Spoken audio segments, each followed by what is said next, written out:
R.M. Ballantyne. The Lonely Island. Chapter 1. The Refuge of the Mutineers. The Mutiny. On a profoundly calm and most beautiful evening towards the end of the last century, a ship lay becalmed on the fair bosom of the Pacific Ocean. Although there was nothing piratical in the aspect of the ship if we accept her guns, a few of the men who formed her crew might have been easily mistaken for roving buccaneers. There was a certain swagger in the gait of some, and a sulky defiance on the brow of others, which told powerfully of discontent from some cause or other, and suggested the idea that the peaceful aspect of the sleeping sea was by no means reflected in the breasts of the men. They were all British seamen, but displayed at that time none of the well-known hearty offhand rollicking characteristics of the jacktar. It is natural for man to rejoice in sunshine. His sympathy with cats in this respect is profound and universal. Not less deep and wide is his discord with the moles and bats. Nevertheless, there was scarcely a man on board of that ship on the evening in question who vouchsafed even a passing glance at a sunset which was marked by unwonted splendor. The vessel slowly rose and sank on a scarce perceptible ocean swell in the center of a great circular field of liquid glass, on whose undulations the sun gleamed in dazzling flashes, and in whose depths were reflected the fantastic forms, snowy lights, and pearly shadows of cloudland. In ordinary circumstances, such an evening might have raised the thoughts of ordinary men to their Creator, but the circumstances of the men on board of that vessel were not ordinary, very much the reverse. "No, Bill McCoy," muttered one of the sailors who sat on the breech of a gun near the forecastle. "I've been flogged twice for merely growlin', which is an Englishman's birthright, and I won't stand it no longer. A pretty pass things has come to when a man mayn't growl without tastin' the cat, but if Captain Bligg won't let me growl, I'll treat him to a roar that'll make him cock his ears and wink 6 times without speakin'."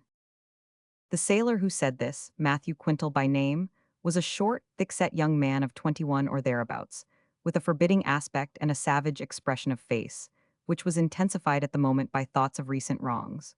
Bill McCoy, to whom he said it, was much the same in size and appearance, but a few years older, and with a cynical expression of countenance. "Whether you growl or roar, Matt," said McCoy, with a low-toned laugh, "I'd advise you to do it in the minor key, else the captain will give you another taste of the cat. He's awful savage just now. You should have heard him abusin' the officers this afternoon about his coconuts." "So I should," returned Quintal. "As ill luck would have it, I was below at the time. They say he was pretty hard on Mr. Christian." "Hard on him? I should think he was," rejoined McCoy. "Why, if Mr. Christian had been one of the worst men in the ship instead of the best officer, the captain could not have abused him worse. I heard and saw I am with my own ears and eyes. The coconuts was lyin', as it might be here, between the guns, and the captain he came on deck and said he missed some of his nuts. He went into a tower in, rage right off in the old style, and sent for all the officers. When they came aft, he says to them, says he, 'Who stole my coconuts?' Of course they all said they didn't know and hadn't seen any of the people take 'em. Then, says the captain, fiercer than ever, 'You must have stole 'em yourselves, for they couldn't have been taken away without your knowledge.' So he questioned each officer separately. Mr. Christian, when he came to him, answered, 'I don't know, sir, who took the nuts, but I hope you do not think me so mean as to be guilty of stealing yours.' Whereupon the captain he flared up like gunpowder. 'Yes, you hungry hound, I do,' says he. 'You must have stolen them from me, or you would have been able to give a better account of them.' That was pitchin' into I am pretty stiff," said Quintal with a grim smile. "What said Mr. Christian?" "He said nothin', but he looked thunder. I saw him git as red as a turkey cock and bite his lips till the blood came. It's my opinion, messmate," added McCoy in a lower tone, "that if Cap'n Bligg don't change his tone there'll be—" "Come, come, mate," interrupted a voice behind him. "If you talk mutiny like that you'll swing at the end o' the yardarm some fine mornin'." The sailor who joined the others and thus spoke was a short, sturdy specimen of his class, and much more like a hardy, harebrained tar than his 2 comrades. He was about 22 years of age, deeply pitted with smallpox, and with a jovial carelessness of manner that had won for him the sobriquet of Reckless Jack. "I'm not the only one that talks mutiny in this ship," growled McCoy. "There's a lot of us whose backs have been made to smart, and whose grog has been stopped for nothin' but spite, John Adams, and you know it." "Yes, I do know it," returned Adams, sharply, "and I also know that there's justice to be had in England. We've got a good case against the captain, so we'd better wait till we get home rather than take the law into our own hands." I don't agree with you, Jack, said Quintal with much decision, and I wonder to see you, of all men, show the white feather. Adams turned away with a light laugh of contempt, and the other two joined a group of their mates, who were talking in low tones near the windlass. Matthew Quintal was not the only man on board who did not agree with the more moderate counsels of reckless Jack, alias John Adams, alias John Smith, for by each of those names was he known. On the quarterdeck as well as on the forecastle mutterings of deep indignation were heard. The vessel was the celebrated Bounty, which had been fitted up for the express purpose of proceeding to the island of Otaheite, now named Tahiti, in the Pacific for plants of the breadfruit tree, it being thought desirable to introduce that tree into the West India Islands. We may remark in passing that the transplantation was afterwards accomplished, though it failed at this time. The Bounty had been placed under the command of Lieutenant Bligg of the Royal Navy. Her burden was about 215 tons. She had been fitted with every appliance and convenience for her special mission, and had sailed from Spithead on the 23rd December 1787. Lieutenant Bligg, although an able and energetic seaman, was of an angry, tyrannical disposition. On the voyage out, and afterwards at Otaheite, he had behaved so shamefully, and with such unjustifiable severity, both to officers and men, that he was regarded by a large proportion of them with bitter hatred. It is painful to be obliged to write thus of one who rose to positions of honor in the service, but the evidence led in open court, coupled with Bligg's own writings, and testimony from other quarters, proves beyond a doubt that his conduct on board the Bounty was not only dishonorable but absolutely brutal. When the islanders were asked at first the name of the island, they replied, Otaheite, which means, it is Tahiti, hence the earlier form of the name, Otaheite. It was after the Bounty had taken in the breadfruit trees at Otaheite, and was advanced a short distance on the homeward voyage, that the events we are about to narrate occurred. We have said that mutterings of deep discontent were heard on the quarterdeck. Fletcher Christian, acting lieutenant or master's mate, leaned over the bulwarks on that lovely evening, and with compressed lips and frowning brows gazed down into the sea. The gorgeous clouds and their grand reflections had no beauty for him, but a shark, which swam lazily alongside, showing a fin now and then above water, seemed to afford him a species of savage satisfaction.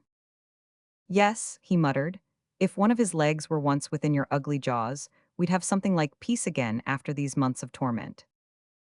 Fletcher Christian, although what is called a high-spirited youth, was not quick to resent injury or insult. On the contrary, he had borne with much forbearance the oft-repeated and coarse insolence of his superior. His natural expression was bright and his temperament sunny. He possessed a powerful frame and commanding stature, was agile and athletic and a favorite with officers and men, but Bligg's conduct had soured him. His countenance was now changed. The last insult about the coconuts, delivered openly, was more than he could bear. When Greek meets Greek, then comes the tug of war. In this case the tug was tremendous, the immediate results were disastrous, and the ultimate issues amazing, as will be seen in the sequel of our tale. To whom does your amiable wish refer? Asked a brother officer named Stewart, who came up just then and leaned over the bulwarks beside him. Can you not guess? Said the other sternly. Yes, I can guess, returned the midshipman, gazing contemplatively at the shark's fin. But I say, surely you don't really mean to carry out your mad intention of deserting. Yes, I do, said Christian with emphasis. I've been to the forecockpit several times today and seen the boatswain and carpenter, both of whom have agreed to help me. I've had a plank rigged up with staves into a sort of raft, on which I mean to take my chance. There's a bag all ready with some victuals in it, and another with a few nails, beads, etc., to propitiate the natives. Young Hayward is the only other officer besides yourself to whom I have revealed my intention. Like you, he attempts to dissuade me, but in vain. I shall go tonight. But where will you go to? Asked Stewart. Christian pointed to Tofoa, one of the friendly islands, which was then in sight like a little black speck on the glowing sky, where the sun had just disappeared. And how do you propose to escape him? Said the midshipman, pointing significantly to the shark, which at the moment gave a wriggle with its tail as if it understood the allusion and enjoyed it. I'll take my chance of that, said Christian, bitterly, and with a countenance so haggard yet so fierce that his young companion felt alarmed. See here, he added, tearing open his vest and revealing within it a deep-sea lead suspended round his neck. I had rather die than live in the torments of the last 3 weeks. If I fail to escape, you see, there will be no chance of taking me alive. Better try to take the ship, whispered a voice behind him. Christian started and grew paler, but did not turn his head to see who had spoken. The midshipman at his side had evidently not heard the whisper. "I cannot help thinking you are wrong," said Stuart.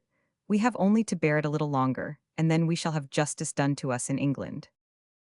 Well would it have been for Fletcher Christian, and well for all on board the Bounty, if he had taken the advice of his young friend, but his spirit had been tried beyond its powers of endurance. At least so he thought, and his mind was made up. What moral suasion failed to effect, however, the weather accomplished. It prevented his first intention from being carried out. While the shades of evening fell and deepened into a night of unusual magnificence, the profound calm continued, and the ship lay motionless on the sea. The people, too, kept moving quietly about the deck, either induced thereto by the sweet influences around them, or by some indefinable impression that a storm sometimes succeeds a calm, as well in the moral as the material world. As the ship had no way through the water, it was impossible for the rash youth to carry out his plan either during the first or middle watches. He was therefore compelled to give it up, at least for that night, and about 3:30 in the morning he lay down to rest a few minutes, as he was to be called by Stuart to relieve the watch at 4 o'clock. He had barely fallen into a troubled slumber when he was awakened by Stuart, and rose at once to go on deck. He observed in passing that young Hayward, the mate of his watch, had lain down to take a nap on the arm chest. Mr. Hallett, the other midshipman of the watch, had also gone to sleep somewhere, for he was not to be seen. Whether the seriously reprehensible conduct of these two officers roused his already excited spirit to an ungovernable pitch, or their absence afforded a favorable opportunity, we cannot tell, but certain it is that Fletcher Christian opened his ear at that time to the voice of the tempter. "Better try to take the ship," seemed burning in words of fire into his brain. Quick to act as well as to conceive, he looked lustily and earnestly at the men of his watch. The one who stood nearest him, looking vacantly out upon the sea, was Matthew Quintal.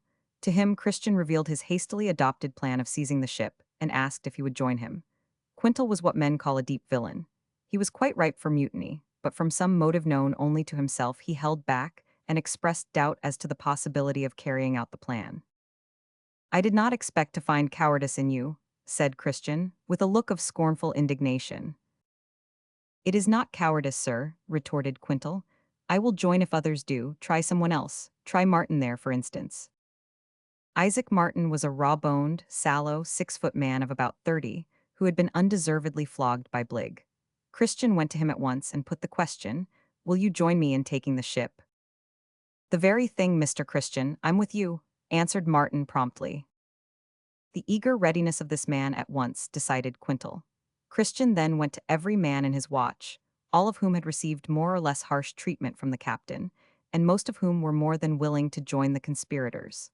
Those who hesitated, whatever might have been their motives, had not sufficient regard for their commander to warn him of his danger. Perhaps the very suddenness of the proposal, as well as fear of the mutineers, induced them to remain silent.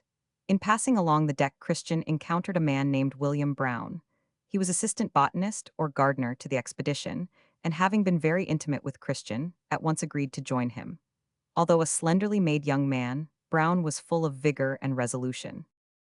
"We must look sharp," said Christian to him, in that low, eager whisper in which the conversation among the mutineers had hitherto been carried on. "It will soon be daylight. You know the men as well as I do. Go below and gain over those whom you feel sure of influencing. Don't waste your time on the lukewarm or cowardly. Away with you. Here, Williams," he added, turning to another man who was already in the plot. "Go below and send up the gunner's mate, I want him. Then call John Adams. I feel sure that reckless Jack will join, but do it softly. No noise or excitement." In a few seconds John Mills, the gunner's mate, a strongly built middle-aged man, came on deck, and agreeing at once to join, was sent to fetch the keys of the arm chest from the armorer, under pretense of getting out a musket to shoot a shark which was alongside. Meanwhile John Williams went to the hammock of John Adams and roused him. "I don't half like it," said Adams, when he was sufficiently awake to understand the message of his mate. "It's all very true what you say, Williams. The ship has been little better than a hell since we left Spithead, and Captain Bligg don't deserve much mercy, but mutiny is wrong any way you look at it, and I've got my doubts whether any circumstances can make it right." The reasoning of Adams was good, But his doubts were cleared away, if not solved, by the abrupt entrance of Christian, who went to the arm chest just opposite Adams's hammock and began to distribute arms to all the men who came for them. Seeing this and fearing to be left on the weaker side, Adams rose, armed himself with a cutlass, and went on deck. The morning of the 28th of April was now beginning to dawn. Before that, the greater part of the ship's company had been gained over and armed. Yet all this was done so quietly, and with such firmness that the remainder of the crew were ignorant of what was going on. No doubt a few who might have given the alarm were afraid to do so. Among those who were asleep was one deserving of special notice, namely, Peter Heywood, a midshipman who was true as steel at heart, but whose extreme youth and inexperience, coupled with the surprise and alarm of being awakened to witness scenes of violence, produced a condition of inaction which resulted in his being left, and afterwards classed with the mutineers. Shortly after 5 o'clock, the armed men streamed quietly up the forehatch and took possession of the deck. Sentinels were placed below at the doors of the officers' berths, and above at the hatchways. Then Fletcher Christian, John Adams, Matthew Quintal, William McCoy, Isaac Martin, and several others went aft, armed with muskets, bayonets, and cutlasses. Leaving Martin in charge of the quarterdeck, they descended to Captain Bligg's cabin. The commander of the Bounty, all ignorant of the coming storm which his ungentlemanly and cruel conduct had raised, was sleeping calmly in his berth. He was roughly awakened and bidden to rise. "What is the reason of such violence?" he demanded, addressing Christian, as they half forced him out of bed. "Silence, sir," said Christian sternly. "You know the reason well enough. Tie his hands, lads." Disregarding the order to be silent, Bligg shouted "Murder" at the top of his voice.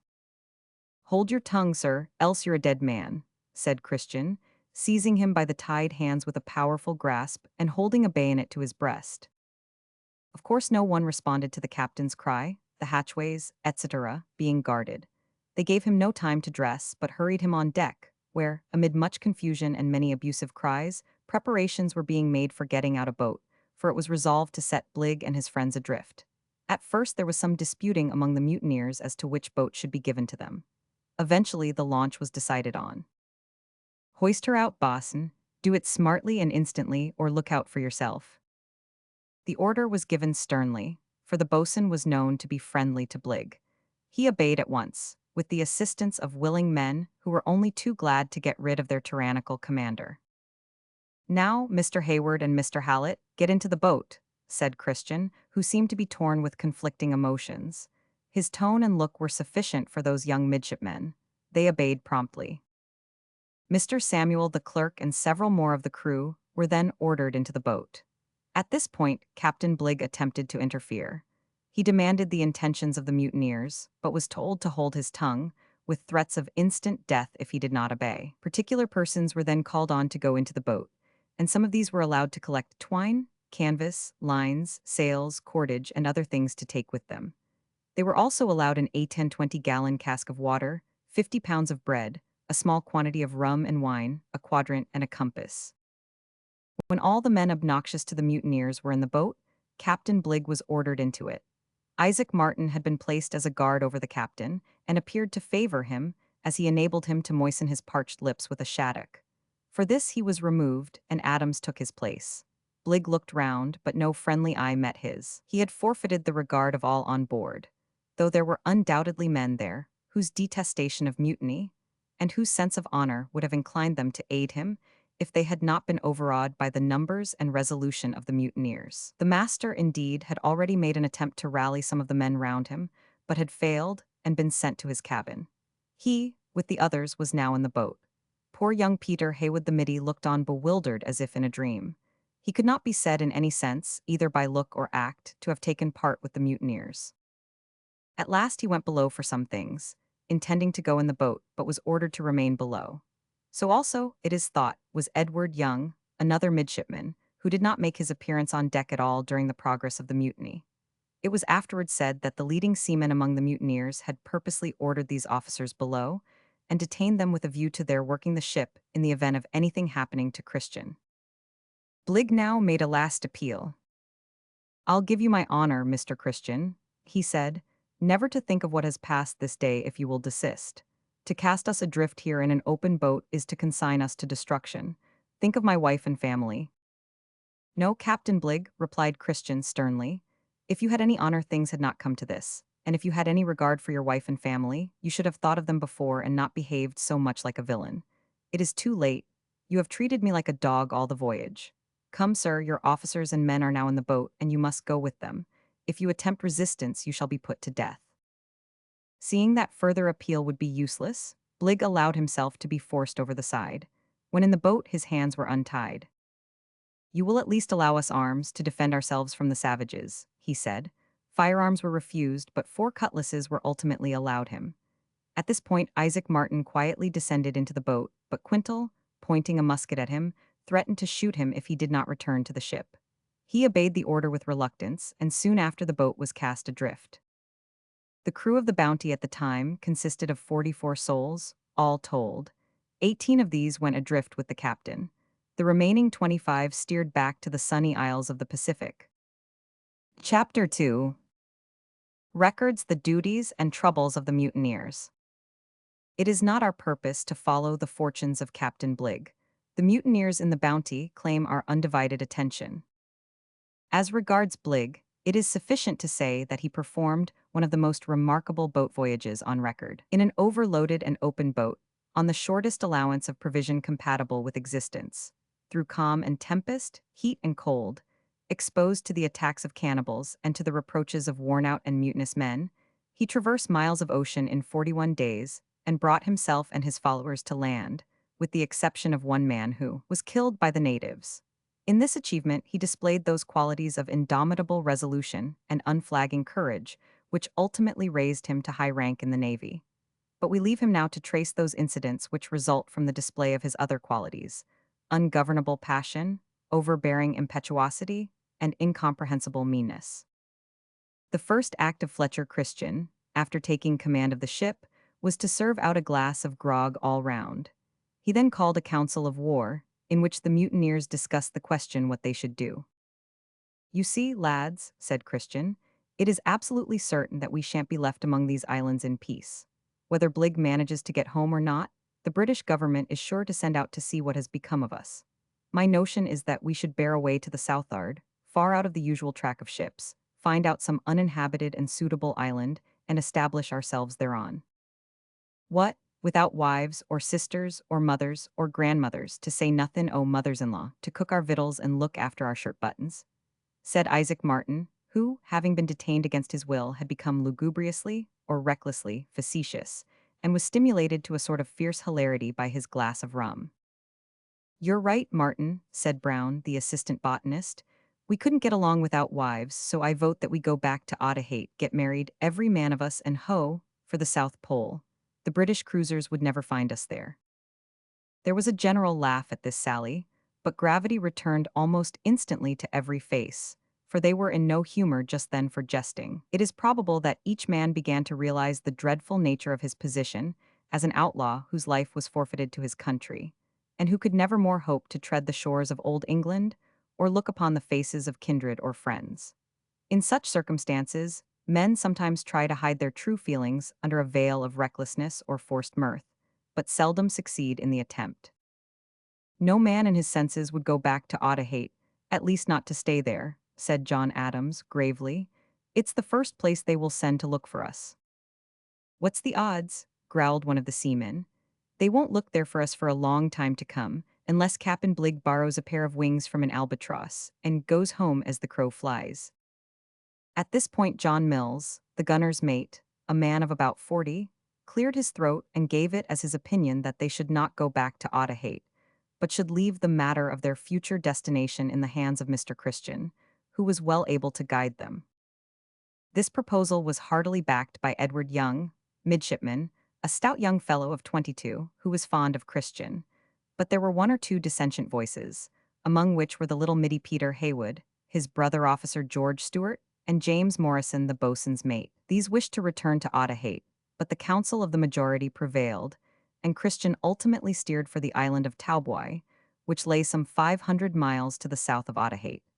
There he expected to be safe from pursuit, and there it was resolved that the mutineers should take up their abode if the natives proved friendly. That night, while the Bounty was skimming gently over the starlit sea before a light breeze, The three officers, Haywood, Stewart, and Young, leaned over the weather side of the quarterdeck and held a whispered conversation. "Why did you vote for going back to Otaheite, Haywood?" asked Young. "Because it is to Otaheite that they will send to look after us, and I should like to be there to give myself up, the instant a man-o'-war arrives, and declare my innocence of the crime of mutiny." "You are right, Haywood," said Stewart. "I, too, would like to give myself up the moment I get the chance. Captain Bligg knows that you and I had no hand in the mutiny, and if he reaches England will clear us of so foul a stain. It's a pity that those who voted for Otaheite were not in the majority." "That's all very well for you, who were seen to go below to fetch your clothes, and were detained against your will," said Young. "But it was not so with me. I was forcibly detained below. They would not allow me to go on deck at all until the launch had left, so that it would go hard with me before a court-martial. But the die is now cast, and there's no help for it. Although I took no part in the mutiny, I won't risk falling into the hands of justice, with such an unprincipled scoundrel as Bligg to witness against me. My future fortunes now lie with Fletcher Christian. I cannot avoid my fate." Young spoke sadly, yet with some bitterness of tone, like one who has made up his mind to face and endure the worst. On reaching the remote island of Talboy, the mutineers were much impressed with its beauty. It seemed exceedingly fertile, was wooded to the water's edge, and surrounded by a coral reef, with one opening through which a ship might enter. Altogether, it seemed a most suitable refuge, but here they met with an insurmountable difficulty. On drawing near to the shore, they saw hundreds of natives, who, armed with clubs and spears, lined the beach, blew their shell horns, and resolutely opposed the landing of the strangers. As all efforts to conciliate them were fruitless, resort was had to cannon and musketry. Of course, the terrible thunder of the white man's artillery had its usual effect on the savages. They fled inland, and the mutineers gained a footing on the island. But the natives continued their opposition so vigorously that this refuge proved to be the reverse of a place of rest.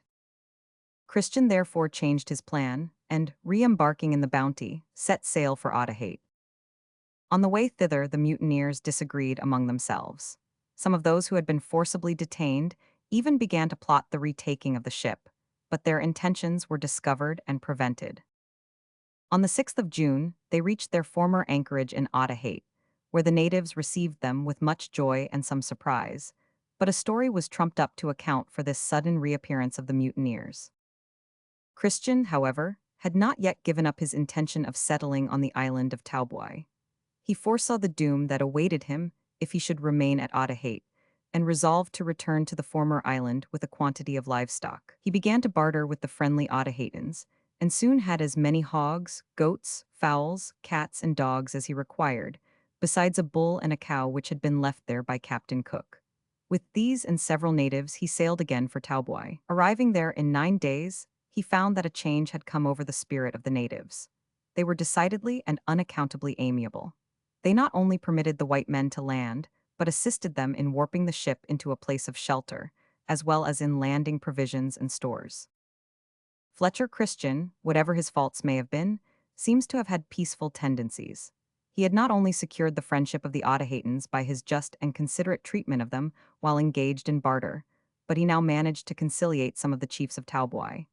As a precaution, however, he set about building an entrenched fortress, in the labors connected with which he took his full share of work with the men. While the building was in progress, the natives, despite the friendly chiefs, threw off the mask of goodwill, which had doubtless been put on for the purpose of getting the white men into their power. Strong in overwhelming numbers, they made frequent attacks on the mutineers, which these latter, being strong in arms, successfully repelled.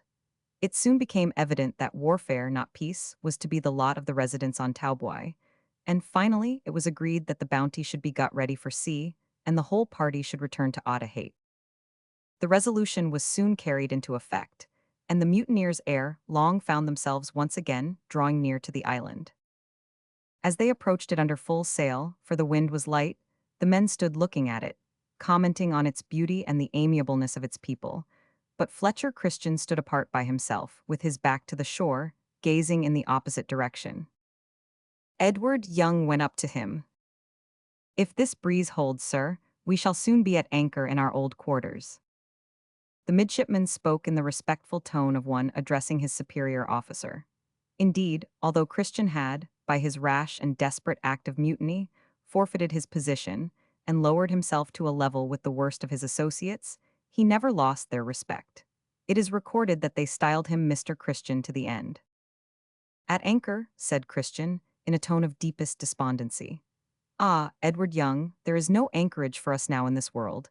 We may anchor in Matavai Bay tonight, but it will only be to up anchor and off again in a few days." "Come, come, sir," said Young heartily. "Don't give way to despondency. You know we were driven to act as we did, and it can't be helped now." "We were driven, my poor fellow," returned Christian, laying a hand on the midshipman's shoulder. "You had no part in this miserable business. It is I who have drawn you all into it, but, well, well, as you say, it can't be helped now. We must make the best of it, God help us." He spoke in a low, soft tone of profound sadness, and continued his wistful gaze over the stern of the Bounty. Presently he looked quickly round, and, taking Young's arm, began to pace the deck while he spoke to him. "As you say, Edward, we shall anchor once more in Matavai Bay, but I am firmly resolved not to remain there." "I'm sorry to hear it, sir," said Young, "for most of the men are as firmly resolved to stay, and you know several of them are resolute, not to say desperate characters. I am quite aware of that, but I shall make a proposal to them, which I think they will accept. I will first of all propose to leave Otaheite for some safer place of refuge, and when they object to that, I will propose to divide the whole of the ship's stores and property among us all, landing that portion which belongs to those who elect to remain on the island, and sailing away with the rest, and with those who choose to follow my fortunes, to seek a more distant and a safer home." "That may perhaps suit them," said Young. "Suit them," rejoined Christian with a quick glance, "then you don't count yourself one of them." "No," returned the midshipman with a frank look, "I will follow you now, sir, to the end. How far I am guilty is a question that does not concern me at present. If the British government gets hold of me, my fate is sealed. I am in the same boat with yourself, Mr. Christian, and I mean to stick by it." There was a strange spasm on Christian's countenance, as if of conflicting emotions, while he grasped the youth's hand and squeezed it. "Thank you, Edward, thank you. Go now and see the anchor cleared to let go." He descended quickly to the cabin, while the unfortunate midshipman went forward to give the order. When the proposal just referred to was made the following day, after landing at Otaheite, it was at once agreed to. Peter Heywood, Stuart, Morrison, and others who had taken no active part in the mutiny were glad to have the prospect of being enabled, sooner or later, to make a voluntary surrender of themselves, while the thoughtless and reckless among the men were well pleased to have done with uncertain wanderings, and to be allowed to settle among their amiable native friends. Preparations for instant departure were made by Christian and those who chose to follow his lead. The contents of the Bounty were landed and fairly divided. Then the vessel was got ready for her final voyage. Those who resolved to sail in her were as follows: Fletcher Christian, formerly acting lieutenant, age 24. Edward Young, midshipman, age 22. John Adams, seaman, age 22. William McCoy, seaman, age 25. Matthew Quintal, seaman, age 21. John Williams, seaman, age 25. Isaac Martin, seaman, age 30. John Mills, gunner's mate, age 40. William Brown, botanist's assistant, age 27.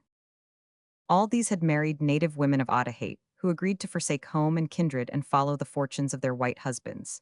There were also 6 native men who consented to accompany them. Their names were Talalu, Ohu, Tamoa, Nahau, Tetahate, and Meneli. 3 of these had wives, and one of the wives had a baby girl by a former husband. The European sailors named the infant Sally. She was a round, light brown embodiment of gleeful impudence, and had barely reached the staggering age of infancy when taken on board the Bounty to begin her strange career. Thus the party consisted of 28 souls, namely, 9 mutineers, 6 native men, 12 native women, and the light brown baby. It was a pleasant bright morning in September 1790 when Fletcher Christian and his followers bade farewell to Otaheite. For some time the breeze was light, and the Bounty hovered round the island as if loath to leave it. In the dusk of evening a boat put off from her, pulled to the shore, and Christian landed, alone, near the house of a chief who had become the special friend of Peter Heywood and Stuart.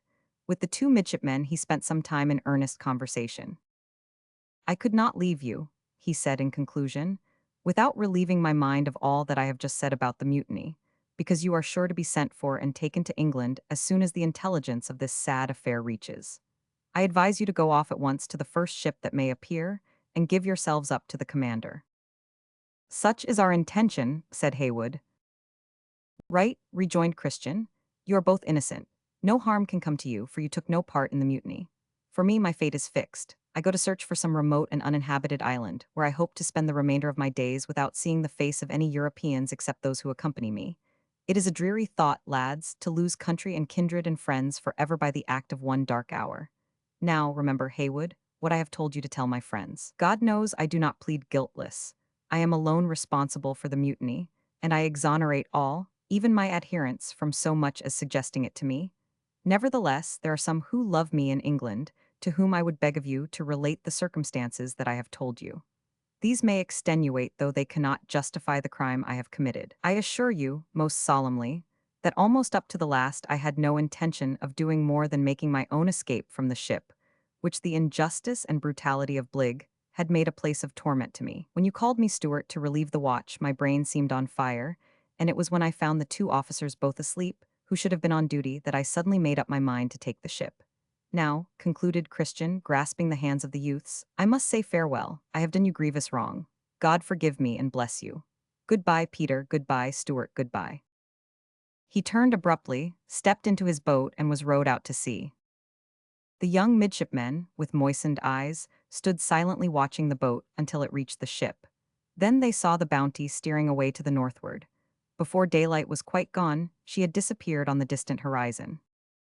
Thus did Fletcher Christian and his comrades pass from the sight and ken of man, and they were not heard of after that for more than 20 years. But you and I, reader, have a special privilege to follow up these mutineers. Before doing so, however, let us note briefly what became of their comrades left on Otaheite. These, to the number of 16, soon distributed themselves among the houses of their various friends, and proceeded to make themselves quite at home. Some of them, however, were not disposed to take up a permanent abode there. Among these was the boatswain's mate, James Morrison, a man of superior mental power and energy, who kept an interesting and graphic journal of events. See note. He, with the armorer, cooper, carpenter's mate, and others, set to work to construct a small vessel, in which they meant to sail to Batavia, whence they hoped to procure a passage to England. The natives opposed this at first, but on being told that the vessel was only meant for pleasure trips round the island, they ceased their opposition and watched with great wonder at the process of shipbuilding, which was carried on industriously from day to day.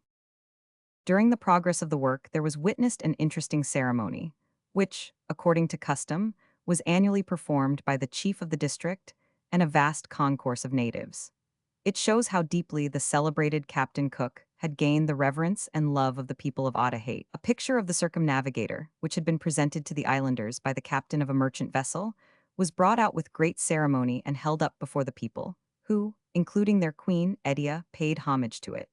A ceremonial dance was also performed in its honor, and a long oration was pronounced by a leading chief, after which the portrait was returned to the care of an old man, who was its appointed custodian. Long and earnestly did the white men labor at their little ship, and with equal, if not superior, earnestness did the natives flock from all parts of the island to see the wonderful work advance, bringing supplies of provisions to the whites as a sort of payment for admission to the show. The vessel was completed and launched after months of toil, but its sails of matting were found to be so untrustworthy that the plan of proceeding in it to Batavia had to be given up. Meanwhile, two of the worst of the mutineers, named Thompson and Churchill, came to a tragical end. The former insulted a member of the family with whom he resided and was knocked down. He left them in high dudgeon and went to that part of the island where the vessel above referred to was being built. One day a canoe from a distant district touched there, and the owner landed with his wife and family, carrying his youngest child in his arms. Thompson angrily ordered him to go away, but the man did not obey the order, whereupon Thompson seized his musket and shot father and child with the same bullet. For this murder he was shunned with abhorrence by his comrades, and obliged to go off to another part of the island, accompanied by Churchill. These two took up their abode with a chief who was a teo, or sworn friend of the latter. This chief died shortly afterwards, leaving no children behind him, and Churchill, being his teo, succeeded to his possessions and dignity, according to the custom of the country. He did not, however, enjoy his new position long, for Thompson, from jealousy or some other cause, shot him. The natives were so incensed at this that they arose en masse and stoned Thompson to death. While these events were occurring, a messenger of retribution was speeding over the sea to Otaheite. On the morning of 23rd March 1791, exactly 16 months after the landing of the mutineers, HMS Pandora, Captain Edwards, sailed into Matavai Bay. Before she had anchored, Coleman the armorer swam off to her, and Peter Heywood and Stewart immediately followed and surrendered themselves. These and all the mutineers were immediately put in irons and thrown into a specially prepared prison on the quarterdeck, named the Pandora's Box, in which they were conveyed to England. We have not space to recount the stirring incidents of this remarkable and disastrous voyage and the subsequent trial of the mutineers. Let it suffice to say that the Pandora, after spending 3 months in a fruitless search for the bounty, was wrecked on the homeward voyage, and a large number of the crew and some of the prisoners were drowned, among whom was poor Stewart the midshipman. The remainder of the crew were saved in the ship's boats, after performing a voyage which, as to its length and the sufferings endured, rivals that previously made by Bligh. Thereafter, on reaching England, the mutineers were tried by court-martial. Some were honorably acquitted, others were condemned to death but afterwards pardoned, and ultimately only 3 were executed. Among those who were condemned, but afterwards pardoned as being unquestionably innocent, was Peter Heywood, whose admirable defense and correspondence with his family, especially that between himself and his charming sister Nessie, form a most interesting feature in the records of the trial. But all this must be passed over in silence, while we resume the thread of our story. Note, part of this journal is quoted in an excellent account of the mutineers of the Bounty, by Lady Belcher. Chapter 3. The Lonely Island Sighted. It is pleasant to turn for a time from the dark doings of evil men to the contemplation of innocent infancy. We return to the Bounty, and solicit the reader's attention to a plump brown ball which rolls about that vessel's deck, exhibiting a marked tendency to gravitate towards the lee scuppers. This brown ball is Sally, the Otaheitan infant. Although brown, Sally's face is extremely pretty, by reason of the regularity of her little features, the beauty of her little white teeth, and the brilliancy of her large black eyes, to say nothing of her luxuriant hair and the gleeful insolence of her sweet expression. We cannot say how many, or rather how few, months old the child is, but, as we have already remarked, she is a staggerer. That is to say, she has begun to assert the independence of her little brown legs, and progresses, even when on shore, with all the uncertainty of a drunken woman. Of course, the ship's motion does not tend to remedy this defect. Sally's chief delight is wallowing. No matter what part of the ship's deck she may select for her operations, whether the scuppers, the quarterdeck, or the forecastle, she lays her down straightway for a luxurious wallow. If the spot be dirty, she wallows it clean. If it be clean, she wallows it dirty. This might seem an awkward habit to an English mother, but it is a matter of supreme indifference to Sally's mother, who sits on a gun carriage plaiting a mat of cocoanut fiber. For Sally, being naked, requires little washing. A shower of rain or a dash of spray suffices to cleanse her when at sea. On shore she lives, if we may say so, more in the water than on the land. The day is fine, and the breeze so light that it scarce ruffles the face of the great ocean, though it manages to fill the topsails of the Bounty, causing her to glide quietly on. Some of the mutineers are seated on the deck or bulwarks, patching a canvas jacket or plaiting a grass hat. Others are smoking contemplatively. John Adams is winding up the log line with McCoy. Edward Young stands gazing through a telescope at something which he fancies is visible on the horizon, and Fletcher Christian is down in the cabin poring over Carteret's account of his voyage in the Pacific. There were goats on board. One of these, having become a pet with the crew, was allowed to walk at liberty, and became a grand playmate for Sally. Besides the goats, Christian had taken care to procure a number of hogs and poultry from Otaheite, also a supply of young breadfruit trees and other vegetable products of the island, wherewith to enrich his new home when he should find it. All the animals were confined in cribs and pens, with the exception of Sally's playmate. "Take care," exclaimed John Adams as he left the quarterdeck with his hands in his pockets. "Your mate'll butt you overboard, Sal, if you don't look out." There was, indeed, some fear of such a catastrophe, for the precocious infant had a tendency to scramble on any object which enabled her to look over the low bulwarks, and the goat had a propensity to advance on its hind legs with a playful toss of its head and take its playmate by surprise. In truth, what between the fore-hatch, the companion hatch, and the low bulwarks, it may be said that Sally led a life of constant and imminent danger. She was frequently plucked by the men out of the very jaws of death, and seemed to enjoy the fun. While attempting to avoid one of the goat's playful assaults, Sally stumbled up against Matthew Quintal, deranged the work on which he was engaged, and caused him to prick his hand with a sail needle, at which William McCoy, who was beside him, laughed. "Get out that, you little nigger!" exclaimed Quintal angrily, giving the child a push with his foot which sent her rolling to the side of the ship, where her head came in contact with an iron bolt. Sally opened her mouth, shut her eyes, and howled. Quintal had probably not intended to hurt the child, but he expressed no regret. On the contrary, seeing that she was not much injured, he laughed in concert with McCoy. These two, Quintal and McCoy, were emphatically the bad men of the party. They did not sympathize much, if at all, with human suffering, certainly not with those whom they styled niggers. But there was one witness of the act whose heart was as tender towards the natives as Quintal's was hard.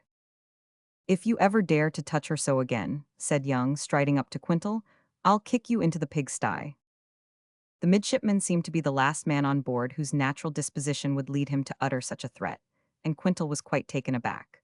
But as Young was a powerful fellow, perfectly capable of carrying his threat into execution, and seemed, moreover, thoroughly roused, the former thought it best to hold his tongue, even though lugubrious Isaac Martin chuckled audibly. And Ohu, one of the natives who stood near, displayed his fine teeth from ear to ear. Lifting up Sally with much tenderness, Young carried her to her mother, who, after a not very careful examination of the bruised head, set her down on the deck, where she immediately began to wallow as before. Rising on her brown little feet, she staggered forward a few paces, and then seated herself without bending her knees. From this position, she rolled towards the starboard side of the ship and squeezed herself between a gun carriage and the bulwarks, until she got into the porthole. Thrusting her head over the edge of this, she gazed at the ripples that rolled pleasantly from the side. This was paradise. The sun glittered on these ripples, and Sally's eyes glittered in sympathy. A very gentle lurch of the ship soon after sent Sally head foremost into the midst of the ripples. This event was nothing new to Sally. In her Otaheite home, her mother had been wont to take her out for a swim, as British mothers take their offspring for a walk. Frequently had that mother pitched Sally off her shoulders and left her to wobble in the water, as eagles are said to toss their eaglets into the air, and leave them to flutter until failing strength renders aid advisable. No doubt when Sally, falling from such a height, and turning so as to come flat on her back, experienced a tingling slap upon her skin, she felt disposed to shed a salt tear or two into the mighty ocean. But when the smart passed away, she took to wallowing in the water, by way of making the most of her opportunities. Both Christian and Young heard the plunge.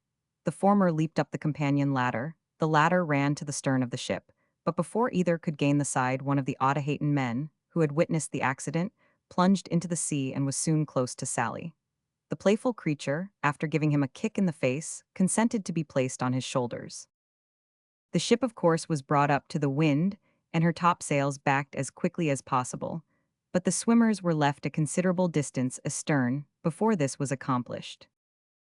"No need to lower a boat," remarked Christian, as he drew out the tubes of his telescope. "That fellow swims like a fish." "So do all his countrymen," said Young. "And the women and children, too," added John Adams, who was at the helm. "She's tugging at the man's woolly head as if it were a doormat," said Christian, laughing. "And I do believe, yes, the little thing is now reaching round and pulling his nose. Look at them, Young."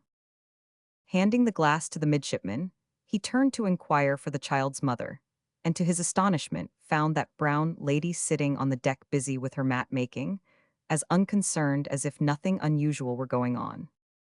The fact was that Sally's mother thought no more of Sally falling into the sea than a white mother might of her child falling on its nose. Not so much, perhaps. She knew that the ship would wait to pick her up. She also knew that Sally was an expert swimmer for her age, and that the man who had gone to her rescue was thoroughly able for the duty, having, like all the South Sea Islanders, been accustomed from infancy to spend hours at a time in the water.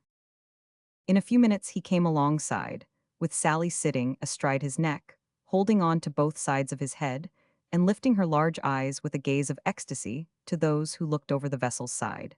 She evidently regarded the adventure as one of the most charming that had up to that time gladdened her brief career. Not only so, but no sooner had she been hauled on board with her deliverer than she made straight for the porthole from which she had fallen and attempted to repeat the maneuver, amid shouts of laughter from all who saw her.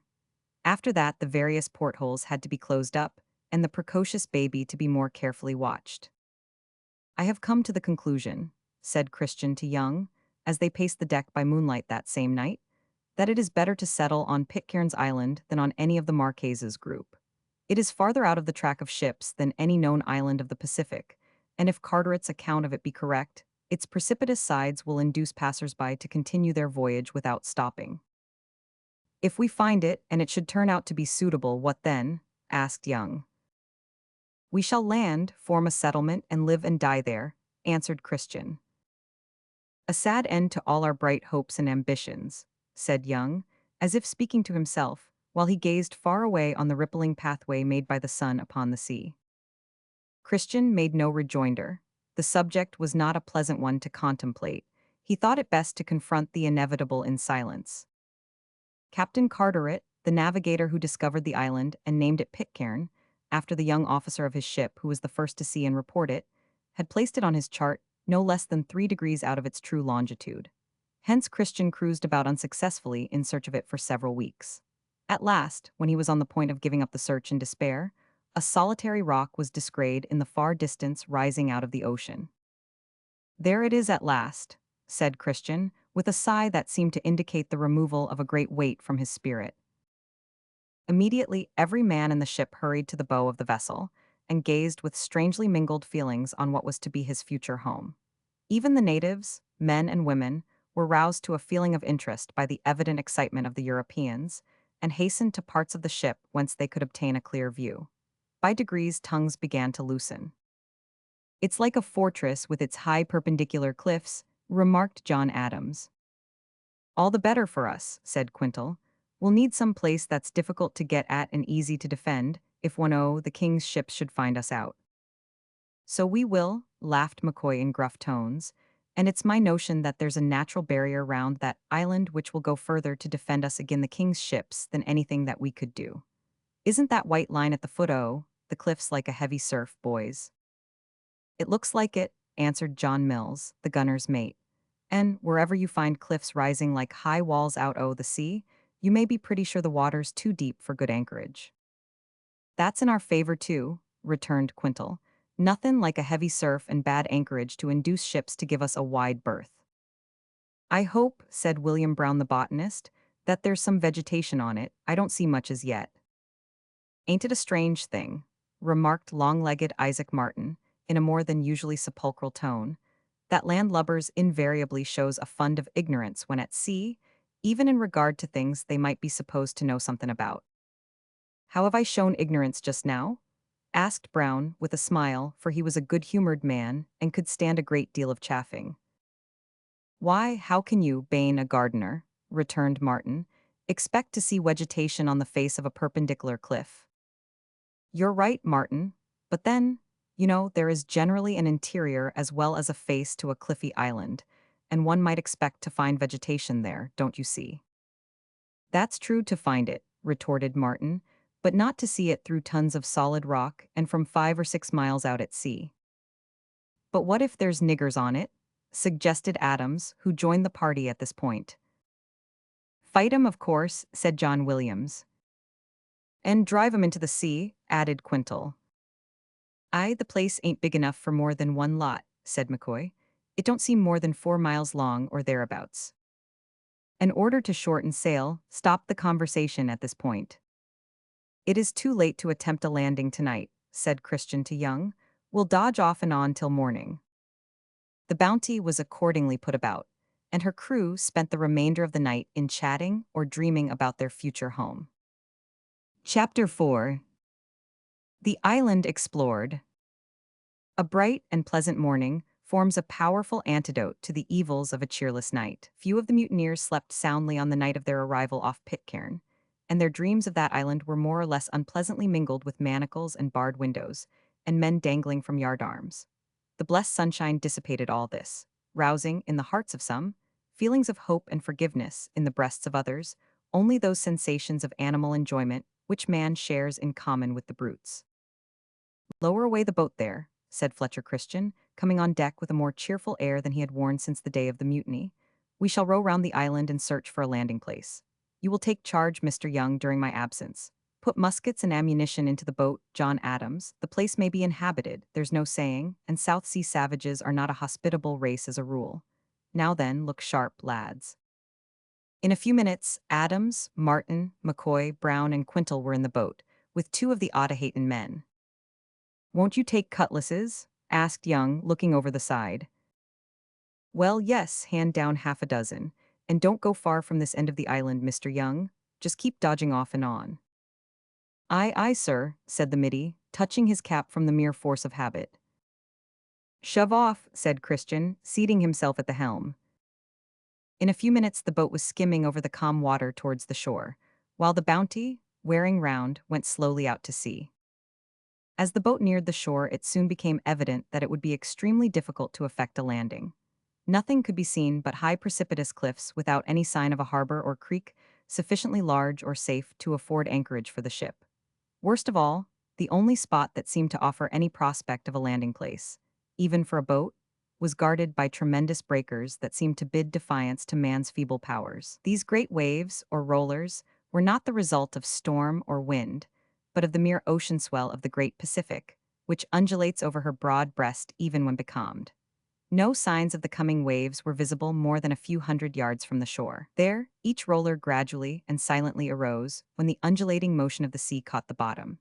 A little farther in, it assumed the form of a magnificent green wall of liquid glass, which became more and more vast and perpendicular as it rolled on, until it curled over and rushed with a mighty roar and a snowy crest towards the beach. There it dashed itself in tumultuous foam among the rocks. "Give way, lads," said Christian, sitting down after a prolonged gaze at this scene. "We may find a better spot farther on." As they proceeded, they were received with wild and plaintive cries by innumerable sea-birds, whose homes were on the cliffs, and who evidently resented this intrusion of strangers. "Shall we give 'em a shot, sir?" asked McCoy, laying his hand on a musket. "No time enough for that," replied Christian shortly. They pulled right round the island, without seeing a single spot more available for a landing than the place they had first approached.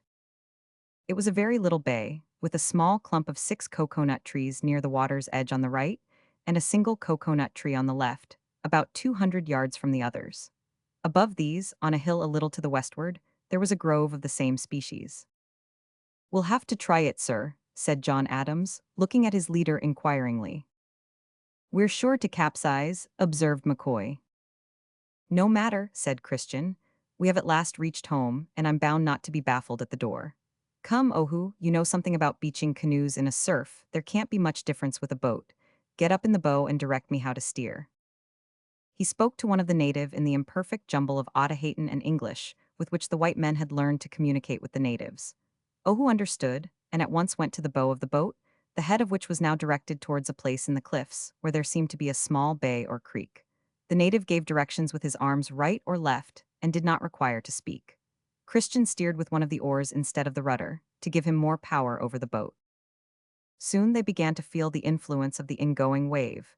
It was a moment of intense anxiety. Christian ordered the men to cease rowing. Ohu made a sudden and violent indication with his left arm. Christian obeyed. "Give a gentle pull, boys," he said.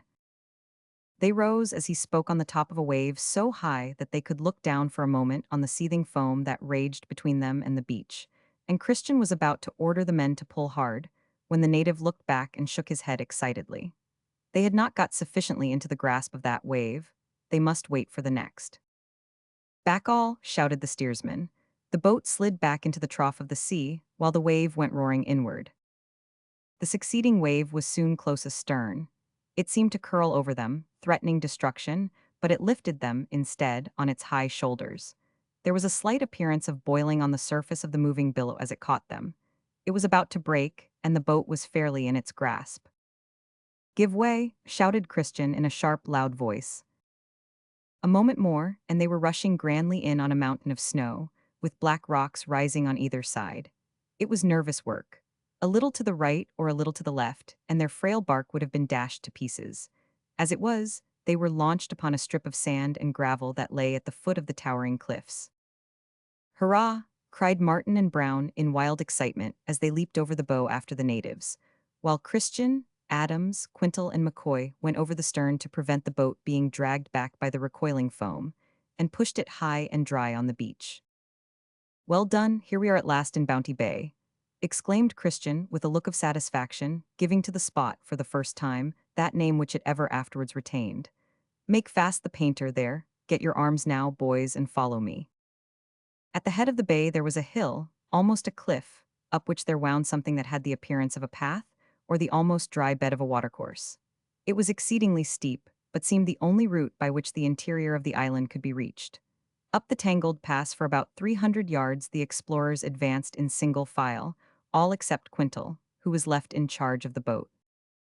"It looks very like a path that has been made by men," said Christian, pausing to breathe and turning round when halfway up the height. "Don't you think so, Brown?"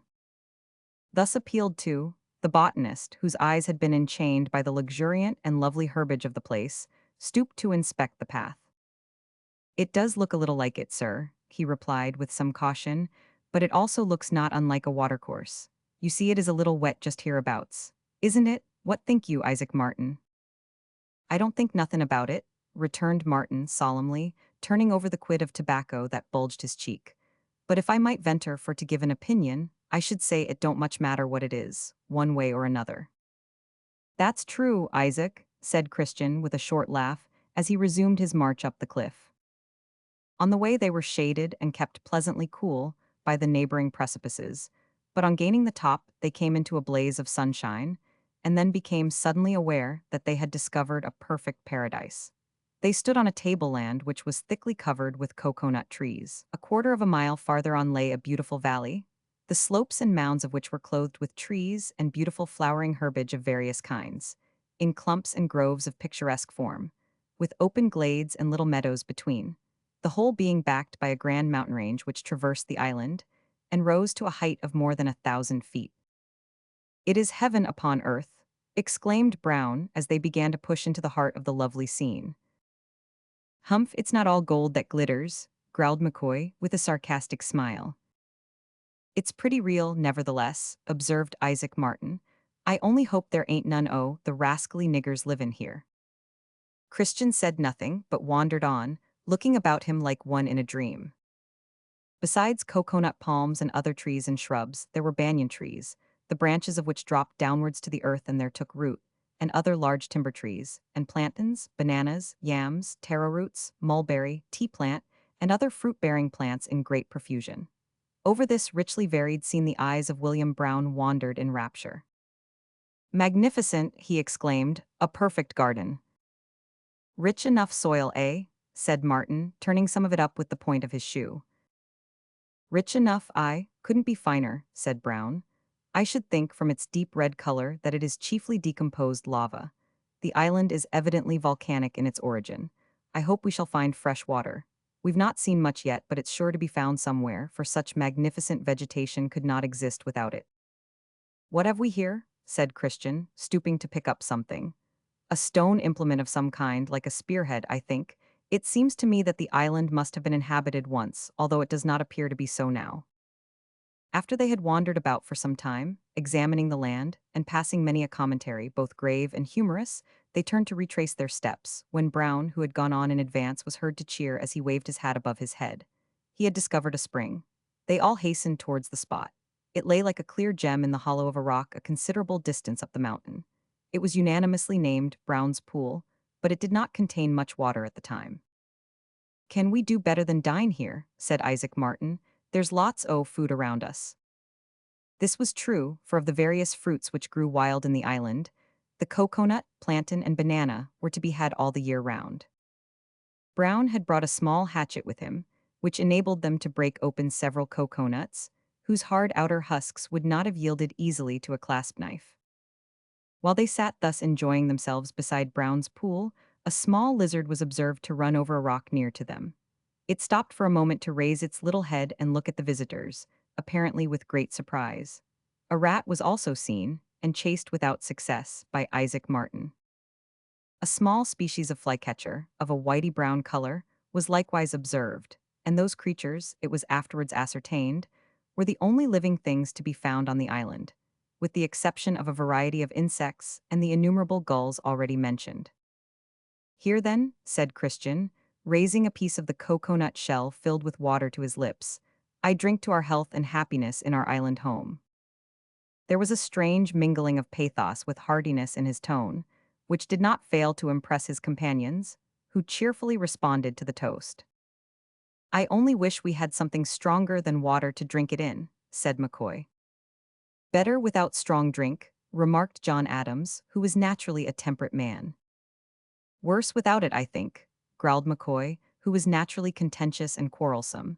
"Don't it warm the heart and raise the spirits and strengthen the frame, and—" "Aye, and clear the brain," interrupted Martin with one of his most lugubrious looks, "and steady the gait, specially when one's pretty far gone, and beautify the expression, and clear the intellect, and hic, and generally intensify sh powers hic of c conversation a." Martin was a pretty fair mimic, and illustrated his meaning so well, not only with his tongue but with his solemn countenance, that the whole party burst into a laugh, with the exception of McCoy, who replied with the single word, "Bosh." To which Martin returned, "Bam." "Just so," said Christian, as he stooped to refill the coconut shell. "You may be said to have reduced that spirited question to an essence, which is much beyond proof, and closed it. We will therefore return to the shore, get on board as quickly as possible, and make arrangements for anchoring in the bay." "I doubt it's too deep for anchoring," remarked Adams as they walked down the hill. "Well then, we shall run the ship on shore," said Christian curtly, "for here we must remain. There is no other island that I know of in these regions. Besides, this one seems the very thing we want. It has wood and water in abundance, fruits and roots of many kinds, a splendid soil, if we may believe our eyes, to say nothing of Brown's opinion, bad anchorage for ships, great difficulty and some danger in landing even in fine weather, and impossible to land at all, I should think, in bad, beautiful little valleys and hills, rugged mountains with passes so difficult that a few resolute men might defy a host, and caves to which we might retreat and sell our lives dearly if hard pushed. What more could we wish for?" In a short time, they reached the little narrow strip of shingly beach, where the boat had been left in charge of Quintal. Here they had to encounter the great difficulty of forcing their way through the surf, which had borne them shoreward in such grand style. The chief danger lay in the liability of the boat to be caught by the bow, turned broadside to the great tumbling billows, and overturned. Safety and success lay in keeping the boat's bow straight end-on to the seas and pulling hard. To accomplish this, Fletcher Christian again took an oar to steer with in preference to the rudder. Besides being the most powerful man of the party, he was the best boatman and the most agile in his movements. "Steady now," he said, as the boat lay in the seething foam partially sheltered by a rock, while the men sat with oars out, ready for instant action.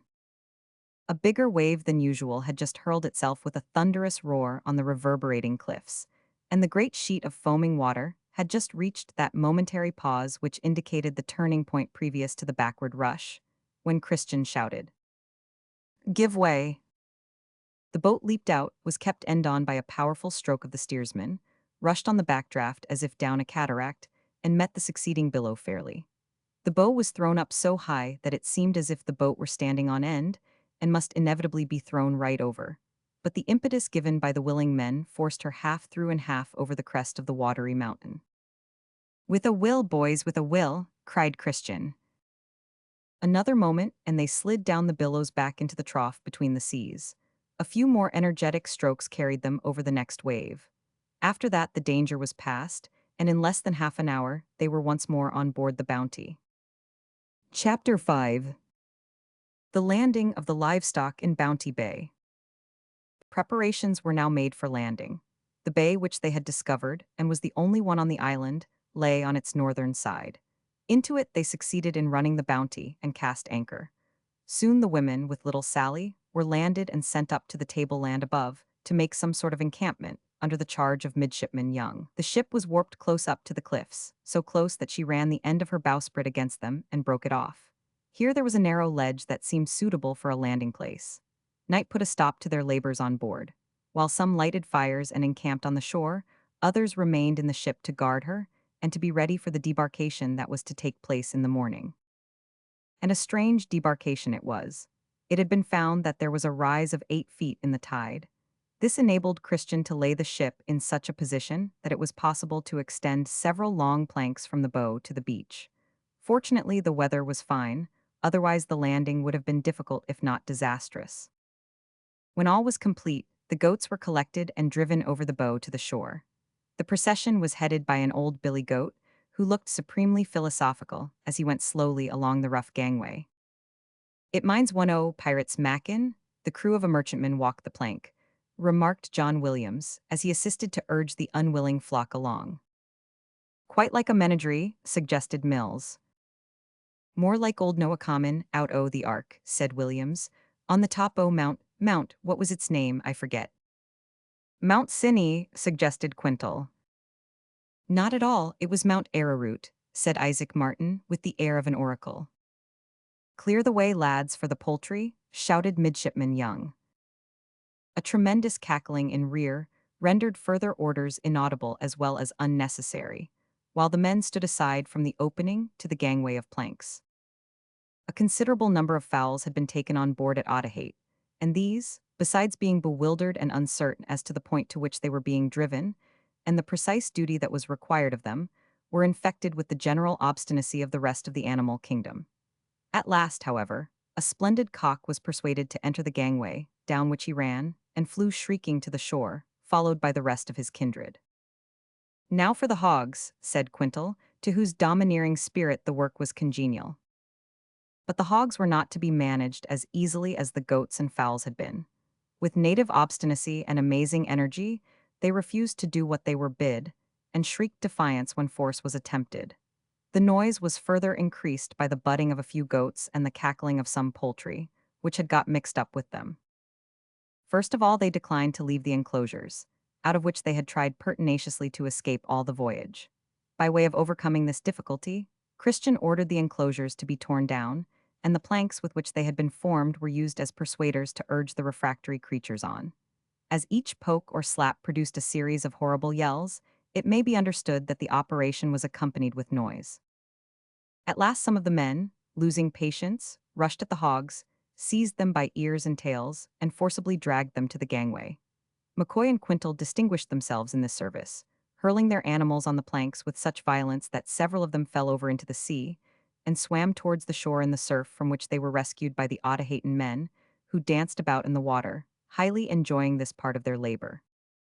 A profound calm seemed to succeed a wild storm when the last of the unruly pigs had left the ship. "We've got 'em all out at last," said one of the men, with a sigh, wiping the perspiration from his forehead with his sleeve. "Bad luck to them," growled another, tying up a slight wound received in the conflict. "We've done with the livestock, anyhow, and that's a comfort," said a third. "Done with the livestock," exclaimed Martin. "Why, the worst lot has yet to come." "That must be yourself, then, Martin, my boy," said Brown. "I wish it was, Brown," retorted Martin, "but you've forgotten the cats." "So we have," exclaimed everybody. "And you may be sure they'll give us some trouble," said Christian. "Come, let's go at 'em at once." This estimate of the cats was fully justified by what followed. A considerable number of these useful creatures, black, white, and gray, had been brought from Otaheite for the purpose of keeping down the rats, with which many of the South Sea islands are afflicted. During the voyage, most of them had retired to the privacy of the hold, where they found holes and corners about the cargo, and came out only at night, like evil spirits, to pick up a precarious livelihood. During the recent conflict, a few had found insecure refuge in holes and corners about the deck, where yelling and fugitive pigs had convulsed them with horror. And one, a huge gray cat, having taken madly to the rigging, rushed out to the end of the foresail yard, where it was immediately roused to frenzy by a flock of astonished gulls. Now, these cats had to be rummaged out of their retreats by violence, in which work all the white men in the ship had to take part amid a chorus of awful skirling, serpent-like fuffing, ominous and deadly growling, and generally hideous caterwauling that no pen, however gifted, could adequately describe. "I see I am," cried Mills, with his head thrust down between a nail cask and a bundle of Otaheitan roots. "Where?" From John Adams, who, with heels and legs in the air, and head and shoulders down somewhere about the keel, was poking a long stick into total darkness. "There, right under you, with a pair of eyes blazing like green lamps." A poke in the right direction caused a convulsion in the bowels of the cargo like a miniature earthquake. It was accompanied by a fearful yell. "I've touched him at last," said Adams quietly. "Look out there, Brown, he's going to scramble up the bulkhead." "There goes another," shouted Martin, whose head was so far down among the cargo that his voice had a muffled sound.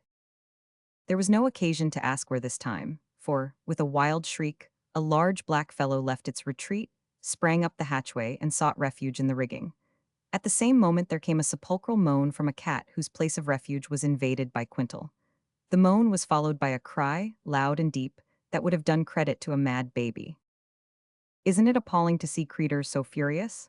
said Adams, solemnly, as he drew his head and shoulders out of the depths.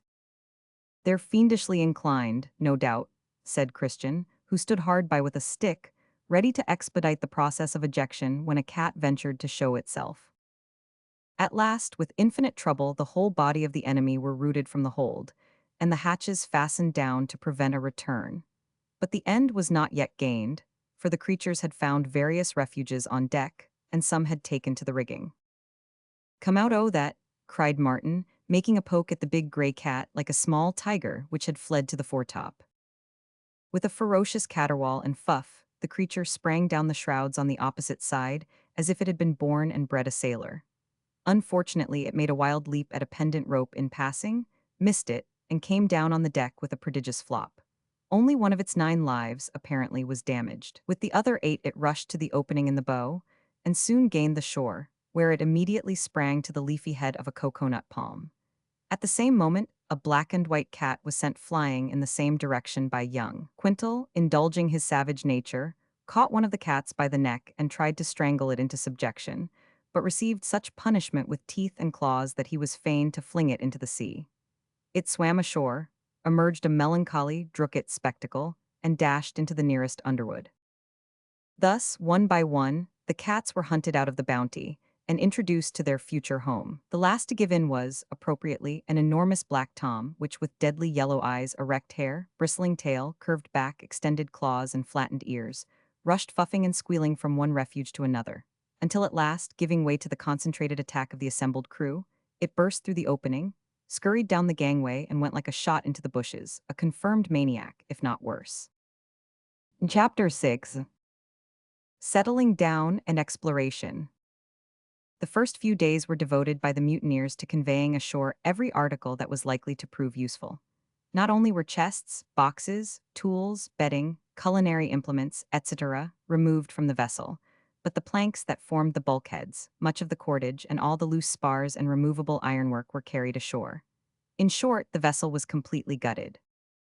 When this was finished, a council was called to decide what should be done with the Bounty herself. For although Christian was the acknowledged leader of the party, he took no important step without consulting his comrades.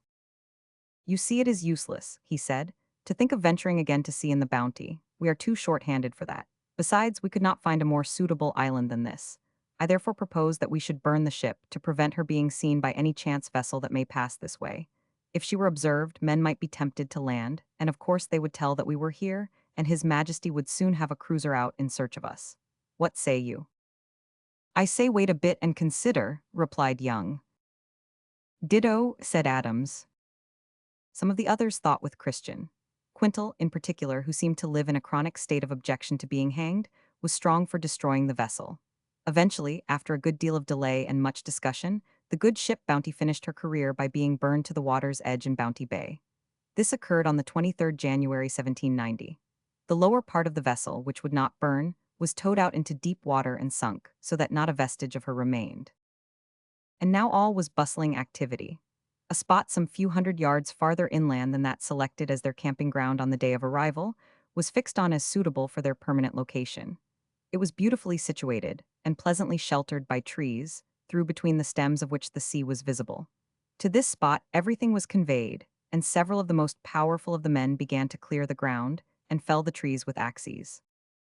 One morning, soon after landing, a party was organized to traverse the island and investigate its character and resources. As they were not yet quite sure that it was uninhabited, this party was a strong one and well armed. It consisted of Christian, Adams, Brown, Martin, and 4 of the Otaheians. Edward Young stayed at the encampment with the remaining men and the women. "In which direction shall we go?" asked Christian, appealing to Brown. The botanist hesitated and glanced round him. "If I might make so bold, sir," said Isaac Martin, "I would suggest that we go right up to the top o' the mountains. There's nothing like a bird's eye view for fillin' the mind why, right notions o' form, and size and character." Following this advice, they traversed the lower ground, which was found very prolific everywhere.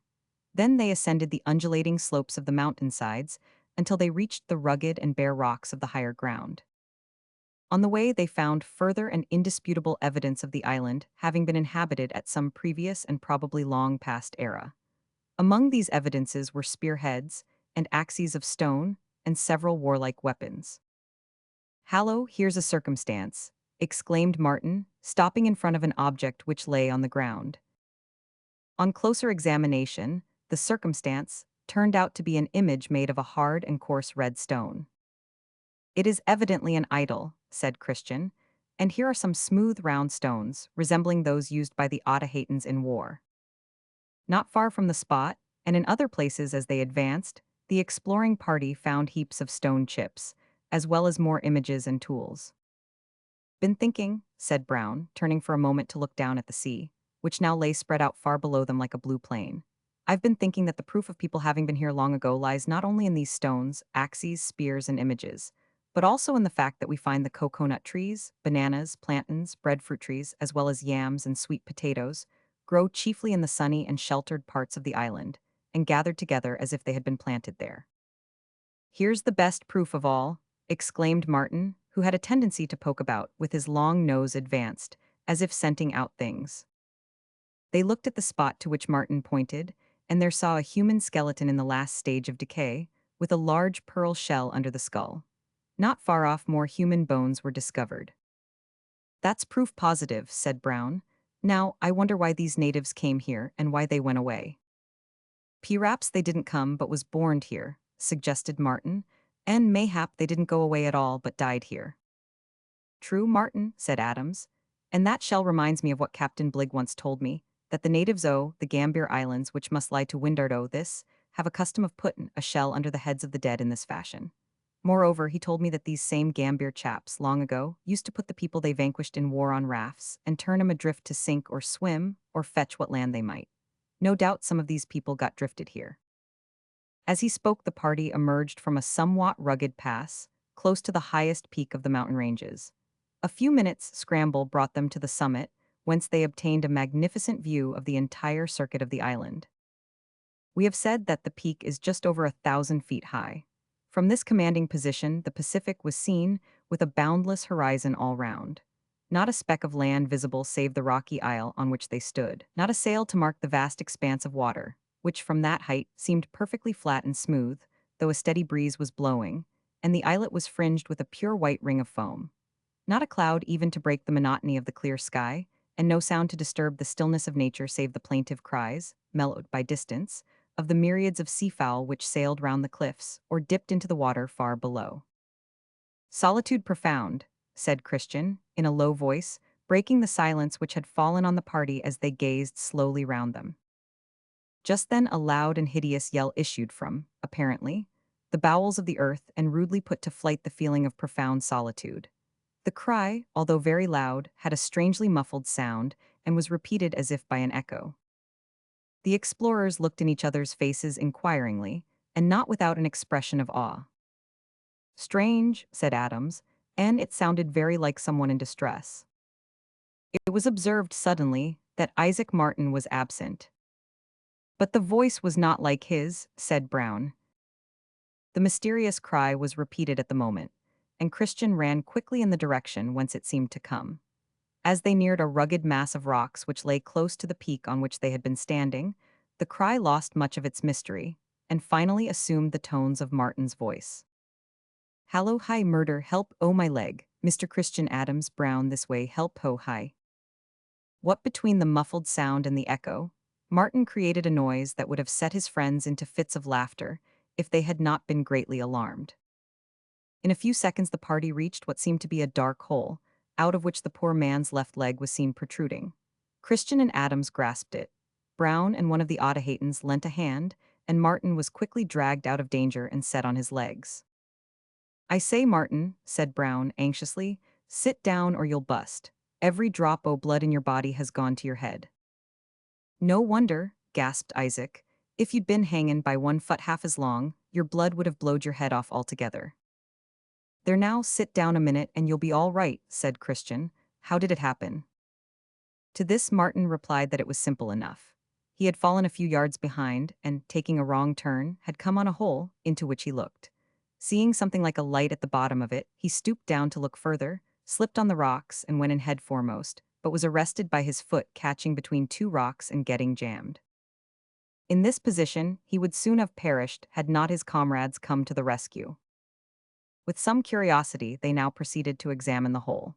It turned out to be the entrance to a cave which opened towards the northern side of the island, and from which a splendid sweep of the sea could be seen, while in the immediate neighborhood, far down the precipices, innumerable sea birds were seen like flakes of snow circling round the cliffs.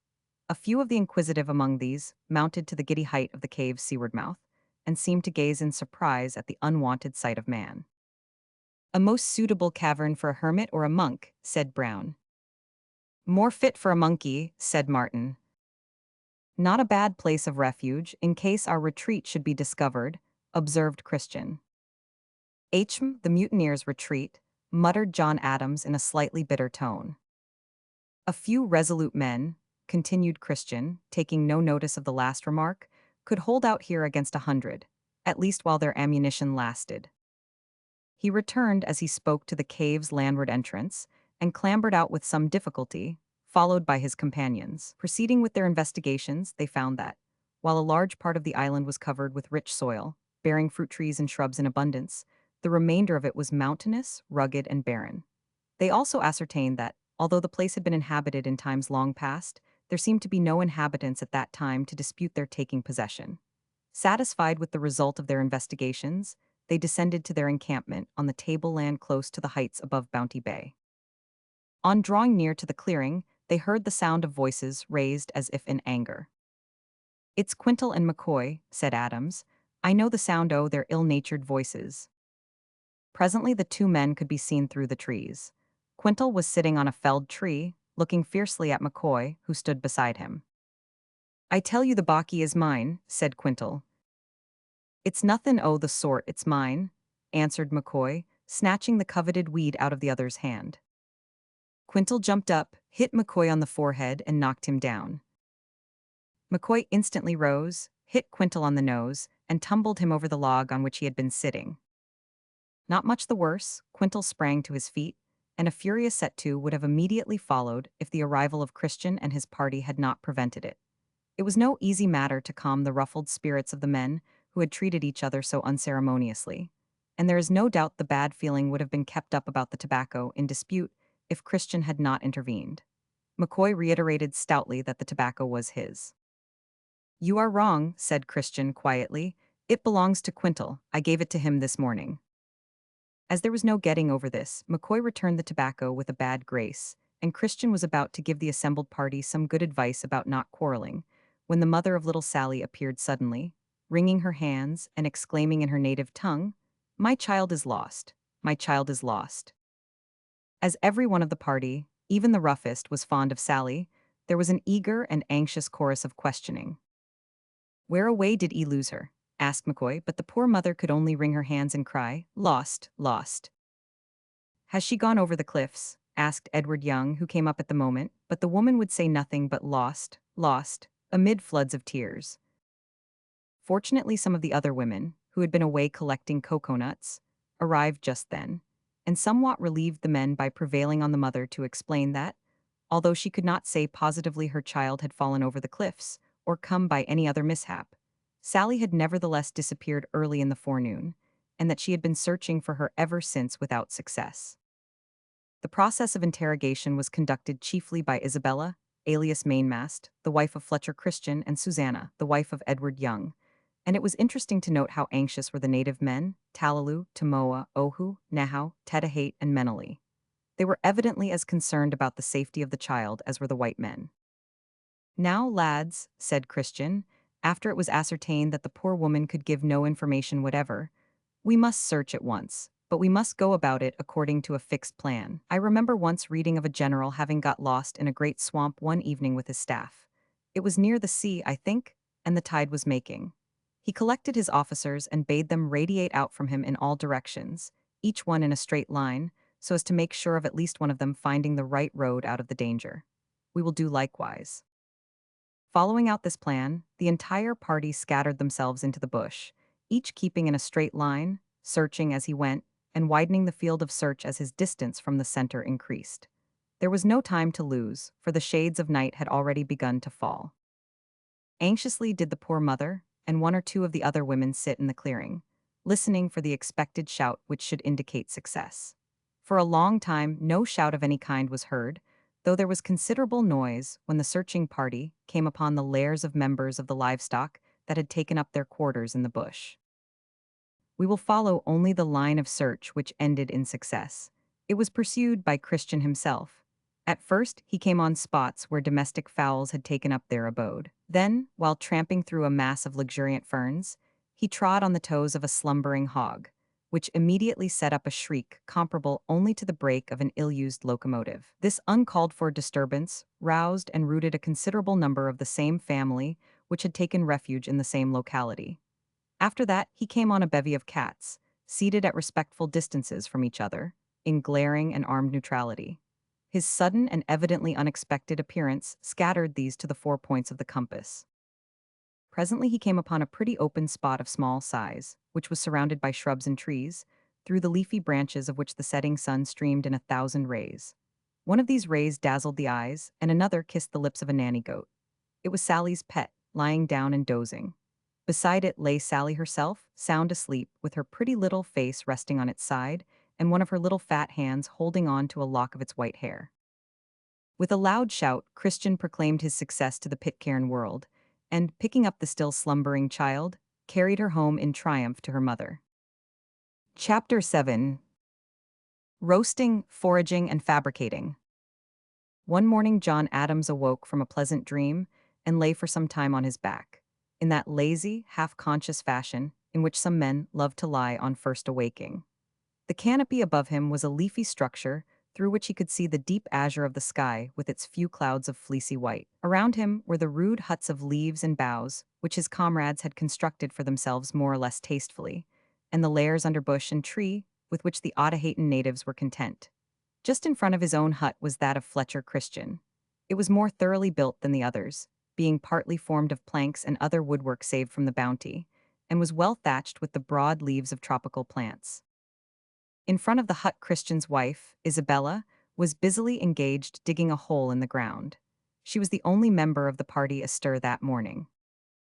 "I wonder why mainmast is up so early," murmured Adams, rousing himself and using his elbow as a prop while he observed her. Mainmast, who was better known by that sobriquet than by the name which Christian had given to her on his wedding day at Otaheite, was a very comely and naturally amiable creature, graceful in form, and although a so-called savage, possessing an air of simple dignity and refinement which might almost be termed ladylike. Indeed, several of the other native wives of the mutineers were similar to Mrs. Christian in these respects, and, despite their brown complexions, were remarkably good-looking. One or two, however, were commonplace enough, especially the wives of the 3 married Otaheitean men, who seemed to be, as no doubt they were, of a lower social class than the others who had mingled with the best Otaheitean society. Edward Young's wife, for instance, being a sort of native princess. At least she was the daughter of a great chief. The dress of these women was simple, like themselves, and not ungraceful. It consisted of a short petticoat of tapa, or native cloth, reaching below the knees, and a loose shawl or scarf of the same material thrown over the shoulders. After gazing a short time, Adams perceived what mainmast was about. She was preparing breakfast, which consisted of a hog. It had been shot by Christian the night before, partly because it annoyed him with pertinacious grunting in the neighborhood of his hut, and partly because several families of hoglets having been born soon after their arrival on the island, he could not be charged with extravagance in giving the people a treat of flesh once in a way. The process of cooking the hog was slow, hence the early move. It was also peculiar, therefore we shall describe it in detail, in order that the enterprising housewives of England may try the plan if convenient. Mainmast's first act was to kindle a large fire, into which she put a number of goodly-sized and rounded stones. While these were heating, she dug a large hole in the ground with a broken shovel, which was the only implement of husbandry possessed at that time by the community. This hole was the oven. The bottom of it she covered with fresh plant and leaves. The stones, having been heated, were spread over the bottom of the hole and then covered with leaves. On this hotbed the carcass of the pig was placed, and another layer of leaves spread over it. Some more hot stones were placed above that, over which green leaves were strewn in bunches, and finally, the hole was covered up with earth and rubbish piled up so as to keep in the heat. Just as she had accomplished this, mainmast was joined by Mrs. Young, Susanna, and Mrs. McCoy. "Good morning," said Mrs. Christian, using the words of salutation which she had learned from the Europeans. "The hog will not be ready for a long time. Will you help me with the cakes?" The women at once assented and set to work. They spoke to each other in the Otaheitan tongue. To their husbands they spoke in a jumble of that tongue and English. For convenience we shall, throughout our tale, give their conversations in ordinary English. While Mrs. McCoy prepared some yams and sweet potatoes for baking, Mrs. Young compounded a cake of yams and plantains, beaten up, to be baked in leaves. Mainmast also roasted some breadfruit. This celebrated fruit, but for which the bounty would never have been sent forth, and the mutiny with its wonderful consequences would never have occurred, grows on a tree the size of a large apple tree, the leaves of which are of a very deep green. The fruit, larger than an orange, has a thick rind, and if gathered before becoming ripe and baked in an oven, the inside resembles the crumb of wheaten bread and is very palatable. It lasts in season about 8 months of the year. While the culinary operations were going on, the precocious Sally, awaking from her slumbers, rose and staggered forth to survey the face of the newborn day. Her little body was clothed in an admirably fitting garment of light brown skin, the gift of nature. Having yawned and rubbed her eyes, she strayed towards the fire. Mrs. Christian received her with an affable smile and presented her with a pannikin of cocoa-nut milk to keep her quiet. Quaffing this beverage with evident delight, she dropped the pannikin, smacked her rosy lips, and toddled off to seek adventures. Her first act was to stand in front of Isaac Martin's hut and gaze with a look not unmixed with awe at the long nose pointing to the sky, from which sonorous sounds were issuing. It is said that familiarity breeds contempt. It was obvious that the awesome feeling passed from the infant's mind as she gazed. Under the impulse of a sudden inspiration, she entered the hut, went up to the nose, and tweaked it. "Hallo!" shouted Martin, springing up and tumbling Sally head over heels in the act. "Oh, poor thing, I haven't hurt you, have I?" He caught the child in his arms and kissed her, but Sally seemed to care neither for the tumble nor the kisses. Having been released, she sallied from the hut in search of more adventures. Martin, meanwhile, having been thoroughly aroused, got up and went towards the fire. "You're bright and early, mainmast," he said, slowly filling his pipe. "Yes, hog takes time to cook." "Hog is it, eh? That'll be first-rate, got sauce for it." "Hog needs no sauce," said Mrs. Christian with a laugh. To say truth, it required very little to arouse her merriment, or that of her amiable sisterhood. When Martin had lighted his pipe, he stood gazing at the fire profoundly, as if absorbed in meditation.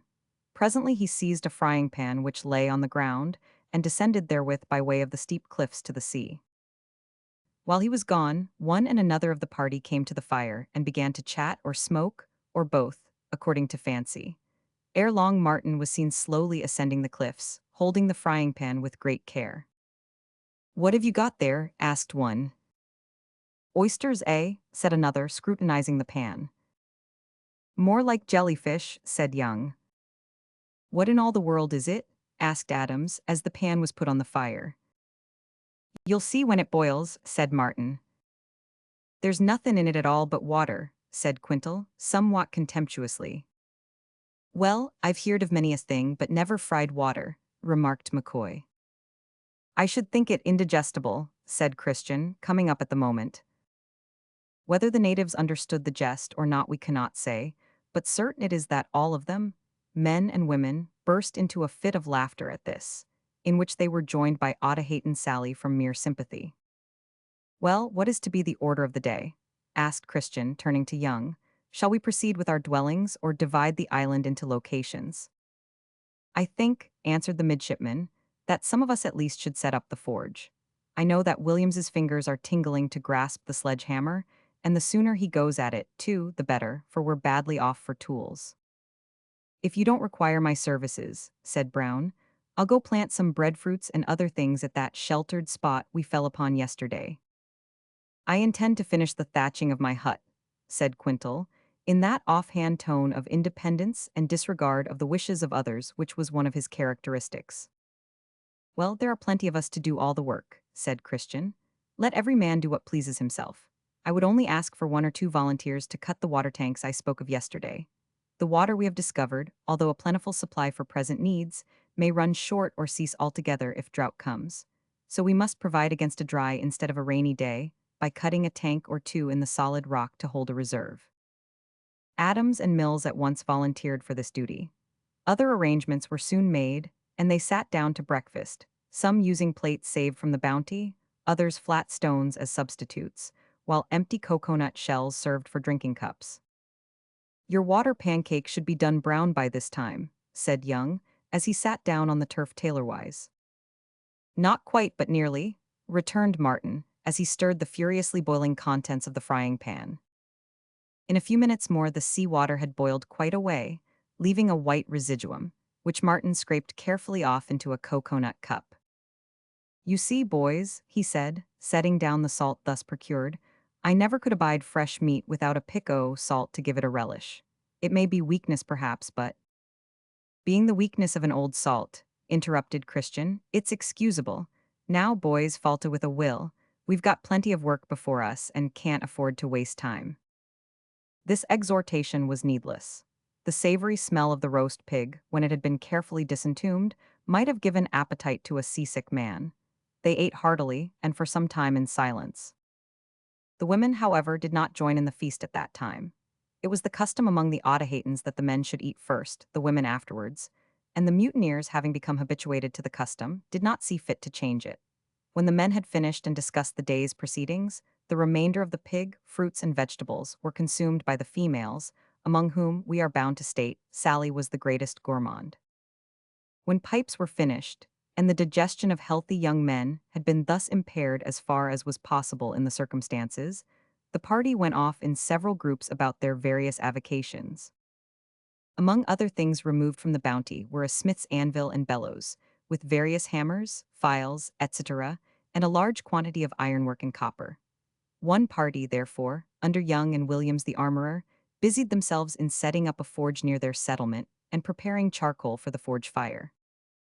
Another party, under Christian, proceeded to some neighboring rocks, and there, with sledgehammer and crowbars, which they used as jumpers, began the laborious task of boring the solid rock, intending afterwards to blast, and partly to cut it, into large water tanks. Quintal continued the thatching of his hut, in which work his humble wife aided him effectively. Brown proceeded with the planting operations which he had begun almost immediately after landing, and the women busied themselves variously, some in preparing the midday meal, some in gathering fruits and roots for future use, and others in improving the internal arrangements of their various huts, or in clearing away the debris of the late feast. As for little Sally, she superintended generally the work of the home department, and when she tired of that, went further afield in search of adventures. Chapter 8. Division of the Island, Moralizings, Misgivings, and a Great Event.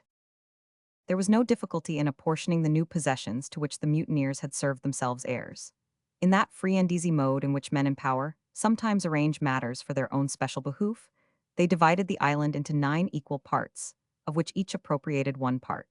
The 6 native men were not only ignored in this arrangement, but they were soon given to understand, by at least several of their captors, that they were to be regarded as slaves and treated as such.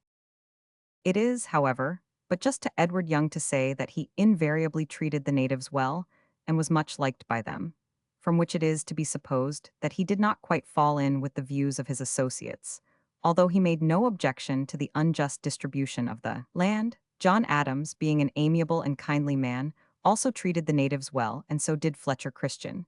But the others were more or less tyrannical, and those kindred spirits, Matthew Quintal and William McCoy, treated them with great severity, sometimes with excessive cruelty. At first, however, things went well. The novelty and romance of their situation kept them all in good spirits. The necessity for constant activity in laying out their gardens, clearing the land around the place of settlement, and erecting good log houses. All this, with fresh air and abundance of good food, kept them in excellent health and spirits, so that even the worst among them were for a time amiably disposed. and it seemed as if those 9 men had, by their act of mutiny, really introduced themselves into a terrestrial paradise.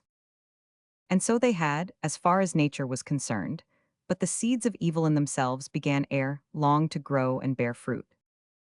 The fear of the avenger in the form of a man-o'-war was constantly before their minds. We have said that the Bounty had been burnt, and her charred remnants sunk to remove all traces of their presence on the island. For the same end, a fringe of trees was left standing on the seaward side of their clearing, and no erection of any kind was allowed upon the seaward cliffs or inland heights. One afternoon, Christian, who had been laboring in his garden, threw down his tools, and taking up the musket which he seldom left far from his hand, betook himself to the hills. He was fond of going there, and often spent many hours in solitary watching in the cave near the precipitous mountain peak. On his way up, he had to pass the hut of William McCoy. The others, conforming to the natural tendency of mankind to congregate together, had built their houses round the cleared space on the tableland above Bounty Bay, from which central point they were wont to sally forth each morning to their farms or gardens, which were scattered wide apart in separate valleys. McCoy, however, aspired to higher heights and grander solitudes. His dwelling, a substantial log hut, was perched upon a knoll overlooking the particular valley which he cultivated with the aid of his Otaheitan wife and one of the native men. "You are getting on well," said Christian to McCoy, who was felling a tree when he came up to him. "I slowly, but I'd get on a deal faster if that lazy brownskin who would work harder. Just look at him. He digs up that bit o' ground as if he was paid by the number o' minutes he took to do it. I had to give him a taste of a rope's end this morning, but it don't seem to have done him much good." "It didn't seem to do much good to you when you got it on board the Bounty," said Christian, gravely. "P'raps not, but we're not on board the Bounty now," returned McCoy, somewhat angrily. "Depend on it, McCoy," said Christian, softening his tone, "that the cat never made any man work well. It can only force a scoundrel to obedience, nothing more." I believe you're not far wrong, sir," returned the other, resuming his work. Giving a friendly nod to Ohu as he passed, and a cheerful "good morning" to Mrs. McCoy, who was busy inside the hut, Christian passed slowly on through the luxuriant herbage with which that part of the hillside was covered. At first he walked in the shade of many-stemmed banyans and feathery-topped palms, while the leaves of tall and graceful ferns brushed his cheeks, and numerous luxuriant flowering plants perfumed the air. Then he came to a clump of bushes, into which darted one of the goats that had by this time become almost wild. The goat's rush disturbed a huge sow with a litter of quite new pigs, the gruntings and squeakings of which gave liveliness to an otherwise quiet and peaceful scene. Coming out on the shoulder of the mountain just above the woods, he turned round to look back. It was a splendid panorama of tropical vegetation, rounded knolls, picturesque mounds, green patches, and rugged cliffs, extending downwards to Bounty Bay with its fringe of surf, and beyond, all round, the sleeping sea. 2 or 3 little brown, sparrow-like birds twittered in the bushes near, and looked askance, as if they would question the man's right to walk there. 1 or 2 active lizards ran across his path, pausing now and then, and glancing upwards as if in great surprise. Christian smiled sadly as he looked at them, then turned to breast the hill. It was a rugged climb. Towards the top, where he diverged to the cave, every step became more difficult. Reaching the hole where Isaac Martin had come by his misadventure, Christian descended by means of a rude ladder which he had constructed and let down into it. Entering the cave, he rested his musket against the wall of rock and sat down on a ledge near the opening towards the sea. It was a giddy height. As he sat there with hands clasped over one knee and eyes fixed wistfully on the horizon, his right foot, thrust a little beyond the edge of the rock, overhung a tremendous precipice, many hundred feet deep. For a long time he gazed so steadfastly, and remained so motionless as to seem a portion of the rock itself. Then he heaved a sigh that relieved the pent-up feelings of an overburdened soul. "So early," he muttered in a scarcely audible voice, "at the very beginning of life, just when hope, health, manhood, and opportunity were at the flood." He stopped and again remained motionless for a long time. Then, continuing in the same low, sad tone, but without altering his position or his wistful gaze. "And now an outlaw and outcast, doomed if taken to a felon's death, comrades seduced to their ruin, the brand of Cain not more terrible than mine, self-exiled for life, never, never more to see friends, country, kindred, sisters, mother, God help me." He laid his face in his hands and groaned aloud. Again he was silent, and remained without motion for nearly an hour. "Can it be true?" he cried in a voice of suppressed agony, looking up as if expecting an answer from heaven. "Shall I never, never, never awake from this hideous dream?" The conscience-smitten young man laid strong constraint upon himself and became calmer. When the sun began to approach the horizon he rose, and with an air of stern resolution, set about making various arrangements in the cave. From the first Fletcher Christian had fixed on this cavern as a retreat, in case his place of refuge should be discovered. His hope was that, if a man-o'-war should come at last and search the island, he and his comrades might escape detection in such a sequestered and well-concealed cavern. If not, they could hold out to the last and sell their lives dearly. Already he had conveyed to it, by degrees, a considerable supply of ammunition, some of the arms and a quantity of such provisions as would not readily spoil with time. Among other things, he carried to that elevated outlook Carteret's Book of Voyages and some other works, which had formed the very small library of the Bounty, including a Bible and a Church of England prayer book. When not gazing on the horizon, expecting yet fearing the appearance of a sail, he passed much of his time in reading. On the evening of which we write, he had beguiled some time with Carteret, when a slight sound was heard outside the cavern. Starting up with the nervous susceptibility induced by a guilty conscience, he seized his musket and cocked it. As quickly he set it down again and smiled at his weakness. Next moment he heard a voice shouting. It drew nearer. "Hallo, sir, Mr. Christian," cried John Adams, stooping down at the entrance.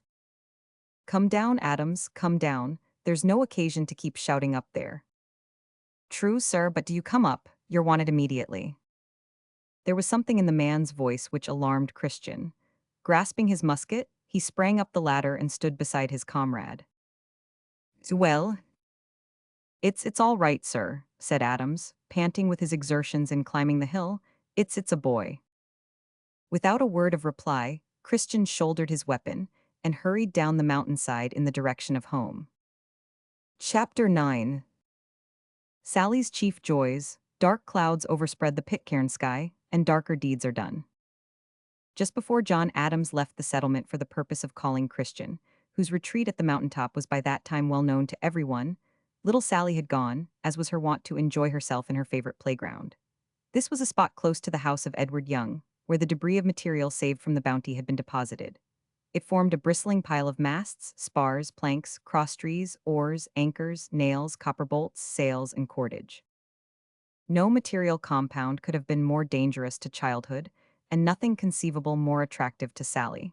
The way in which that pretty little nude infant disported herself on that pile was absolutely tremendous. She sprang over things as if she had been made expressly to fly. She tumbled off things as if she had been created to fall. She insinuated herself among anchor flukes and chains as if she had been born an eel. She rolled out from among the folds of sails as if she were a live dumpling.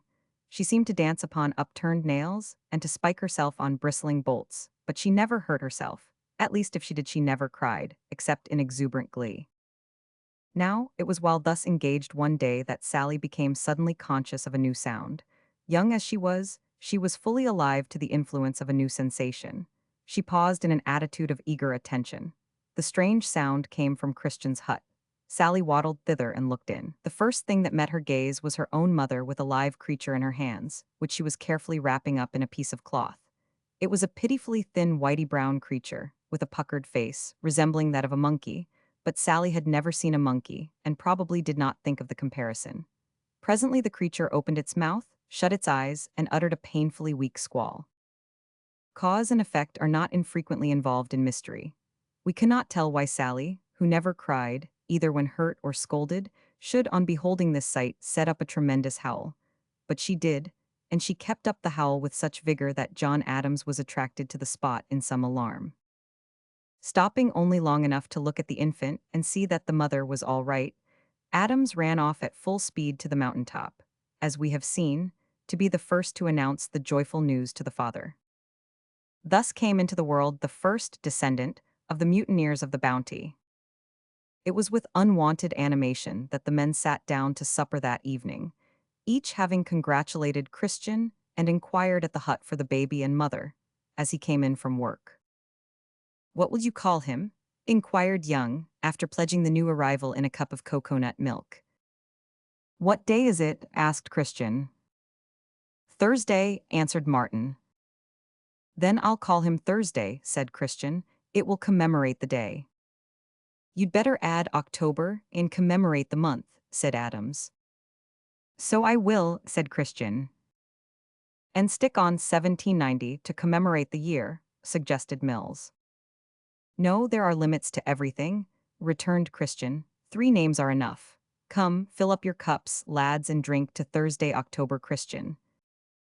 With enthusiasm and a shout of laughter, the toast was pledged in coconut milk, and once again Christian's hand was shaken by his comrades all round. The advent of Talk, as Adams called him, or Talk, as he afterwards came to be styled, was, as it were, the breaking of the ice. It was followed ere long by quite a crop of babies. In a few months more, a Matthew Quintal was added to the roll. Then a Daniel McCoy furnished another voice in the chorus, and Sally ceased to disquiet herself because of that which had ceased to be a novelty. This all occurred in 1791. After that there was a pause for a brief period. Then, in 1792, Elizabeth Mills burst upon the astonished gaze of her father, and was followed immediately by another Christian, whom Fletcher, discarding his eccentric taste for days and months, named Charles. By this time Sally had developed such a degree of matronly solicitude that she was absolutely entrusted at times with the care of the other children. In a special manner she devoted herself to little Charlie Christian, who was a particularly sedate infant.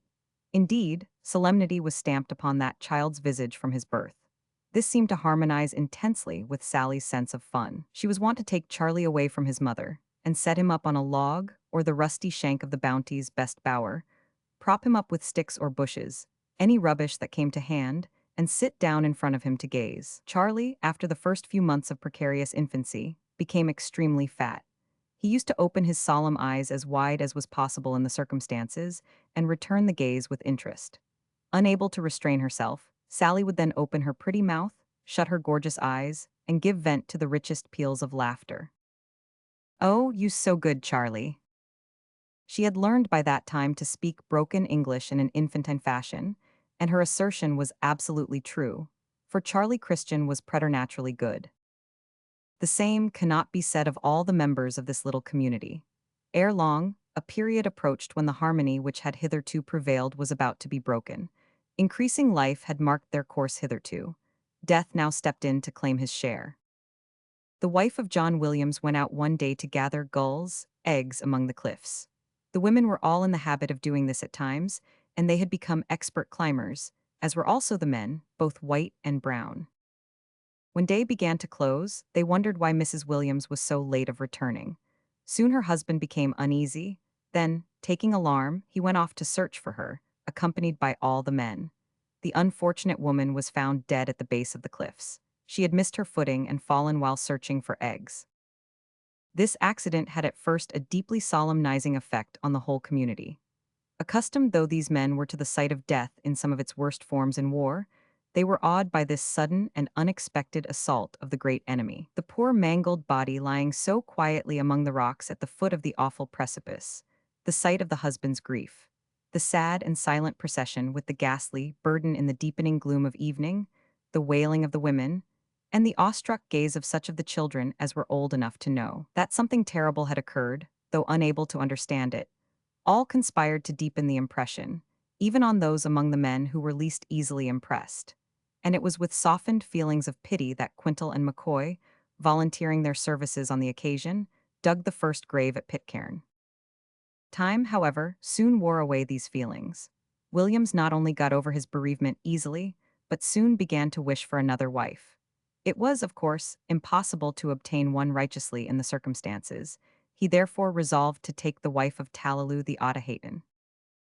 It must not be supposed that all Williams' comrades supported him in this wicked design. Christian, Young, and Adams remonstrated with him strongly, but he was obstinate and threatened to take the boat and leave the island if they interfered with him. As he was an expert blacksmith, his comrades could not afford to lose him and ceased remonstrating. Eventually he carried out his intention. This was, as might have been expected, the beginning of trouble. The colored men made common cause of it, and from that time forward began to plot the destruction of their white masters. What made matters worse was that Talalu's wife was not averse to the change, and from that time became a bitter enemy of her Otahatan husband. It was owing to this wicked woman's preference for Williams that the plot was afterwards revealed. One evening, while sitting in Christian's house, Talalu's wife began to sing a sort of extempore song, the chorus to which was, "Why does black man sharpen axe? To kill white man." Hearing this, Christian, who was close at hand, entered the hut and demanded an explanation. On being informed of the plot of the Otahatan men to murder all the whites, a dark frown overspread his face. Hastily seizing his musket, he loaded it, but it was observed that he put no bullet in. The Otahatans were assembled at the time in a neighboring house. Christian went straight to the house, charged the men with their guilty intentions, pointed his gun at them, and pulled the trigger. The piece missed fire. Before he could recock, Talalu leaped through the doorway, followed by his friend Tamoa, and took shelter in the woods. The other 4 men begged for mercy, said that the 2 who had just left were the instigators as well as ringleaders in the plot, and promised to hunt them down and murder them if their own lives should be spared. As Christian had probably no fixed intention to kill any of the men, and his sudden anger soon abated, he accepted their excuses and left them. It was impossible, however, for the mutineers to feel confidence in the natives after that. The 2 men who had fled for refuge to the bush did not return to the settlement, but remained in hiding. One day Talalu's wife went, with some of the other women, to the southern side of the island to fish from the rocks. They were soon busily at work. The lines used had been made by themselves from the fibrous husk of the coconut. The hooks had been brought on shore from the Bounty. Chattering and laughing with the free and easy gaiety of savages, they plied their work. It seemed more like play, with varying success. Suddenly the wife of Talalu heard a faint hiss behind her. Turning her head, she saw her former husband in the bushes. He beckoned to her and disappeared. None of the other women appeared to have heard or observed the man. Presently, Talalu's wife rose and, going into the woods, joined her husband. She found him in company with Tamoa. "Is Talalu become a dog that he should be driven to live in the bush?" demanded the man with a stern air. "The white men are strong," answered his wife with a subdued look. "The women can do nothing." "You can stay with me here in the bush if you will," said Talalu. "The white men are strong, but we are stronger. We will kill the white men." He turned with an air of offended dignity and strode away. His wife meekly followed, and Tamoa went with them. Now, there was one woman among the fishers whose eyes were sharp, and her hearing was keen. This was Susanna, the wife of the midshipman Edward Young. She had followed Talalu's wife, saw what occurred, and carried back a report to the settlement. A council of war was at once held. "If we leave these men at liberty," said Williams, "we shall never again be able to go to rest in security." "Something must be done," said Christian, with the air of a man whose mind wanders far away from the subject in hand. "Kill them," suggested McCoy. "Yes," said Quintal. "I vote that we get up a grand hunt, run them to earth, and shoot them like dogs as they are." "Not so easy as you think to hunt down such men among these wild and wooded hills," said Young. "Besides, it is only Talalu who has threatened us. Tamoa is guiltless, I think." "I'll tell you what we'll do, lads. We'll poison 'em," said Williams. "I've heard of such a thing done at Otaheite by one of the women. She knows how to get the poison from some sort of plant, I believe, and I'm pretty sure that Menely will help us." The plan thus suggested was finally adopted. One of the women made 3 puddings, 2 of which were good, the third was poisoned. Menely at once agreed to go to the fugitives, say he had stolen the puddings and would be willing to share them. The 2 good puddings were to be given to Talalu's wife and Tamoa, the poison one to Talalu himself. For further security, Menely was to carry a pistol with him and use it if necessary. The assassin was not long in tracking out his countrymen. "You bring us food," said Talalu. "Yes, I have stolen it. Will you have some?" They all accepted the puddings, and Tamoa and the woman began to eat, but Talalu was quick-witted. He observed something unusual in Menely's manner, suspected poison, and would not eat his pudding. Laying it aside, he ate that of his wife along with her. Menely pretended not to notice this. After the others had done eating, he proposed that they should all go a little farther up into the bushes, where, he said, he had left his own wife among some breadfruit trees. Talalu agreeing to this, they rose and walked away. The footpath being narrow, they were obliged to go in single file. Meneley walked behind Talalu. After having gone a few paces, the former drew his pistol, pointed it at the back of his countryman's head and pulled the trigger, but it missed fire. Talalu, hearing the click, turned round, saw the pistol, and immediately fled, but his enemy was swift of foot, soon overtook him, and the two grappled. A severe struggle ensued, Timoa and the woman standing by and looking on, but rendering help to neither party. The two combatants were pretty well matched. The pistol had fallen at the first onset, and for a few minutes it seemed doubtful which should prove the victor, as they swayed to and fro, straining their dark and sinewy forms in deadly conflict. At last the strength of Talalu seemed to give way, but still, he retained a vice-like grasp of his antagonist's right wrist. "Won't you help me?" gasped Talalu, turning an appealing glance on his wife. "No," cried Meneley, "but she will help me to kill Talalu." The hardened woman picked up the pistol, and going towards her husband struck him on the head. Meneley quickly finished with his knife what the murderess had begun. For a few minutes the three stood looking at the murdered man in silence, when they returned to the settlement and told what they had done. But the assassin's work was not yet over. Another of the natives, named Ohu, had fled to the woods, threatening vengeance against the white men. It was deemed necessary that he too should be killed, and Meneley was again found to be a willing instrument. Timoa, who had exhibited such callous indifference at the murder of Talalu, was his fitting companion. They soon found Ohu and succeeded in killing him. Strange to say, the mutineers, after these foul deeds, dwelt for a long time in comparative peace and harmony. It seemed as if their worst feelings had found full vent and been expended in the double murder. No doubt this state of hollow peace was partly owing to the fact that the native men, now being reduced to 4 in number, felt themselves to be unable to cope with their masters, and quietly submitted to the inevitable. But by degrees the evil spirits in some of the party began to reassert their power. McCoy and Quintal in particular became very savage and cruel. They never hesitated to flog or knock down a native on the slightest pretext, insomuch that these unhappy men were again driven to plot the destruction of their masters. Adams, Christian, and Young were free from the stain of wanton cruelty. Young in particular was kind to the natives, and a favorite both with men and women. Chapter 10. Dangers, Joys, Trials, and Multiplication. "I'm going to the cliffs today, Williams," said Young one morning. "Will you come?" Williams was busy at the forge under the pleasant shade of the great banyan tree. Resting his hammer on the anvil, he looked up. "No," he answered. "I can't go till I've finished this spade. It's the last bit of iron we have left that'll serve for such a purpose." "That's no reason why you should not let it lie till the afternoon or tomorrow." "True, but I've got another reason for pushing through with it. Isaac Martin says the want of a spade keeps him idle, and you know it's a pity to encourage idleness in a lazy fellow." "You are right. What is Martin about just now?" "Working at the big water tank. It suits him, a heavy quiet sort of job with the pick, requiring no energy or thought, only a sleepy sort o' perseverance, of which long-legged Isaac has plenty." "Come now," returned Young with a laugh. "I see you are getting jealous of Martin's superior intellect, but where are Quintal and McCoy?" "Diggin' in their gardens, I suppose. Leastwise, I heerd Mr. Christian say to mainmast he'd seen 'em go off in that direction. Mr. Christian himself has gone to his old outlook aloft on the mountains. If he don't see a sail at last, it won't be for want o' keepin' a bright lookout." The armorer smiled grimly as he thrust the edge of the half-formed spade into the fire and began to blow his bellows.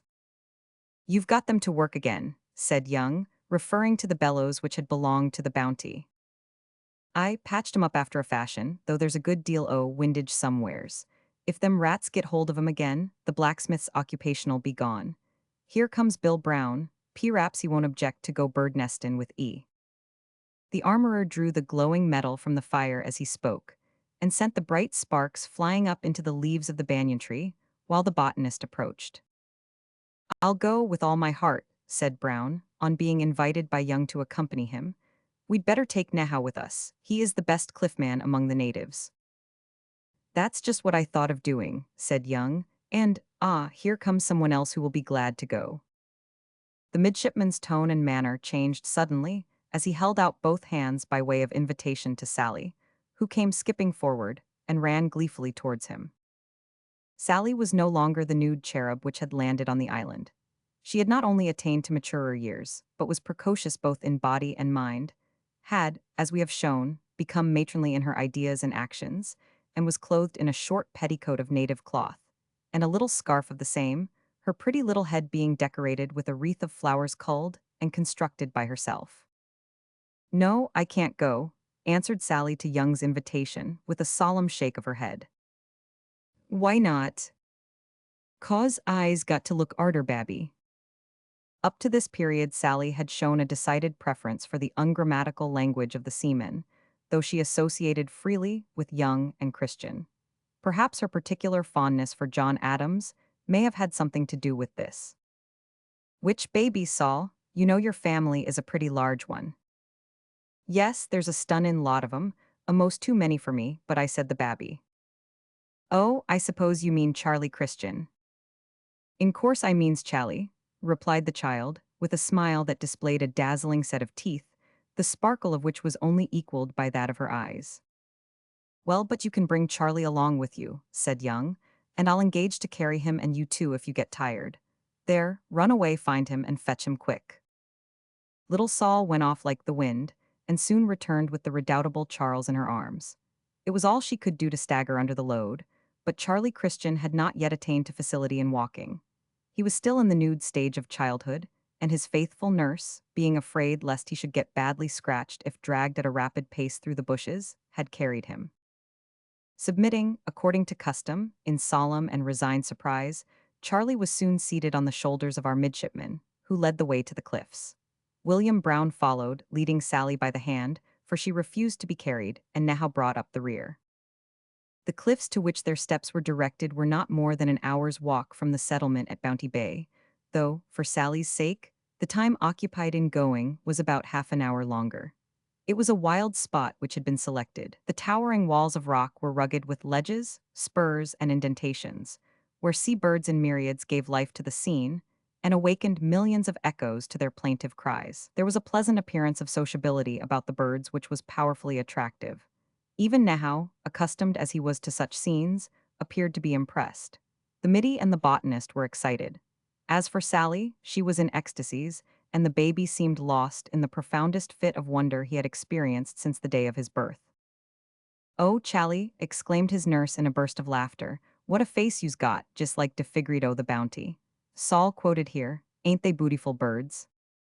She effectually prevented reply, even if such had been intended, by suddenly seizing her little charge round the neck and kissing his right eye passionately. Master Charlie cared nothing for that. He gazed past her at the gulls with the unobliterated eye. When she kissed him on the left cheek, he gazed past her at the gulls with the other eye. When she let him go, he continued to gaze at the gulls with both eyes. He had often seen the same gulls at a distance, from the lower level of Bounty Bay, but he had never before stood on their own giddy cliffs and watched them from their own favorite bird's-eye viewpoint. For there were thousands of them sloping, diving, and wheeling in the airy abyss, pictured against the dark blue sea below, as well as thousands more circling upwards, floating and gyrating in the bright blue sky above.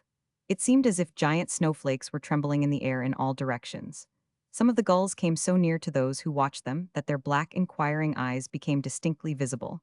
Others swept towards them with rustling wings, as if intending to strike, and then glanced sharply off or upwards with wild cries. "Wouldn't it be fun to have wings?" asked Brown of Sally as she stood there open-mouthed and eyed. "Oh, wouldn't it?" "If I had wings," said Young, with a touch of sadness in his tone, "I'd steer a straight course through the air for old England." "I didn't know you had such a strong desire to be hanged," said Brown. "They'd never hang me," returned Young. "I'm innocent of the crime of mutiny, and Captain Bligg knows it." "Bligg would be but a broken reed to lean on," rejoined Brown, with a shrug of contempt. "If he liked you, he'd favor you. If he didn't, he'd go dead against you. I wouldn't trust myself in his hands, whether innocent or guilty. Depend upon it, Mr. Young, Fletcher Christian would have been an honor to the service if he had not been driven all but mad by Bligg. I don't justify Mr. Christian's act, it cannot be defended, but I have great sympathy with him.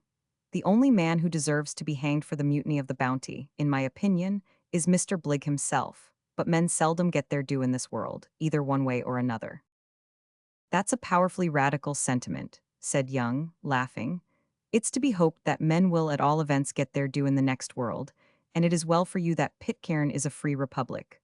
But come, We must go to work if we would have a kettle of fresh eggs. I see a ledge which seems accessible, and where there must be plenty of eggs, to judge from the row the gulls are making round it. I'll try. See, now, that you don't get yourself into a fix that you can't get out of. You know that the heads of you landsmen are not so steady as those of seamen. I know that the heads of landsmen are not stuffed with such conceit as the heads of you sailors, retorted Brown, as he went off to gather eggs. Now, Sally, do you stop here and take care of Charlie, said Young, leading the little girl to a soft grassy mound, as far back from the edge of the cliff as possible. Mind that you don't leave this spot till I return. I know I can trust you, and as for Charlie. Oh, he never moves a most, except when I lifts I am he's so good, interrupted Sally. Well, just keep a sharp eye on him, and we'll soon be back with lots of eggs. While Edward Young was thus cautioning the child, William Brown was busy making his way down the cliffs to some promising ledges below, and Nahau, the Otaheitan, clambered up the almost perpendicular face of the part that rose above them. See frontispiece. It was interesting to watch the movements of the three men.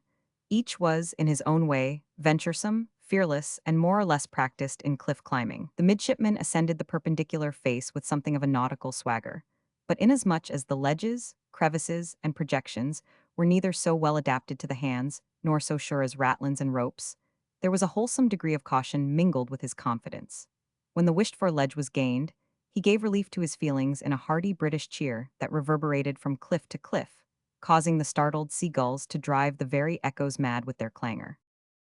The botanist, on the other hand, proceeded with the extreme care of a man who knew that a false step or uncertain grip might send him into the seething mass of foam and rocks below. But he did not hesitate or betray want of courage in attempting any difficulty which he had made up his mind to face. The proceedings of Nehau, however, seemed little short of miraculous. He appeared to run up perpendicular places like a cat, to leap where the others crept, to scramble where his companions did not dare to venture, and, loosely speaking, to hang on occasionally to nothing by the point of his nose, his eyelids, or his fingernails. We say that he appeared to do all this, but the gulls who watched and followed him in noisy indignation could have told you, if they had chosen, that his eye was quick, that his feet and hands were sure, and that he never trusted foot or hand for one moment on a doubtful projection or crevice.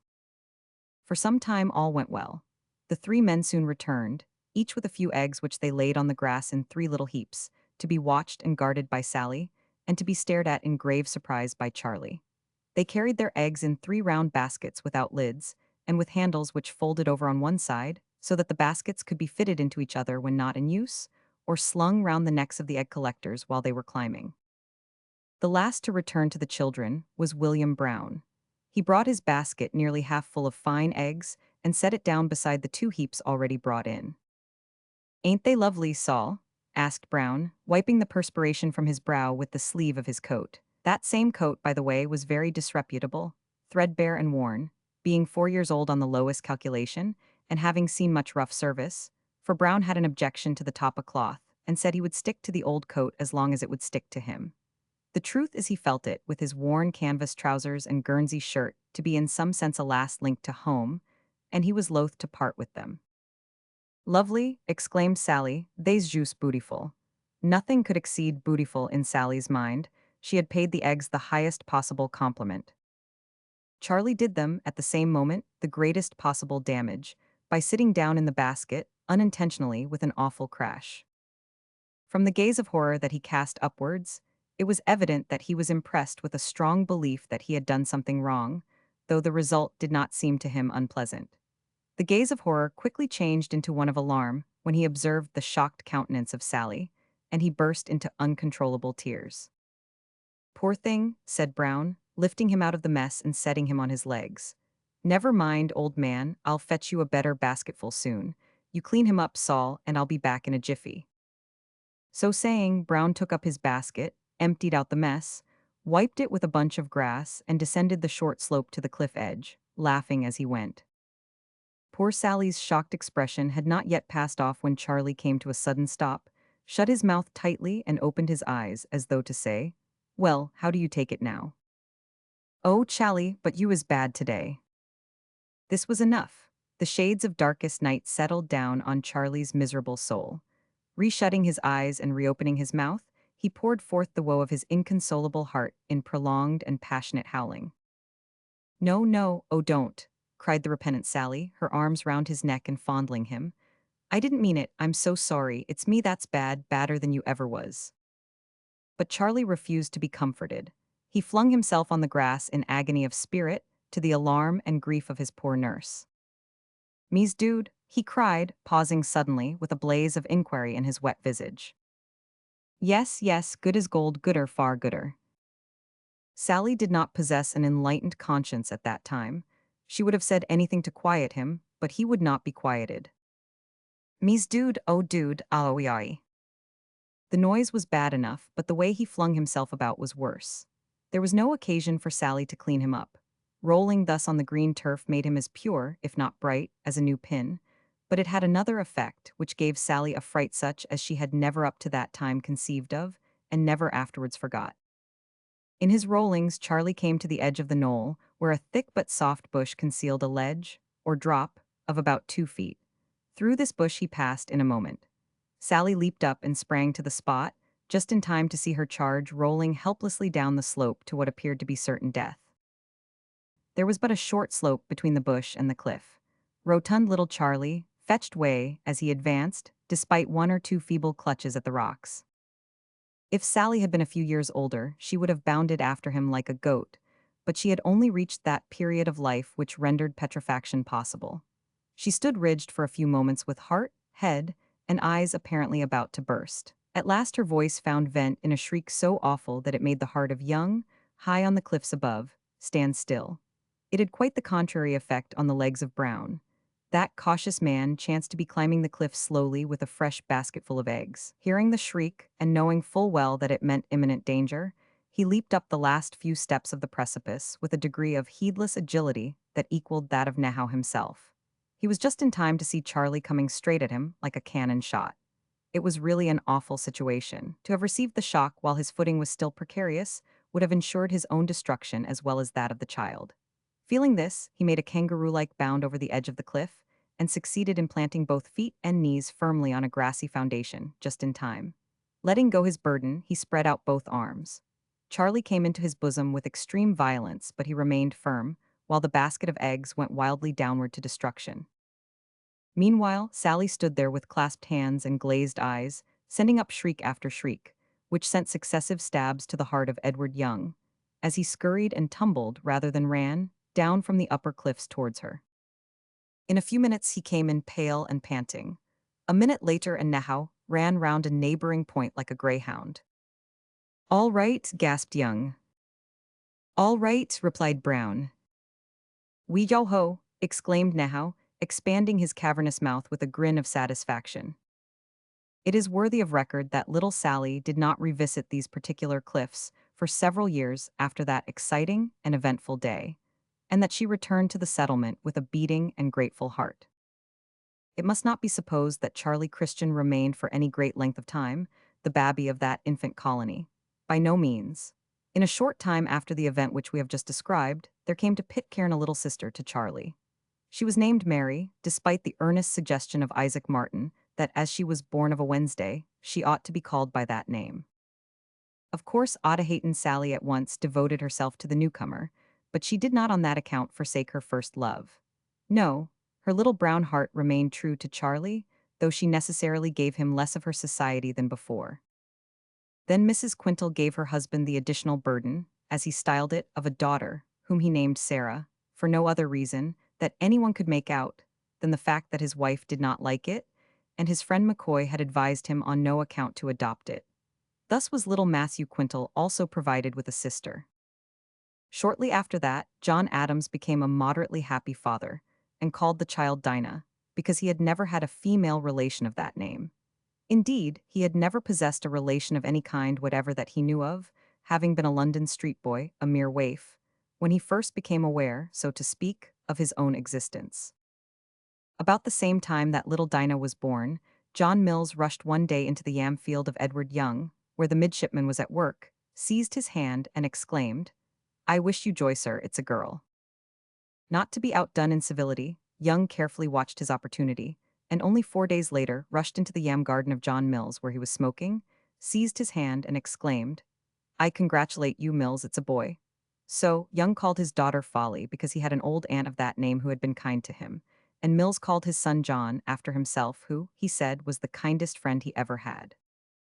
By this time, poor Otahaton Sally became overburdened with care. It became evident that she could not manage to look after so large a family of helpless infants, even though her services should only be required when the mothers were busy in the gardens. Mrs. Isabella Christian, alias Mainmast, was therefore relieved of part of her field duties and set apart for infantry drill. Thus the rising generation multiplied and grew apace, and merry innocent laughter and gleeful childlike shouts began to resound among the cliffs and groves of the lonely refuge of the mutineers. Chapter 11. Sporting, Schooling, and Moralizing. Time flew by with rapid wing, and the infant colony prospered in many ways, though not in all. One day John Adams took down his gun from the pegs on which it rested above the door of his hut. Saying to his wife that he was going to shoot a few cats and bring home a pig for supper, he sallied forth and took the footpath that led to one of the darkest recesses of the lonely island. Lest the reader should imagine that Adams was a cruel man, we must explain that, several years having elapsed since the landing of the mutineers on Pitcairn, the cats had by that time multiplied excessively, and instead of killing the rats, which was their duty, had taken to hunting and devouring the chickens. For this crime the race of cats was condemned to death, and the sentence was put in force whenever opportunity offered. Fortunately, the poultry had also multiplied quickly, and the hogs had increased to such a degree that many of them had been allowed to take to a wild life in the woods, where they were hunted and shot when required for food. Sporting, however, was not often practiced, because the gunpowder which had been saved from the Bounty had by this time sensibly diminished. Strange to say, it did not seem to occur to any of the men that the bow and arrow might become of use when guns became useless. Probably they looked upon such weapons with contempt, for they only made little bows, as playthings for the children, with harmless, blunt-headed arrows. On turning from the clearing into the bush, Adams came on a sight which amused him not a little. In an open place, partially screened from the sun by the graceful leaves of palms and bananas, through which was obtained a glimpse of the sea, Otahaton Sally was busily engaged in playing at school. Seated on the end of a felled tree was Thursday October Christian, who had become, as Isaac Martin expressed it, a great lout of a boy for his age. Thursday was at the head of the class, not in virtue of his superior knowledge but his size. He was a strong-made fellow, with a bright, intelligent, good-humored face like that of his father. Next to him sat little Mac Quintal, rather heavy and stupid in expression, but quiet and peaceable in temperament like his mother. Next came Daniel McCoy, whose sharp, sparkling countenance seemed the very embodiment of mischief, in which quality he resembled his father. Fortunately for little Dan, his mother was the gentlest and most unselfish of all the native women, and these qualities, transmitted to her son, were the means of neutralizing the evil which he inherited from his father. After him came Elizabeth Mills, whose pretty little whitey-brown face was the counterpart of her mother's in expression. Indeed, all of these little ones inherited in a great degree that sweet pliability of character for which the Otahaton women were, and we believe still are, famous. Last, but not least, sat Charlie Christian at the bottom of the class. "Now haul up your heads and pay attention," said the teacher, with the air of authority suitable to her position. It may be observed here that Sally's knowledge of schooling and classwork was derived from Edward Young, who sometimes amused himself and the children by playing at school, and even imparted a little instruction in this way. "Don't wink, Daniel McCoy," said Sally, in a voice which was meant to be very stern but was laughably sweet. "Peace, missus, talks vinkin', too."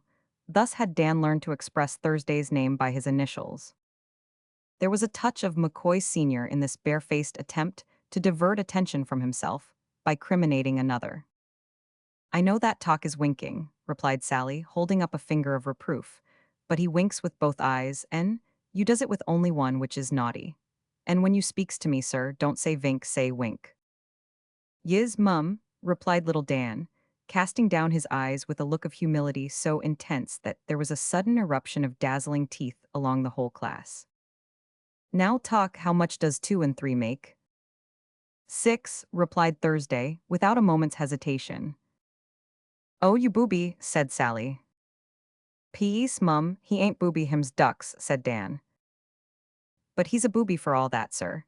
You hold you tongue, Dan'l, and tell me what 3 and 2 makes. Peace, mum, I can't, answered Dan, folding his hands meekly. But P-Raps Charlie can, he's clever, you know. Won't you ax I am? Yes, I will ask, I am Chally, what's 3 and 2? If Charlie had been asked how to square the circle, he could not have looked more innocently blank, but the desire to please Sally was in him a sort of passion.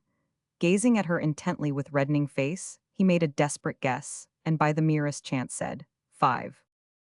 Sally gave a little shriek of delight and looked in triumph at Dan. That little creature, who seemed scarce old enough to receive a joke, much less to make one, looked first at Charlie and winked with his left eye, then at Thursday and winked with his right one. "You're winkin' again, sir," cried Sally sharply. "Yis, mum, but with boff eyes this time, vich isn't naughty, you know." "But it is naughty, sir, unless you do it with both eyes at once." "Oh, with boff at once," exclaimed Dan, who thereupon shut both eyes very tight indeed, and then opened them in the widest possible condition of surprise. This was too much for Sally. She burst into a hearty fit of laughter. Her class, being ever ready to imitate such an example, followed suit. Charlie tumbled forward and rolled on the grass with delight. Little Dan kicked up his heels and tumbled back over the log in ecstasy, and Thursday October swayed himself to and fro, while the other two got up and danced with glee. It was while the school was in this disorganized state that John Adams came upon them. "That's right, Saul," he said heartily as he patted the child's head.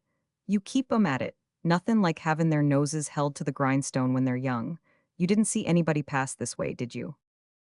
"No," replied the child, looking earnestly up into the seaman's countenance. It was a peculiarity of these children that they could change from gay to grave with wonderful facility. The mere putting of the question had changed the current of their minds as they earnestly and gravely strove to recollect whether anyone had been seen to pass during the morning. "No," repeated Sally, "don't think nobody have passed this mornin'." "Yis, there vas vun," said little Dan, who had become more profoundly thoughtful than the others. "Aye, who was that, my little man?" said Adams. "Isaac Martin's big sow," replied Dan gravely. The shout of laughter that followed this was not in proportion to the depth, but the unexpectedness of the joke, and John Adams went on his way, chuckling at the impudence of what he called the precocious snipe. In a short time, the seaman found himself in a thicket, so dense that it was with difficulty he could make his way through the luxuriant underwood. On his left hand, he could see the sky through the leaves, on his right the steep sides of the mountain ridge that divided the island. Coming to a partially open space, he thought he saw the yellow side of a hog. He raised his gun to fire, when a squeaky grunt told him that this was a mother reposing with her family. He contented himself, therefore, with a look at them, and gave vent to a shout that sent them scampering down the hill. Soon after that he came upon a solitary animal and shot it. The report of the musket and the accompanying yell brought the Otaheitan man Tedahate to his side. "Well met, Tidy," so he styled him. "I want you to carry that pig to Mrs. Adams. You didn't see any cats about, did you?" "No, sar." "Have you seen Mr. Christian at the tanks this morning?" "Yis, sar, but him's no dara now. Him go to de mountain top." "Ha, I thought so. Well, take the pig to my wife Tidy, and say I'll be back before dark." The native threw the animal over his broad shoulders, and Adams directed his steps to the well-known cave on the mountain top, where the chief of the mutineers spent so much of his leisure time. After the murder of the two natives, Talaloo and Ohu, Fletcher Christian had become very morose. It seemed as if a fit of deep melancholy had taken entire possession of him. His temper had become greatly soured. He would scarcely condescend to hold intercourse with anyone, and sought the retirement of his outlook in the cave on the mountain top, where few of his comrades ventured to disturb him, save when matters of importance claimed his immediate attention. Latterly, however, a change had been observed in his demeanor. He had become gentle, almost amiable, and much more like his former self before the blighting influence of Blig had fallen on him. Though he seldom laughed, he would chat pleasantly with his companions, as in days gone by, and frequently took pains to amuse the children. In particular, he began to go frequently for long walks in the woods with his own sons, little Charlie on his back, and Thursday October gambling by his side. Also Otaheitan Sally, for that careful nurse refused to acknowledge any claim to the guardianship of Charlie as being superior to her own, not even that of a father. But Fletcher Christian, although thus changed for the better in many respects, did not change in his desire for solitude. His visits to the Outlook became not less but rather more frequent and prolonged than before. He took no one into his confidence. The only man of the party who ever ventured to visit him in his Outlook was Edward Young, but his visits were not frequent, though they were usually protracted when they did take place, and the midshipman always returned from them with an expression of seriousness, which, it was observed, never passed quickly away. But Young was not more disposed to be communicative as to these visits than Christian himself, and his comrades soon ceased to think or care about the matter. With his mind meditating on these things, John Adams slowly wended his way up the mountainside, until he drew near to the elevated hermitage of his once superior officer, now his comrade in disgrace and exile. Stout John Adams felt his blunt, straightforward, seafaring spirit slightly abashed as he thus ventured to intrude on the privacy of one for whom, despite his sins and their terrible consequences, he had never lost respect. It felt like going into the captain's cabin without orders. The seaman's purpose was to remonstrate with Christian for thus daily giving himself up, as he expressed it, to such a long spell o' the blues. Drawing near to the entrance of the cavern, he was surprised to hear the sound of voices within. "Humph, somebody here before me," he muttered, coming to an abrupt pause, and turning, as if with the intention of retracing his steps. But the peculiarity of the sounds that issued from the cave held him as if spellbound. Chapter 12. Converse in the Cave, Cruelty, Punishment, and Revelry.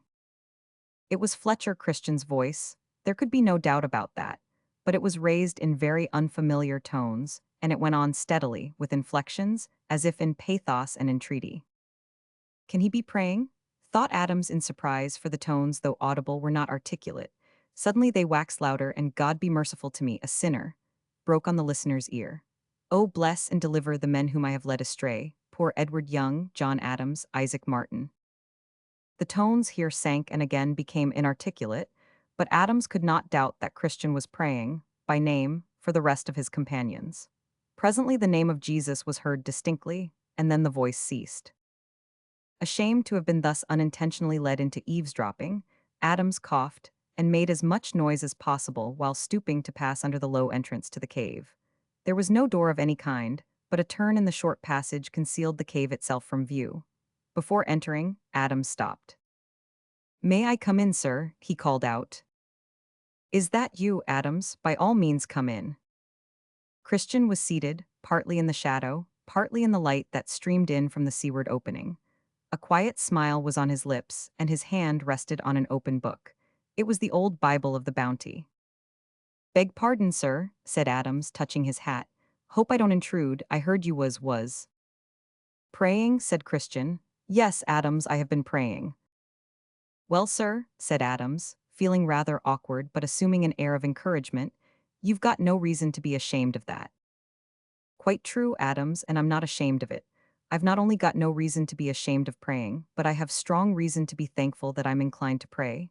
Sit down, Adams, on the ledge opposite. You've got something on your mind, I see, that you want to get rid of. Come, let's have it." There was nothing but good-natured encouragement in Christian's look and tone.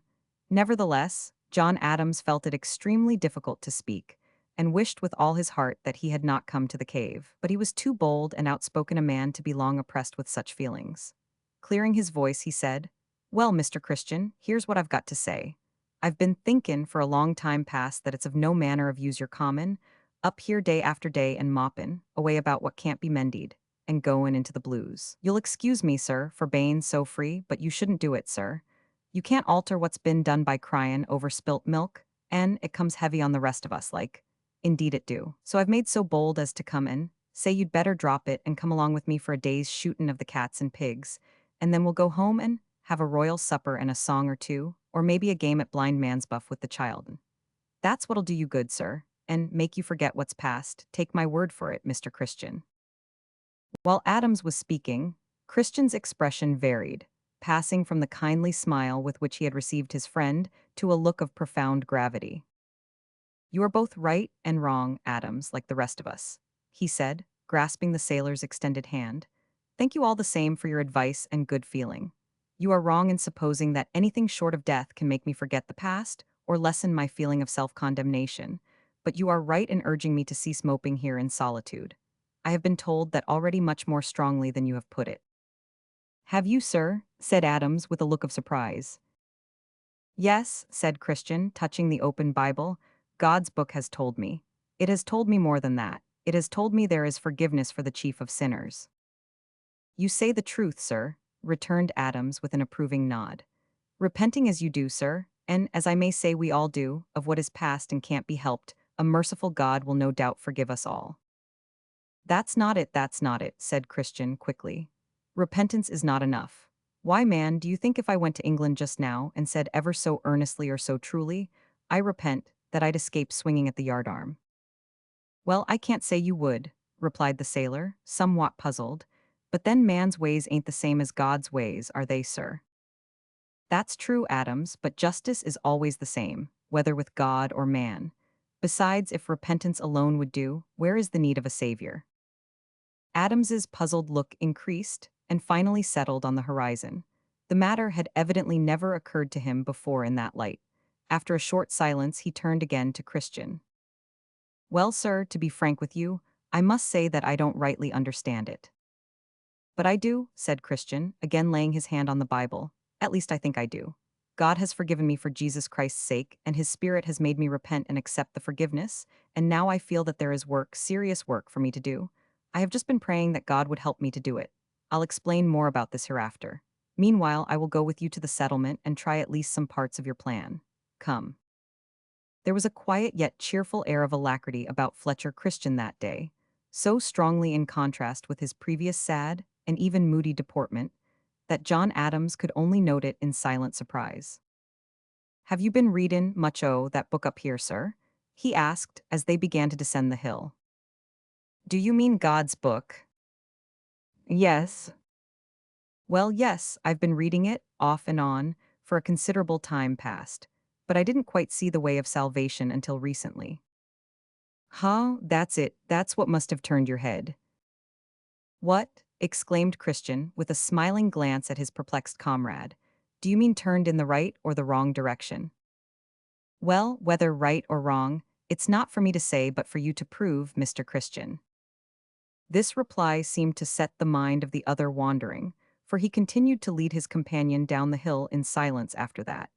At last he said, John Adams, whatever turn my head may have got, I shall have reason to thank God for it all the days of my life, aye, and afterwards throughout eternity.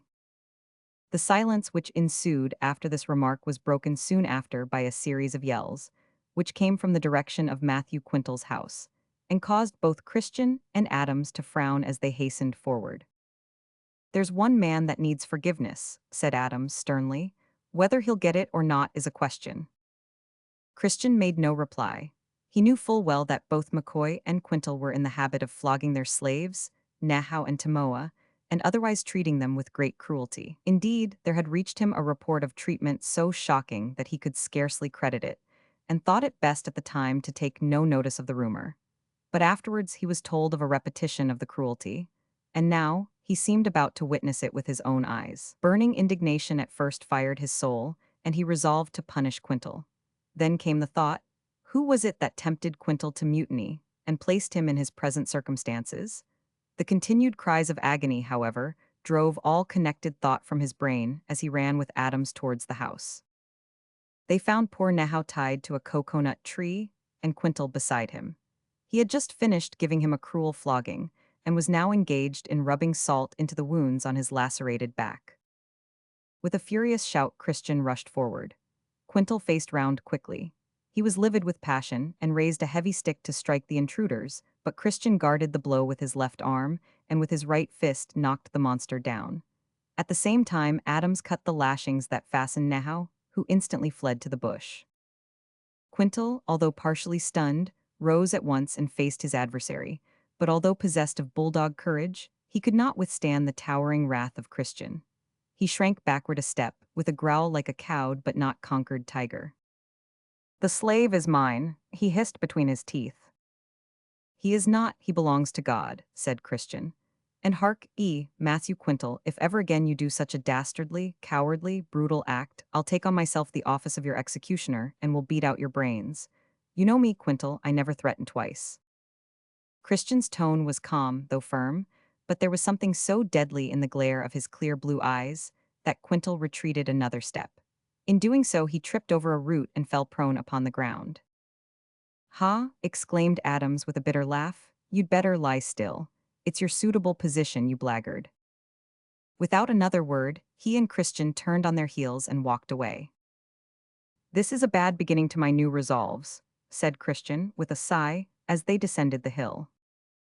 "A bad beginning," echoed Adams, "to give a well-deserved blow to as great a rascal as ever walked."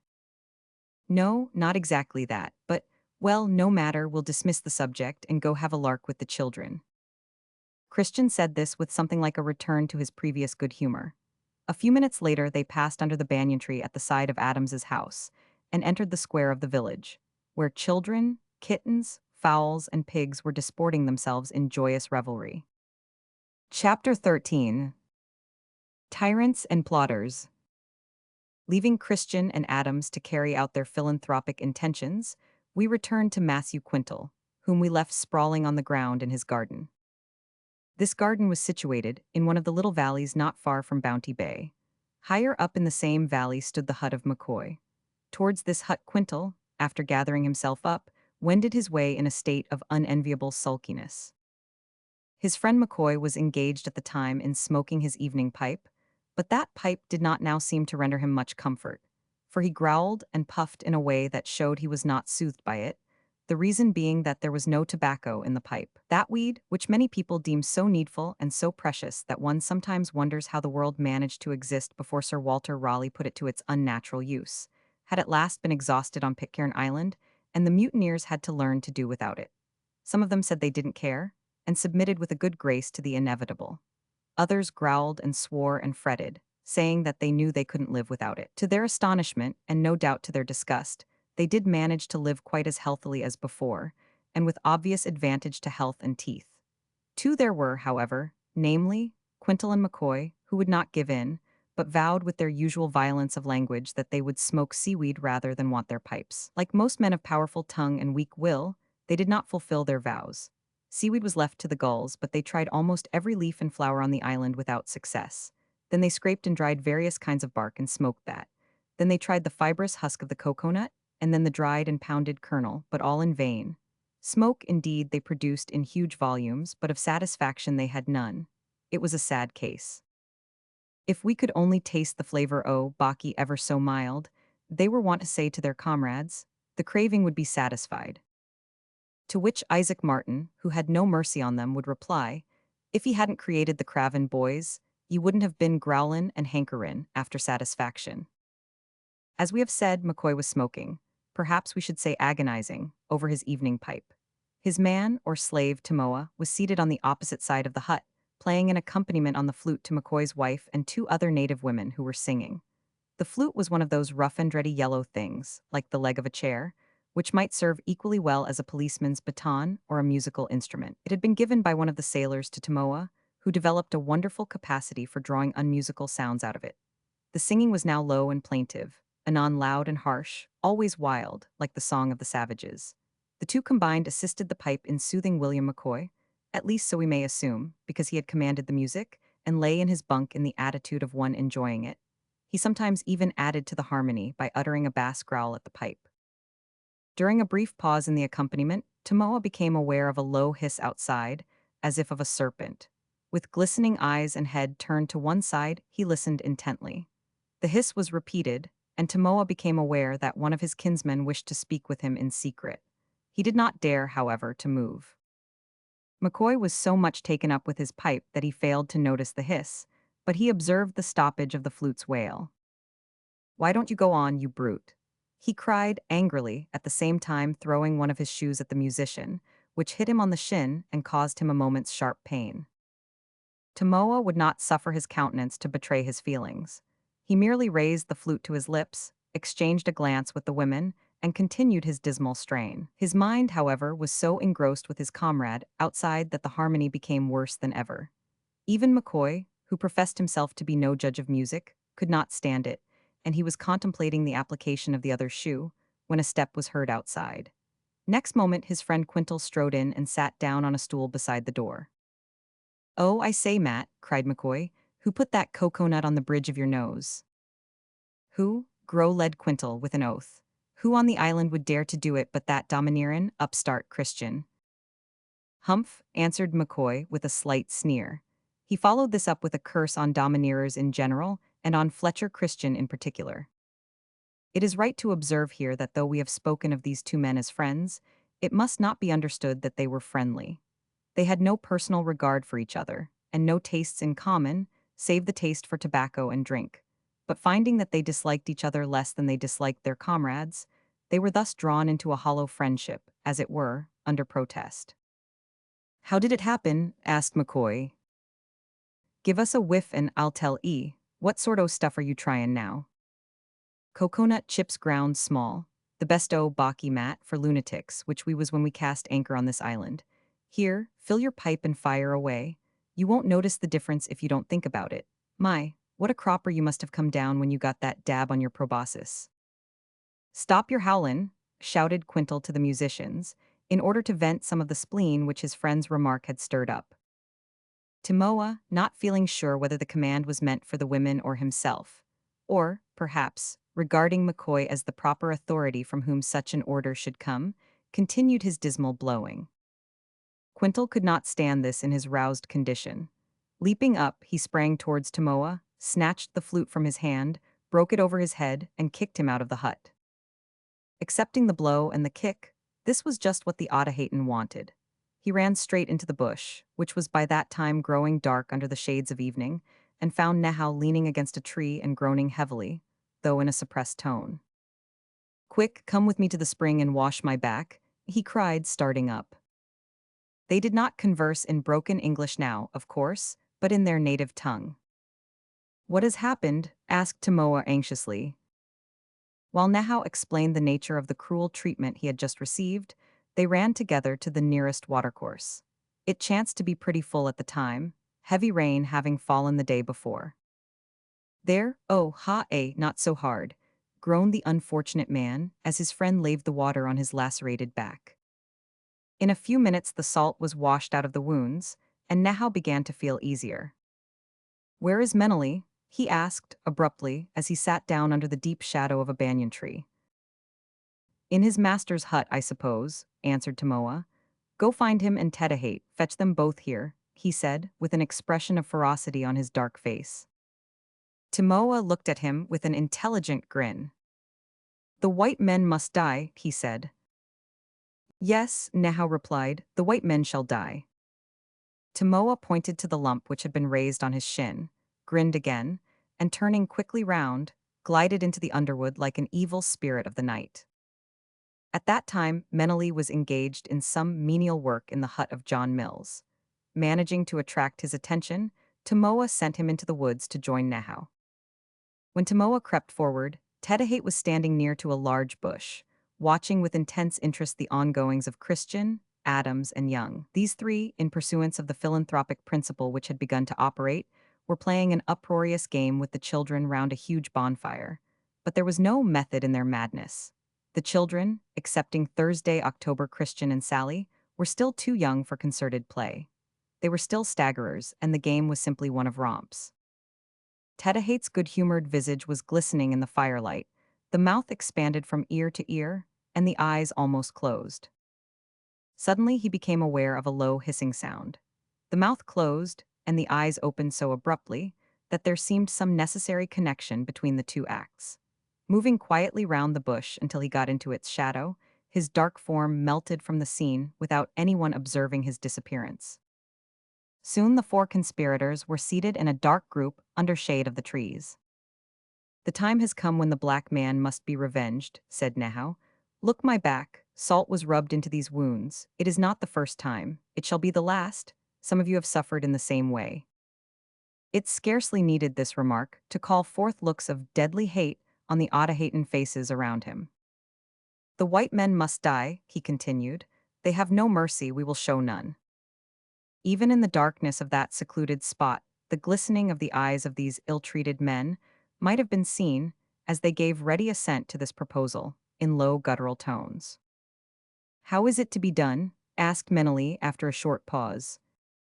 "That is what we have met to talk about," returned Nehau.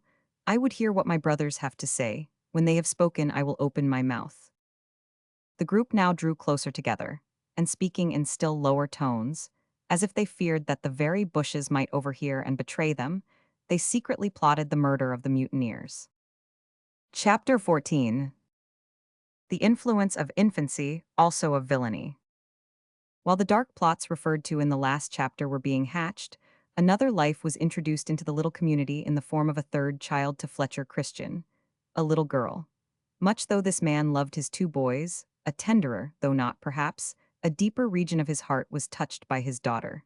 He at once named her Mary. Who can tell the multitude of old memories and affections which were revived by this name? Might it not have been that a mother, a sister, some lost though not forgotten one, came forcibly to mind, and accounted, in some degree at least, for the wealth of affection which he lavished on the infant from the day of her birth? We cannot tell, but certain it is that there never was a more devoted father than this man, who in England had been branded with all that was ferocious, mean, desperate. This hardened outlaw, this chief of the mutineers. Otaheitan mothers are not particular in the matter of infant costume. Little Mary's dress may be described in one word: nothing. Neither are such mothers much troubled with maternal anxieties. Long before a European baby would have been let out of the hands of mother or nurse, even for a moment, little Molly Christian was committed to the care of her delighted father, who daily bore her off to a favorite resort among the cliffs, and there played with her. One day, on reaching his place of retirement, he was surprised to find a man in possession before him. Drawing nearer, he observed that the man also had a baby in his arms. "Why, I declare it's Edward Young," he exclaimed on going up. "Of course it is," said the midshipman, smiling, as he held his own little daughter Jane aloft. "Do you think you are to have it all to yourself? And do you imagine that yours is the only baby in the world worth looking at?" "You are right, Young," returned Christian, with the nearest approach to a laugh he had made for years. "Come now," he added, sitting down on a rock and placing little Moll tenderly in the hollow of his left arm so as to make her face his friend. "Let's set them up and compare notes. Isn't she a beauty?" "No doubt of it whatever, and isn't mine ditto?" asked the midshipman, sitting down and placing little Poll in a similar position on his right arm. "But I say, if you and I are to get on amicably, we mustn't praise our own babies. Let it be an agreement that you praise my Poll and I'll praise your Moll. Don't they make lovely pendants? Come, let us change them for a bit." Christian agreeing to this, the infants were exchanged, and thereupon these two fathers lay down on the soft grass, and perpetrated practical jokes upon, and talked as much ineffable nonsense too, those two whitey-brown balls, as if they had been splendid specimens of orthodox, pink and white. It was observed, however, by the more sagacious of the wondering gulls that circled round them, that a state of perfect satisfaction was not attained until the babies were again exchanged, and each father had become exclusively engrossed with his own particular ball. "Now, I say, Fletcher," remarked Young, rising and placing himself nearer his friend, "it's all very well for you and me to waste our time and make fools of ourselves here, but I didn't merely come to show off my Polly. I came to ask what you think of that rumor we heard last night, that there has been some sort of plotting going on among the Otaheitan men." "I don't think anything of it at all," replied Christian, whose countenance at once assumed that look of gravity which had become habitual to him since the day of the mutiny. "They have had too good reason to plot, poor fellows, but I have such faith in their native amiability of disposition that I don't believe they will ever think of anything beyond a brief show of rebellion." "I also have had faith in their amiability," rejoined Young, "but some of us, I fear, have tried them too severely. I don't like the looks they sometimes give us now. We did wrong at the first in treating them as servants." "No doubt we did, but it would have been difficult to do otherwise," said Christian. "They fell so naturally into the position of servants of their own accord, regarding us, as they did, as superior beings. We should have considered their interests when we divided the land, no doubt. However, that can't well be remedied now." "Perhaps not," remarked Young in an absent tone. "It would be well, however, to take some precautions." "Come, we can discuss this matter as we go home," said Christian, rising. "I have to work in my yam plot today and must deliver Molly to her mother." They both rose and descended the slope that led to the village, chatting as they went. Now, although the native men were of one mind as to the slaying of the Englishmen, they seemed to have some difference of opinion as to the best method of putting their bloody design in execution. Meneley, especially, had many objections to make to the various proposals of his countrymen. In fact, this wily savage was deceitful. Like Quintal and McCoy among the whites, he was among the blacks a bad specimen of humanity. The consequence was that Tamoa and Nahau, being resolved to submit no longer to the harsh treatment they had hitherto received, ran away from their persecutors and took refuge in the bush. To those who have traveled much about this world, it may sound absurd to talk of hiding away in an island of such small size, but it must be borne in mind that the miniature valleys and hills of the interior were, in many places, very rugged and densely clothed with jungle, so that it was, in reality, about as difficult to catch an agile native among them as to catch a rabbit in a windfield. Moreover, the two desperate men carried off 2 muskets and ammunition, so that it was certain to be a work of danger to attempt their recapture. In these circumstances, Christian and Young thought it best to leave them alone for a time. "You may be sure," said the former, as they joined their comrades, "that they'll soon tire of rambling, especially when their ammunition is spent." Quintal, who stood with all the other men by the forge watching John Williams as he wrought at a piece of red-hot iron, and overheard the remark, did not, he said, feel so sure of that. Them niggers was fond o' their liberty, and it was his opinion they should get up a grand hunt and shoot 'em down offhand. There would be no peace till that was done. "There would be no peace even after that was done," said Isaac Martin with a leer, "unless we shot you along why them. It's impossible either to shoot or drown Mac Quintal, for he's born to be hanged," said McCoy, sucking viciously at his cocoa-nut-loaded pipe, which did not seem to draw well. "That's true," cried Mills with a laugh, in which all the party except Christian joined more or less sarcastically according to humor. "Oh, mother," exclaimed Otaheita's Sally, going into her hut on tiptoe a few minutes later, with her great eyes dilated in horror, "the white men's is talkin' of shootin' Tamoa and Nahau." "Never mind, dear," replied her mother in her own language. "It's only talk. They'll never do such a thing. I'm sure Mr. Young did not agree to help in such a deed, did he?" "Oh no, mother," answered Sally with tremendous emphasis. "He said it would be very, very wicked to do such things." "So it would, dear, no fear, it's only talk." Satisfied with this assurance, Sally went off with a cleared visage to superintend some operation in connection with her ever-increasing infantry charge, probably to pay some special attention to her favorite Charlie, or to chaff that booby. Thursday, October, though, to say truth, Thursday was no booby, but a smart, intelligent fellow. The very next day after that, Tamoa and Nehau came down to Edward Young as he was at work alone in his yam field. This field was at a considerable distance from the settlement, high up on the mountainside. The 2 men had left their weapons behind them. "We comed for give you a helpin' hand, Mr. Young, if you no lay hands on us," said Nahau. "I have no wish to lay hands on you," replied Young. "Besides, I have no right to do so. You know I never regarded you as slaves, nor did I approve of your bad treatment. But let me advise you to rejoin us peaceably, and I promise to do what I can to make things go easier." "Never!" exclaimed Nahau fiercely. "Well, it will be the worse for yourselves in the long run," said Young, "for Quintal and McCoy will be sure to go after you at last and shoot you." The 2 men looked at each other when he said that, and smiled intelligently. "However, if you choose to help me now," continued Young, "I'll be obliged to you, and will pay you for what you do."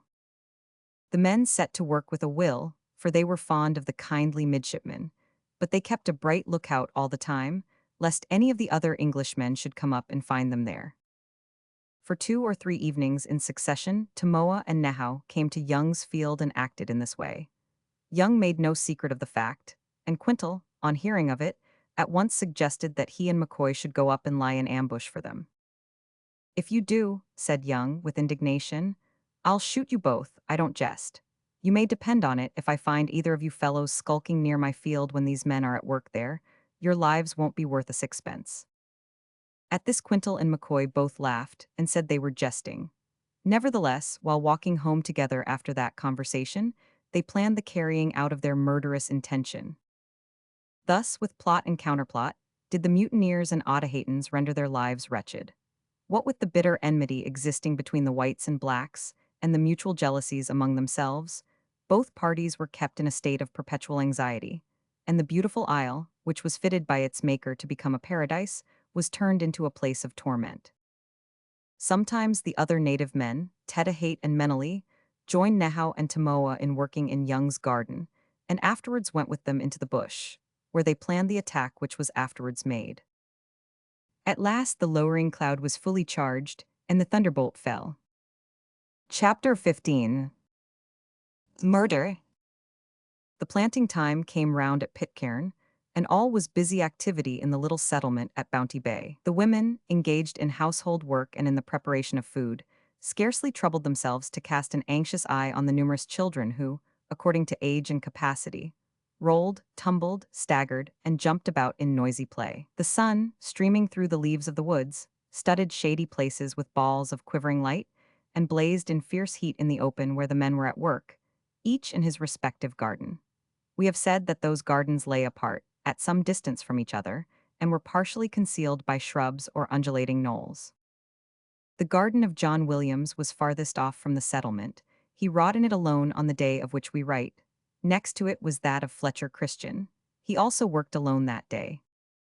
About 200 yards from his garden, and screened from it by a wooded rising ground, was a piece of plantation, in which John Mills, William McCoy, and Meneley were at work together. John Adams, William Brown, and Isaac Martin were working in their own gardens near their respective houses, and Quintal was resting in his hut.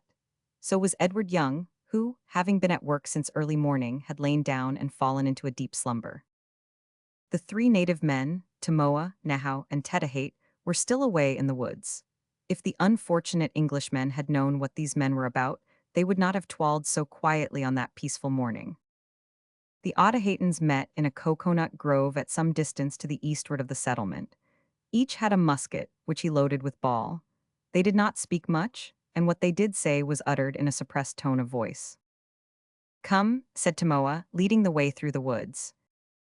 The others followed in single file, until they reached the garden where Williams was at work.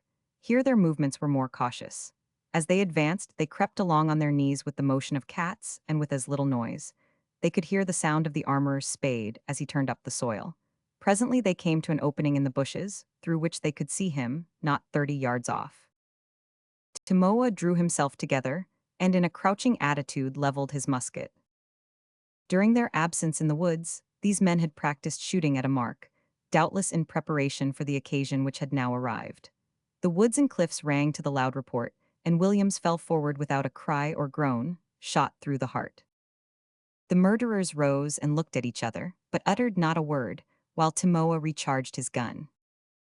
The report had, of course, been heard by everyone in the settlement, but it was a familiar sound, and caused neither surprise nor alarm.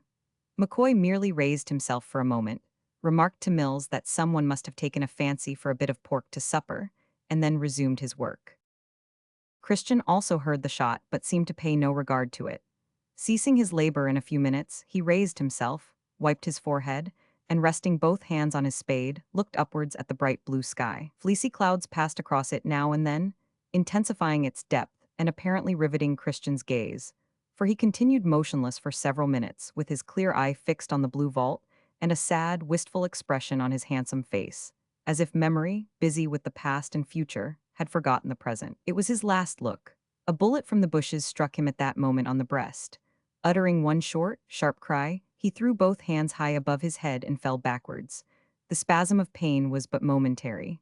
The sad, wistful look was replaced by a quiet smile. He never knew who had released his spirit from the prison house of clay, for the eyes remained fixed on the bright blue sky, clear and steadfast, until death descended. Then the light went out, just as his murderers came forward, but the quiet smile remained, and his spirit returned to God who gave it. It seemed as if the murderers were, for a few moments, awestruck and horrified by what they had done, but they quickly recovered. What they had set their faces to accomplish must now be done at all hazards. "Did you hear that cry?" said McCoy, raising himself from his work in the neighboring garden. "Yes, what then?" demanded Quintal. "It sounded to me uncommon like the cry of a wounded man," said McCoy. "Didn't sound like that to me," returned Quintal, "more like mainmast callin' her husband to dinner." As he spoke, Tedahate appeared at the edge of the garden with a musket in his hand. the other two natives remaining concealed in the bushes. "Ho, Mr. Mills," he called out in his broken English, "me have just shoot a large pig. Will you let Menely help carry him home?" "Yes, you may go," said Mills, turning to Menely. The Otaheitan threw down his tools and joined his comrades in the bush, where he was at once told what had been done. Menely did not at first seem as much pleased as his comrades had expected. Nevertheless, he agreed to go with them. "How shall we kill Mills and McCoy?" asked Timoa in a low whisper. "Shoot them," answered Menely. "You have 3 muskets." "But they also have muskets," objected Tedahate, "and are good shots. If we miss them, some of us shall be dead men at once." "I'll tell you what we'll do," said Nahau, who thereupon hastily detailed a plan, which they proceeded at once to carry out. Creeping round through the woods, they managed to get into McCoy's house by a back window, unobserved. Menely then ran down to the garden, as if in a state of great excitement. "Oh, Mr. McCoy, Timoa and Nahau have come down from mountain, and is robbing you house." The bait took, McCoy ran up to his house. As soon as he reached the door, there was a volley from within, but McCoy remained untouched. Seeing this, and no doubt supposing that he must be badly wounded, Menely, who had followed him, seized him from behind. But McCoy, being the stronger man, twisted himself suddenly round, grasped Menely by the waist with both hands, and flung him headlong into a neighboring pigsty. He then turned and ran back to his garden to warn Mills. "Run for it, Mills," he cried. "Run and take to the bush. All the black scoundrels have united to murder us." He set the example by at once disappearing in the thick bush, but Mills did not believe him. He and Menely had always been good friends, and he seemed to think it impossible that they would kill him. He hesitated, and the hesitation cost him his life, for next moment a bullet laid him low. Meanwhile McCoy ran to warn Christian. Reaching his garden, he found him there, dead, with the tranquil smile still on his cold lips, and the now glazed eyes still gazing upwards. One glance sufficed. He turned and ran back to Christian's house to tell his wife what he had seen, but the poor woman was sick in bed at the time and could not move. Running then to Quintal's garden, he found him alive, but quite ignorant of what was going on. "They seem to be wastin' a deal of powder today," he growled, without raising himself as McCoy came up. "But hallo, you're blowing hard, what's wrong?" As soon as he heard the terrible story, he ran to his wife, who chanced to be sitting near the edge of his garden. "Up, old girl," he cried, "your nigger countrymen are murderin' us all. If you want to see any of us escape, you'd better go and warn 'em. I shall look after number 1. Accordingly, with his friend of kindred spirit, he sought refuge in the bush. Mrs. Quintal had no desire to see all the white men slaughtered by her countrymen. She therefore started off at once, and in passing the garden of John Adams, called to him to take to the bush without delay, and ran on. Unfortunately, Adams did not understand what she meant. He, like the others, had heard the firing, but had only thought of it as a foolish waste of ammunition. Nothing was further from his thoughts on that peaceful day and hour than deeds of violence and bloodshed. He therefore continued at work. The 4 murderers, meanwhile, ran down to Isaac Martin's house, found him in the garden, and pointing their muskets at him, pulled the triggers. The pieces missed fire, and poor Martin, thinking probably that it was a practical joke, laughed at them. They cocked again, however, and fired. Martin, although he fell mortally wounded, had strength to rise again and fly towards his house. The natives followed him into it. There was one of the sledgehammers of the Bounty there. One of them seized it, and with one blow beat in the poor man's skull. Roused, apparently to madness by their bloody work, the Otaheitans now rushed in a body to Brown's garden. The botanist had been somewhat surprised at the frequent firing, but like his unfortunate fellow countrymen, appeared to have not the remotest suspicion of what was going on. The sight of the natives, however, quickly opened his eyes. He turned as if to fly, but before he could gain the bushes, a well-aimed volley killed him. Thus, in little more than an hour, were 5 of the Englishmen murdered. It now seemed as if the revenge of the Otaheitans had been sated, for after the last tragic act, they remained for some time in front of Brown's house talking, and resting their hands on the muzzles of their guns. All this time Edward Young was lying asleep in ignorance of what was being done, and purposely kept in ignorance by the women. Having been told by Quintal's wife, they knew part of the terrible details of the massacre, but they had no power to check the murderers. They, however, adopted what means they could to shield Young, who, as we have said, was a favorite with all the natives, and closed the door of the hut in which he lay to prevent his being awakened. The suspicions of Adams having at length been aroused, he went down to Brown's house to see what all the firing could be about. The children, meanwhile, having some vague fears that danger threatened, had run into their mothers' huts. Everything passed so quickly, in fact, that few of the people had time to understand or think or take action in any way. Reaching the edge of Brown's garden, and seeing the four Otahaytans standing as we have described, Adams stopped and called out to know what was the matter. "Silence," shouted one of them, pointing his gun. Being unarmed and observing the body of Brown on the ground, Adams at once leaped into the bush and ran. He was hotly pursued by the four men, but being strong and swift of foot, he soon left them behind. In passing Williams's house, he went towards it, intending to snatch up some thick garments and, if possible, a musket and ammunition, for he had no doubt now that some of his countrymen must have been killed, and that he would have to take to the bush along with them. An exclamation of horror escaped him when he came upon the armorer's body. It needed no second glance to tell that his comrade was dead. Passing into the house, he caught up an old blanket and a coat, but there was no musket. He knew that without arms he would be at the mercy of the savages. Being a cool and courageous man, he therefore made a long detour through the bush until he reached his own house and entered by a back window. His sick wife received him with a look of glad surprise. "Is it true they have killed some of the white men?" she asked. "Aye, too true," he replied quickly, "and I must take to the bush for a while. Where can I find a bag to hold some yams? Ah, here you are. There's no fear o' them hurting you, lass." As he spoke, a shot was heard. The natives had seen and followed him. A ball, coming through the window, entered the back of his neck and came out at the front. He fell, but instantly sprang up and leaped through the doorway, where he was met by the four natives. Besides being a powerful man, Adams was very active, and the wound in his neck was only a flesh one. He knocked down Tamoa, the foremost of the band, with one blow of his fist, and grappling with Nehau, threw him violently over his prostrate comrade.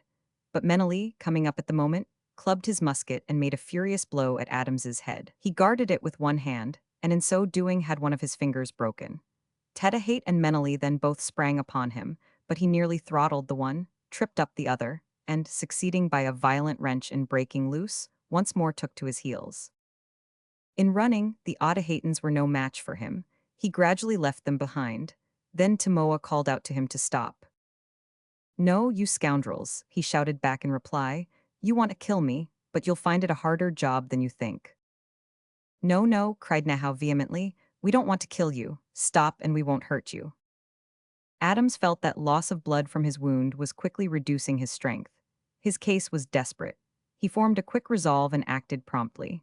Stopping, he turned about and walked slowly but steadily back towards the natives, with his hands in his pockets and his eyes fixed sternly upon them. "Well, I have stopped, you see," he said on coming up. "I will take you at your word." "We will do you no harm if you will follow us," said Tamoa. They then went together to the house of Young. Here they found its owner, just roused by the noise of the scuffle with Adams, listening to the explanations of the women, who were purposely trying to lead him astray lest he should go out and be shot. The entrance of the four natives, armed and covered with blood, and Adams unarmed and wounded, at once showed him how matters stood. "This is a terrible business," he said in a low tone to Adams, while the murderers were disputing noisily about going into the woods to hunt down McCoy and Quintal. "Have they killed many of our comrades?" "God knows," said Adams, while Quintal's wife bound up the wound in his neck. "There has been fearin' enough to have killed us all twice over. I thought some of you were spending the ammunition foolishly on hogs or gulls. Williams is dead, I know, and poor Brown, for I saw their bodies, but I can't say." "Fletcher Christian is killed," said Quintal's wife, interrupting. "Fletcher Christian," exclaimed Adams and Young in the same breath. "I and Isaac Martin and John Mills," continued the woman. While she was speaking, the four Otahaytans, having apparently come to an agreement as to their future proceedings, loaded their muskets hastily, and rushing from the house soon disappeared in the woods. We shall not harrow the reader's feelings by following farther the bloody details of this massacre. Let it suffice to add, briefly, that after retiring from a fruitless search for the white men in the bush, Meneley quarreled with Tamoa and shot him. This roused the anger of the other two against Meneley, who fled to the bush and tried to make friends with McCoy and Quintal. This he appeared to succeed in doing, But when he was induced by them to give up his musket, he found out his mistake, for they soon turned it on himself and killed him. Then Young's wife, Susanna, was induced to kill Tedahate with an axe, and Young himself immediately after shot Nahau. When McCoy and Quintal were told that all the Otaheite men were dead, they returned to the settlement. It was a terrible scene of desolation and woe. Even these two rough and heartless men were awed for a time into something like solemnity. The men now left alive on the island were Young, Adams, Quintal, and McCoy. In the households of these four, the widows and children of the slain were distributed. The evidences of the bloody tragedy were removed, the murdered men were buried, and thus came to a close the first great epic in the checkered history of Pitcairn Island. Chapter 16. Matt Quintal makes a tremendous discovery. Upwards of 4 years had now elapsed since the mutiny of the Bounty, and of the 9 mutineers who escaped to Pitcairn Island, only 4 remained, with 11 women and a number of children. These latter had now become an important and remarkably noisy element in the colony. They and time together did much to efface the saddening effects of the gloomy epoch which had just come to a close. Time, however, did more than merely relieve the feelings of the surviving mutineers and widows. It increased the infantry force on the island considerably, so that in the course of a few years there were added to it a Robert, William, and Edward Young, with a little sister named Dolly Young to keep them in countenance.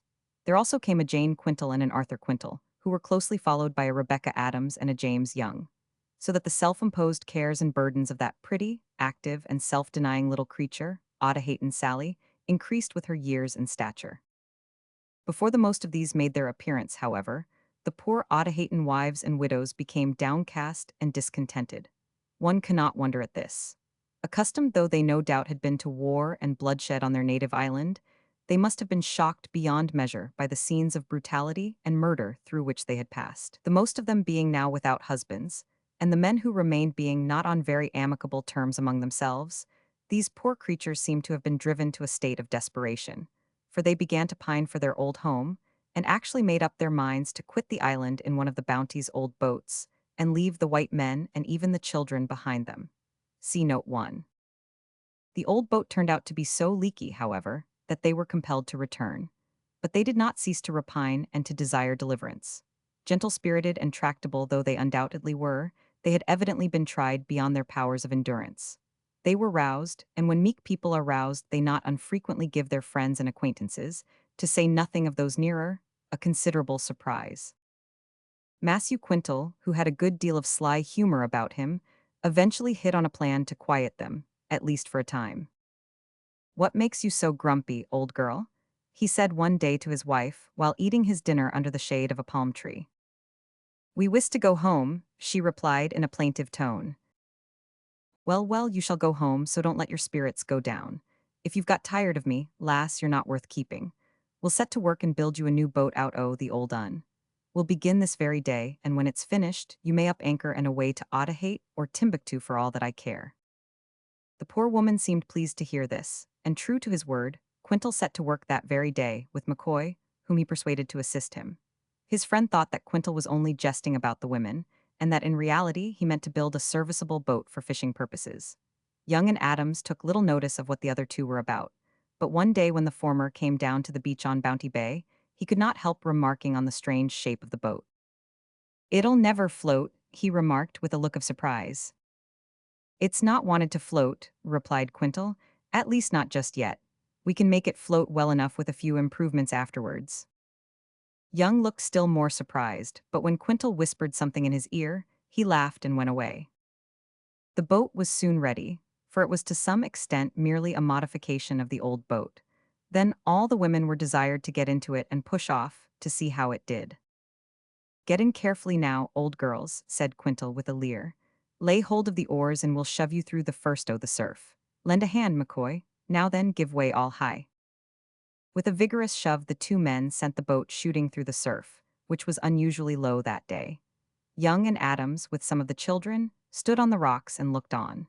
The women lay to their oars like men, and the boat leaped like a flying fish through the surf into deep water. Forgetting, in the excitement of the moment, the object they had in view, the poor things shouted and laughed with glee, but they dipped their oars with sad irregularity, and the boat began to rock in a violent manner. Then Young's wife, Susanna, caught what in nautical parlance is called a crab. That is, she missed her stroke and fell backwards into the bottom of the boat. With that readiness to render help which was a characteristic of these women, Christian's widow, mainmast, leaped up to assist the fallen Susanna. It only wanted this to destroy the equilibrium of the boat altogether. It turned bottom up in a moment and left the female crew floundering in the sea. To women of civilized lands, this might have been a serious accident, but to these Otaheite ladies, it was a mere trifle. Each had been able to swim like a duck from earliest childhood. Indeed, it was evident that some of their own little ones were equally gifted, for several of them, led by Sally, plunged into the surf and went out to meet their parents as they swam ashore. The men laughed heartily, and, after securing the boat and hauling it up on the beach, returned to the settlement, whither the women had gone before them to change their garments. This incident effectually cured the native women of any intention to escape from the island, at least by boat, but it did not tend to calm their feelings. On the contrary, it seemed to have the effect of filling them with a thirst for vengeance, and they spent part of that day in whispered plottings against the men. They determined to take their lives that very night. While they were thus engaged, their innocent offspring were playing about the settlement at different games, screaming at times with vehement delight, and making the palm groves ring with laughter. The bright sun shone equally upon the heads that whirled with merriment and those that throbbed with dark despair. Suddenly, in the midst of her play, little Sally came to an abrupt pause. She missed little Matt Quintal from the group. "Where's he gone, Charlie?" she demanded of her favorite playmate, whose name she had by that time learned to pronounce. "I dunno," answered Charlie, whose language partook more of the nautical tone of Quintal than of his late father. 500 you know, Dan'l?" she asked of little McCoy. "I dunno nuffin," replied Dan, "excep' he's not here." "Well, I must go and seek, I am you stop and play here. I leave him in your care, talk, so you be good." It would have amused you, reader, if you had seen with your bodily eyes the little creatures who were thus warned to be good. Even Dan McCoy, who was considered out and out the worst of them, might have sat to Rubens for a cherub, and as for the others, they were, we might almost say, appallingly good. Thursday, October, in particular, was the very personification of innocence. It would have been much more appropriate to have named him Sunday, July, because in his meek countenance goodness and beauty sat enthroned. Of course, we do not mean to say that these children were good from principle. They had no principle at that time. No, their actuating motive was selfishness, but it was not concentrated, regardless selfishness, and it was beautifully counteracted by natural amiability of temperament. But they were quite capable of sin. For instance, when Sally had left them to search for her lost sheep, little Dan McCoy, moved by a desire for fun, went up behind little Charlie Christian and gave him an unmerited kick. It chanced to be a painful kick, and Charlie, without a thought of resentment or revenge, immediately opened his mouth, shut his eyes, and roared. Horrified by this unexpected result, little Dan also shut his eyes, opened his mouth, and roared. The face that Charlie made in these circumstances was so ineffably funny that Talk burst into uncontrollable laughter. Hearing this, the roarers opened their eyes, slid quickly into the same key, and tumbled head over heels on the grass, in which evolutions they were imitated by the whole party, except such as had not at that time passed beyond the staggering age. Meanwhile, Sally searched the neighboring bush in vain. Then, bethinking her that Matt Quintal, who was fond of dangerous places, might have clambered down to the rocks to bathe, she made the best of her way to the beach, at a place which, being somewhat difficult of access from above, was seldom visited by any save the wild and venturesome.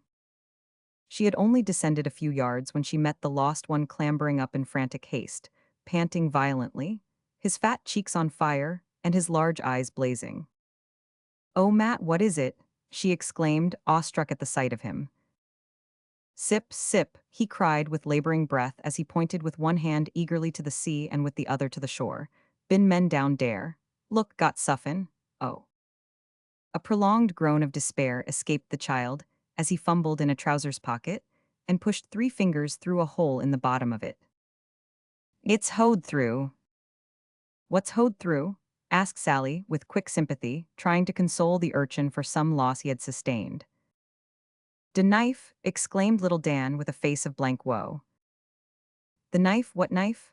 But don't cry, dear. If you lost it through that hole, it must be lying on the track, somewhere between us and the beach." This happy thought did not seem to have occurred to Matt, whose cheeks at once resumed their flush and his eyes their blaze. Taking his hand, Sally led him down the track. They looked carefully as they went, and had not gone far when Matt sprang forward with a scream of delight and picked up a clasp knife. It was by no means a valuable one. It had a buckhorn handle, and its solitary blade, besides being broken at the point, was affected with rust and tobacco in about equal proportions. "Oh, Matt, where did you find it?" "Come down and you see," he exclaimed, pointing with greater excitement than ever to the beach below. They were soon down, and there, on the margin of the woods, they found a heap of cocoanut shells scattered about. "Found a knife Dara," said Matt, pointing to the midst of the shells and speaking in a low, earnest voice, as if the subject were a solemn one. "Oh," exclaimed Sally under her breath. "And look here," said Matt, leading the girl to a sandy spot close by. They both stood transfixed and silent, for there were strange footprints on the sand. They could not be mistaken. Sally and Matt knew every foot and every shoe, white or black in Pitcairn. The marks before them had been made by unknown shoes. Just in proportion as youth is more susceptible of astonishment than age, so was the surprise of those little ones immeasurably greater than that of Robinson Crusoe in similar circumstances. With awestruck faces, they traced the footprints down to the water's edge. Then, for the first time, it struck Matt that he had forgotten something. "Oh, me forget de sip," he cried and pointed out to sea. Sally raised her eyes and uttered an exclamation of fresh astonishment, as well she might, for there, like a seagull on the blue wave, was a ship under full sail. It was far off, nearly on the horizon, but quite distinct and large enough to be recognized. Of course, the gazers were spellbound again. It was the first real ship they had ever seen, but they easily recognized it, being familiar with man's floating prisons from the frequent descriptions given to them by John Adams, and especially from a drawing made by him, years ago, on the back of an old letter representing a full-rigged man-o'-war. This masterpiece of fine art had been nailed up on the walls of John Adams's hut, and had been fully expounded to each child in succession, as soon after its birth as was consistent with common sense, sometimes sooner. Suddenly, Audahayton Sally recovered herself. "Come, Matt, we must run home and tell what we've seen." Away they went like two goats up the cliffs. Panting and blazing, they charged down on their amazed playmates, shouting, a sip, but never turning aside nor slacking their pace until they burst with the news on the astonished mutineers. Something more than astonishment, however, mingled with the feelings of the seamen, and it was not until they had handled the knife, and visited the sandy cove, and seen the footprints, and beheld the vessel herself, that they became fully convinced that she had really been close to the island, that men had apparently landed to gather coconuts, and had gone away without having discovered the settlement, which was hid from their view by the high cliffs to the eastward of Bounty Bay. The vessel had increased her distance so much by the time the men reached the cove, that it was impossible to make out what she was. "A man-o'-war mayhap sent to search for us," suggested Quintal. "Not likely," said Adams. "If she'd been sent to search for us, she wouldn't have contented herself with only pickin' a few nuts." "I should say she is a traitor that has got out of her course," said Young. "But whatever she is, we've seen the last of her. I'm not sure that I wouldn't have run the risk of having our hiding place found out, and of being hung, for the sake of seeing once more the fresh face of a white man." He spoke with a touch of sadness in his tone, which contrasted forcibly with the remark that followed. "It's little I would care about the risk o' Bain scragged," said Quintal, "if I could only once more have a stiff glass o' grog and a pipe o' good, strong, genuine baccy." "You'll maybe have the first sooner than you think," observed McCoy, with a look of intelligence. "What d'ye mean?" asked Quintal. "Ax no questions, and you'll be told no lies," was McCoy's polite rejoinder, to which Quintal returned a not less complimentary remark, and followed Young and Adams, who had already begun to reascend the cliffs. This little glimpse of the great outer world was obtained by the mutineers in 1795, and was the only break of the kind that occurred during a residence of many years on the lonely island. Note 1. We are led to this conclusion in regard to the children by the fact that in the various records which tell us of these women attempting their flight, no mention is made of the children being with them. Chapter 17. The clouds grow thicker and blacker. This glimpse of a stray vessel left a deep impression on the minds of the exiles for many days, and it so far influenced the women that they postponed their scheme of vengeance for some time. It must not be supposed, however, that all of those women, whom we have described as being so gentle in character, were suddenly transformed into demons. It was only 2 or 3 of the more energetic and passionate among them who stirred up the rest, and forced them to fall in with their views. These passionate ones were the widows of the men who had been slain. They not only felt their loss most bitterly, but became almost mad with the despair caused by their forlorn condition and the apparent hopelessness of deliverance. The sight of the passing ship had diverted their thoughts for a time, perhaps had infused a little hope.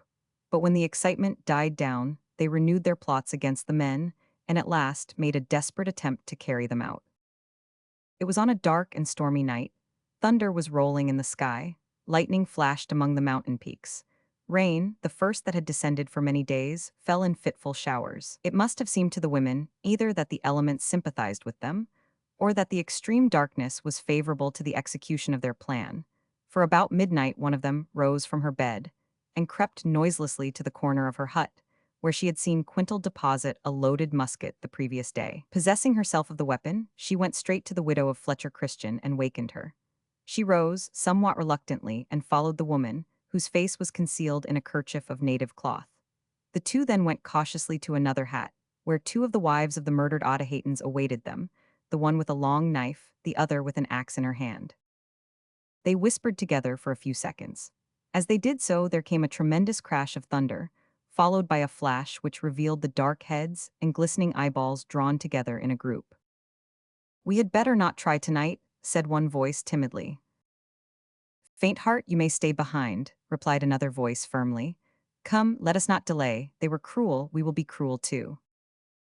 They all crouched down and seemed to melt into the dark earth. When the next lightning flash rent the heavens, they were gone. Lying in his bunk, opposite the door of his house, that night, John Adams lay half asleep and half conscious of the storm outside.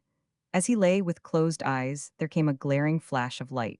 It revealed in the open doorway several pallid faces and glistening eyeballs. A strange dream, thought Adams, stranger still to dream of dreaming. The thunderclap that followed was mingled with a crash, a burst of smoke, and a shriek that caused Adams to leap from his couch as a bullet whistled past his ear. In the succeeding lightning flash, he beheld a woman near him with an uplifted axe, another with a gleaming knife, and Edward Young, who slept in his house that night, in the act of leaping upon her. Adams was prompt to act on all occasions. He caught the uplifted axe, and wrenching it from her grasp, thrust the woman out of the door. "There," he said quietly, "go thy way, lass, I don't care to know which of E's done it. Let the other one go too, Mr. Young, it's not worth while making a work about it." The midshipman obeyed, and going to a shelf in a corner, took down a torch made of small nuts strung on a palm spine, struck a light and kindled it. "Poor things," he said, "I'm sorry for them, they've had hard times here." "They won't try it again," remarked Adams, as he closed the door and quietly turned again into his sleeping bunk. But John Adams was wrong. Foiled though they were on this occasion, and glad though some of them must have been at their failure, there were 1 or 2 who could not rest, and who afterwards made another attempt on the lives of the men. This also failed. The first offense had been freely forgiven, but this time it was intimated that if another attempt were made, they should all be put to death. Fortunately, the courage of even the most violent of the women had been exhausted. To the relief of the others, they gave up their murderous designs and settled down into that state of submission which was natural to them. One might have thought that now, at last, the little colony of Pitcairn had passed its worst days, most of the disturbing elements having been removed, but there was yet one other cloud, the blackest of all, to burst over them. One of the world's greatest curses was about to be introduced among them. It happened thus. One night William McCoy went to his house up on the mountainside, entered it, and shut and bolted the door. This was an unusual proceeding on his part, and had no connection with the recent attempts at murder made by the women, because he was quite fearless in regard to that, and scoffed at the possibility of being killed by women. He also carefully fastened the window shutters. He appeared to be somewhat excited, and went about his operations with an air at once of slyness and of mystery. A small torch or nut candle which he lighted and set on a bracket on the wall gave out a faint flickering light, which barely rendered darkness visible, and from its position threw parts of the chamber into deepest gloom. It looked not unlike what we suppose would be the laboratory of an alchemist of the olden time, and McCoy himself, with his eager yet frowning visage, a native-made hat slouched over his brows, and a piece of native cloth thrown over his shoulders like a plaid, was no bad representative of an old doctor toiling for the secrets that turn base metal into gold and old age into youth. Secrets, by the way, which have been lying open to man's hand for centuries in the Word of God. Taking down from a shelf a large kettle which had formed part of the furniture of the Bounty, and a twisted metal pipe derived from the same source, he fitted them up on a species of stove or oven made of clay. The darkness of the place rendered his movements not very obvious, but he appeared to put something into the kettle and fill it with water. Then he put charcoal into the oven, kindled it, and blew it laboriously with his mouth until it became red hot. This flameless fire did not tend much to enlighten surrounding objects. It merely added to them a lurid tinge of red. The operator's face, being close in front of the fire as he blew, seemed almost as hot as the glowing coals. With patient watchfulness, he sat there crouching over the fire for several hours, occasionally blowing it up or adding more fuel. As the experiment went on, McCoy's eyes seemed to dilate with expectation, and his breathing quickened. After a time, he rose and lifted a bottle out of a tub of water near the stove. The bottle was attached to one end of the twisted tube, which was connected with the kettle on the fire. Detaching it therefrom, he raised it quickly to the light. Then he put it to his nose and smelt it. As he did so, his face lit up with an expression of delight. Taking down from a shelf a coconut cup, he poured into it some sparkling liquid from the bottle. It is a question which at that moment sparkled most, McCoy's eyes or the liquid. He sipped a little, and his rough visage broke into a beaming smile. He drank it all, and then he smacked his lips and laughed. Not quite a joyous laugh, but a wild, fierce, triumphant laugh, such as one might imagine would issue from the panting lips of some stout victor of the olden time as he clutched a much-coveted prize, after slaying some half-dozen enemies. "Ha ha, I've got it at last," he cried aloud, smacking his lips again. And so he had. Long and earnestly had he labored to make use of a fatal piece of knowledge which he possessed. Among the hills of Scotland, McCoy had learned the art of making ardent spirits. After many failures, he had on this night made a successful attempt with the tea root, which grew in abundance on Pitcairn. The spirit was at last produced. As the liquid ran burning down his throat, the memory of a passion which he had not felt for years came back upon him with overwhelming force. In his newborn ecstasy, he uttered a wild cheer, and filling more spirit into the cup, quaffed it again. "Splendid," he cried, "first-rate, hurrah." A tremendous knocking at the door checked him, and arrested his hand as he was about to fill another cup. "Who's that?" he demanded angrily. "Open the door and you'll see." The voice was that of Matthew Quintal. McCoy let him in at once. "See here," he cried eagerly, holding up the bottle with a leer, "I've got it at last. So any deaf man might have found out by the way you've been shoutin' it. Why didn't you open sooner?" "Never heard you, Matt. Was too much engaged with my new friend, I suppose. Come, I'll introduce him to you." "Look alive, then," growled Quintal impatiently, for he seemed to have smelt the spirit, as the warhorse is said to smell the battle from afar. "Give us hold o' the cup and fill up, I say, to the brim. None o' your half measures for me." He took a mouthful, rolled it round and round with his tongue once or twice, and swallowed it. "Hess, that's it once more. Come, here's your health, McCoy. We'll be better friends than ever now. Good luck to 'ee." McCoy thought that there was room for improvement in their friendship, but said nothing, as he watched his comrade pour the fiery liquid slowly down his throat, as if he wished to prolong the sensation. "Another," he said, holding out the cup. "No, no, drink fair, Matt Quintal. Wot for you do, drink fair, it's my turn now." "Your turn," retorted Quintal fiercely. "Why, you've been swillin' away for half an hour before I came." "No, Matt, no, honor bright, I'd only just begun, but come, we won't quarrel over it. Here, the other half o' the nut so we'll drink together. Now hold steady." "More need for me to give you that advice. You shake the bottle as if you'd got the ague. If you spill a drop now, I'll flatten your big nose on your ugly face."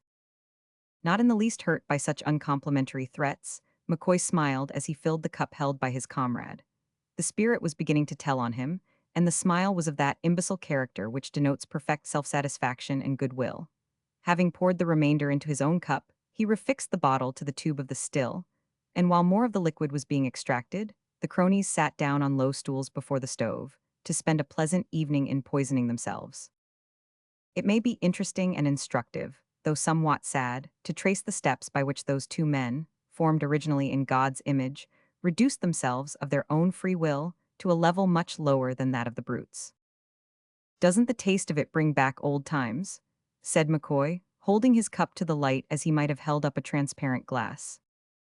I, assented Quintal, gradually becoming amiable, the good old times before that fool Fletcher Christian induced us to join him.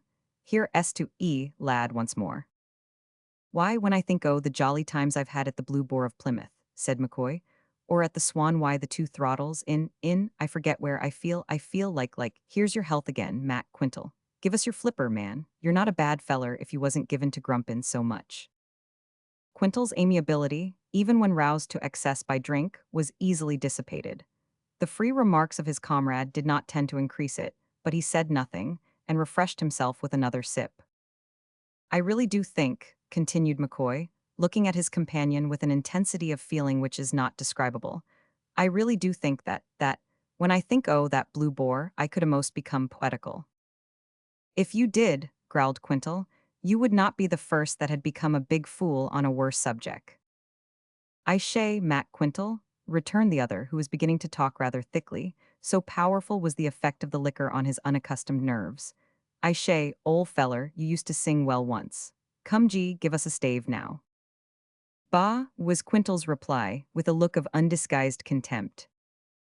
Just so, exactly my opinion about it. Well, as you won't sing, I'll give you a ditty myself. Hereupon McCoy struck up a song, which, being deficient in taste, while its execution was defective as well as tuneless, did not seem to produce much effect on Quintal. He bore it with equanimity, until McCoy came to a note so far beyond his powers that he broke into a shriek. Come, get some more drink, growled his comrade, pointing to the still. It must be ready by this time. Shum more drink, exclaimed McCoy with a look of indignant surprise. Then, sliding into a smile of imbecile good humor, USA chelave it, my boy, USA chelave it. He unfixed the bottle with an unsteady hand, and winking with dreadful solemnity, filled up his companion's cup. Then he filled his own and sat down to resume his song. But Quintal could stand no more of it. He ordered his comrade to stop his noise. Stop my noise, exclaimed McCoy with a look of lofty disdain. Yes, stop it and let's talk. Well, I'm willin' to talk, returned McCoy after a grave and thoughtful pause. They chose politics as a light, agreeable subject of conversation. Now, you see, it's my 'pinion, Matt, that them coves up Admiralty don't know no more how to govern this country than they knows how to work a Turk's head on a man rope. P'raps not, replied Quintal, with a look of wise solemnity. Nor a bit on it, continued McCoy, becoming earnest. And what on earth's the use the Lords and Commons and War Office? Why don't they slump 'em all together into one ooze, and get the Archbishop o' Canterbury to bless 'em all, right off, same as the Pope does? That's W'er it is. 500 DC? That's W'er the shoe pinches. Ah, and what would you make o' the king? Demanded Quintal with an argumentative frown. The king, eh? Said McCoy, bringing his fuddled mind to bear on this royal difficulty. The king, eh? Why, I'd make lopscouse o' the king. Come, that's treason. You shan't speak treason in my company, Bill McCoy. I'm a man o' war's man. It won't do to shove treason in the face of a marooned if I am a mutineer. At o that. I'll let no other man haul down my colors. So don't go shovin' treason at me, Bill McCoy. I'll shove treason wherever I please, said McCoy fiercely. No, you shan't. Yes, I shall. From this point the conversation became very contradictory in tone, then recriminative, and after that personally abusive. At last Quintal, losing temper, threw the remains of his last cup of spirits in his friend's face. McCoy at once hit Quintal on the nose. He returned wildly on the eye, and jumping up, the two grappled in fierce anger. They were both powerful men, whose natural tendency to personal violence towards each other had, up to this time, been restrained by prudence. But now that the great destroyer of sense and sanity was once again coursing through their veins, there was nothing to check them. All the grudges and bitternesses of the past few years seemed to have been revived and concentrated on that night, and they struggled about the little room with the fury of madmen, striking out savagely, but with comparatively little effect because of excessive passion, coupled with intoxication, clutching and tugging at each other's whiskers and hair, and cursing with dreadful sincerity. There was little furniture in the room, but what there was they smashed in pieces. Quintal flung McCoy on the table, and jumping on the top of him, broke it down. The other managed to get on his legs again, clutched Quintal by the throat, and thrust him backward with such violence that he went crashing against the little window shutters, split them up, and drove them out. In one of their wildest bursts, they both fell into the fireplace, overturned the still, and scattered the fire. Fortunately, the embers were nearly out by this time. Tumbling over the stools and wreck, these men, who had begun the evening as friends, continued it as fools, and ended it as fiends, fell side by side into one of the sleeping bunks, the bottom of which was driven down by the shock as they sank exhausted amid the wreck, foaming with passion and covered with blood. This was the climax. They fell into a state of partial insensibility, which degenerated at last into a deep lethargic slumber. Hitherto the quarrels and fights that had so disturbed the peace of Pitcairn and darkened her moral sky had been at least intelligently founded on hatred or revenge, with a definite object and murderous end in view. Now, for the first time, a furious battle had been fought for nothing, with no object to be gained and no end in view, with besotted idiots for the champions and with strong drink for the cause. Chapter 18. Aquatic Amusements. Now, it must not be supposed that the wives and widows of these mutineers gave themselves up to moping or sadness after the failure of their wild attempt to make their condition worse by slaying all the men. By no means. By degrees, they recovered the natural tone of their mild yet hearty dispositions, and at last, we presume, came to wonder that they had ever been so mad or so bad.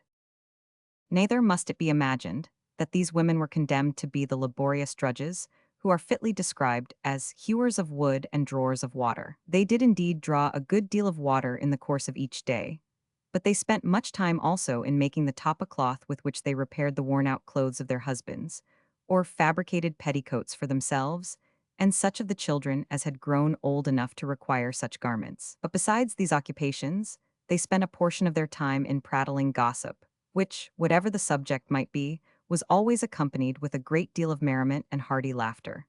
They also spent no small portion of their time in the sea, for bathing was one of the favorite amusements of the Pitcairners, young and old. Coming up one day to Susanna, the wife of Edward Young, Thursday, October, Christian begged that she would go with him and bathe. Susanna was engaged in making the native cloth at the time, and laid down her mallet with a look of indecision. It may be remarked here that a mallet is used in the making of this cloth, which is not woven, but beaten out from a state of pulp. It is, in fact, rather a species of tough paper than cloth, and is produced from the bark of the paper mulberry.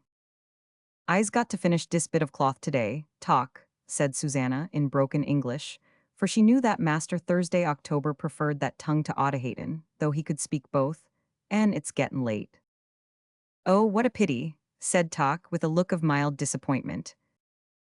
Now Susanna was by far the youngest and most girlish among the Audahaten women, and could not resist an appeal to her feelings even when uttered only by the eyes.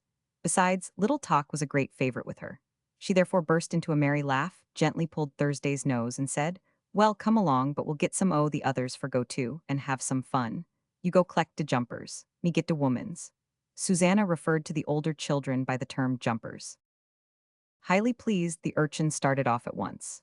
He found one of the jumpers, namely, Audahaten Sally, nursing Polly Young, while she delivered an oracular discourse to Charlie Christian, who sat at her feet, meekly receiving and believing the most outrageous nonsense that ever was heard. It is but just to Sally, however, to say that she gave her information in all good faith, having been previously instructed by John Adams, whose desire for the good of the young people was at that period stronger than his love of truth. Wishing to keep their minds as long as possible ignorant of the outer world, he had told them that ships came out of a hole in the clouds on the horizon. "Yes, Charlie, it's quite true, Father Adams says so. They comes out of a hole on the horizon."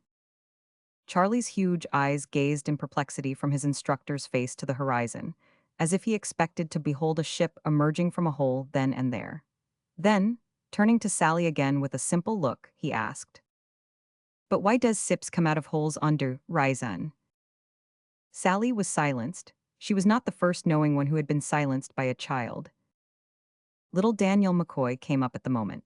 Having passed the staggering period of life, he no longer walked the earth in a state of nudity, but was decorated with a pair of very short tapa trousers, cut in imitation of seafaring ducks but reaching only to the knees. He also wore a little shirt. "Me kin tell why ships come out ob de hole into horizon," he said, with a twinkle in his eyes.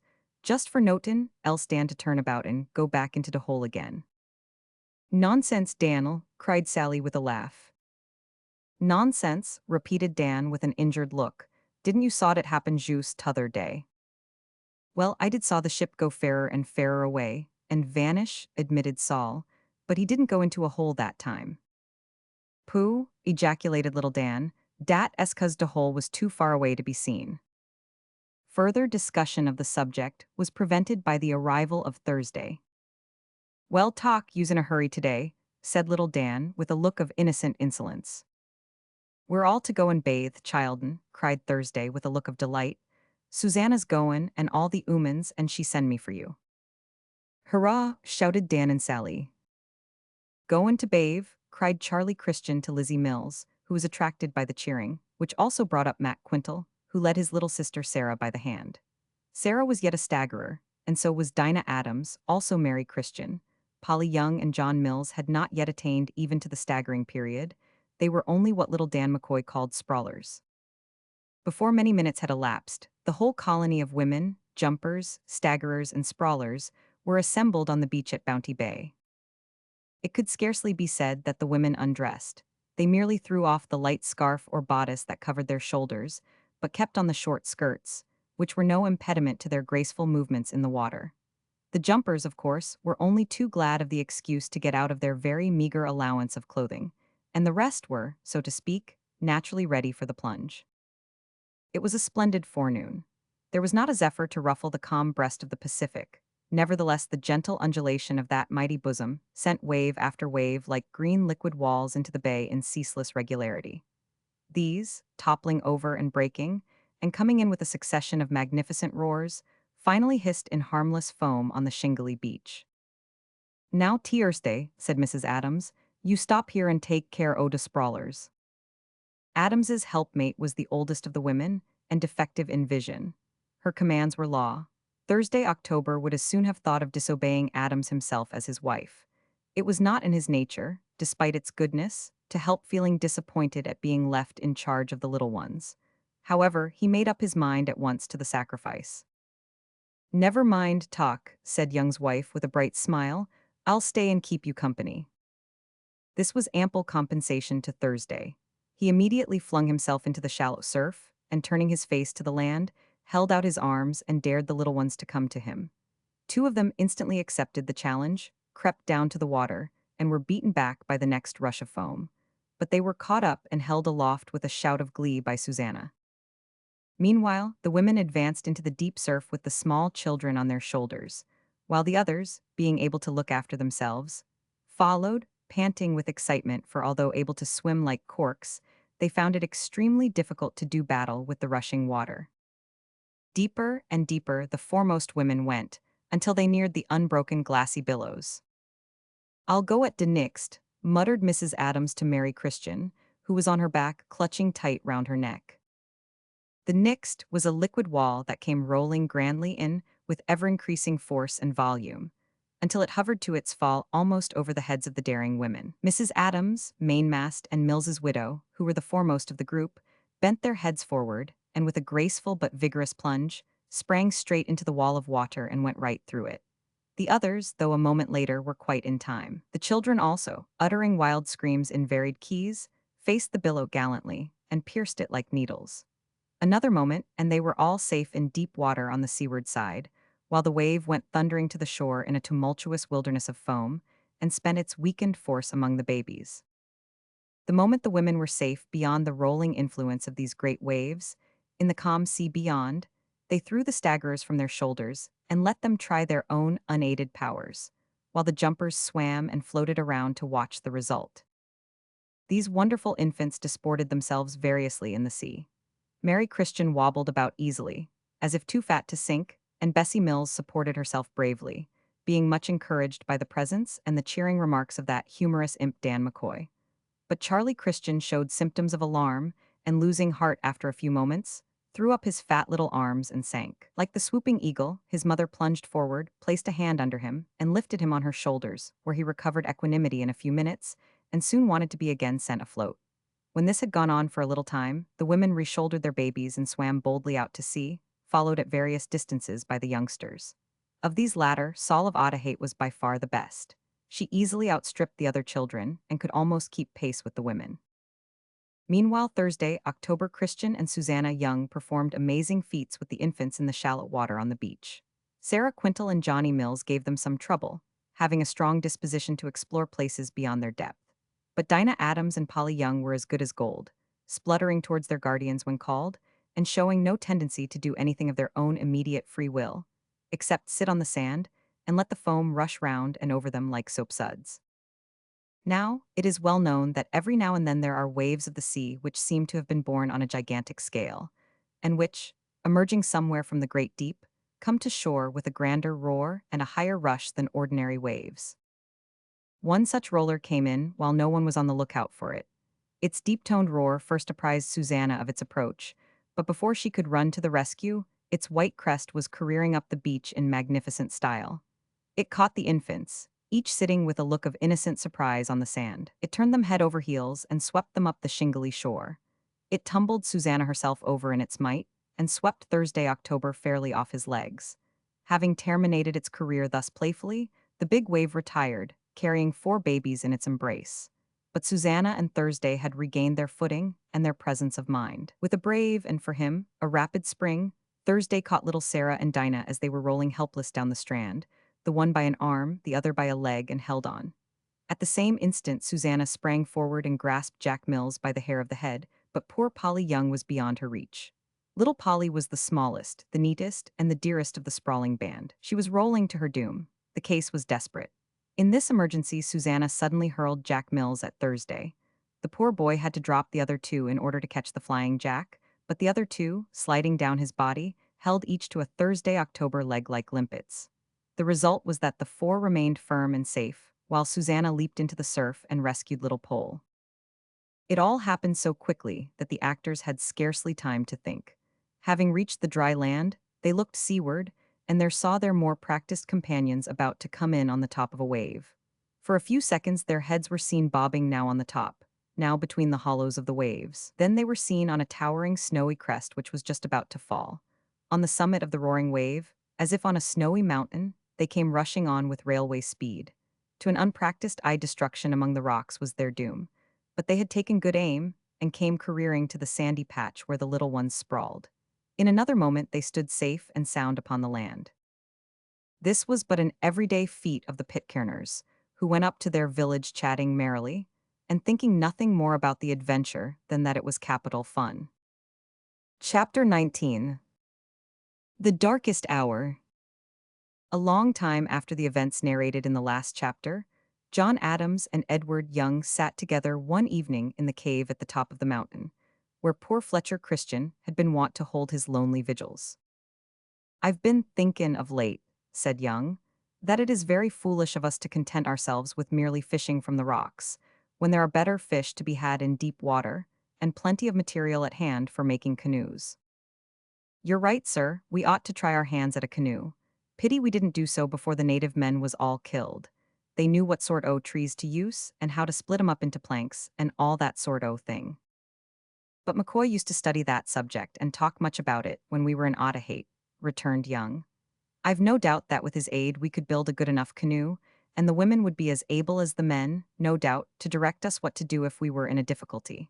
McCoy is a handy fellow, with tools, as he has proved more than once since the death of poor Williams." Adams shook his head. "No doubt, Mr. Young, he's handy enough with the tools, but ever since he discovered how to make spirits, neither he nor Quintal, as you know, sir, are fit for anything." "True," said Young, with a perplexed look. "It never occurred to me before that strong drink was such a curse. I begin now to understand why some men that I have known have been so enthusiastic in their outcry against it. Perhaps it would be right for you and me to refuse to drink with Quintal and McCoy, seeing that they are evidently killing themselves with it." "I don't quite see that, sir," objected Adams. "A glass of grog don't do me no harm that I knows of, and it wouldn't do them no good if we was to stop our allowance." It might, who can tell, said Young. I've not thought much about the matter, however, so we won't discuss it. But what would you say if we were to hide the kettle that McCoy makes it in, and refuse to give it up till the canoe is finished? Again, Adams shook his head. They'd both go mad with DT, said he, by which letters he referred to the drunkard's awful disease, delirium tremens. Well, at all events, we will try to persuade him to go to work, and the sooner the better, said Young, rising and leaving the cave. In pursuance of this plan, Young spoke to McCoy in one of his few sober moments, and got him persuaded to begin the work, and to drink less while engaged in it. Under the impulse of this novelty in his occupation, the unhappy man did make an attempt to curb himself, and succeeded so far that he worked pretty steadily for several days, and made considerable progress with the canoe. The wood was chosen, the tree felled, the trunk cut to the proper length and split up into very fair planks, which were further smoothed by means of a stone adze, brought by the natives from Otaheite, and it seemed as if the job would be quickly finished when the terrible demon by whom McCoy had been enslaved suddenly asserted his tyrannical power. Quintal, who rendered no assistance in canoe building, had employed himself in making a new brew, as he expressed it, and McCoy went up to his hut in the mountain one evening to taste. The result, of course, was that he was absolutely incapable of work next day, and then, giving way to the maddening desire, he and his comrade in debauchery went in, as they said, for a regular spree. It lasted for more than a week, and when it came to an end, the two men, with cracked lips, bloodshot eyes, and haggard faces, looked as if they had just escaped from a madhouse. Edward Young now positively refused to drink any more of the spirits, and Adams, although he would not go quite to that length, restricted himself to 1 glass in the day. This at first enraged both Quintal and McCoy. The former cursed his comrades in unmeasured terms, and drank more deeply just to spite them. The latter refused to work at the canoe, and both men became so uproarious that Young and Adams were obliged to turn them out of the house, where they were wont occasionally to meet for a social evening. Thus things went on for many a day from bad to worse. Bad as things had been in former years, it seemed as if the profoundest depth of sin and misery had not yet been fathomed by these unhappy mutineers. In all these doings, it would have gone hard with the poor women and children if Adams and Young had not increased in their kindness and consideration for them, as the other two men became more savage and tyrannical. At last matters came to such a crisis that it became once more a matter of discussion with Young and Adams whether they should not destroy the machinery by which the spirits were made, and it is probable that they might have done this, if events had not occurred which rendered the act unnecessary. One day William McCoy was proceeding with a very uncertain step along the winding footpath that led to his house up in the mountain. The man's face worked convulsively, and it seemed as if terrible thoughts filled his brain. Muttering to himself as he staggered along, he suddenly met his own son, who had grown apace by that time, being nearly 7 years of age.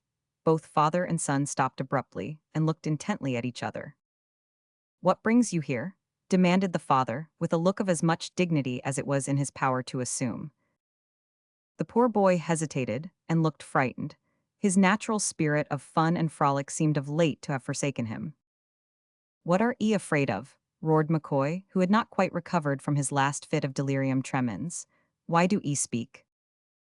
"Mother's not well," said Daniel softly. "She bid me come and tell you." "What's that to me?" cried McCoy savagely. "Come here, Dan." He lowered his tone and held out his hand, but the poor boy was afraid to approach.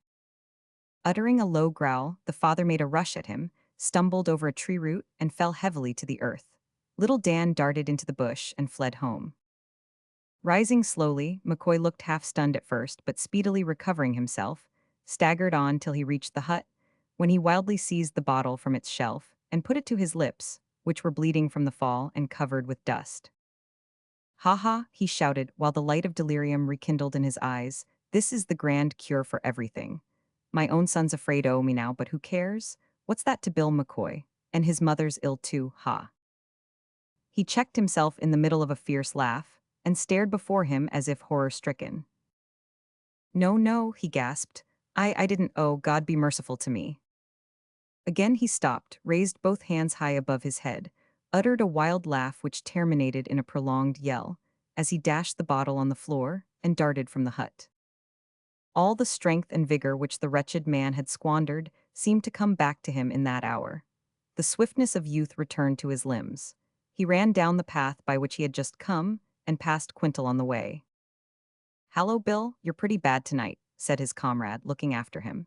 He then followed at a smart run, as if some new idea had suddenly occurred to him. Two of the women met McCoy further down, but as if to evade them, he darted away to the right along the track leading to the eastward cliffs. The women joined Quintal in pursuit, but before they came near him, they saw him rush to the highest part of the cliffs and leap up into the air, turning completely over as he vanished from their sight. At that spot, the cliff appeared to overhang its base and was several hundred feet high. Far down there was a projecting rock, where seagulls clustered in great numbers.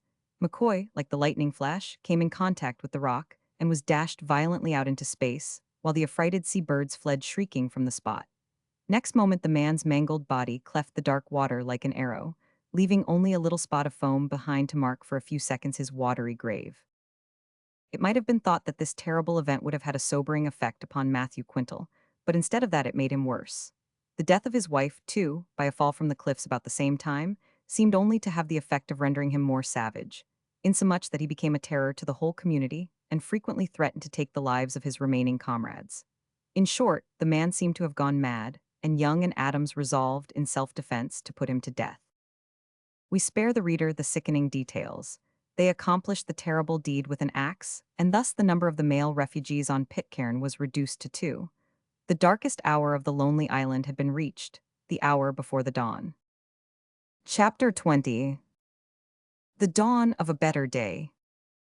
The 18th century passed away, and as the 19th began its course, a great and marvelous change came over the dwellers on the lonely island in that almost unknown region of the southern seas. It was a change both spiritual and physical, the latter resulting from the former, and both having their roots, as all things good must have, in the blessed laws of God. The change did not come instantaneously. It rose upon Pitcairn with the sure but gradual influence of the morning dawn, and its progress, like its advent, was unique in the history of the Church of God. No preacher went forth to the ignorant people, armed with the powers of a more or less correct theology.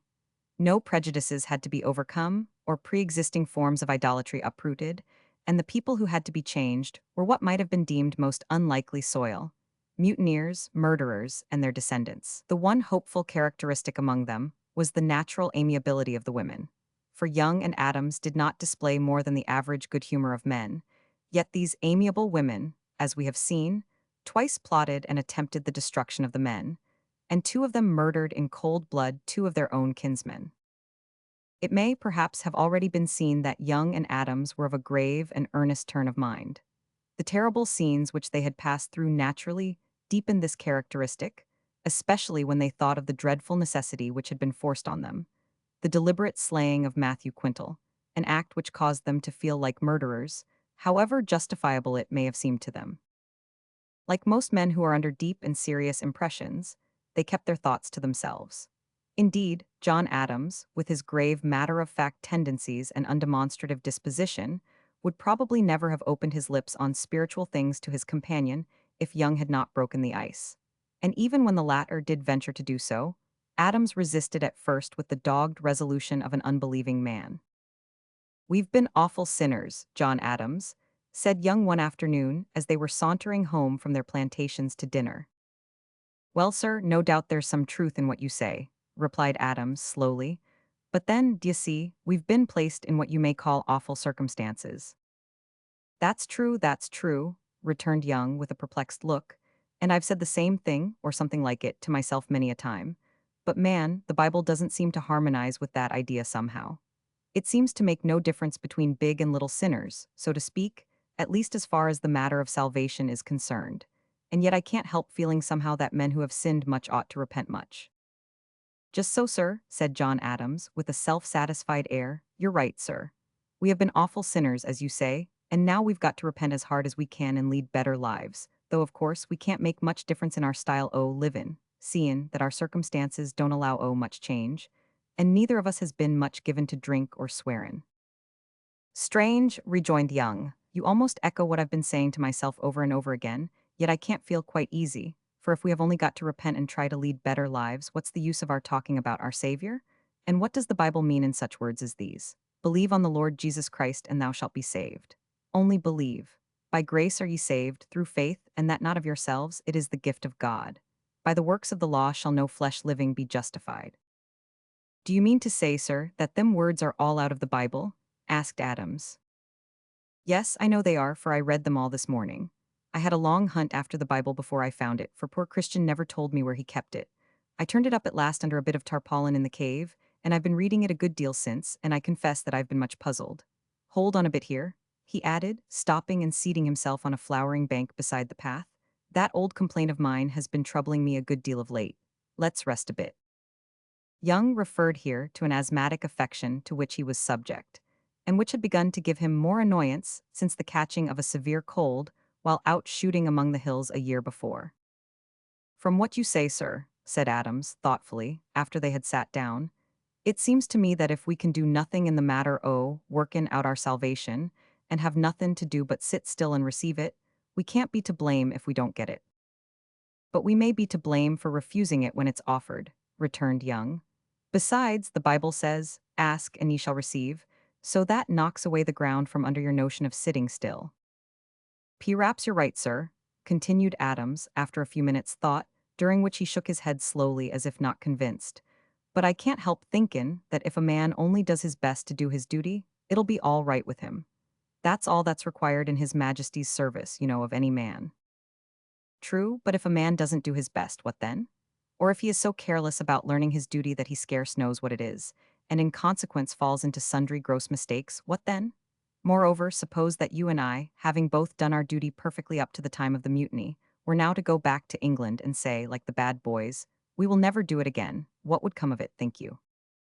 We'd both be hanged for certain, answered Adams with emphasis. Well then, the matter isn't as simple as you thought it, at least according to your view. It is more puzzlin' than I thought it, returned Adams. But then that's no great wonder, for if it puzzles you it's no wonder that it should puzzle me, who has had no education whatever except what I've picked up in the streets. But it surprises me, you'll excuse me, Mr. Young, that you who's been at school shouldn't have your mind more clear about religion. Don't they teach it at school?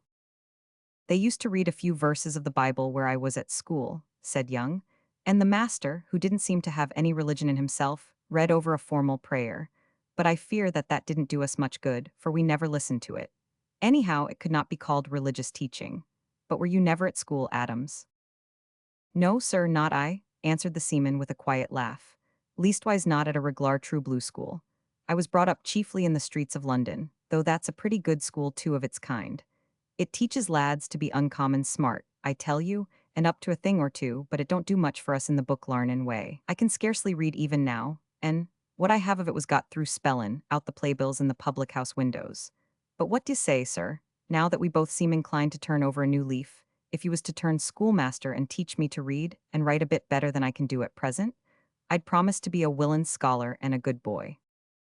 Not a bad idea, said Young with a laugh, as he rose and continued the descent of the track leading to the settlement. The village had by this time improved very much in appearance, good substantial cottages, made of the taffana or flower wood, and the arony, having taken the place of the original huts run up at the period of landing. Some of the cottages were from 40 to 50 feet long, by 15 wide and 13 high. It was evident that ships were, partly at least, the model on which they had been constructed, for the sleeping places were a row of berths opposite the door, each with its separate little window or porthole. There were no fireplaces, the range of the thermometer on the island being 0 degrees to 85 degrees, and all cooking operations were performed in detached outhouses and ovens. In the chief of these cottages might have been found, among the many miscellaneous objects of use and ornament, 2 articles which lay apart on a shelf, and were guarded by Young and Adams with almost reverential care. These were the chronometer and the azimuth compass of the Bounty. The cottages, some of which had 2 stories, were arranged so as to enclose a large grassy square, which was guarded by a strong palisade from the encroachments of errant hogs, goats, and fowls. This spot, among other uses, served as a convenient day nursery for the babies, and also a place of occasional frolic and recreation to the elder children. To the first of these was added, not long after the death of their respective fathers, Edward Quintal and Catherine McCoy. To John Adams, also, a daughter was born, whom he named Hannah, after a poor girl who had been in the habit of chucking him under the chin, and giving him sugar plums when he was an Arab in the streets of London. At least so he jestingly remarked to his spouse on the day she presented the new baby to his notice.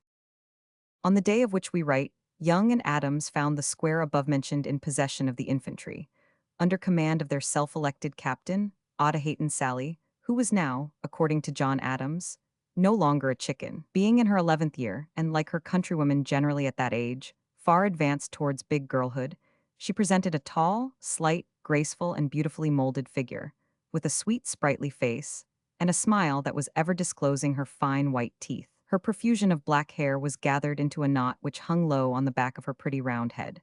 She was crowned with a wreath of wild flowers, made and presented by her troops. It is needless to say that every one of these, big and little, was passionately attached to Sally. Chief among her admirers now, as of old, was Charlie Christian, who, being about 8 years of age, well-grown and stalwart like his father, was now almost as tall as his former nurse. Charlie had not with years lost one jot of that intensely innocent and guileless look of childhood, which inclined one to laugh while he merely cast earnest gaze into one's face. But years had given to him a certain gravity and air of self-possession which commanded respect, even from that volatile imp, his contemporary, Dan McCoy. Thursday, October Christian, who was less than a year younger than Sally, had also shot up into a long-legged boy and bade fair to become a tall and sturdy man. He, like his brother, was naturally grave and earnest, but was easily roused to action, and if he did not himself originate fun, was ever ready to appreciate the antics and mild wickedness of Dan McCoy, or to burst into sudden and uproarious laughter at the tumbles or ludicrous doings of the sprawlers, who rolled their plump-made forms on the soft grass. Not one of the band, however, had yet attained to the age which renders young people ashamed of childish play. When Young and Adams appeared on the scene, Sally, her hair broken loose and the wreath confusedly mingled with it, was flying round the square with Dolly Young on her shoulder, and chased by Charlie Christian, who pretended in the most obvious manner that he could not catch her. Talk was sitting on the fence watching them, and perceiving his brother's transparent hypocrisy, was chuckling to himself with great delight. Matt Quintal and Dan McCoy, at the head of two opposing groups, were engaged in playing French and English, each group endeavoring to pull the other over a rope laid on the grass between them. Several of the others, being too little, were not allowed to join in the game, and contented themselves with general scrimmaging and skylarking, while Edward Quintal, Catherine McCoy, and Hannah Adams, the most recent additions to the community, rolled about in meaningless felicity. "Hold on hard," shouted Dan McCoy, whose flushed face and blue eyes beamed and flashed under a mass of curling yellow hair, and who was the foremost boy of the French band. "I'm holdin' on," cried Matt Quintal, who was intellectually rather obtuse. "Tight," cried Dan. "Tight," repeated Matt. "There, don't let go, oh hup."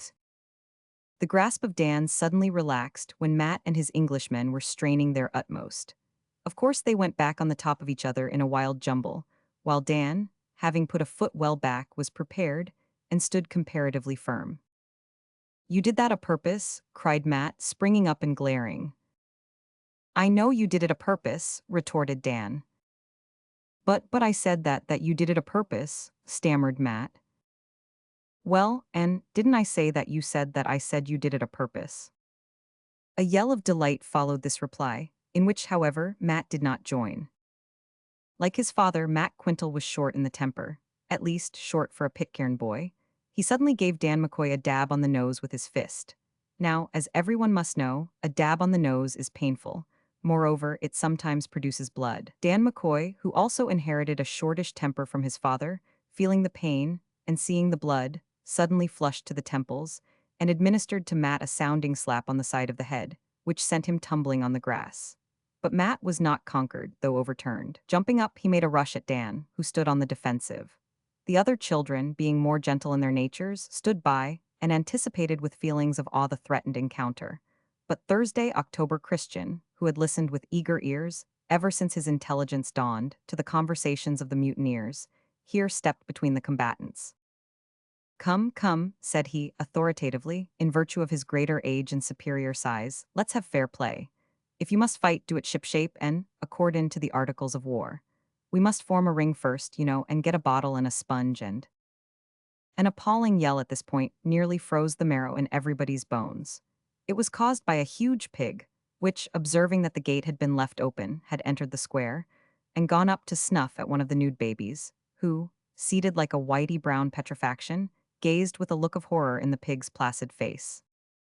If ever a pig in this sublunary sphere regretted a foolish act, that Pitcairn pig must have been steeped in repentance to the latest day of its life.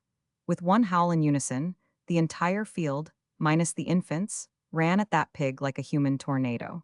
It was of no avail that the pig made straight for the gate by which it had entered. That gate had either removed or shut itself. In frantic haste, the unhappy creature coursed round the square, followed by its pursuers, who soon caught it by the tail, then by an ear, then by the nose and the other ear, and a foreleg and two hind ones, and finally hurled it over the fence, amid a torrent of shrieks which only a Pitcairn pig could utter or a Pitcairn mind conceive. It fell with a bursting squeak, and retired in grumpy silence to ruminate over the dire consequences of a too earnest gaze in the face of a child.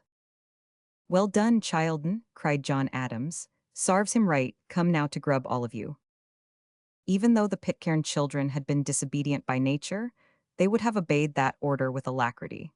In a few brief minutes, a profound silence proclaimed, more clearly than could a trumpet tongue, that the inhabitants of the lonely island were at dinner.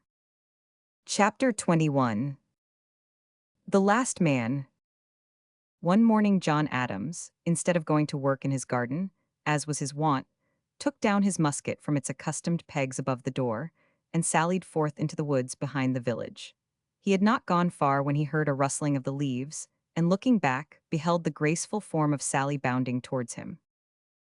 "Are you going to shoot, father?" she said on coming up.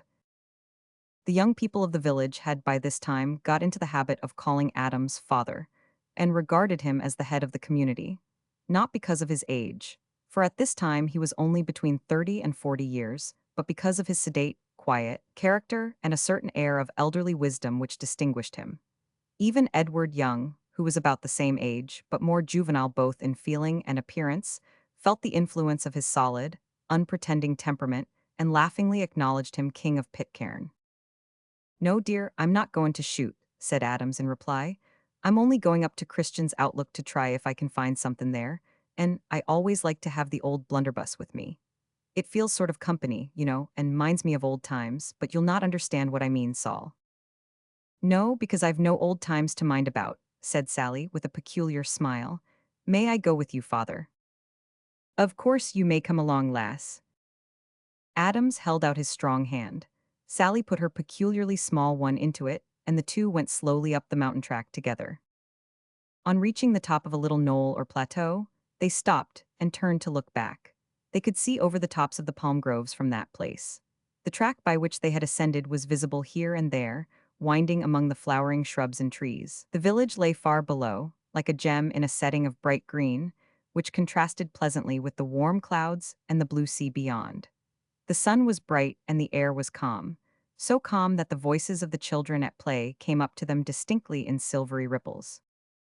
"How comes it, Saul, that you've deserted your post today?" "Because the guard has been relieved, same as you say they do on board a man-o'-war. I left the sprawlers in charge of Bessie Mills, and the staggerers are shut into the green. You see, I'm feeling a little tired today, and thought I would like to have a quiet walk in the woods." She finished this explanation with a little sigh. "Dear, dear me," exclaimed Adams with a look of amused surprise. "You're not becommon sentimental, are you, Sally?" "What is sentimental, father?" "Why, it's a sort of a feelin', a sensation, a kind of all-overishness that you see." He stopped short and stared with a perplexed air at the girl, who burst into a merry laugh. "That's one of your puzzlers, I think," she said, looking up slyly from the corners of her eyes. "Well, Saul, that is a puzzler," returned Adams, with a self-condemning shake of the head. "I never before felt so powerfully the want o' dictionary knowledge. I'll be shot if I can tell you what sentimental is, though I know what it is as well as I know what six-water grog or plum duff is. We must ask Mr. Young to explain it. He's been to school, and that's more than I have, more's the pity." "Well," said Sally as they proceeded on their way, "whatever senti. "Mental," said Adams. "Whatever sentimental is, I'm not that, because I'm just the same as ever I was, for I often want to be quiet and alone, and I often am quiet and alone in the bush." "And what do you think about, Saul, when you're alone in the bush?" said the seaman, looking down with more interest than usual at the innocent face beside him. Oh, about heaps and heaps of things. I couldn't tell you in a month all I think about, but one thing I think most about is a man-o'-war. A man-o'-war, Saul. Yes, I would give anything to see a man-o'-war, what you've so often told us about, with all its masts and sails, and bunks and guns and anchors and officers and men. I often wonder so much what new faces would be like. You see, I'm so used to the faces of yourself and Mr. Young, and Mainmast and Susanna, and Talk and Matt and Dan and— Just say the rest, oh, the youngsters, dear, interrupted Adams. There's no use in goin' over 'em all by name. Well, I'm so used to them that I can't fancy how any other faces can be different. And yet I heard Mr. Young say the other day that there's no two faces in the world exactly alike, and you know there must be hundreds and hundreds of faces in the world. Aye, there's thousands and thousands. For the matter o' that, there's millions and millions of 'em, and it's quite true that you can't ever pick out two that would fit into the same mold. Of course, continued Adams in an argumentative tone, I'm not goin' for to say but that you could find a dozen men any day with hook noses and black eyes and lanky hair, just as you can find another dozen with turn-up noses and gray eyes and carroty hair. But what I mean to say is that you won't find no two of 'em that han't got a difference of some sort somewheres. It's very odd, but it's a fact. Another puzzler, said Sally with a laugh. Just so, but what else do you think about, Saul? Sometimes I think about those fine ladies you've told us of, who drive about in grand carriages with horses. Oh, these horses, what I would give to see horses. Have they got tails, father? Tails? Cried Adams with a laugh. Of course they have. Long hairy ones and Monets too. That's hair down the back o' their necks, dear. See here, fetch me that bit of red stone and I'll draw you a horse. Sally brought the piece of red stone, and her companion, sitting down beside a smooth rock from which he wiped the dust with the sleeve of his shirt, began, slowly and with compressed lips, frowning eyebrows and many a hard-drawn sigh, to draw the portrait of a horse. Adams was not an artist. The drawing might have served almost equally well for an ass, or even for a cow, but Sally watched it with intense interest. You see, dear, said the artist, commenting as the work proceeded, this is his head with a turn-up there like that for his nose. A little too bluff, no doubt, but no matter. Then comes the ears, two of 'em, somewhat longish, so not exactly fore and aft as I've made 'em, but athwart ships, so to speak, only I never could understand how painters manage to make one thing look as if it was behind another. I can't get behind the one ear to put on the other one nohow. A puzzler, ejaculated Sally. Just so, well, you have them both anyhow, only fore and aft, as I said before. Well, then comes his back with a hollow, so, for people to sit in when they go cruisin' about on shore. Then here's his legs, something like that, the fore one's straight and the aft one's crooked. Has he only two legs? Asked Sally in surprise, one before and one behind. No, dear, he's got four, but I've the same difficulty why them that I had why the ears, one behind the other, you know. However, there you have 'em, so in the fore and aft style. Then he's got hoofs at the end o' the legs, like the goats, you know, only not split up the middle, though why they're not split is more than I can tell. And there's a sort o' curl behind, a little above it. The fetlock I think they call it, but that's far beyond my powers o' drowin'. But you've forgot the tail, said Sally. So I have think o' that now to forget his tail. He'd never do that himself if he was alive. It sticks out from hereabouts. There you have it, flowin', quite graceful down a'most to his heels.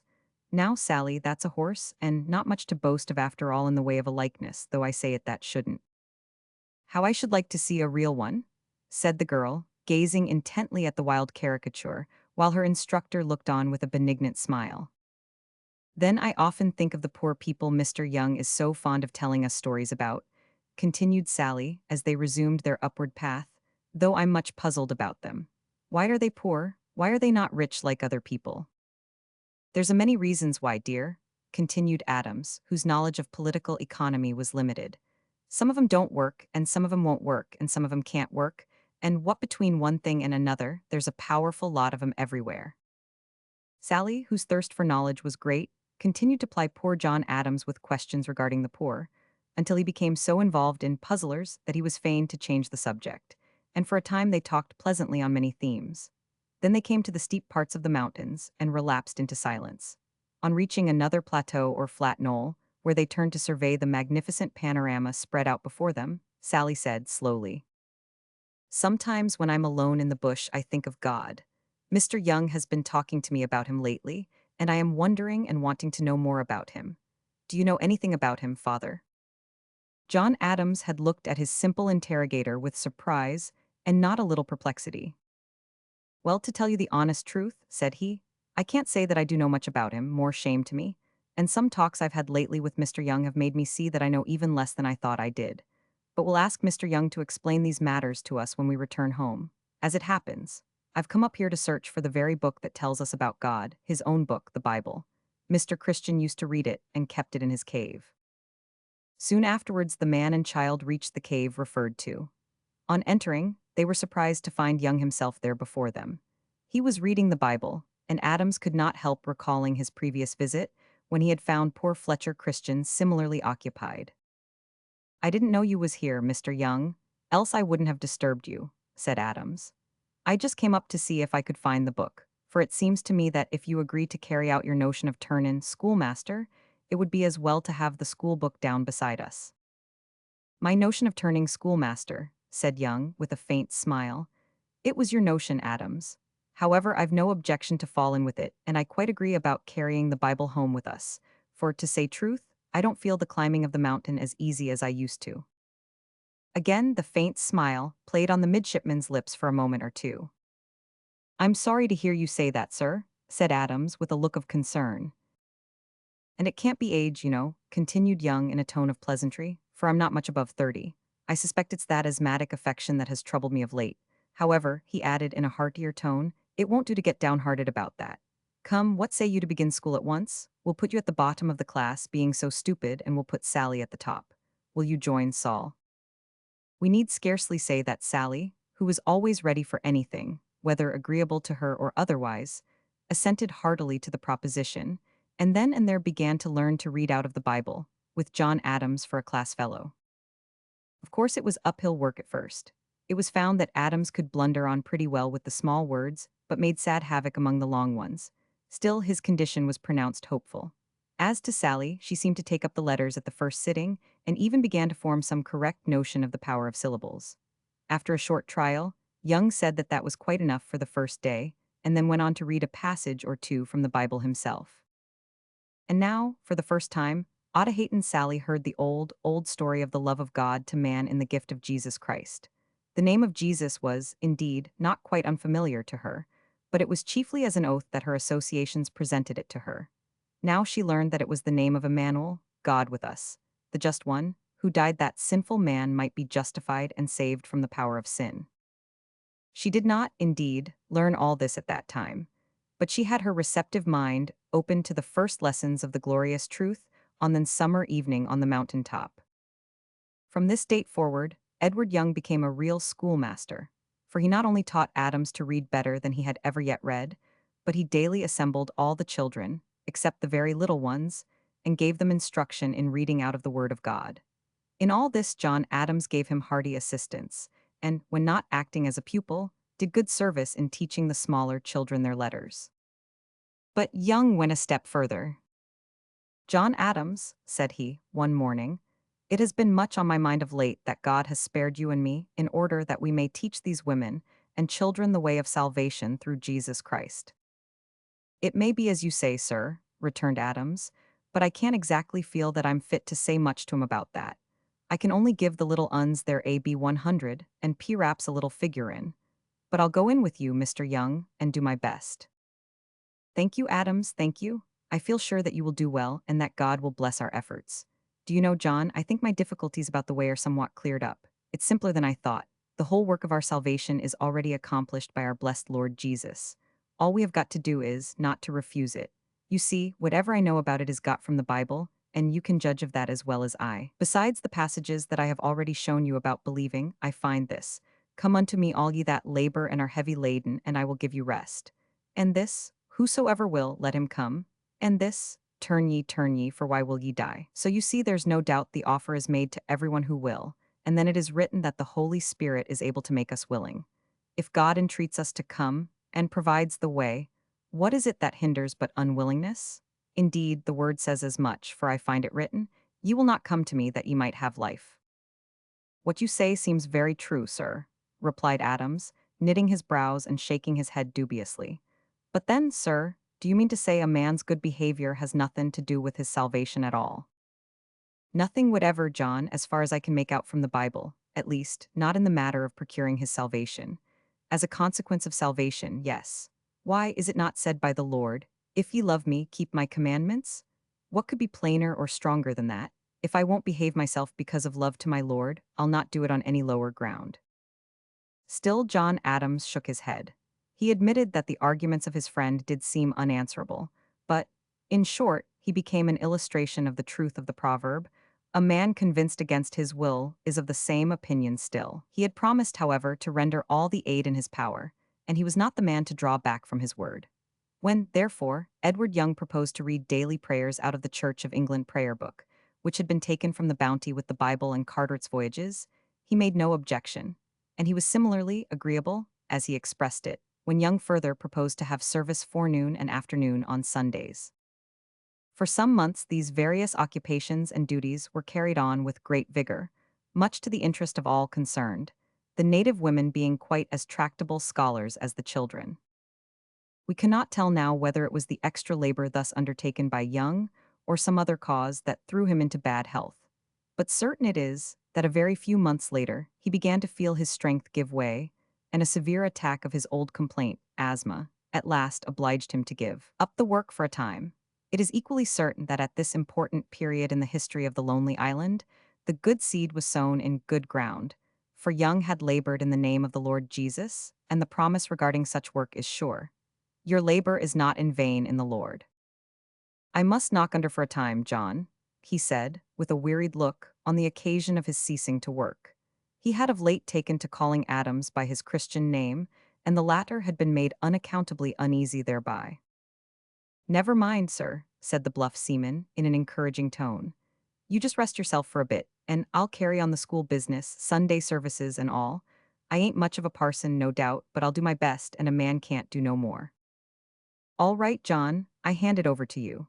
A short time of loafing about and taking it easy will set me all to rights again, and I'll resume office as fresh as ever. Alas, poor Edward Young's day of labor was ended. He never more resumed office on earth. Shortly after the above conversation, he had another and extremely violent attack of asthma. It prostrated him completely, so that for several days he could not speak. Afterwards he became a little better, but it was evident to every one that he was dying, and it was touching to see the earnest way in which the tearful women, who were so fond of him, vied with each other in seeking to relieve his sufferings. John Adams sat by his bedside almost continually at last. He seemed to require neither food nor rest, but kept watching on hour after hour, sometimes moistening the patient's lips with water, sometimes reading a few verses out of the Bible to him. "John," said the poor invalid one afternoon, faintly, "your hand. I'm going, John, to be forever with the Lord, the dear Lord." There was a long pause then. "You'll carry on the work, John, not in your own strength, John, in his." Adams promised earnestly in a choking voice, and the sick man seemed to sink to rest with a smile on his lips.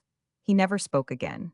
Next day he was buried under the palm trees, far from the home of his childhood, from the land which had condemned him as a heartless mutineer. Chapter 22. John Adams longs for a chum and becomes a storyteller. Faithful to his promise, John Adams, after the death of Young, did his best to carry on the good work that had been begun. But at first his spirit was very heavy. It had not before occurred to him that there was a solitude far more profound and overwhelming than anything he had hitherto experienced. The difference between 10 companions and one companion is not very great, but the difference between one and none is immeasurable. Of course, we refer to that companionship which is capable of intelligent sympathy. The solitary seaman still had his Otaheitan wife and the bright children of the mutineers around him, and the death of Young had drawn out his heart more powerfully than ever towards these. But they could not in any degree fill the place of one who could talk intelligently of home, of old England, of British battles fought and won, of ships and men, and things that might have belonged, as far as the women and children were concerned, to another world. They could only in a slight degree appreciate the nautical phraseology in which he had been wont to convey some of his strongest sentiments, and they could not in any degree enter into his feelings when, forgetting for a moment his circumstances, He came out with a pithy forecastle allusion to the politics or the government of his native land. "Oh, you meek-faced brute, if you could only speak," he exclaimed one day, dropping his eyes from the sea, on which he had been gazing, to the eyes of a pet goat that had been looking up in his face. "What's the use of having a tongue in your head if you can't use it?" As may be imagined, the goat made no reply to this remark, but continued its gaze with somewhat of the solemnity of the man himself. For want of a companion, poor Adams at this time took to talking frequently in a quiet undertone to himself. He also fell a good deal into Fletcher Christian's habit of retiring to the cave on the mountain top, but he did not read the Bible while there. He merely communed with his own spirit, meditated sadly on the past, and wondered a good deal as to the probable future. "It's not that I ain't happy enough here," he muttered softly to himself one evening, while he gazed wistfully at the horizon as Christian had been wont to gaze. "I'm happy enough, more so than what I deserve to be, God knows, with them good, natured women and jolly bit things of child, but I'm awful hard up for a chum. I do believe that if Bill McCoy or even Matt Quintal was here, I'd get along pretty well with either of 'em. Ah, poor Quintal, I feel as if I'd never get over that. If it wasn't murder, it feels awful like it. And yet I can't see that they could call it murder. If we hadn't done it, he would certainly have killed both me and Mr. Young, for Matt never threatened without performin', and then he'd have gone mad and done for the women and child'n as well. No, it wasn't murder, it was necessity." He remained silent for some time, and then his thoughts appeared to revert to the former channel. "If only a ship would come and be wrecked here now, we could start fresh once more with a new lot maybe, but I'm not so sure about that either. P'raps we'd quarrel and fight and go through the bloody business all over again. No, it's better as it is. But a ship might touch and pass in, and we could prevail on 2 or 3 of the crew, or even one, to stop with us. What would I not give to hear a man's voice once more, a good growlin' bass? I wouldn't be particular as to sentiments or grammar, not I, if it was only gruff, and well spiced with sea lingo and smelt o' baccy. Not that I cares for baccy myself now, or grog either. Humph, it do make me a most laugh to think o' the times I've said, aye, and thought, that I couldn't get along nohow without my pipe in my glass. Why, I wouldn't give a chip of a brass farden for a pipe now. And as to grog, after what I've seen of its cursed nater, I wouldn't taste a drop even if they was to offer to make me Lord High Admiral o' the British fleet for so doin'. But I would like once more to see a bearded man. Even an unbearded one would be better than nothin'. Ah well, it's no manner o' use sighin', any more than cryin' over spilt milk. Here I am, and I suppose here I shall be to the end o' the chapter." Again he was silent for a long time, while his eyes remained fixed, as usual, on the horizon. Suddenly the gaze became intent, and, leaning forward with an eager expression, he shaded his eyes with his hand. "It's not creditable," he murmured, as he fell back again into his former listless attitude. "It's not creditable for an old salt like me to go mista'kin' seagulls for sails, as I've been doin' so often of late. I'm out o' practice, that's where it is. Come, John Adams," he added after another pause and jumping up smartly, "this will never do. Rouse yourself, John, and give up this mumble-bumble style o' thing. Why, it'll kill you in the long run if you don't. Besides, you promised Mr. Young to carry on the work, and you must keep your promise, old boy." "Yes," rang out a clear, sweet voice from the inner end of the cave, "and you promised to give up coming here to mope, so you must keep your promise to me as well, father." Audahaten Sally tripped into the cave, and seating herself on the stone ledge opposite, beamed up in the sailor's face. "You're a good girl, Saul, and I'll keep my promise to you from this day forth. See if I don't. I'll make a note of it in the log." The log to which Adams here referred was a journal or register, which Edward Young had begun to keep, and in which were inserted the incidents of chief interest, including the births and deaths, that took place on the island from the day of landing. After Young's death, John Adams continued to post it up from time to time. The promise to Sally was faithfully kept. From that time forward, Adams gave up going to the Outlook, except now and then when anything unusual appeared on the sea, but never again to mope. He also devoted himself with increased assiduity to the instruction of the women and children in Bible truths, although still himself not very clear in his own mind as to the great central truth of all. In this work he was ably assisted by Sally, and also by Young's widow, Susanna. We have mentioned this woman as being one of the youngest of the Audahatons. She was also one of the most graceful, and, strange to say, though it was she who killed Tedahate, she was by nature one of the gentlest of them all. The school never became a prison house to these islanders, either women or children. Adams had wisdom enough at first to start it as a sort of play, and never fell into the civilized error of giving the pupils too much to do at a time. All the children answered the daily summons to school with equal alacrity, though it cannot be said that their performances there were equally creditable. Some were quick and intelligent, others were slow and stupid, while a few were slow but by no means stupid. Charlie Christian was among these last. "Oh, Charlie, you are such a booby," one day exclaimed Audahaton Sally, who, being advanced to the dignity of monitor, devoted much of her time to the instruction of her old favorite. "What can be the matter with your brains?" The innocent gaze of blank wonder with which the Charlie of infancy had been wont to receive his companion's laughing questions had not quite departed, but it was chastened by this time with a slight puckering of the mouth and a faint twinkle of the eyes that were suggestive. Sitting modestly on the low bench, with his hands clasped before him, this strapping pupil looked at his teacher, and said that really he did not know what was wrong with his brains. "Perhaps," he added, looking thoughtfully into the girl's upturned orbs, "perhaps I haven't got any brains at all." "Oh yes, you have," cried Saul with a laugh. "You have got plenty if you'd only use them." "Ah," sighed Charlie, stretching out one of his strong muscular arms and hands, "if brains were only things that one could lay hold of like an oar, or an axe, or a sledgehammer, I'd soon let you see me use them. But Bane, only a soft kind o' stuff in one's skull, you know." A burst of laughter from Sally not only cut short the sentence, but stopped the general hum of the school and drew the attention of the master. "Hallo, Saul, I say, said Adams in remonstrative tone. "You forget that you're a monitor. If you go on like that, we'll have to make a schoolgirl of you again." "Please, father, I couldn't help it," said Sally, while her cheeks flushed crimson.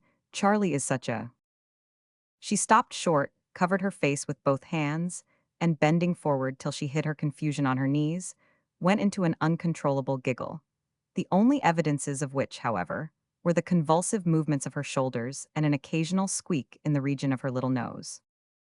"Come now, child'n," cried Adams, seating himself on an inverted tea-box which formed his official chair. "Time's up, so we'll have a slap at Carteret before dismissing. Thursday, October Christian will bring the book." There was a general hum of satisfaction when this was said, for Carteret's voyages, which, with the Bible and prayer book, formed the only class books of that singular school, were highly appreciated by young and old alike, especially as read to them by Adams, who accompanied his reading with a free-running commentary of explanation, which infused great additional interest into that old writer's book. Talk rose with alacrity, displaying in the act the immense relative difference between his very long legs and his ordinary body, in regard to which Adams used to console him by saying, "Never mind, Talk, your legs'll stop growin' at last, and when they do, your body will come out like a telescope. You'll be a 6-footer yet. Why, you're taller than I am already by 2 inches." In process of time, Carteret was finished. It was then begun a second time, and once more read through. After that, Adams felt a chill feeling of helplessness steal over him, for Carteret could not be read over and over again like the Bible, and he could not quite see his way to reading the Church of England prayers by way of recreation. In his extremity, he had recourse to Sally for advice. Indeed, now that Saul was approaching young womanhood, not only the children but all the grown people of the island, including their chief or father, found themselves when in trouble gravitating, as if by instinct, to the sympathetic heart and the ready hand.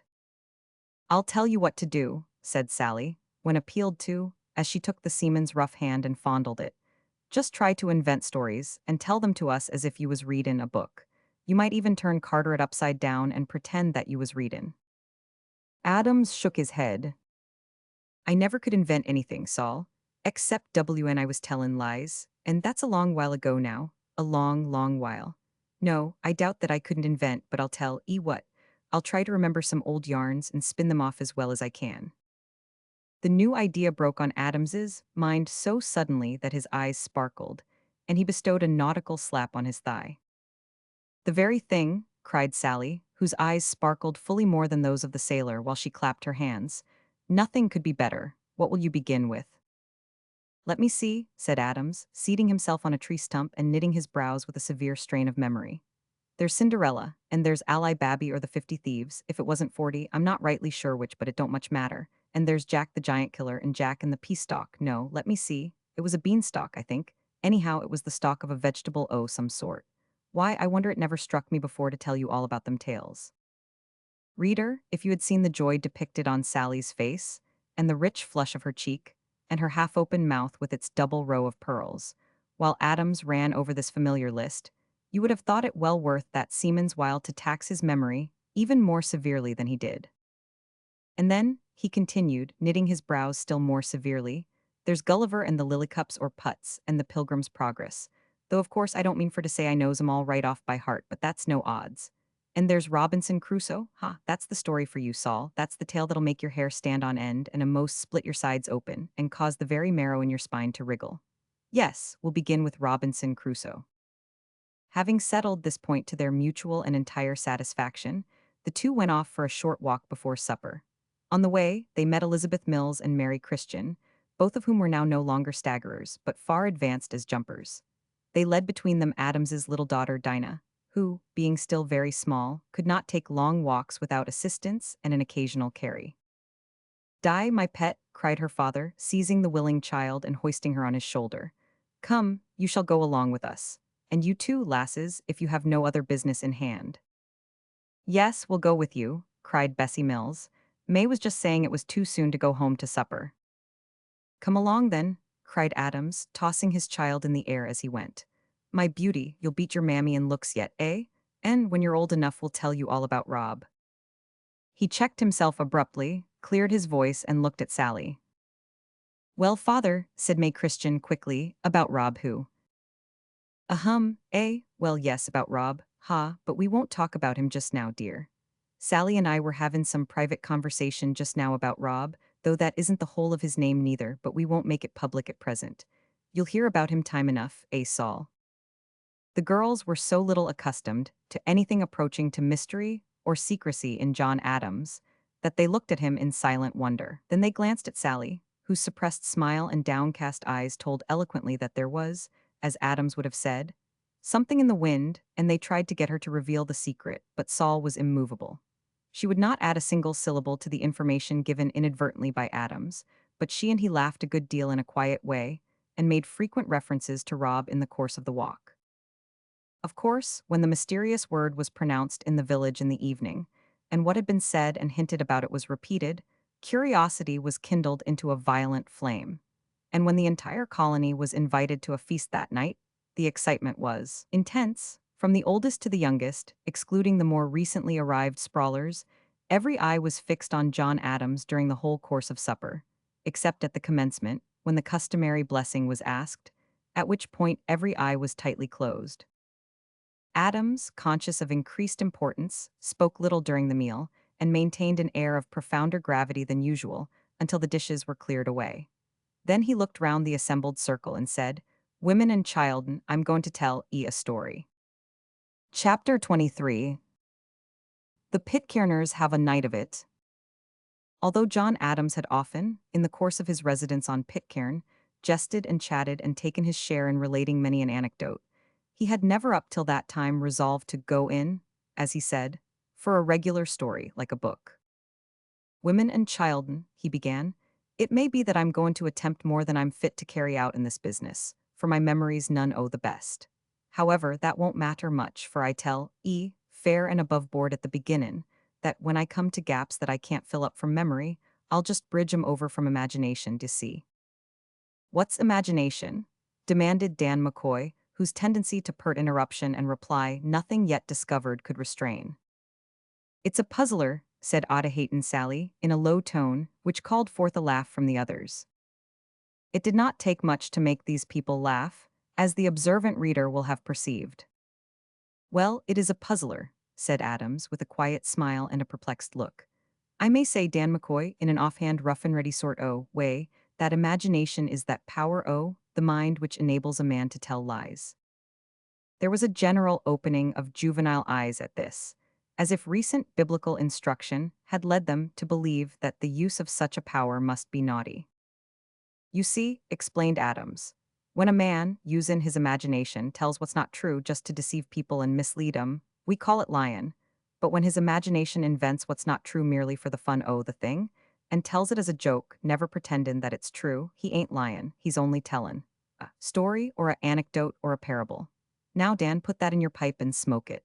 Likewise, shut your potato trap and let me go on why my story, which is. He looked impressively round while every eye gazed and ear listened and mouth opened in breathless attention. The adventure of Robinson Crusoe and his man Friday. All eyes were turned, as if by magic, on Thursday, as if there must be some strange connection here. Talk suddenly shut his mouth and hung his head in confusion at this unexpected concentration of attention on himself.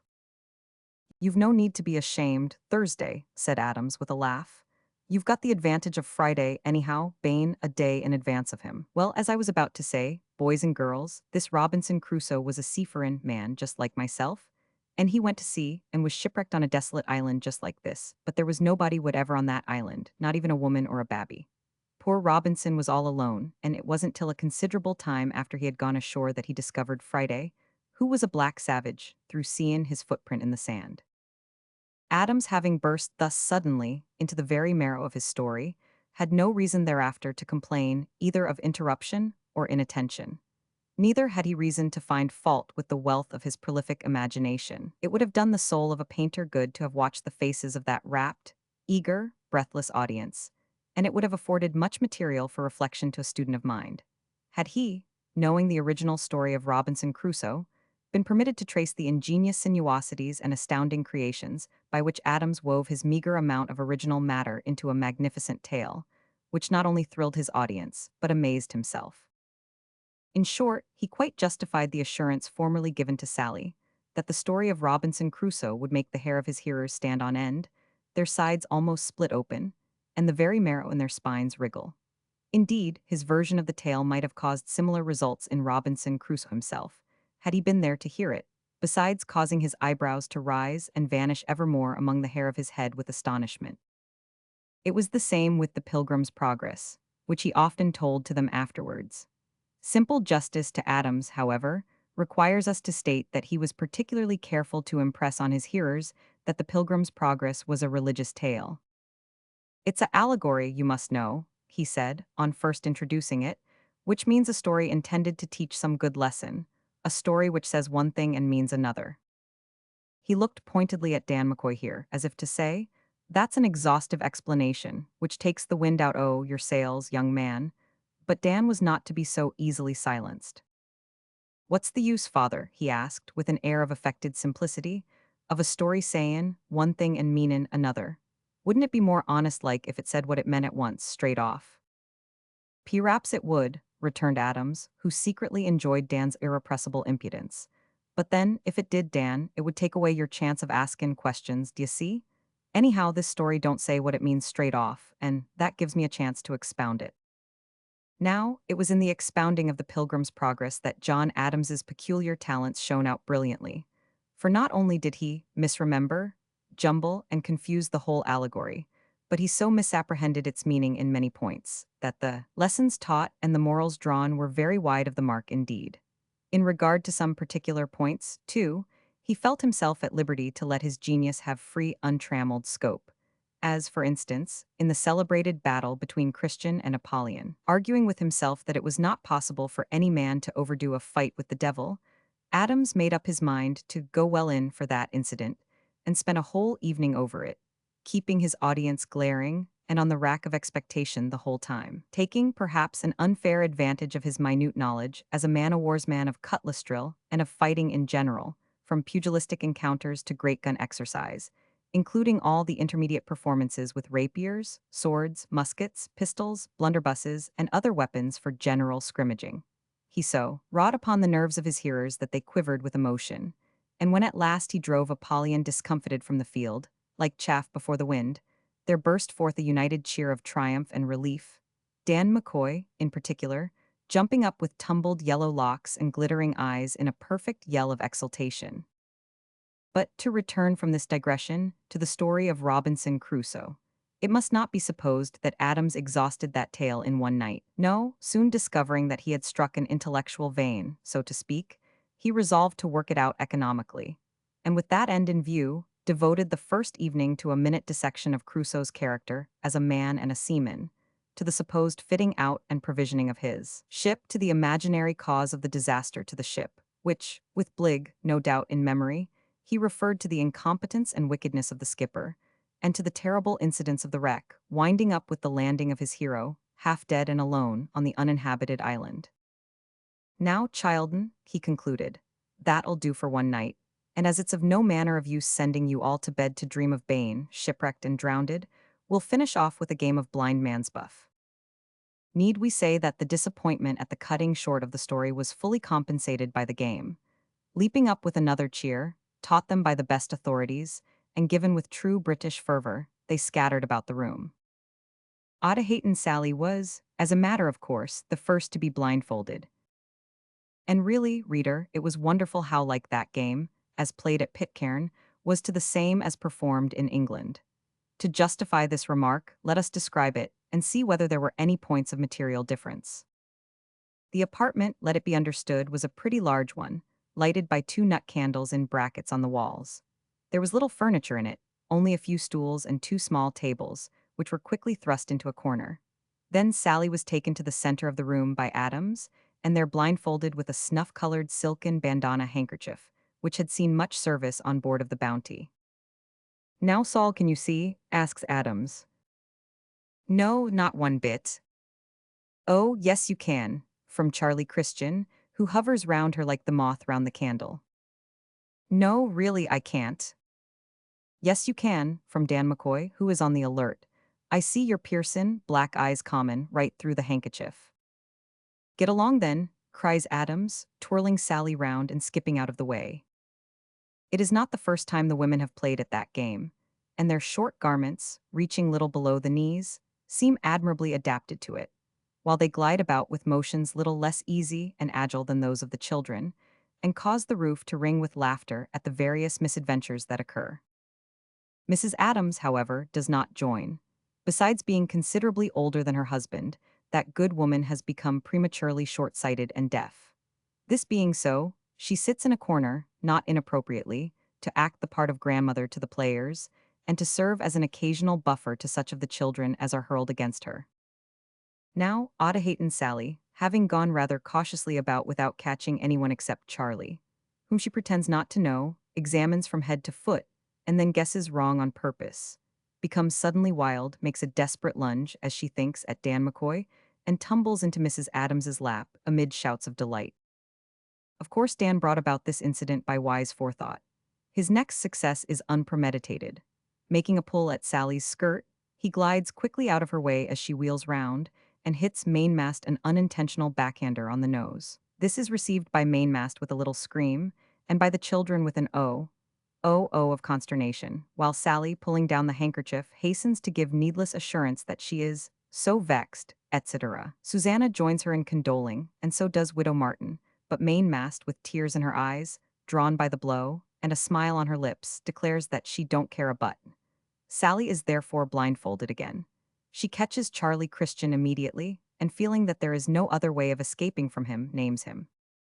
Then Charlie, being blindfolded, sets to work with one solitary end in view, namely, to capture Sally. The injustice to the others of this proceeding never enters his innocent mind. He hears no voice but Sally's. He clutches at nobody but Sally. When he is compelled to lay hold of anyone else, he guesses wrong, not on purpose, but because he is thinking of Sally. Perceiving this, Sally retires quietly behind Mrs. Adams's chair, and Charlie, growing desperate, makes wild dashes, tumbling into the corner among the tables and stools, sending the staggerers spinning in all directions, and finally pitching headlong into Mrs. Adams's lap. At last he catches John Adams himself, and as there is no possibility of mistaking him, the handkerchief is changed, and the game becomes more sedate, at the same time more nervous, for the stride of the seaman is awful, and the sweep of his outstretched arms comprehensive. Besides, he has a way of listening and making sudden darts in unexpected directions, which is very perplexing. After a few failures, Adams makes what he calls a wild roll to starboard, followed instantly by a heavy lurch to port, and pins Dan McCoy into a corner. "Huh, I've grabbed you at last, have I?" says he. "Who is it?" shout half a dozen voices. Who but Dan'l? There's impudence in the very feel of his hair.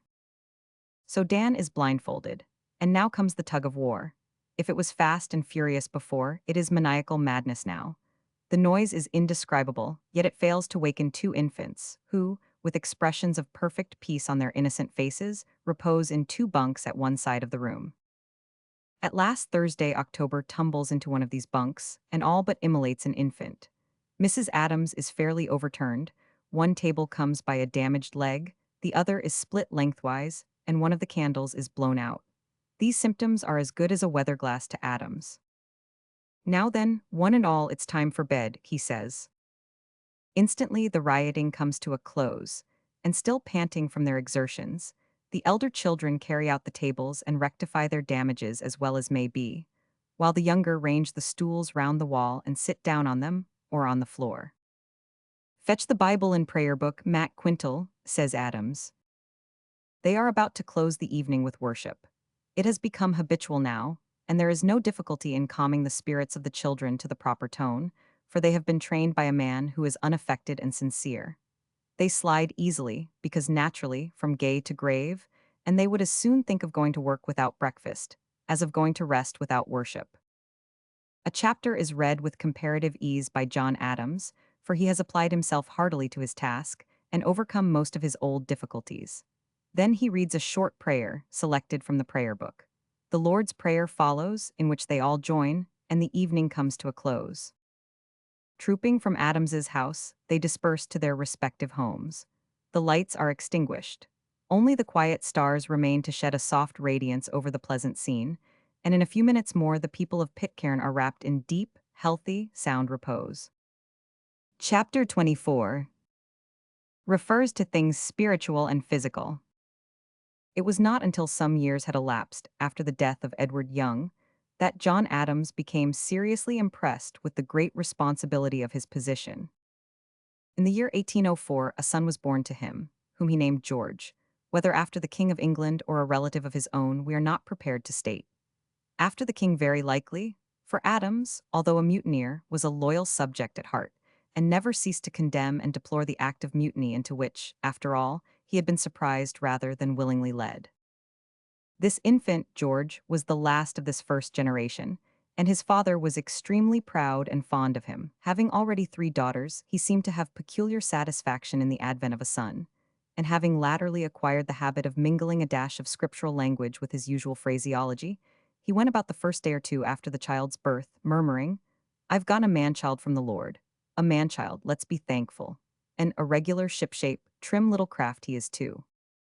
There can be no doubt that the seaman's naturally serious mind became more profoundly impressed with religion shortly after this event, a dream which he appears to have had deepened his impressions.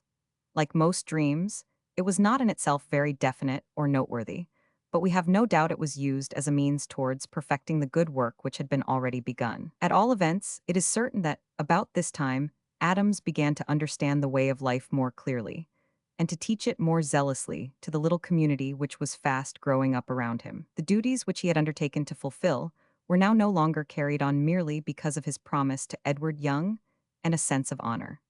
While these motives did indeed continue to operate with all their original force, he was now attracted to his labor out of regard to the commands of God, and a strong desire for the welfare of the souls committed to his charge.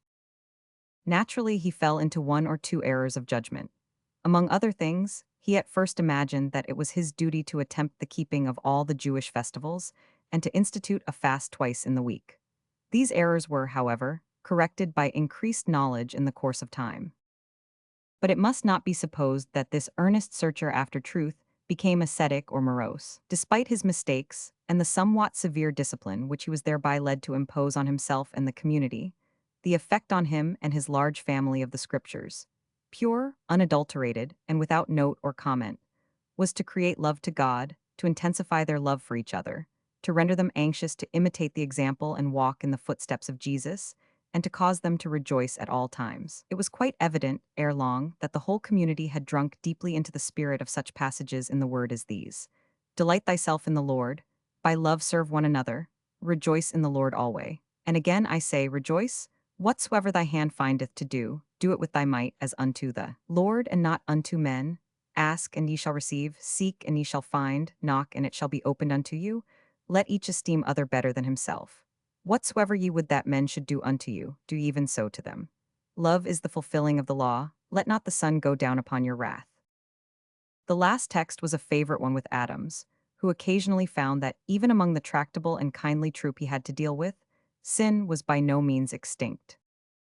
Do not suppose, good reader, that we are now attempting to depict a species of exceptional innocence which never existed, an Arcadia which never really had a local habitation. On the contrary, we are taking pains to analyze the cause of a state of human goodness and felicity, springing up in the midst of exceptionally unpromising circumstances, which has no parallel, we think, in the history of mankind, which not only did exist, but which, with modifications, does still exist, and has been borne witness to through more than half a century by men of varied and unquestionable authority, including merchant skippers, discoverers, travelers, captains, and admirals in the Royal Navy. The point that we wish to press is, not that the enviable condition of things we have described is essentially true, but that this condition has been brought about by the unaided word of God, that word which so many nowadays would fain underrate, but which for those who are taught by the Holy Spirit is still the power of God unto salvation. The hilarity of the Pitcairners increased rather than diminished as their love for the Bible deepened. Fun and solemnity are not necessarily, and never need be, antagonistic. Hand in hand, these two have walked the earth together since Adam and Eve bid each other good morning in the peaceful groves of paradise. They are subject, no doubt, to the universal laws which make it impossible for two things to fill the same place at the same time, and they sometimes do get, as it were, out of step, and jostle each other slightly, which calls forth a gentle shake of the head from the one and a deprecatory smile from the other. But they seldom disagree and never fight. Thus it came to pass that though John Adams, as time went on, read more than ever of the Bible to his audiences, and dilated much on the parables, he did not dismiss Robinson Crusoe, or expel Gulliver, or put a stop to blind man's buff. On the contrary, waxing courageous under the influence of success, he cast off his moorings from the skeletons of the stories to which he had at first timidly attached himself, and crowding all sail alow and aloft, swept out into the unexplored seas of pure, unadulterated, and outrageous fiction of his own invention. "Them's the stories for me," Daniel McCoy was wont to say, when commenting on this subject. "Truth is all very well in its way, but it's a great bother when you've got to stick to it, of course I mean when storytellin'." Neither John Adams nor his pupils knew at that time, though doubtless their descendants have learned long ere now, that after all truth is in very deed stranger than fiction. As time passed, changes more or less momentous occurred in the lonely island. True, none of those convulsions which rack and overturn the larger communities of men on earth visited that favored spot, but forces of nature were being slowly yet surely developed, which began to tell with considerable effect on the people of Pitcairn. They were not, however, much troubled by the ills that flesh is heir to. Leading, as they did, natural and healthy lives, eating simple and to a large extent vegetable fare, and knowing nothing of the abominations of tobacco or strong drink, their maladies were few and seldom fatal. John Adams himself had the constitution of a horse. Nevertheless, he was troubled now and then with a bad tooth, and once had a regular attack of raging toothache. As none of the people had ever even heard of this malady, they were much alarmed and not a little solemnized by its effects on their chief. Walking up and down the floor of his house, holding his afflicted jaw with both hands, the poor man endeavored to endure it with fortitude. But when the quivering nerve began, as it were, to dance a hornpipe inside of his tooth, irrepressible groans burst from him and awed the community. "Is it very bad, John?" asked his sympathetic wife, who was cleaning up the house at the time. "Ho, oh, oh, Ribble," answered John. "I'm very sorry, John," said the wife. "Oh, oh, oh, oh, oh," groaned the husband. When it became known in the village that Adams was suffering from some mysterious complaint that nearly drove him mad, 2 or 3 of the children, unable to restrain their curiosity, ran to his house and peeped in at the open door and windows. The sufferer either disregarded or did not see them. In a few minutes the poor man's steps became more frantic, and another groan burst from him. Then he stopped in the middle of the room, uttered a deep growl, and stamped. At this the heads of the peeping children disappeared. They gazed at each other in solemn wonder. They had never seen the like of this before. To stamp on the floor without an apparent reason, and without being done in fun, was beyond their comprehension. "Where's the toolbox, lass?" gasped Adams suddenly. His helpmate brought to him an old handbox for nails and small tools, which had once done service in the Bounty. With eager haste, Adams selected a pair of pincers, and, seizing his tooth therewith, he began to twist. At the same time, his features began to screw up into an expression of agony. "Haug!" he exclaimed between a gasp and a short roar as the pincers slipped. And no wonder, for it was a three-fanged grinder of the largest size, situate in the remote backwoods of the underjaw. He tried again and again failed. Then a third time, and then discovered that, up to a certain point, his will was free to act, but that beyond that point, the agony was so intense that the muscles of the hand and arm refused to act responsive to the will. In other circumstances, he might have moralized on this curious fact. As it was, he only moaned aloud. Two of the children, of peculiarly sympathetic natures, echoed the moan unintentionally. They immediately vanished, but soon peeped up again in irresistible curiosity. "Old Ooman," said Adams, "this is out o' sight the worst fit as ever I had. Just fetch me a bit of that small, strong cord out o' the cupboard there." Mrs. Adams did as she was bid, and her husband, making a sailor-like loop on it, fastened the same round his tooth, which was not difficult, for the evil grinder stood unsupported and isolated in the jaw. "Now," said her husband, "you take hold o' the end o' this and haul hard, don't be afraid." Mrs. Adams felt nervous and remonstrated, but being persuaded after a time to try again, she gave a vigorous pull, which drew from the unhappy man a terrible yell, but did not draw the tooth. "This'll never do," groaned John, feeling the rebellious molar with his finger. "It's as firm as a copper bolt yet. Come, wife, I'll try another plan. You go outside that door and do what I bid you. Mind, never you heed what it means, you just obey orders exactly." It was not necessary thus to caution poor tractable Mrs. Adams. She went outside the door as bid. "Now then," said her husband, "when I cry, pull, you shut the door with all your might with a bang. 500 here." "Yes," replied the wife faintly. Fastening the cord once more round the tooth, the wretched sailor attached the other end to the handle of the door, and retiring till there was only about 8 inches or a foot of slack cord left, stood up and drew a long breath.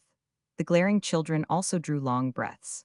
One very small one, who had been lifted on to the windowsill by an amiable companion, lay there on his breast, visibly affected by alarm. "Shut the door," cried Adams. There was a tremendous bang, followed by an instantaneous yell.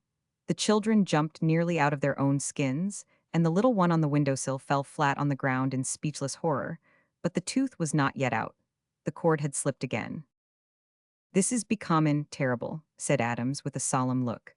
"I'll tell 'ee what, lass, you run round to the smithy and tell Thursday that I want him directly, and look alive, old girl." Mrs. Adams hastened out, and scattering the children, soon returned with the desired youth. And a most respectable youth had Thursday October Christian become at that time. He was over 6 feet high, though not quite 16 years of age, with a breadth of shoulder and depth of chest that would have befitted a man of 26. He had no beard, but he possessed a deep bass voice, which more than satisfied John Adams's oft-expressed wish of earlier days to hear the sound of a man. "Talk," said Adams, holding his jaw with one hand and the pincers in the other.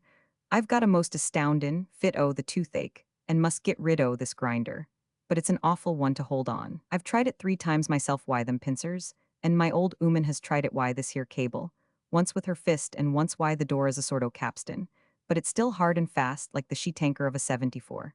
Now talk, my lad, you're a stout young chap for your age. Just you take them pincers, lay hold o' the rascally thing, and haul him out.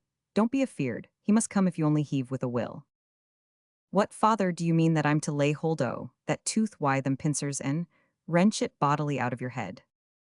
"That's just about what I do mean, talk," returned Adams with a grim smile. "Moreover, I want you to make no bungle of it. Don't let your narves come into play. Just take a grip like a brave man, heave away why the force of a windlass, and don't stop for my yellin'." Thus adjured, Thursday October took the pincers, and gazed with a look of great anxiety into the cavernous mouth that Adams opened to his view. "Which one is it, father?" asked Talk, rolling up his shirt sleeves to the shoulder and displaying arms worthy of Vulcan. "Man alive, don't you see it?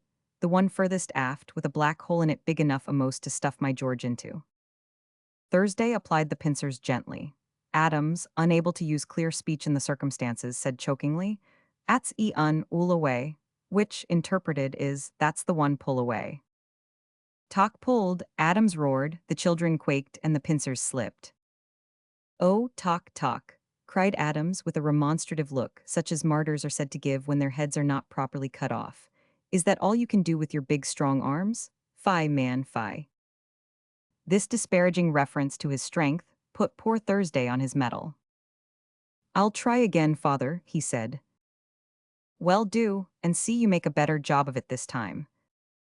The powerful youth got hold of the tooth a second time and gave it a terrible wrench. Adams roared like a bull of Bashan, but Talk's heart was hardened now. He wrenched again, a long, strong, and steady pull. The martyr howled as if his spinal marrow were being extracted. Talk suddenly staggered back. His arm flew up, displaying a bloody tooth with 3 enormous fangs. The old Ooman shrieked. The child on the windowsill fell again therefrom in convulsions, and the others fled panic-struck into the woods, where they displayed their imitative tendencies and relieved their feelings by tearing up wild shrubs by the roots, amid yells and roars of agony, during the remainder of the day. Chapter 25 tells of an important matter. Not very long after this, Thursday, October Christian experienced at the hands of John Adams treatment which bore some slight resemblance to a species of tooth-drawing.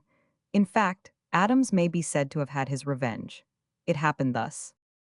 Adams was seated, one afternoon, in front of his house on a low stool, where he was wont to sun himself and smoke an imaginary pipe, while the children were at play in the grassy square. He was absorbed, apparently, in what he used to term a brown study. Thursday, October, making his appearance from among the bushes on the opposite side of the square, leaped the 4-foot fence like a greyhound, without a run, and crossed over. Whether it was the leap or the rate at which he had walked home through the woods, we cannot say, but his handsome face was unusually flushed, and he stopped once or twice on nearing Adams, as if undecided what to do. At last he seemed to make up his mind, walked straight up to the seaman, and stood before him with folded arms. "Hallo, Talk," said Adams, rousing himself. "You've caught me napping. The truth is I've been inventin' a lot of awful whackers to spin a yarn out for the child'n. This is Friday, and, as they've been fastin', poor things, I want to give 'em what you may call mental food to keep their breadbaskets quiet, d'ye see? But you've got something to tell me, Talk. What is it?" "Father," said Thursday, and then followed a long pause, during which the youth shifted from one leg to the other.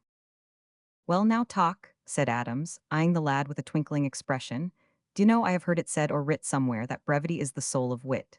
If that sayin's true, and I've no reason for to suppose that it isn't, I should say that that observation of yours was wit without either soul or body. It's so uncommon short, too witty in short. Couldn't you manage to add something more to it?" "Yes, father," said Thursday with a deprecating smile. "I have come to ask you for leave to. "Well, Talk, you have my cheerful leave to, and tootle too as much as you please," replied Adams with a bland smile. "In short," said Thursday with a desperate air, I want leave to marry." "Hugh," whistled Adams with a larger display of eyeball than he had made since he settled on the island.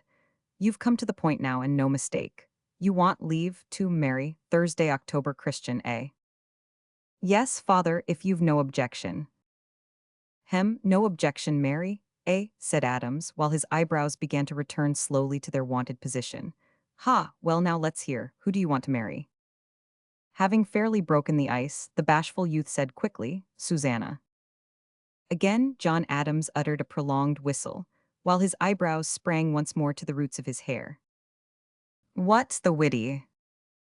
"Yes, Mr. Young's widow," replied Thursday, covered with confusion.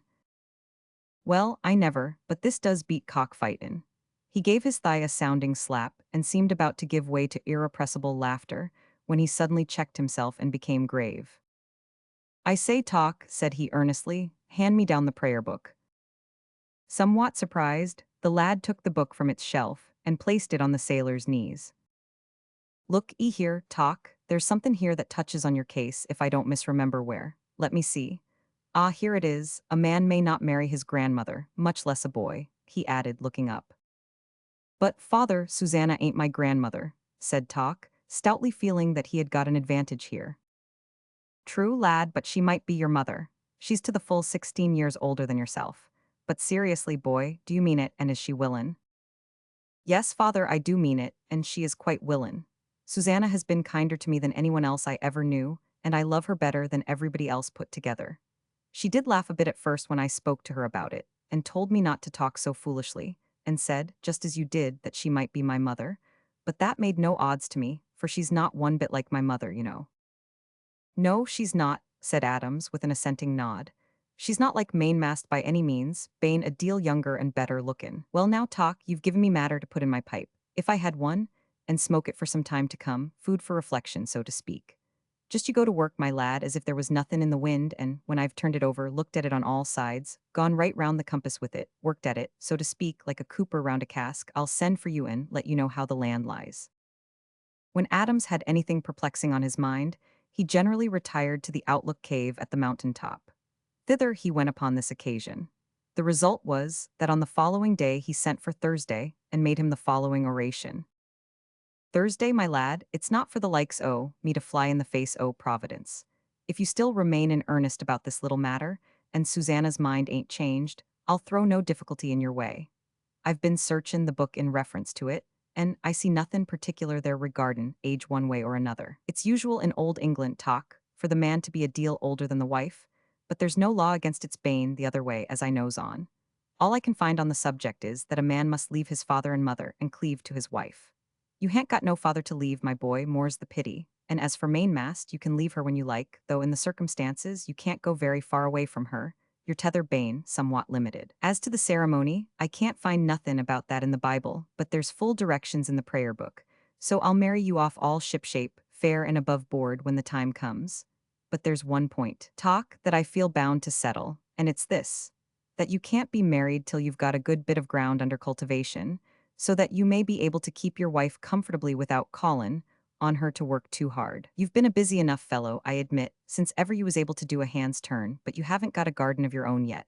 Now I'll go up with you tomorrow and mark off a bit o' your father's property, which you can go to work on, and when you've got it into something of a forward state, I'll marry you. So that's a good job settled. When Adams finished, he turned away with a profound sigh of relief, as if he felt that he had not only disposed of a particular and knotty case, but had laid down a great general principle by which he should steer his course in all time to come. It need scarcely be said that Thursday, October, was quite prepared to undertake this probationary work, that the new garden was quickly got into a sufficiently forward state, and that, ere long, the first wedding on Pitcairn was celebrated under circumstances of jubilant rejoicing. Chapter 26 Treats of a Birth and of Devastation. More than 18 years had now elapsed without the dwellers on that little isle of the southern sea having beheld a visitant from the great world around them.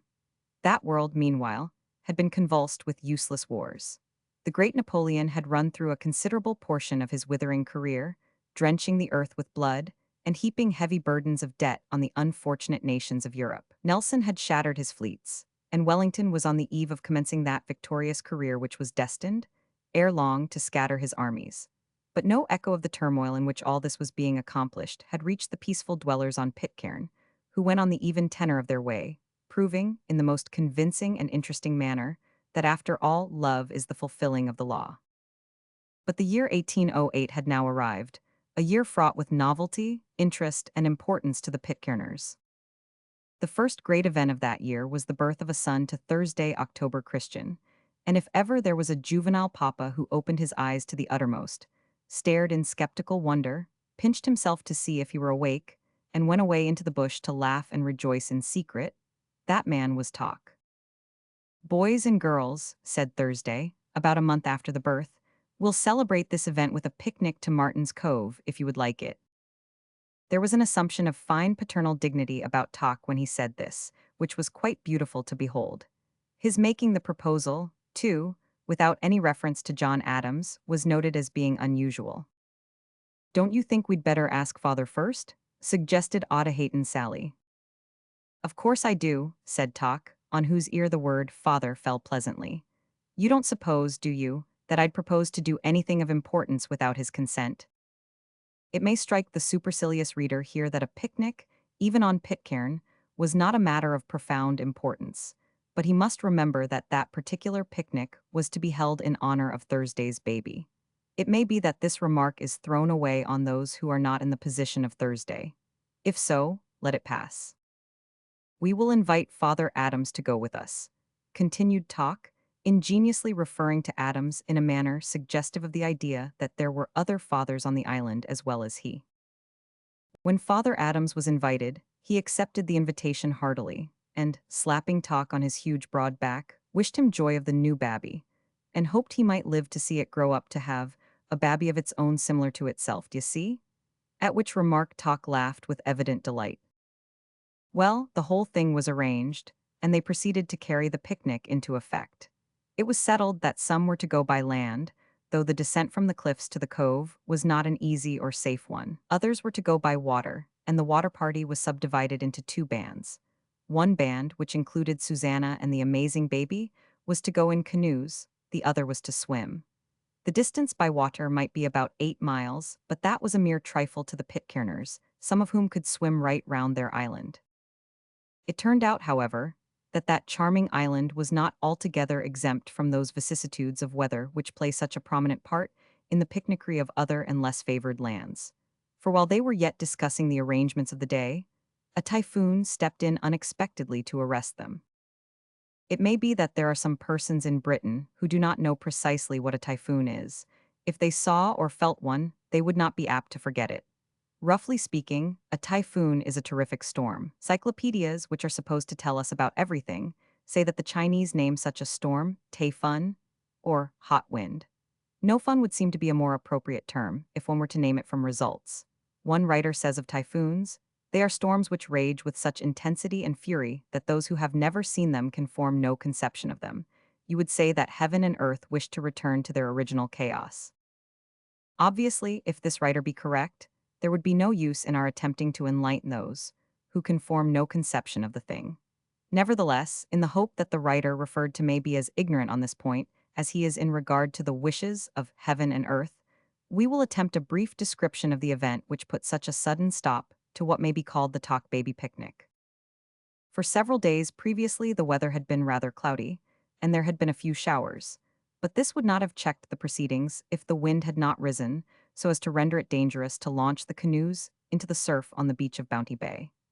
As the day advanced, it blew a gale, and Talk congratulated himself on having resisted the urgent advice of the volatile Dan McCoy to stick at nothing. About sunset, the gale increased to a hurricane. John Adams, with several of the older youths, went to the edge of the precipice, near the eastern part of the village, where a deep ravine ran up into the mountains. There, under the shelter of a rock, they discussed the situation. "Lucky that you didn't go, Talk," said Adams, pointing at the sea, whose waves were lashed and churned into seething foam. "Yes, thanks be to God," replied Thursday. "It will blow harder yet, I think," said Charlie Christian, who had grown into a tall stripling of about 17. He resembled his father in the bright expression of his handsome face and in the vigor of his lithe frame. "Looks like it, Charlie. It minds me a regular typhoon we had when you was quite a babby, that blew down a lot o' trees and almost took the roofs off our huts."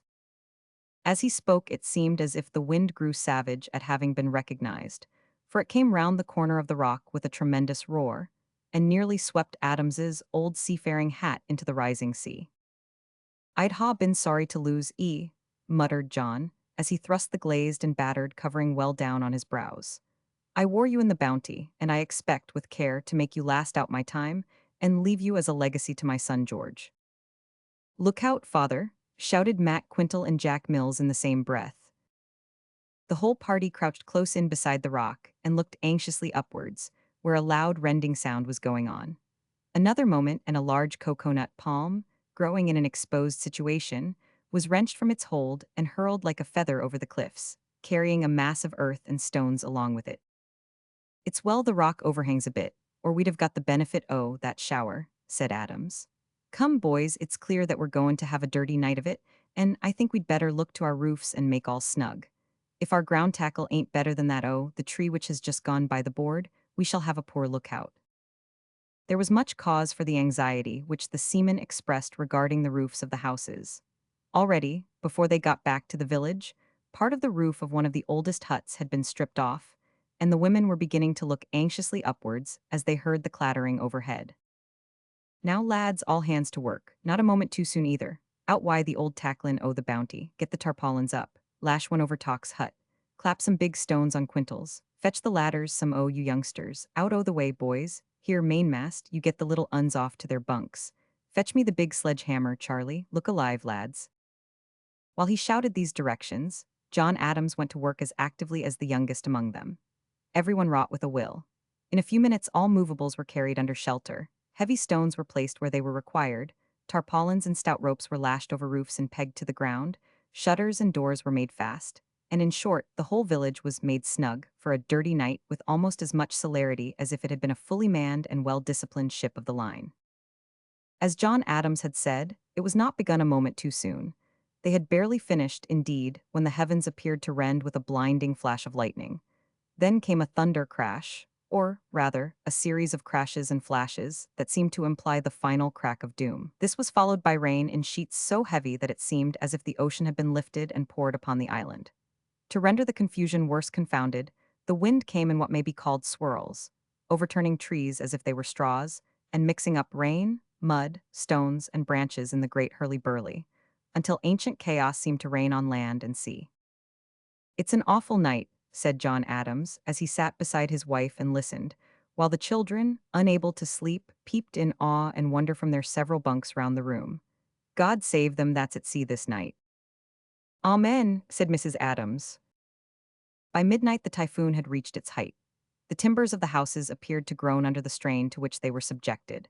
The whole heavens seemed in a continual blaze, and the thunder came, not in bursts but in one incessant roar, with intermittent cracks now and then. Occasionally there were louder crashes than usual, which were supposed to be only more violent thunder, but they were afterwards found to be the results of very different causes.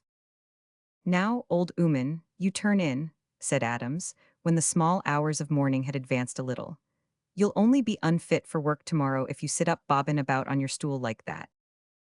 Mrs. Adams obediently and literally tumbled into her bunk without taking the trouble to undress, while her anxious husband trimmed the lamp, took down the Bounty's Bible, and made up his mind to spend the remainder of the night in study. Away at the other end of the village, near the margin of the ravine before referred to, there stood a cottage, in which there was evidently a watcher, for the rays of his light could be seen through the chinks of the shutters. This was the house occupied by Thursday October Christian and his wife and baby. Thursday, like Adams, felt the anxieties of fatherhood strong upon him and was unable to sleep. He therefore, also like Adams, made up his mind to sit up and read. Carteret's Voyages claimed his attention, and he was soon deep in this old book, while his wife lay sound asleep, with the baby in her arms in the same condition. Both were quite deaf to the elemental turmoil going on around them. The watchful husband and father was still poring over his book, when there came a noise so deafening that it caused him to start to his feet and awoke his wife. "That can't be thunder," he exclaimed, and sprang to the door. The sight that met his gale when he looked out was sufficiently terrible. Day had begun to dawn, and the gray light showed him a large mass of earth and trees moving down the ravine. The latter were crashing and overturning. As he gazed, they went bodily over the cliffs, a mighty avalanche into the sea. The whole had evidently been loosened from the rocks by the action of the wind on the trees, coupled with the deluges of rain. But this was not the worst of it. While Thursday was gazing at this sight, another crash was heard higher up the ravine.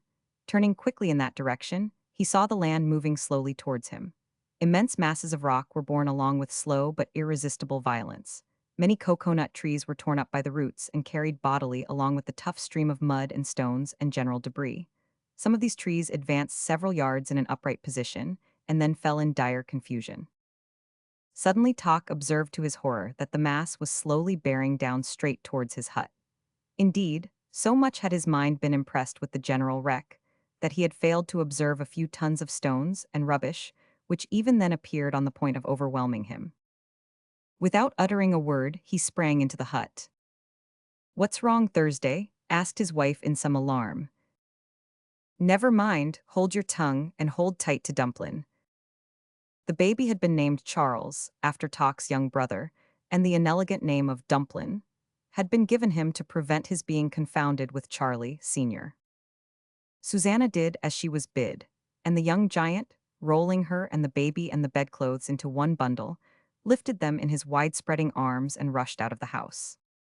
He had to pass a neighbor's house on the way, which also stood dangerously near the ravine. Kicking its door open, he shouted, "All hands ahoy, turn out, turn out." and passed on. A few seconds later, John Adams, who had gone to sleep with his nose flattened on the Bible, was startled by the bursting in of his door.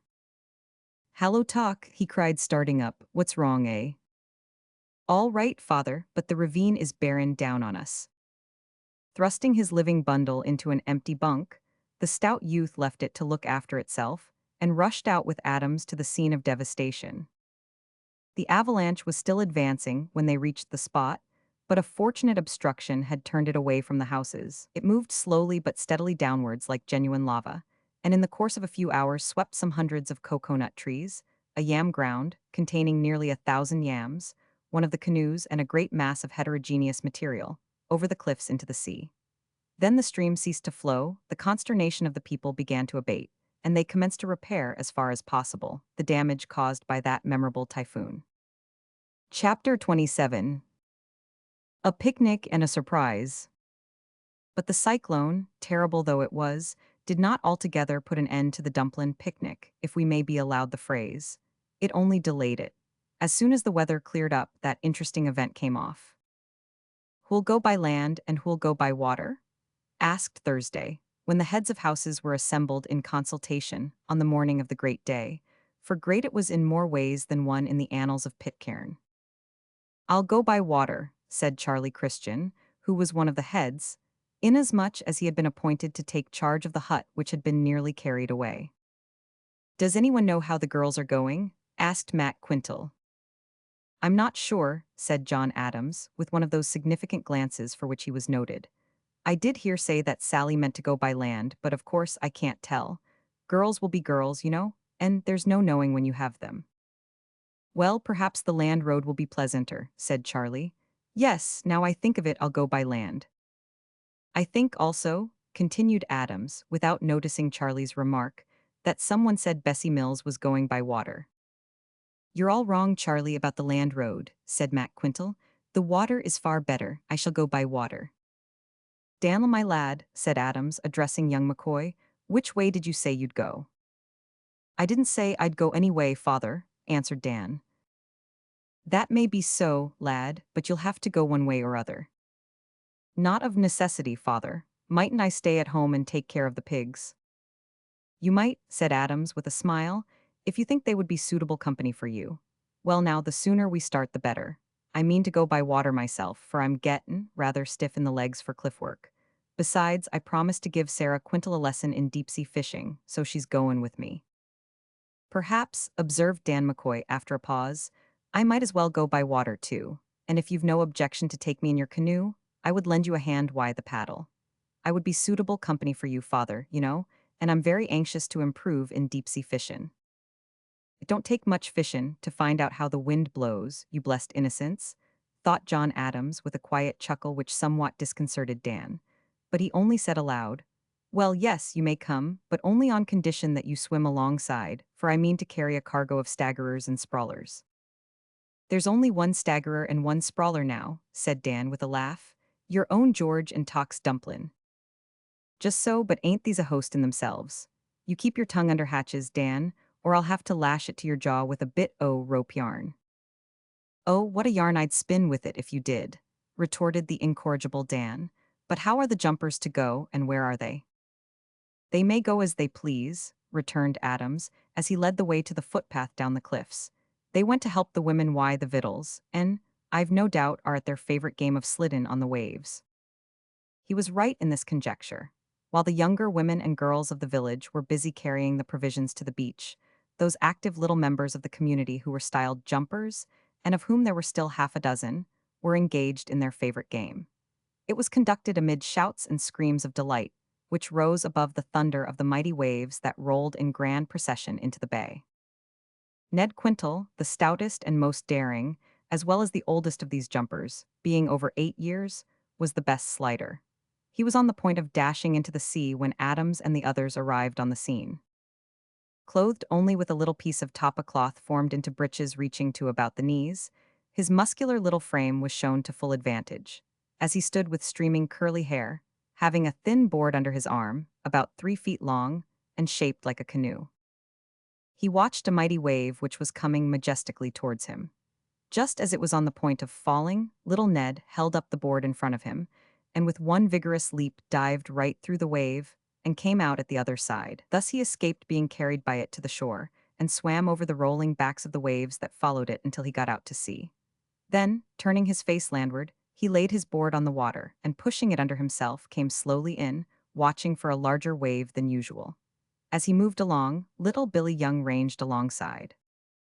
"Here's a big un, Billy," cried Ned, panting with excitement and exertion, as he looked eagerly over his shoulder at a billow which seemed big enough to have wrecked an East Indiaman. Billy did not reply, for, having a spice of Dan McCoy's fun-loving spirit in him, he was intent on giving Ned's board a tip and turning it over. As the wave came up under them, it began as it were to boil on the surface, a sure sign that it was about to break. With a shout, Ned thrust his board along and actually mounted it in a sitting posture. Billy made a violent kick, missed his aim, lost hold of his own board, and was left ignominiously behind. Ned, caught on the wave's crest, was carried with a terrific rush towards the shore. He retained his position for a few seconds, then tumbled over in the tumult of water, but got the board under him again as he was swept along. How that boy escaped being dashed to pieces on the rocks which studded Bounty Bay is more than we can comprehend, much more, therefore, than we can describe. Suffice it to say that he arrived, somehow, on his legs, and was turning to repeat the maneuver, when Adams called to him and all the others to come ashore and get their sail in orders. Things having been finally arranged, Adams said, "By the way, who's stopping to take charge of poor Jimmy Young?" A sympathetic look from everyone and a sudden cessation of merriment followed the question, for poor little James Young, the only invalid on Pitcairn, was afflicted with a complaint somewhat resembling that which carried off his father. "Of course," continued Adams, "I know that my old gooman and mainmast are with him, but I mean who of the young folk?" "May Christian," said Sally, who had come down to see the water party start. "2 or 3 of us offered also to stay, father, but Jim wouldn't hear of it, and said he would cry all the time if we stayed. He said that May was all he wanted." "Dear little Jim," said Adams, "I do believe he's got more o' God's book into him, small though he is, than all the rest of us put together. And he's not far wrong neither, about May she's worth a dozen ornery girls. Now then, lend a hand why the canoe. Are you ready, Mistress Talk?" "Quite," replied the heroine of the day, with a pleased glance in Thursday's somewhat sheepish face. "And Dumplin', is he ready?" said the seaman. The hero of the day was held up in the arms of his proud father. "Now then, lads, shove off." In a few minutes the canoe, with its precious freight and Thursday at the steering paddle, was thrust through the wild surf, and went skimming over the smooth sea beyond. Immediately thereafter another canoe was launched, with John Adams and a miscellaneous cargo of children, women, and girls, including graceful Bessie Mills and pretty Sarah Quintal. "Now then, here goes," cried Mac Quintal, wading deep into the surf. "Are you coming, Dan?" "I'm your man," said Dan, following. Both youths raised their hands and leaped together. They went through the first wave like 2 stalwart eels, and were soon speeding after the canoes, spurning the water behind them, and conversing as comfortably on the voyage as though the sea were their native element. Close on their heels went 2 of the most athletic among the smaller boys, while one bold infant was arrested in a reckless attempt to follow by Otaheite Sally, who had to rush into the surf after him. Descended though he was of an amiable race, it is highly probable that this infant would have displayed the presence of white blood in his veins had his detainer been any other than Sally. But she possessed a power to charm the wildest spirit on the island. So the child consented to be good and go along with her overland. "Now, are you ready to go?" said Sally to Charlie, who was the only other one of the band left on the beach besides herself. Poor Charlie stood looking innocently into the sparkling face of the brunette. He did not know what was the matter with him, still less did he care. He knew that he was supremely happy. That was enough. Sally, who knew quite well what was the matter, quite as well, almost, as if she had gone through a regular civilized education, laughed heartily, grasped the infant's fat paw, and led him up the hill. Truly it was a pleasant picnic these people had that day. Healthy and hearty, they probably came as near to the realization of heaven upon earth as it is ever given to poor sinful man to know, for they had love in their hearts, and their religion, drawn direct from the pure fountainhead, was neither dimmed by false sentimentality on the one hand, nor by hypocrisy on the other.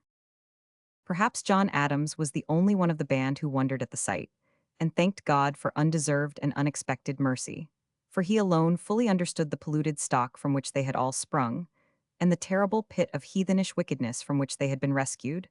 Not by him, the humbled mutineer had long since escaped from that delusion, but by the word of God. After proceeding a considerable distance along the rocky coast of their little isle, John Adams ordered the canoes to lie to, while he made an attempt to catch a fresh cod for dinner. Of course, Matt Quintal and Dan McCoy ranged up alongside, and were speedily joined by some of the adventurous small boys. Adams took these latter into the canoe, but the former he ordered away. "No, no," he said, while Sarah Quintal assisted to get out the bait and Bessie Mills to arrange the line. "No, no, we don't want no idlers here. You be off to the rocks, Matt and Dan, and see what you can catch. Remember, he who won't work shall not eat.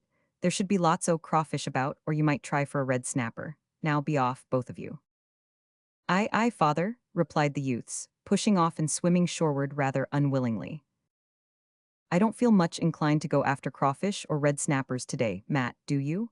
asked Dan, brushing the curls out of his eyes with his right hand. "No, not I, but we're bound to do something towards the dinner, you know." At that moment there was a loud shouting and screaming from the canoe. They looked quickly back. Adams was evidently struggling with something in the water. "He has hooked something big," cried Matt. "Let's go see." Dan said nothing, but turned and made for the canoe with the speed of a porpoise. His companion followed. Adams had indeed hooked a large cod, or something like it, and had hauled it near to the surface when the youths came up.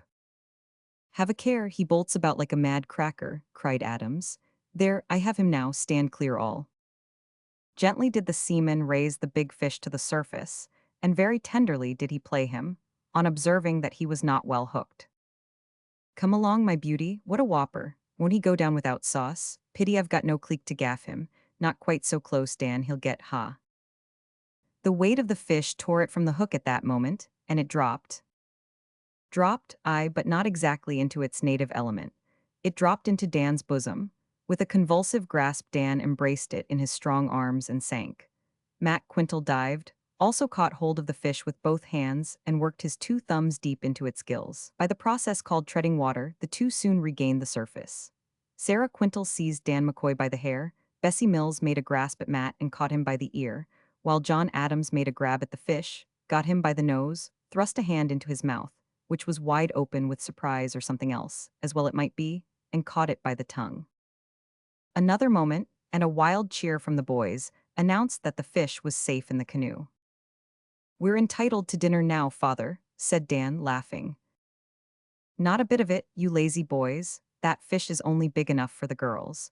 We want something for the men and child and be off again." With much more readiness the youths, now gratified by their success, turned to the outlying rocks of a low promontory which jutted from the inaccessible cliffs at that part. Effecting a landing with some difficulty, they proceeded to look for crawfish, a species of lobster which abounds there. Leaning over a ledge of rock and peering keenly down into a clear pool which was sheltered from the surf, Dan suddenly exclaimed, "There's one, Matt, I see his feelers." As he spoke, he dived into the water and disappeared. Even a pearl diver might have wondered at the length of time he remained below. Presently he reappeared, puffing like a grampus, and holding a huge lobster-like creature in his hands. "That'll stop the mouths of 2 or 3 of us, Matt," he exclaimed, looking round. But Matt Quintal was nowhere to be seen. He, too, had seen a fish and gone to beard the lobster in his den. In a few seconds he reappeared with another crawfish. Thus, in the course of a short time, these youths captured 4 fine fish and returned to the canoe, swimming on their backs with one in each hand. While things were progressing thus favorably at sea, matters were being conducted not less admirably, though with less noise, on land. The canoe containing Mrs. Tock and the celebrated baby went direct to the landing place at Martin's Cove, which was a mere spot of sand in a narrow creek, where landing was by no means easy even for these expert canomen. Here the women kindled a fire and heated the culinary stones, while Tock and some of the others clambered up the cliffs to obtain gulls, eggs, and coconuts. Meanwhile, Charlie Christian and Ottahayton Sally and the Staggerer wended their way overland to the same rendezvous slowly, remarkably slowly. They had so much to talk about, not of politics, you may be sure, nor yet of love, for they were somewhat shy of that, being, so to speak, new to it. I wonder, said Charlie, sitting down for the 50th time, on a bank, whereon time grew to such an extent that he seemed to take no account of it whatever. I wonder if the people in the big world we've heard so much of from father lead as pleasant lives as we do. Some of 'em do, of course, said Sally. You know there are plenty of busy people among them who go about working, read their Bible, and try to make other people happy, so of course they must be happy themselves. That's true, Saul, but then they have many things to worry them, and you know we haven't. Yes, they've many things to worry them, I suppose, rejoined Saul with a pensive look at the ground. I wonder what sort of things worry them most. It can't be dressin' up grand and goin' out to great parties and driven in lovely carriages. Nobody could be worried by that, you know. Charlie nodded his head and agreed with her entirely. Neither can it be money, resumed Saul, for money buys everything you want, as father says, and that can be nothing but pleasure. If their yam fields went wrong, I could understand that, because even you and I know something about such worries, but you see they haven't got no yam fields. Then father says the rich ones among 'em eat and drink whatever they like, and as much as they like, and sleep as long as they like, and we know that eatin' and drinkin' and sleepin' don't worry us, do they, Charlie? Again, Charlie accorded unmeasured assent to Saul's propositions. I can understand better, continued Saul, how the poor ones among 'em are worried. It must worry 'em a good deal, I should think, to see some people with far more than they want, when they haven't got half as much as they want. And father says some of 'em are sometimes well nigh starvin'. Now, it must be a dreadful worry to starve. Just think how funny it would feel to have nothin' to eat at all, not even a yam. Then it must be a dreadful thing for the poor to see their child'n without enough to eat. Yes, the poor child'n of the poor must be a worry to 'em, though the child'n of the rich never are. At this point, a wild shriek from the little child caused Sally's heart to bound. She looked up, and beheld the fat legs of her charge fly up as he went headlong over a precipice. Fortunately, the precipice was only 3 feet high, so that when Sally and Charlie ran panting to the spot, he was already on his feet, looking much surprised, but none the worse for his tumble. This incident sobered the inquisitive friends, and brought them back from fanciful to actual life. They hurried over the remainder of the journey, and arrived at Martin's Cove just as the picnic party were beginning dinner. Feasting is a commonplace and rather gross subject, having many points of similitude in all lands. We shall therefore pass over this part of the day's enjoyment, merely remarking that, what with fish and lobster, and yams and coconuts, and bananas and plantains, and sundry compounds of the same made into cakes, and clear water from the mountainside, there was ample provision for the wants of nature. There was no lack either of that feast which is said to flow from reason and soul. There was incident also to enliven the proceedings. For the child who had come by the overland route with Sally fell into something resembling a yam pie, and the hero of the day managed to roll into the oven which had cooked the victuals. Fortunately, it had cooled somewhat by that time, and seemed to tickle his fancy rather than otherwise. Dinner was concluded, and as it had been preceded by asking a blessing, it was now closed with thanksgiving. Then Dinah Adams began to show a tendency to clear up the debris, when Dan McCoy, who had wandered away with Sarah Quintal in search of shells to a neighboring promontory, suddenly uttered a tremendous and altogether new cry. What is he up to now? Said John Adams, rising hastily and shading his eyes with his hand. Dan was seen to be gesticulating frantically on the rocks, and pointing wildly out to sea. The whole party ran towards him, and soon became as wildly excited as himself, for there, at long last, was a ship far away on the horizon. To launch the canoes and make for home was the work of a very few minutes. No one thought of swimming now. Those who did not go in the canoes went by the land road as fast as they could run and clamber. In a short time, the gulls were left in undisturbed possession of Martin's Cove. Chapter 28. The first ship and news of home. No wonder that there was wild excitement on the lonely island at the sight of this sail. For, with the exception of the ship that had been seen years before, and only for a few minutes, by Sally and Mac Quintal, no vessel of any kind had visited them during the space of 19 years. I've longed for it, old Ooman, as nobody but myself can understand, said Adams, in a low, earnest voice to his wife, who stood on the cliffs beside him.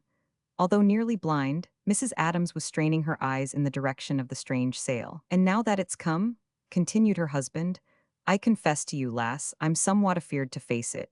It's not that I fear to die more than other men, but I'd feel it awful hard to be took away from you and all them dear child'n.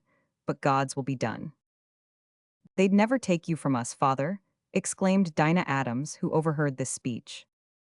There's no sayin', Di. I've forfeited my life to the laws of England. I tell 'ee what it is, Thursday, said Adams, going up to the youth who was gazing wistfully like the others at the rapidly approaching vessel.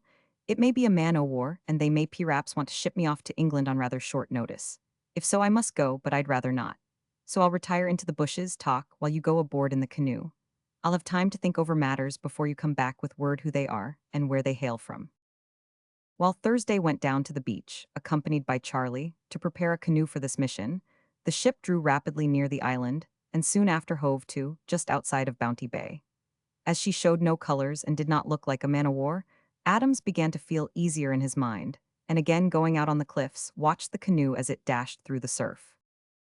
Under the vigorous strokes of Thursday and Charlie Christian, it was soon alongside the strange ship. To judge from the extent to which the men opened their eyes, there is reason to believe that those on board of that strange ship were filled with unusual surprise.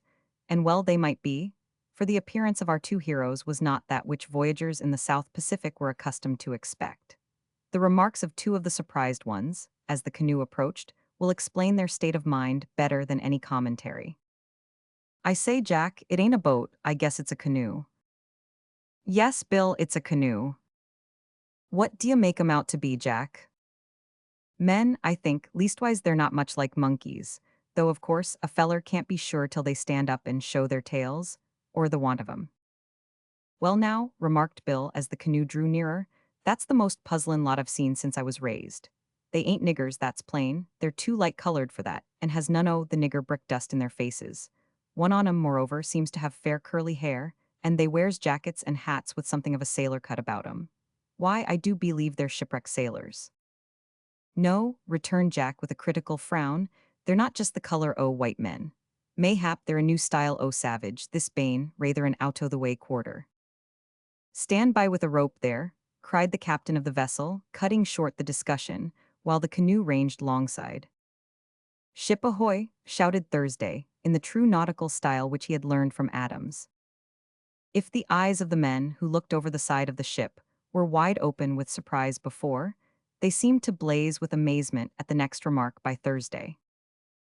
Where d'ye hail from, and what's your name?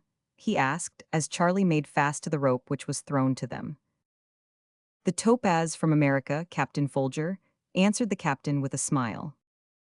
With an agility worthy of monkeys, and that might have justified Jack and Bill looking for tails, the brothers immediately stood on the deck, and holding out their hands, offered with affable smiles to shake hands. We need scarcely say the offer was heartily accepted by every one of the crew. And who may you be, my good fellows? Asked Captain Folger with an amused expression.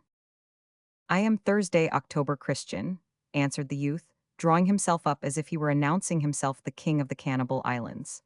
I'm the oldest son of Fletcher Christian, one of the mutineers of the Bounty, and this is my brother Charlie. The sailors glanced at each other, and then at the stalwart youths, as if they doubted the truth of the assertion. I've heard of that mutiny, said Captain Folger. It was celebrated enough to make a noise even on our side of the Atlantic. If I remember rightly, most of the mutineers were caught on Otaheite and taken to England, being wrecked and some drowned on the way. The rest were tried, and some acquitted, some pardoned, and some hanged. I know nothing about all that, said Thursday, with an interested but perplexed look. But I do, sir, said the man whom we have styled Jack, touching his hat to the captain. I'm an Englishman, as you knows, and chanced to be in England at the very time when the mutineers was tried. There was 9-0 the mutineers, sir, as went off the Bounty from Otaheite, and they've never been heard on from that day to this. Yes, yes, exclaimed Thursday with sudden animation, that's us. The 9 mutineers came to our island here, Pitcairn, and remained here ever since, and we've all been born here, there's lots more of us, boys and girls. You don't say so, exclaimed the captain, whose interest was now thoroughly aroused. Are the 9 mutineers all on Pitcairn still? Thursday's mobile countenance at once became profoundly sad, and he shook his head slowly. No, said he, they're all dead but one. John Adams is his name. Don't remember that name among the 9 said to be lost, remarked the Englishman. I've heard father say he was sometimes called John Smith, said Thursday. Ah, yes, I remember the name of Smith, said Jack. He was one of 'em.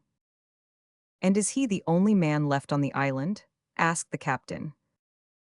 Yes, the only man, replied Thursday, who had never yet thought of himself in any other light than a boy. And if you'll come ashore in our canoe, father'll take you to his house and treat you to the best he's got. He'll be right glad to see you too, for he's not seen a soul except ourselves for nigh 20 years. Not seen a soul? 500, you mean to say no ship has touched here for that length of time? Asked the captain in surprise. No, except one that only touched and went off without discovering that we were here, and none of us found out she had been here till we chanced to see her sailin', away far out to sea. That was 5 years ago. That's very strange and interestin'. I'd like well to visit old Adams, lad, and I thank 'ee for the invitation, but I won't run my ship through such a surf as that, and don't like to risk leavin' her to go ashore in your canoe.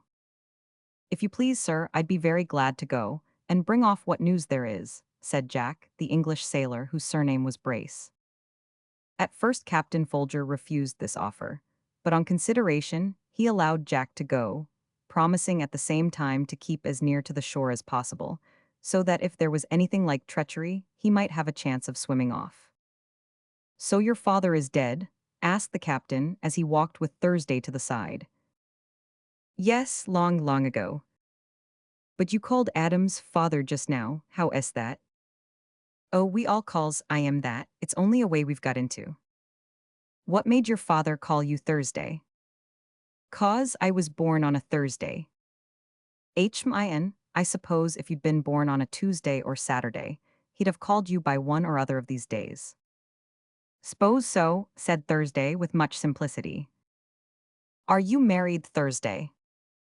Yes, I'm married to Susanna, said Thursday with a pleased smile. She's a dear girl, though she's a deal older than me, old enough to be my mother. And I've got a babby too, a splendid babby.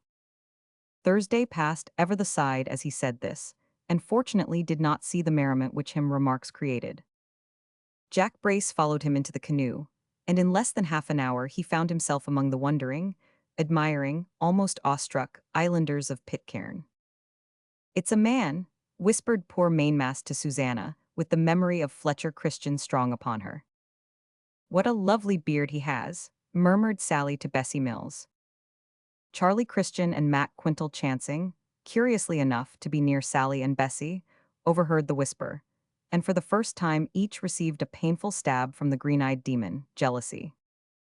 But the children did not whisper their comments, they crowded round the seaman eagerly. You've come to live with us?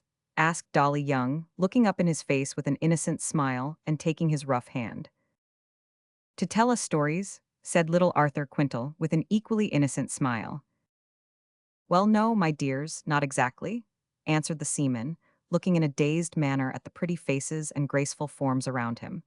But if I only had the chance to remain here, it's my belief that I would. Further remark was stopped by the appearance of John Adams coming towards the group. He walked slowly and kept his eyes steadily, yet wistfully, fastened on the seaman. Holding out his hand, he said in a low tone, as if he were soliloquizing, "At last, it's like a dream." Then, as the sailor grasped his hand and shook it warmly, he added aloud a hearty, "Welcome, welcome to Pitcairn." Thank ye, said Jack Brace not less heartily. And may I ax if you are one o' the Bounty Mutineers, and no mistake? The old tone, murmured Adams, and the old lingo, and the old cut o' the jib, and the old toggery. He took hold of a flap of Jack's pea jacket, and almost fondled it. Oh man, but it does my heart good to see you. Come away up to my house and have some grub. Yes, axin' your pardon for not answerin', right off, I am one o' the Bounty Mutineers, the last one, John Smith once, better known now as John Adams. But where do you hail from, friend? Jack at once gave him the desired information, told him on the way up all he knew about the fate of the mutineers who had remained at Otaheite, and received in exchange a brief outline of the history of the 9 mutineers who had landed on Pitcairn. The excitement of the two men and their interest in each other increased every moment, the one being full of the idea of having made a wonderful discovery of, as it were, a lost community, the other being equally full of the delight of once more talking to a man, a seaman, a messmate, he might soon say, for he meant to feed him like a prince. Get a pig cooked, Molly, he said, during a brief interval in the conversation, and do it as fast as you can. There's one a'most ready baked now, replied Mrs. Adams. All right, send the girls for fruit and make a glorious spread. Outside, he'll like it better than in the house under the banyan tree. Sit down, messmate. Turning to the sailor, man, what a time it is since I've used that blessed word. Sit down and have a glass. Jack Brace smacked his lips in anticipation, thanked Adams in advance, and drew his sleeve across his mouth in preparation, while his host set a cocoa-nut cup filled with a whitish substance before him. That's a new sort of a glass, John Adams, remarked the man, as he raised and smelt it, also a strange kind o' tipple. He sipped and seemed disappointed, then he sipped again and seemed pleased. What is it, may I ax? It's milk of the cocoa-nut, answered Adams. Milk o' the cocoa-nut, eh? Well now that is queer. If you'd a called it the milk o' the cow-cow-nut, I could have believed it. Howsever, it ain't bad though, rather wishy-washy. Got no stronger tipple than that. Nothin' stronger than that, except water, said John, with one of his sly glances, but it's a toss-up which is the strongest. Well, it'll be a toss down with me whichever is the strongest, said the accommodating tar, as he once more raised the cup to his lips and drained it. But, I say, you unhung mutineer, do you mean for to tell me that all them good-lookin' boys and girls are yours? He looked round on the crowd of open-mouthed young people, who, from 6 foot talk down to the youngest staggerer, gazed at him solemnly, all eyes and ears. No, they ain't, answered Adams with a laugh. What makes you ask? 'Cause they all calls you father. Oh, replied his host, that's only a way they have, but there's only 4 of 'em mine, 3 girls and a boy. The rest are the descendants of my 8 comrades, who are now dead and gone. Well now, d'ye know, John Adams, alias Smith, mutineer, as ought to have been hung but wasn't, and as nobody would have the heart to hang now, even if they had the chance, this here adventure is out o' sight one o' the most extraordinar circumstances as ever did happen to me since I was the length of a marlin spike. As mainmast here entered to announce that the pig was ready for consumption, the amazed mariner was led to a rich repast under the neighboring banyan tree. Here he was bereft of speech for a considerable time, whether owing to the application of his jaws to food or increased astonishment, it is difficult to say. Before the repast began, Adams, according to custom, stood up, removed his hat, and briefly asked a blessing, to which all assembled, with clasped hands and closed eyes, responded Amen. This, no doubt, was another source of profound wonder to Jack Brace, but he made no remark at the time. Neither did he remark on the fact that the women did not sit down to eat with the males of the party, but stood behind and served them, conversing pleasantly the while.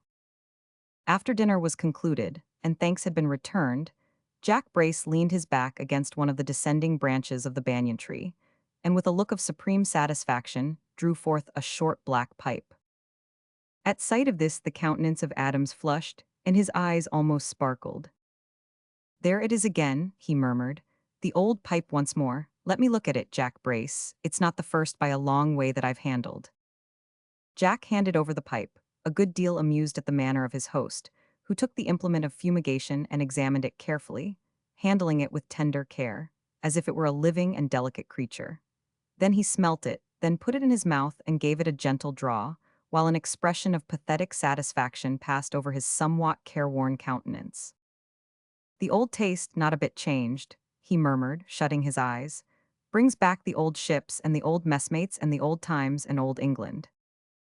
Come, old feller, said Jack Brace, if it's so powerful, why not light it and have a real good pull for old acquaintance' sake? He drew from his pocket flint and tinder, matches being unknown in those days, and began to strike a light, when Adams took the pipe hastily from his mouth and handed it back. No, no, he said with decision, it's only the old associations that it calls up, that's all. As for baccy, I've been so long without it now that I don't want it, and it would only be foolish in me to rouse up the old craven. There, you light it, Jack. I'll content myself why the smell of it. Well, John Adams, have your way. You are king here, you know, nobody to contradict you. So I'll smoke instead of you if these young ladies won't object. The young ladies referred to were so far from objecting that they were burning with impatience to see a real smoker go to work. For the tobacco of the mutineers had been exhausted, and all the pipes broken or lost, before most of them were born. And let me tell you, John Adams, continued the sailor when the pipe was fairly alight, I've not smoked a pipe in such curious circumstances since I lit one, and had my right forefinger shot off when I was stuffin' down the bockie, in the main top o' the victory at the battle o' Trafalgar. But it was against all rules to smoke in action, and served me right. Howsever, it got me my discharge, and that's how I come to be in a Yankee merchantman this good day. At the mention of battle, and being wounded in action, the old professional sympathies of John Adams were awakened. What battle might that have been? He asked. Which, said Jack. Trafalgar, said the other.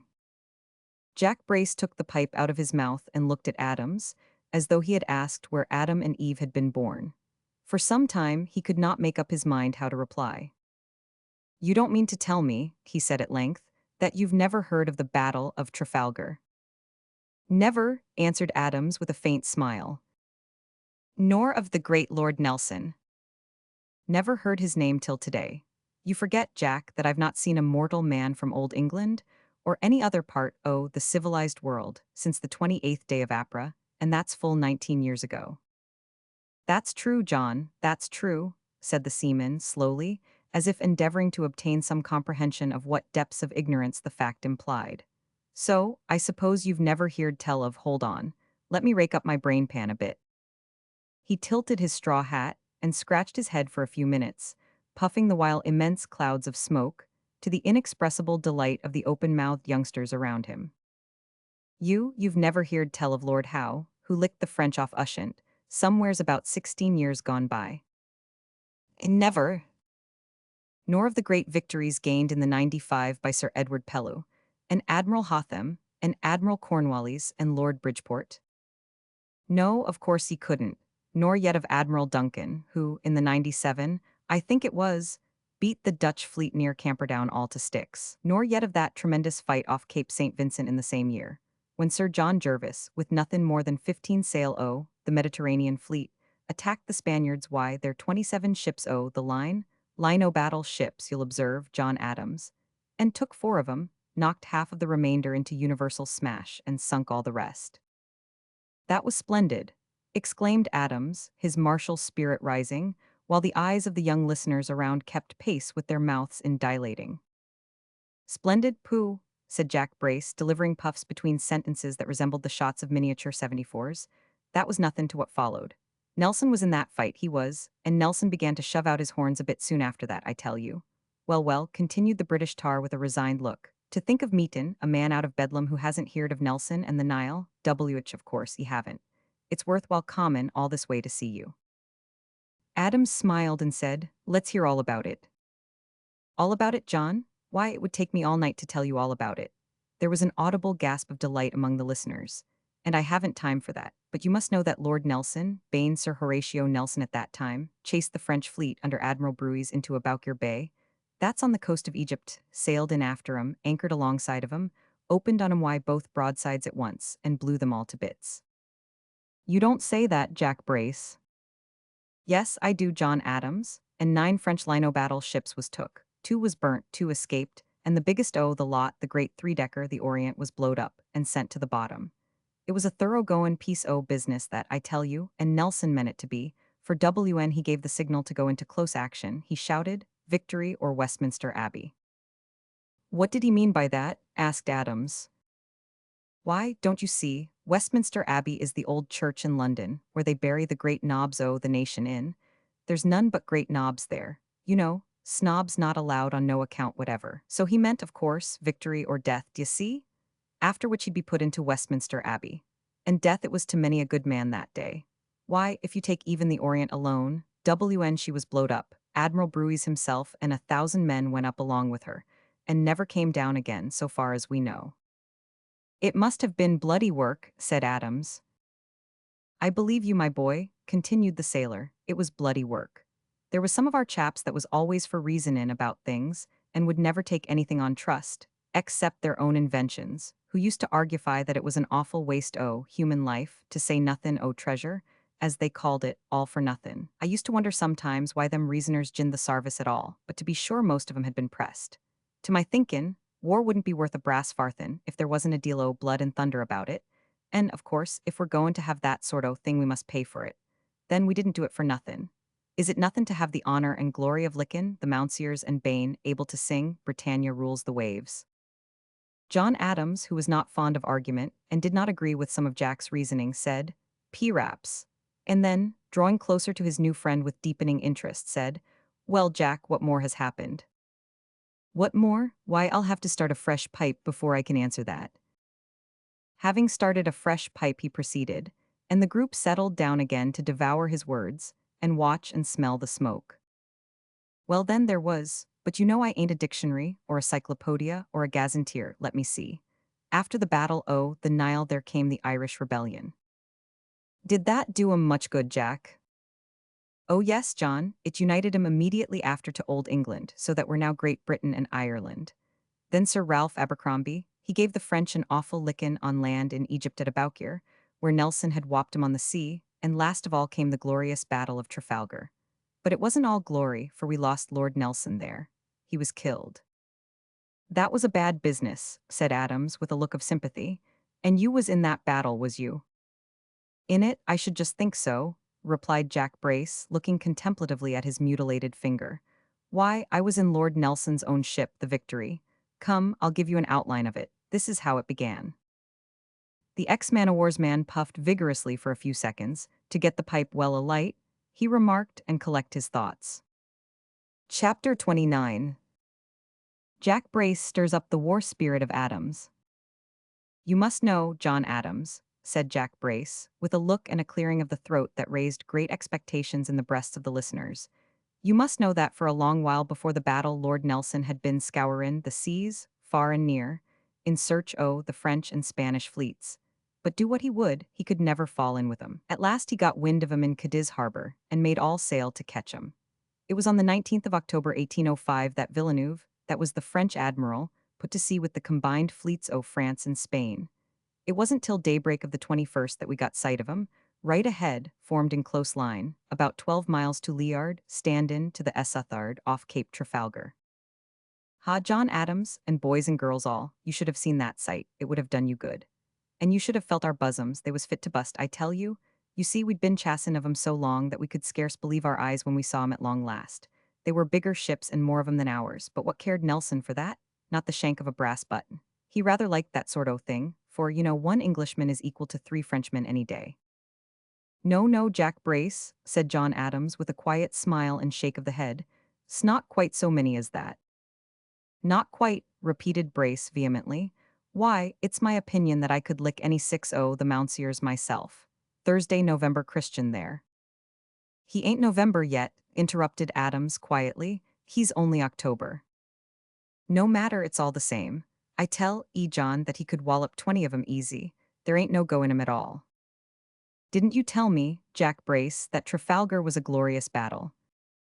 "In course I did, for so it was." "Didn't the Frenchmen stick to their guns like men?" "No doubt of it." "And they didn't haul down their colors, I suppose, till they was about blown to shivers." "You're about right there, John Adams." "Well then you can't say they've got no go in 'em.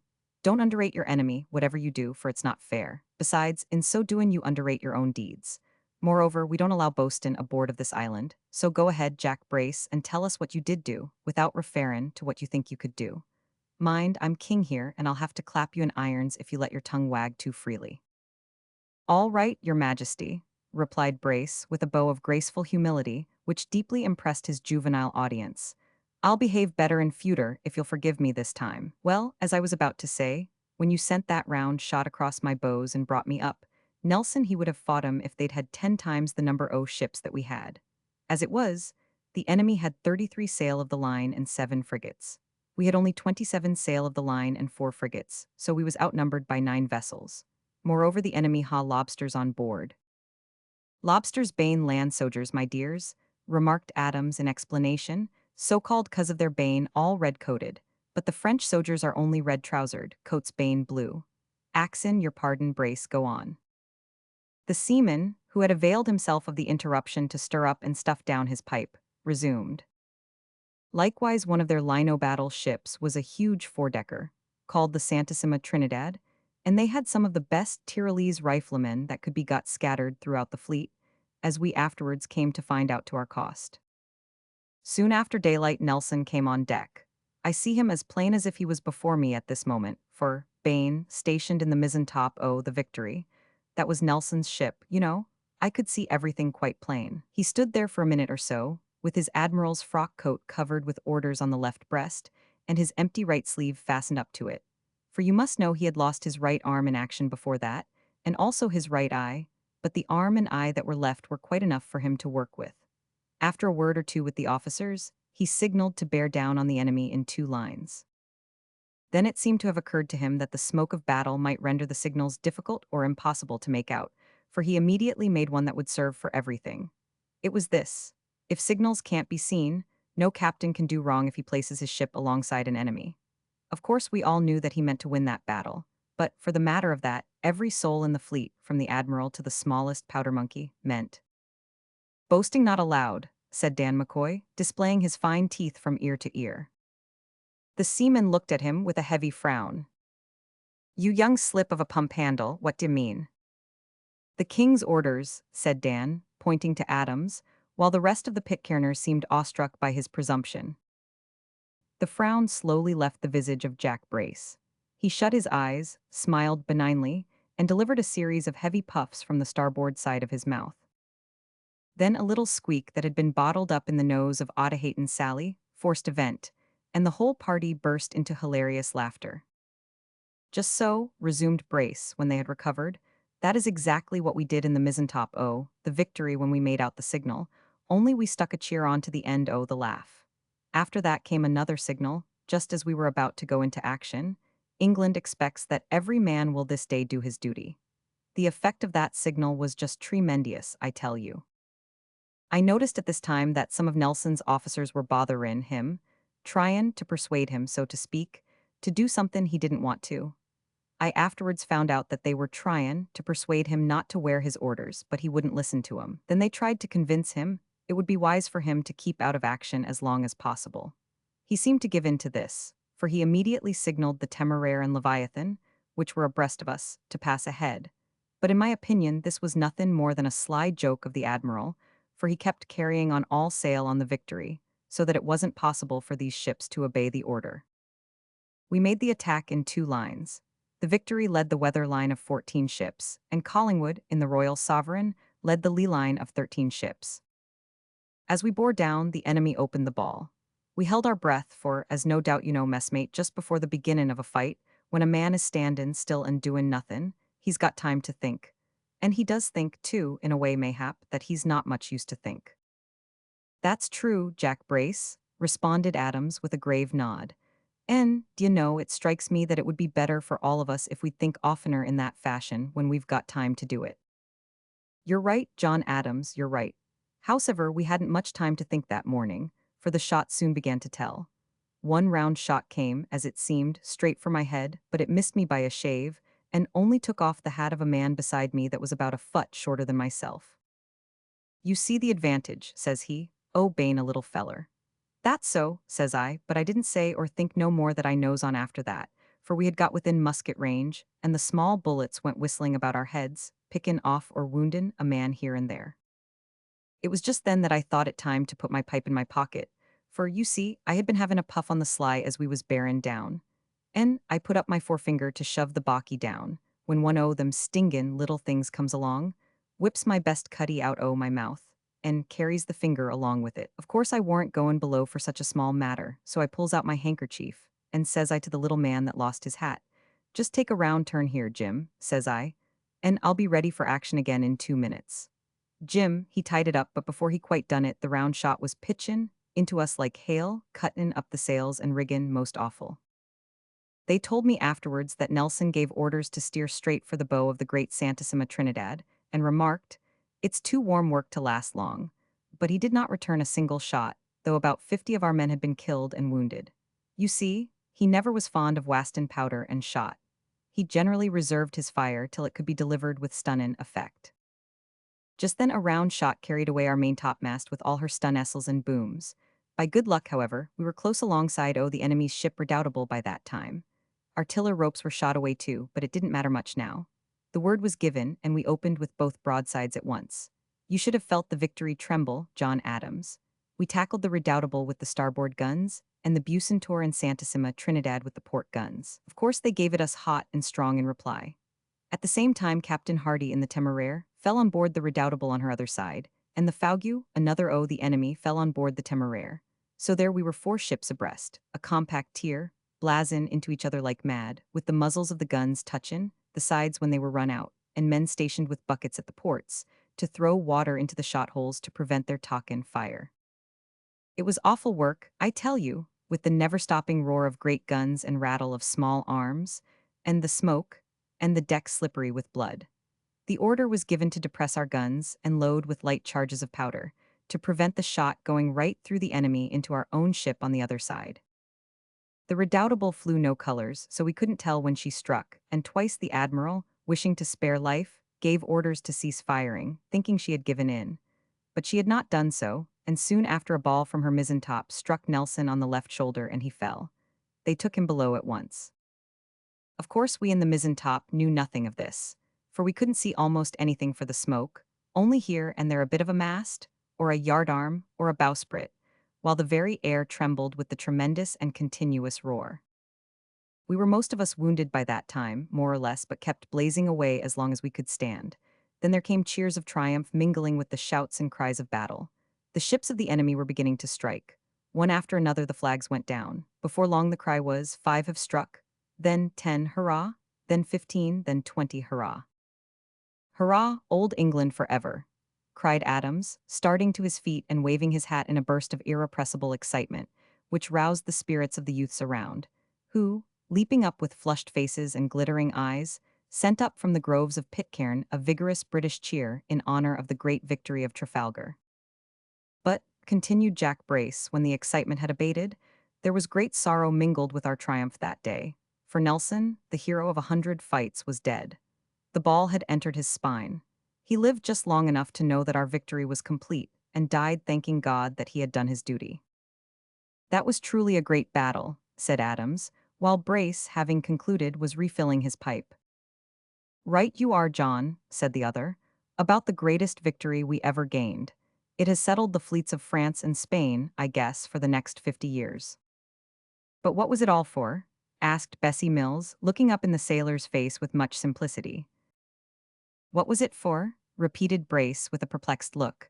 Why, my dear, it was for the honor and glory of old England, to be sure. No, no, Jack, not quite that, interposed Adams with a laugh. It was to clap a stopper on the ambition of the French, as far as I can make out, or rather to snub that rascal Napoleon Bonaparte and keep him within bounds. But he ain't easy to keep within bounds, said Brace, putting his pipe in his pocket and rising, for he's been knockin' the lobsters of Europe over like ninepins of late years. Howsever, we'll lick him yet on land, as we've licked him already on the sea, or my name's not.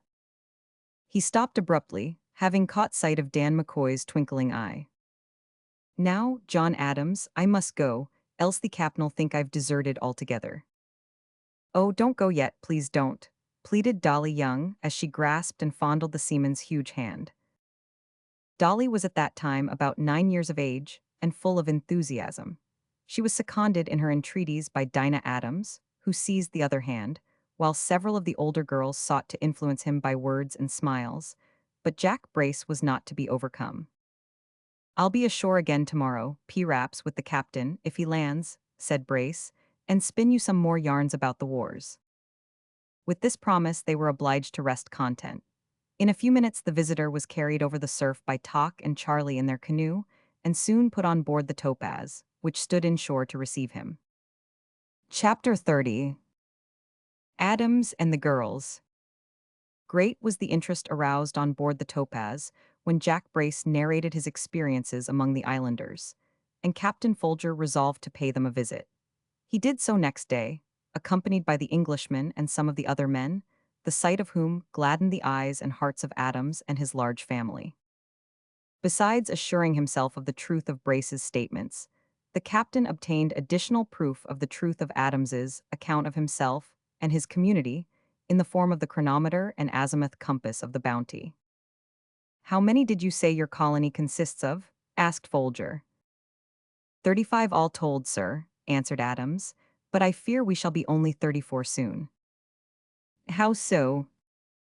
One of our lads, a dear boy of about 8 years of age, is dying, I fear, returned Adams sadly. I'm sorry to hear it, and still more sorry that I have no doctor in my ship, said Folger, but I have a smattering of doctor's work myself. Let me see him. Adams led the way to the hut where poor James Young lay, tenderly nursed by Mary Christian. The boy was lying on his bed as they entered, gazing wistfully out at the little window which opened from the side of it like the port lights or bull's-eyes of a ship's berth. His young nurse sat beside him with the Bounty Bible open on her knees. She shut it and rose as the strangers entered. The poor invalid was too weak to take much interest in them. He was extremely thin and breathed with great difficulty. Nevertheless, his face flushed, and a gleam of surprise shot from his eyes as he turned languidly towards the captain. "My poor boy," said Folger, taking his hand and gently feeling his pulse, "do you suffer much?" "Yes, very much," said little James with a sickly smile. "Can you rest at all?" asked the captain. "I am always resting," he replied with a pause between each word, "resting on Jesus." The captain was evidently surprised by the answer. "Who told you about Jesus?" he asked. "God's book and the Holy Spirit." It was obvious that the exertion of thinking and talking was not good for poor little James. Captain Folger, therefore, after smoothing the hair on his forehead once or twice very tenderly, bade him good-bye and went out. "Doctors could do nothing for the child," he said, while returning with Adams to his house, "but he is rather to be envied than pitied. I would give much for the rest which he apparently has found." "Give much?" exclaimed Adams with an earnest look. "Rest in the Lord is not to be purchased by gifts. Itself is the grand free gift of God to man, to be had for the asking."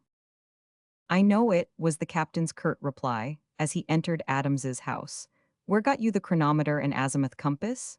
he said, on observing these instruments. "They belong to the Bounty. You are heartily welcome to both of them if you choose. They are of no use to me. See note." Folger accepted the gift, and promised to write to England and acquaint the government with his discovery of the colony. "You see, sir," said Adams, with a grave look, while hospitably entertaining his visitor that afternoon, "we are increasing at a great rate, and although they may perhaps take me home and swing me up to the yardarm, I think it better to run the risk that than to leave all these poor young things here unprotected.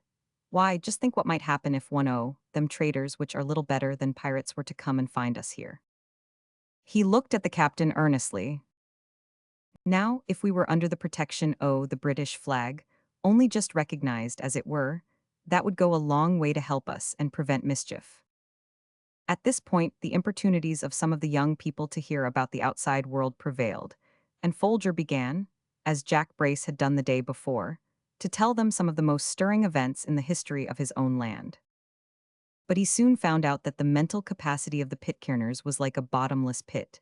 However much they got, they wanted more. Anecdote after anecdote, story after story, fact after fact was thrown into the gulf, and still the cry was, "More, more." At last he tore himself away. "Goodbye and God bless you all," he said, while stepping into the canoe which was to carry him off. "I won't forget my promise."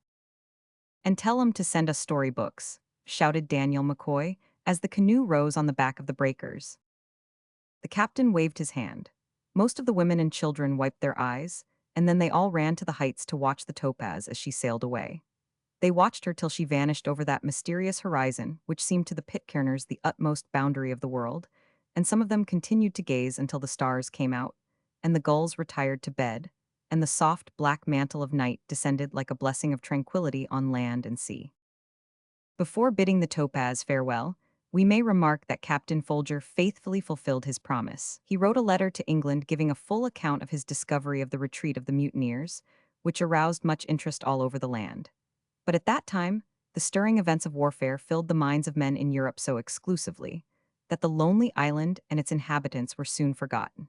At least no action was taken by the government, and 6 years elapsed before another vessel sailed out of the great world into the circle of vision around Pitcairn. Meanwhile, the Pitcairners, knowing that, even at the shortest, a long, long time must pass before Folger could communicate with the old country, continued the even tenor of their innocent lives. The school prospered and became a vigorous institution. the church not less so. More children were born to Thursday, October, insomuch that he at last had one for every working day in the week. More yam fields were cultivated, and more marriages took place. But hold, this is anticipating. We have said that the school prospered. The entire community went to it, male and female, old and young. John Adams not only taught his pupils all he knew, but set himself laboriously to acquire all the knowledge that was to be obtained by severe study of the Bible, the prayer book, Carteret's voyages, and by original meditation. From the first mine, he gathered and taught the grand, plain, and blessed truths about salvation through Jesus, together with a few tares of error resulting from misconception and imperfect reasoning. From the second, he adopted the forms of worship of the Church of England. From the third, he gleaned and amplified a modicum of nautical, geographical, and general information. And from the fourth, he extracted a flood of miscellaneous, incomplete, and disjointed facts, fancies, and fallacies, which at all events served the good purpose of interesting his pupils and exercising their mental powers. But into the midst of all this life death stepped and claimed a victim. The great destroyer came not, however, as an enemy but as a friend, to raise little James young to that perfect rest of which he had already had a foretaste on the island. It was the first death among the second generation, and naturally had a deeply solemnizing effect on the young people. This occurred soon after the departure of the topaz. The little grave was made under the shade of a palm grove, where wildflowers grew in abundance, and openings in the leafy canopy let in the glance of heaven's blue eye. One evening, about 6 months after this event, Adams went up the hill to an eminence to which he was fond of retiring when a knotty problem in arithmetic had to be tackled. Arithmetic was his chief difficulty. The soliloquy which he uttered on reaching his place of meditation will explain his perplexities. "That arithmetic do bother me, and no mistake," he said, with a grave shake of the head at a lively lizard which was looking up in his face. "You see, history is easy. What I knows and can teach, and what I don't know I let alone, and there's an end on't. There's no mackin' a better o' that. Then, as to written, though my hand is crabbed enough, and my pot hooks are shaky and sprawly, still I know the shapes o' things, and the youngsters are so quick that they can most of 'em write better than myself. But in regard to that arithmetic, it's a heartbreak altogether, for I've only just got enough of it to puzzle me. Why, the use o' my fingers I can do simple addition pretty well, and I can screw round subtraction, but multiplication's a terrible business. Unfortunately, my education has carried me only the length o' the fourth line, and that ain't enough." He paused, and the lively lizard, ready to fly at a moment's notice, put its head on one side as if interested in the man's difficulty. 7 times 8 now," continued Adams. "I've no more notion what that is than the man in the moon. And I've no table to tell me, and no way o' findin' it out, eh? Why, yes I have. I'll mark 'em down one at a time and count 'em up." He gave his thigh a slap, which sent the lively lizard into his hole, horrified. "Poor thing, I didn't mean that," he said to the absent animal. "Howsever, I'll try it. Why, I'll make a multiplication table for myself. Strange that that way never struck me before." As he went on muttering, he busied himself in rubbing clean a flat surface of rock, on which, with a piece of reddish stone, he made a row of 8 marks, one below another. Alongside of that he made another row of 8 marks, and so on till he had put down 7 rows, when he counted them up, and found the result to be 56. This piece of acquired knowledge he jotted down in a little notebook, which, with a quantity of other stationery, had originally belonged to that great fountain of wealth, the bounty. "Why, I'll make out the whole table in this way," he said, quite heartily, as he sat down again on the flat rock and went to work. Of course he found the process laborious, especially when he got among the higher numbers, but Adams was not a man to be turned from his purpose by trifles. He persevered until his efforts were crowned with success. While he was engaged with the multiplication problem on that day, he was interrupted by the sound of merry voices, and soon Otta Hayton Sally, Bessie Mills, May Christian, Sarah Quintal, and his own daughter Dinah came tripping up the hill towards him. These 5, ranging from 15 to 19, were fond of rambling through the woods in company, being not only the older members of the young flock, but like-minded in many things. Sally was looked up to by the other 4 as being the eldest and wisest, as well as the most beautiful. And truly, the fine clear complexion of the pretty brunette contrasted well with their fairer skins and golden or light brown locks. "We came up to have a chat with you, father," said Sally as they drew near. Are you too busy to be bothered with us? Never too busy to chat with such dear girls, said the gallant seaman, throwing down his piece of red chalk and taking one of Sally's hands in his. Sit down, Saul, sit down, May, on the other side there. Now, what have you come to chat about? About that dear Topaz, of course, and that darling Captain Folger, and Jack Brace, and all the rest of them, answered Sarah Quintal with sparkling eyes. Hallo, Sarah, you've sent your heart away with them, I fear, said Adams.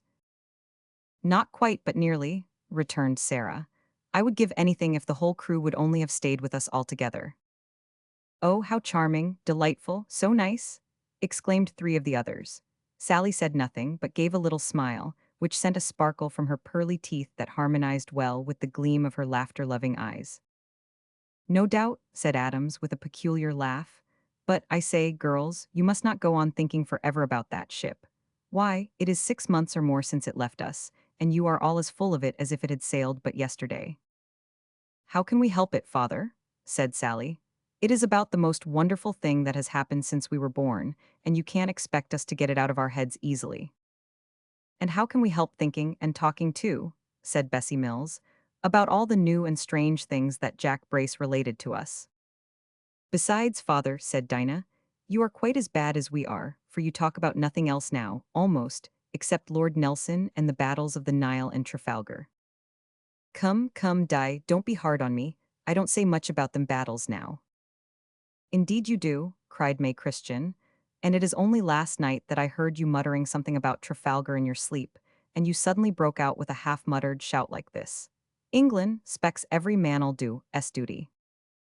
May was not a bad mimic. This was received with a shout of laughter by the other girls.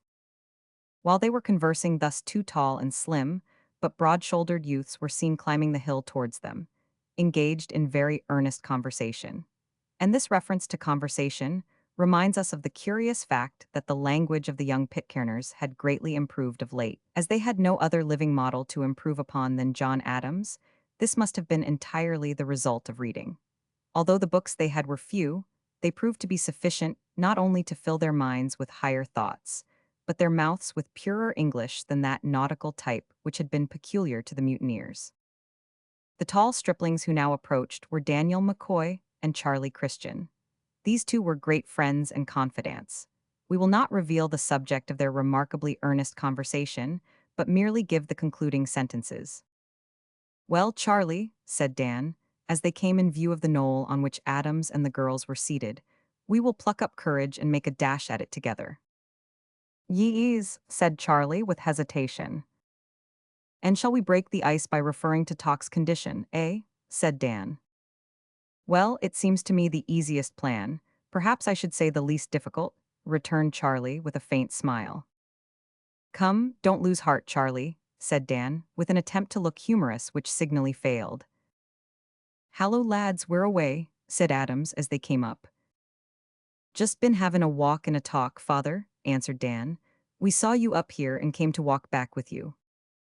I'm not so sure that we'll let you. The girls and I have been having a pleasant confab, and P-raps they don't want to be interrupted. Oh, we don't mind, they may come, said Di Adams with a laugh. So the youths joined the party, and they all descended the mountain in company. A footnote in Lady Belcher's book tells us that this chronometer had been twice carried out by Captain Cook on his voyages of discovery. It was afterwards supplied to the Bounty, when she was fitted out for what was to be her last voyage, and carried by the mutineers to Pitcairn Island. Captain Folger brought it away, but it was taken from him the same year by the governor of Juan Fernandez, and sold in Chile to a Caldelugue, Esquire of Valparaiso, from whom it was purchased by Captain, afterwards Admiral, Sir T. Herbert for 50 guineas. That officer took it to China, and in 1843 brought it to England and transmitted it to the Admiralty, by which department it was presented to the United Service Museum in Great Scotland Yard, where the writer saw it only a few days ago, and was told that it keeps excellent time still. Chapter 31. Treats of interesting matters. Of course, Charlie Christian gravitated towards Sally, and these two, falling slowly behind the rest, soon turned aside, and descended by another of the numerous paths which traversed that part of the mountain. Of course, also, Daniel McCoy drew near to Sarah Quintal, and these two, falling slowly behind, sought another of the mountain paths. It will be seen that these young people were charmingly unsophisticated. For a considerable time, Charlie walked beside Sally without uttering a word, and Sally, seeing that there was something on his mind, kept silence. At last, Charlie lifted his eyes from the ground, and with the same innocent gaze with which, as an infant, he had been wont to look up to his guardian, he now looked down at her and said, "Sally." "Well, Charlie." There was a little smile lurking about the corners of the girl's mouth, which seemed to play hide and seek with the twinkle in her downcast eyes. "Well, Charlie, what are you going to tell me? Isn't talk very happy?" He blushed to the roots of his hair when he said this, and dropped his eyes again on the ground. "Of course he is," replied Sally with a touch of surprise. But I mean as." "Well, why don't you go on, Charlie?" "I mean as a married man." Everyone sees and knows that, Charlie. There was another silence, during which the timid youth cleared his throat several times. At last he became desperate. And, Sally, don't you think that other people might be happy too if they were married?" "To be sure they might," said the girl with provoking coolness. "There's Dan McCoy now and Sarah Quintal. They will be very happy when—" "Why, how do you know?" Charlie spoke with a look of surprise and stopped short. The girl laughed in a low tone but did not reply, and the youth, becoming still more desperate, said, "But I didn't mean Dan and Sarah. Oh, Sally, don't you know that I love you?" "Yes, I know that," replied the girl, with a blush and a little tremulous smile. "I couldn't help knowing that." "Have I made it so plain then?" he asked in surprise. "Haven't you followed me ever since you were a staggerer?" asked Sally, with a simple look. "Oh yes, of course, but I love you far, far more now. In short, I want to marry you, Sally." He had reached the culminating point at last. "Well, Charlie, why don't you ask father's leave?" said the maiden. "And you agree?" he exclaimed, timidly taking her hand. "Oh, Charlie," returned Sally, looking up in his face with an arch smile, "how stupid you are. Nothing goes into your dear head without such a deal of hammering.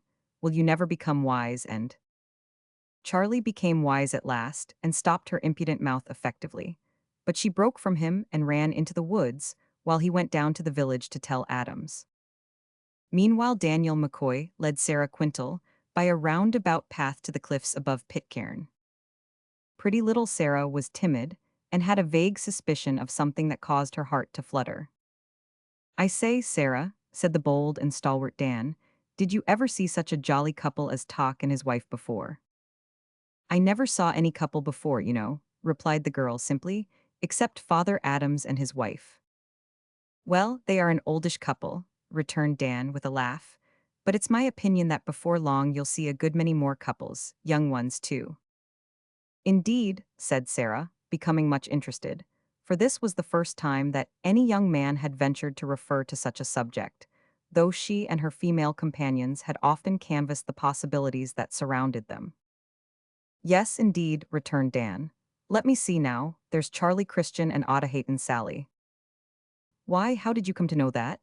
asked Sarah in genuine surprise. Dan laughed heartily. "Come to know what?" he asked. That he is fond of Sally," stammered Sarah. "Why, everybody knows that," returned Dan. "The very gulls must be aware of it by this time, unless they are geese." "Yes, of course," said the poor girl, blushing crimson at the thought of having been led almost to betray her friend's confidences. "Well then," continued Dan, "Charlie and Saul Bain so fond o' one another." "I did not say that Sally was fond of Charlie," interrupted Sarah quickly. "Oh dear no," said Dan with deep solemnity. "Of course you didn't. Nevertheless, I know it, and it wouldn't surprise me much if something came of it, a wedding, for instance." Sarah, being afraid to commit herself in some way if she opened her lips, said nothing, but gazed intently at the ground as they walked slowly among the sweet-scented shrubs. "But there's the boys that wants to marry you, Sarah Quintal, and it is for him I want to put in a good word today." A flutter of surprise, mingled with dismay at her heart, tended still further to confuse the poor girl. Not knowing what to say, she stammered, "Indeed, who can it?" and stopped short. "They sometimes call him Dan," said the youth, suddenly grasping Sarah's hand and passing an arm round her waist, "but his full name is Daniel McCoy." Sarah Quintal became as suddenly pale now as she had formerly become red, and struggled to get free. "Oh, Dan, Dan, do," she cried earnestly, "do let me go if you love me." "Well, I will, if you say I may speak to Father Adams about it." Sarah's answer was quite inaudible to ordinary ears, but it caused Dan to loosen his hold, and the girl, bounding away like a frightened gazelle, disappeared among the palm groves. "Well," exclaimed Dan, thrusting both hands into his trousers pockets as he walked smartly down the hill, "you are the dearest girl in all the world. There can't be two opinions on that point." Dan's world was a remarkably small one, as worlds go, but it was quite large enough to fill his heart to overflowing at that time. In turning into another path, he almost ran against Charlie Christian. "Well," exclaimed Charlie with a brilliant smile. "Well," repeated Dan with a beaming countenance. "All right," said Charlie. "Ditto," said Dan, as he took his friend's arm and hastened to the abode of John Adams, the great referee in all important matters. They found him seated at his table, with the big Bible open before him. "Well, my lads," he said, with a kindly smile as they entered, "you find me meditatin' over a verse that seems to me full o' suggestive thoughts." "Yes, father, what is it?" asked Dan. "A prudent wife is from the Lord. You'll find it in the 19th chapter o' Proverbs." The youths looked at each other in great surprise. "It is very strange," said Charlie, "that you should hit upon that text today." "Why so, Charlie?" Because we came to, that is to say, we want to." "Get spliced, Charlie. Out with it, man. You keep shuffling about the edge like a timid boy goin' to dive into deep water for the first time." "Well, and so it is deep water," replied Charlie. "So deep that we can't fathom it easily, and this is the first time too." "The fact is, you've come to tell me," said Adams, looking at Charlie, "that you want to marry Otahaton Sally, and that Dan there wants to marry Sarah Quintal. Is it not so?" "I think, father, you must be a wizard," said Dan with a surprised look. "How did you come to guess it?" "I didn't guess it, lad. I saw it as plain as the nose on your own face. Anybody could see it with half an eye. Why, I've seen it for years past, but that's not the point. The first question is, are you able to feed your wives without requirin' them to work too hard in the fields?" "Yes, father," answered Dan promptly. "Charlie helped me, and I helped him, and so we've both got enough of land enclosed and stock to keep our wives comfortably." Even Dan looked modest here, without requiring them to work at all for a long time at least. "Well, I don't want 'em not to work at all. That's good for neither man, nor woman, nor beast. Even child'n work hard, poor things, while playin' at pretendin' to work. However, I'm glad to hear you are ready. Of course I knew what you were up to all along. Now you'll want to borrow a few odds and ends from the general stock, therefore go and make out lists of what you require, and I'll see about it. Is it long since you arranged it? Why the girls?" "About half an hour," returned Dan. Sharp practice. You'll be the better of meditation for a week or two. Now, get along with you, lads, and think of the word I have given you from God's book about marriage. I'll not keep you waitin' longer than I think right."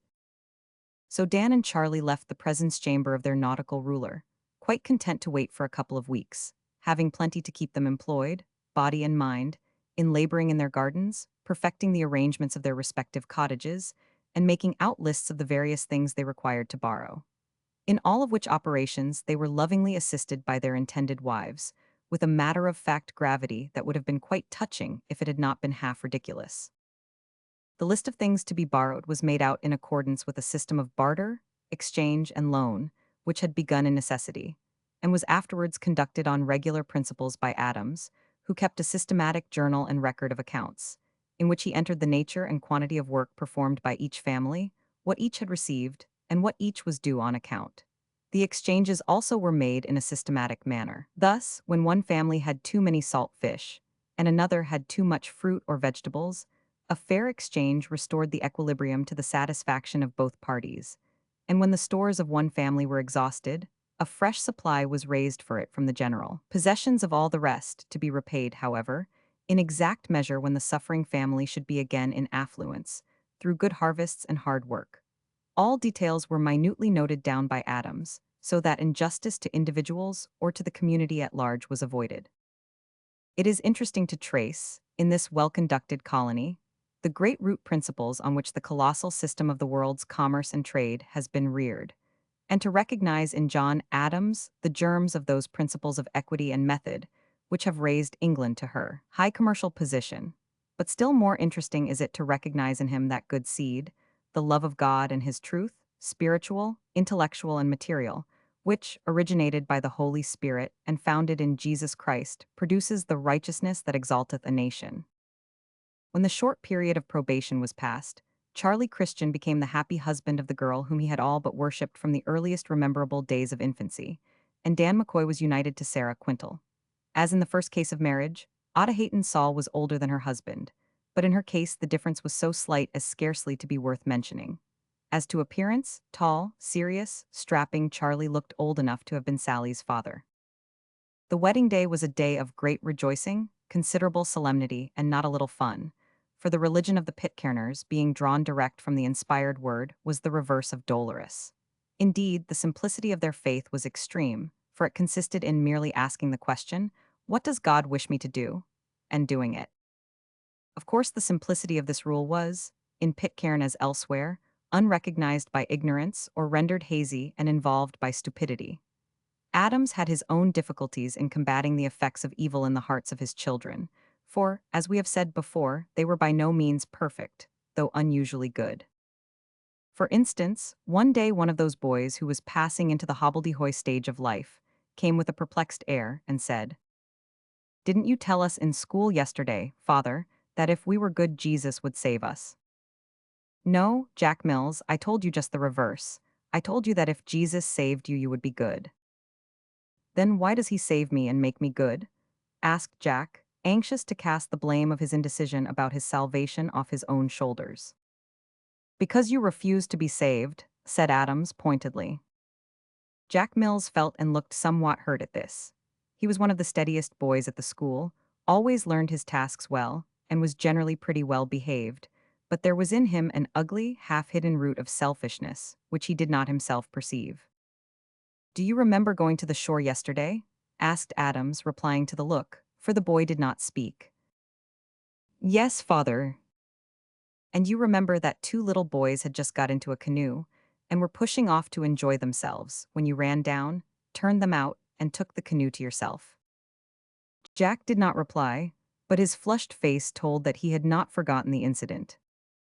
"That's right, dear boy," continued Adam. "Your blood tells the truth for you, and your tongue don't contradict it. So long's you keep the unruly member straight, you'll get along. Well now, Jack, that was a sin of unkindness, and a sort of robbery, too, for the canoe belonged to the boys while they had possession. Did you want to be saved from that sin, my boy?" Jack was still silent. He knew that he had not wished to be saved at the time, because, if he had, he would have at once returned to the shore and restored the canoe, with an apology for having taken it by force. "But I was sorry afterwards, father," pleaded the boy.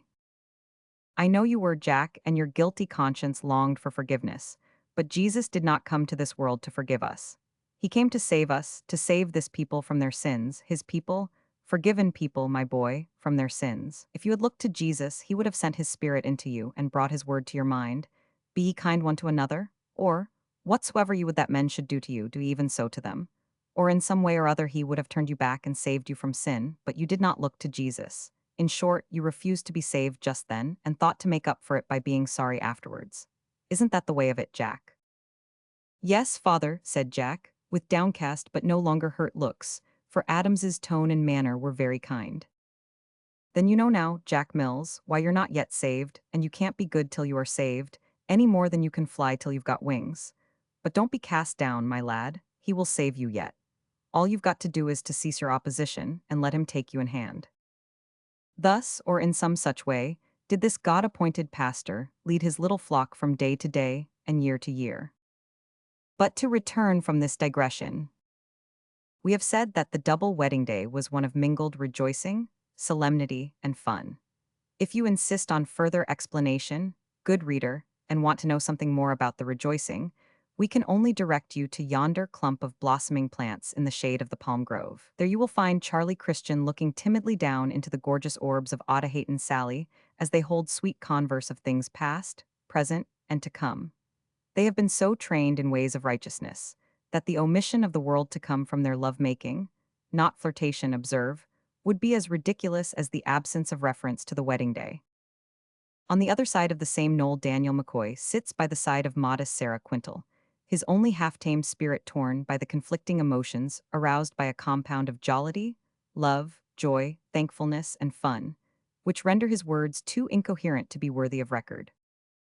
In regard to solemnity, reader, we refer you to the little schoolroom, which also serves for a chapel, where John Adams, in tones befitting a bishop and with feelings worthy of an apostle, reads the marriage service in the midst of the assembled population of the island. He has a brass curtain ring which did duty at the marriage of Thursday, October Christian, and which is destined to do duty in similar circumstances in many coming years. The knots are soon tied. There are no sad tears, for at Pitcairn there are no partings of parents and children, but there are many tears of joy, for Adams's words are telling though few, and his prayers are brief but deeply impressive, while the people, young and middle-aged, are powerfully sympathetic. The most of the girls break down when Adams draws to an abrupt close, and most of the youths find it hard to behave like men. They succeed, however, and then the wedding party goes off to have a spell of fun. If you had been there, reader, to behold things for yourself, it is not improbable that some of the solemnity of the wedding would have been scattered, for you, at least, and some of the fun introduced too soon, for the costumes of the chief actors were not perfect. Indeed, not quite appropriate, according to our ideas of the fitness of things. It is not that we could object to the bare feet of nearly all the party, for to such we are accustomed among our own poor. Neither could we find the slightest fault with the brides. Their simple loose robes, flowing hair, and wreaths of natural flowers were in perfect keeping with the beauty of their faces. But the garb of guileless Charlie Christian was incongruous, to say the least of it. During the visit of the Topaz, a few old clothes had been given by the seamen to the islanders, and Charlie had become the proud possessor of a huge black beaver hat, which had to be put on sidewise to prevent it settling down on the back of his neck. Also of a blue dress coat with brass buttons, the waist and sleeves of which were much too short, and the tails unaccountably long. Likewise of a pair of Wellington boots, the tops of which did not, by 4 inches, reach the legs of his native trousers, and therefore displayed that amount of brawny, well-made limbs, while the absence of a vest and the impossibility of buttoning the coat left a broad, sunburnt expanse of manly chest exposed to view. But such is the difference of opinion resulting from difference of custom, that not a muscle of any face moved when he appeared, save in open admiration, though there was just the shade of a twinkle for one moment in the eye of John Adams, for he had seen other, though not better, days.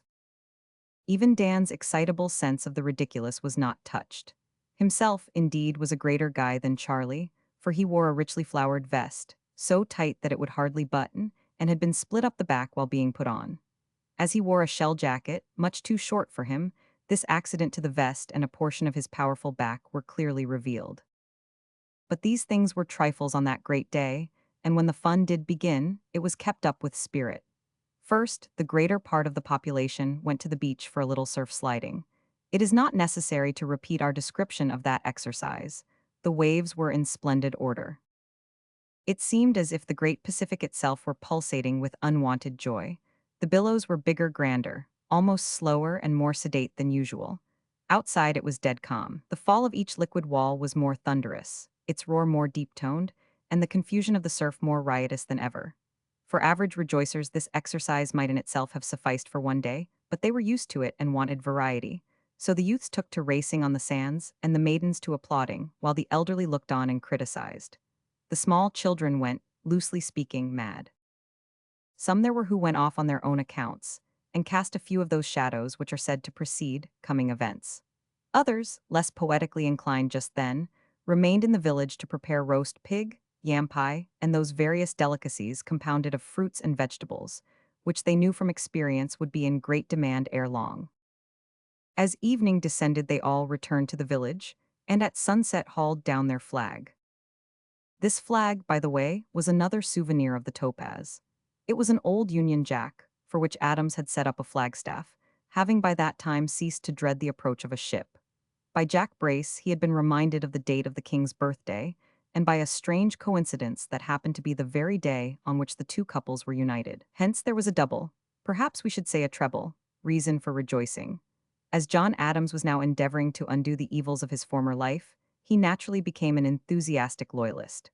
On passing the flagstaff, he called for 3 cheers for the British king, and with his own voice led off the first verse of the national anthem before hauling down the colors. Thereafter, assembling round the festive board in the schoolroom, they proceeded to take physical nourishment, with the memory of mental food strong upon them. Before the meal, a profound hush fell on all the scene, and the deep voice of Adams was heard, asking a blessing on the food they were about to receive. Thanks were returned with equal solemnity after meat. Then the tables were cleared, and games became the order of the evening. When a point of semi-exhaustion was reached, a story was called for, and the nautical pastor at once launched into oceans of imagination and fancy, in which he bid fair to be wrecked and drowned. During the recital of this, the falling of a pin would have been heard, if there had been such a thing as a pin at Pitcairn to fall. Last but not least came blind man's buff. This exhausted the last spark of physical energy left even in the strongest, but the mental and spiritual powers were still vigorous, so that when they all sat down in quiescence round the room, and Talk took down the family Bible from its accustomed shelf and set it before Adams, they were all, young and old, in a suitable state of mind to join in the worship of him who had given them the capacity, as well as the opportunity, to enjoy that glorious and ever memorable day. Chapter 32. Another visit from the great world. If ever there had been a doubt of the truth of the proverb that example is better than precept, the behavior of the young men and maidens of Pitcairn, after the wedding just described, would have cleared that doubt away forever. The demands upon poor Adams's services became ridiculous, insomuch that he began to make laws somewhat in the spirit of the Medo-Persic lawmakers, and sternly refused to allow any man to marry under the age of 20 years, or any woman under 18. Even with this drag on the wheels, the evil, if evil it were, did not abate, but as time went on, steadily increased. It seemed as if, the ice having been broken, the entire population kept on tumbling into the water. Among others, our once little friend Matthew Quintal married Bessie Mills. The cares of the little colony now began to tell heavily on John Adams, for he was what is termed a willing horse, and would not turn over to another the duties which he could perform with his own hands. Besides acting the part of pastor, schoolmaster, lawmaker, and law enforcer, he had to become the sympathetic counselor of all who chose to call upon him, also public registrar of events, baptizer of infants, and medical practitioner. It is a question whether there ever was a man placed in so difficult and arduous a position as this last mutineer of the Bounty, and it is not a question at all, but an amazing and memorable fact, that he filled his unique post with statesmanlike ability. As time went on, he, of course, obtained help, sympathy, and counsel from the men and women whom he had been training for God around him. But he seems to have been loath formally to hand over the helm, either wholly or in part, to anyone else as long as he had strength to steer the ship. We have said that England was too much engaged with her European wars to give much thought to this gem in her crown, which was thus gradually being polished to such a dazzling brightness.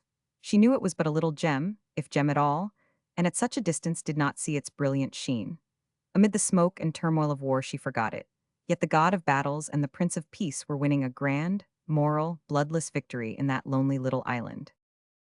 It was not till the year 1814, 6 years after the visit of the topaz, that the solitude of Pitcairn was again broken in upon by visitors from the outside world. In that year 2 frigates, HMS Britain and Tagus, commanded respectively by Captain Sir F. Staines and Captain Pippon, came unexpectedly on Pitcairn Island while in pursuit of an American ship, the Essex, which had been doing mischief among the British whalers. It was evening when the ships sighted Pitcairn, and were observed by one of the almost innumerable youngsters with which the island had by that time been peopled. With blazing eyes and laboring breath, the boy rushed down the cliffs, bounded over the level ground, and burst into the village, shouting, "Ships!" No war whoop of Red Indians ever created greater excitement. Pitcairn swarmed at once to the cliffs with flushed faces, glittering eyes, and hopeful looks. Yes, there they were, and no mistake, 2 ships. "They're men o' war, father," said Thursday October Christian, a little anxiously.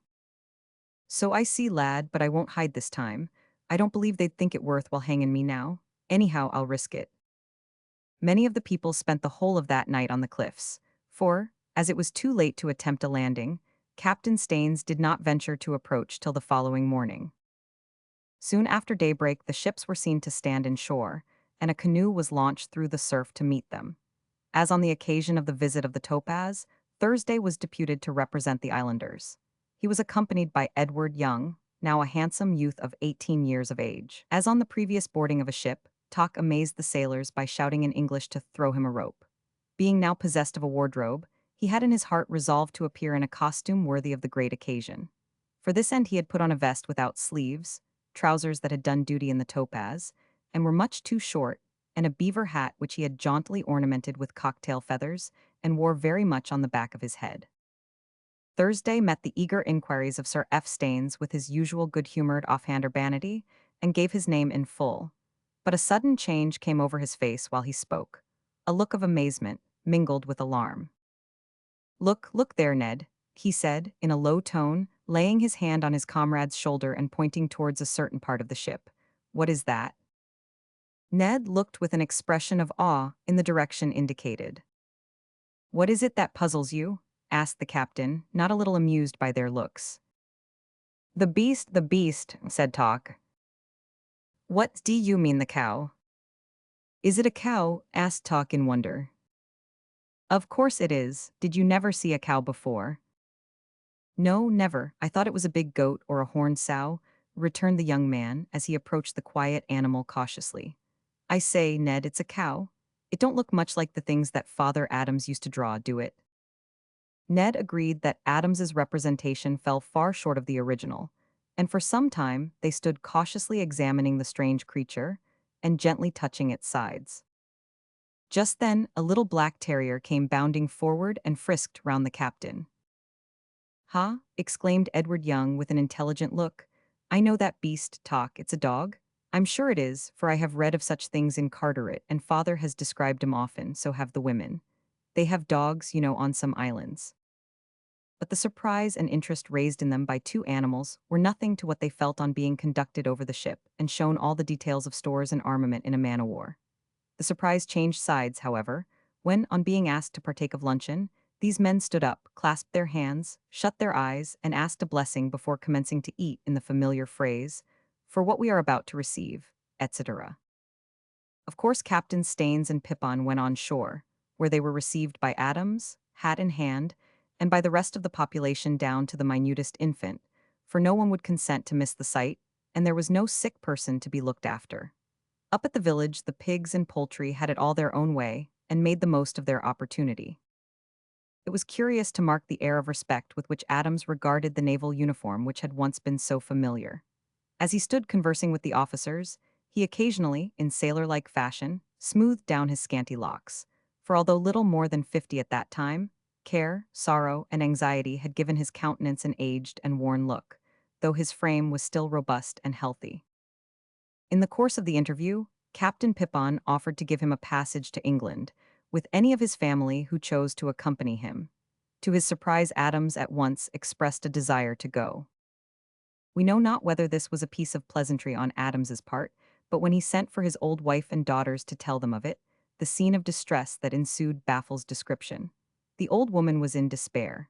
Dinah Adams burst into tears and entreated the officers not to take her dear father away. Her sister Rachel flung her arms round her father's neck and held on. Hannah Adams clasped her hands and wept in silent despair. And even George, at that time about 10 years of age, and not at all given to the melting mood, felt a tear of sympathy trickling down his nose. Of course, when the cause of the ebullition became known, the whole Pitcairn colony was dissolved in tears or lamentations, insomuch that Adams gave up all idea of leaving them. We firmly believe that he never had any intention of doing so, but had merely thrown out the hint to see what effect it would have. Like Captain Folger of the Topaz, the captains of the Britain and Tagus wrote eloquent and enthusiastic letters to the Admiralty about their discovery, but the dogs of war were still loose in Europe. Their lordships at Whitehall had no time to devote to such matters, and once again the lonely island was forgotten. It is a curious coincidence that death came close on the heels of this visit, as it had come on that of the Topaz. Scarcely had the two frigates left when Matthew Quintal took a fit while out fishing in his canoe and was drowned. About the same time, Jack Mills was killed by falling from the rocks when out after gulls' eggs. Thus poor Bessie Quintal lost her husband and brother in the same year, but she was not without comfort. She had been early taught to carry her cares to Jesus, and found him now a very present help. Besides, she had now two little sons, John and Matthew, who were old enough to fondle her and sympathize with her to some extent, though they scarce understood her sorrow. And her fast friend and comforter, Sally Christian, did not fail her in the hour of need. Indeed, that warm-hearted Audahayton would have taken poor Bessie into her house to live with her and Charlie, but for the difficulty that 6 riotous little creatures of her own, named Fletcher, Edward, Charles, Isaac, Sarah, and Maria, already filled it to overflowing. A little more than 6 years after this, there came a visitant of a rare and heart-gladdening kind, namely, a parcel of books. Although the government of England was too busy to think of the far-off isle, there were Englishmen who did not forget her. The Society for Promoting Christian Knowledge, happening in 1819, to hear of an opportunity of communicating with Pitcairn, made up and dispatched to it a parcel of books, containing, besides Bibles and prayer books, works of instruction fitted for all ages. Who can imagine the delight produced by this gift to minds which had been well educated and were thirsting for more knowledge?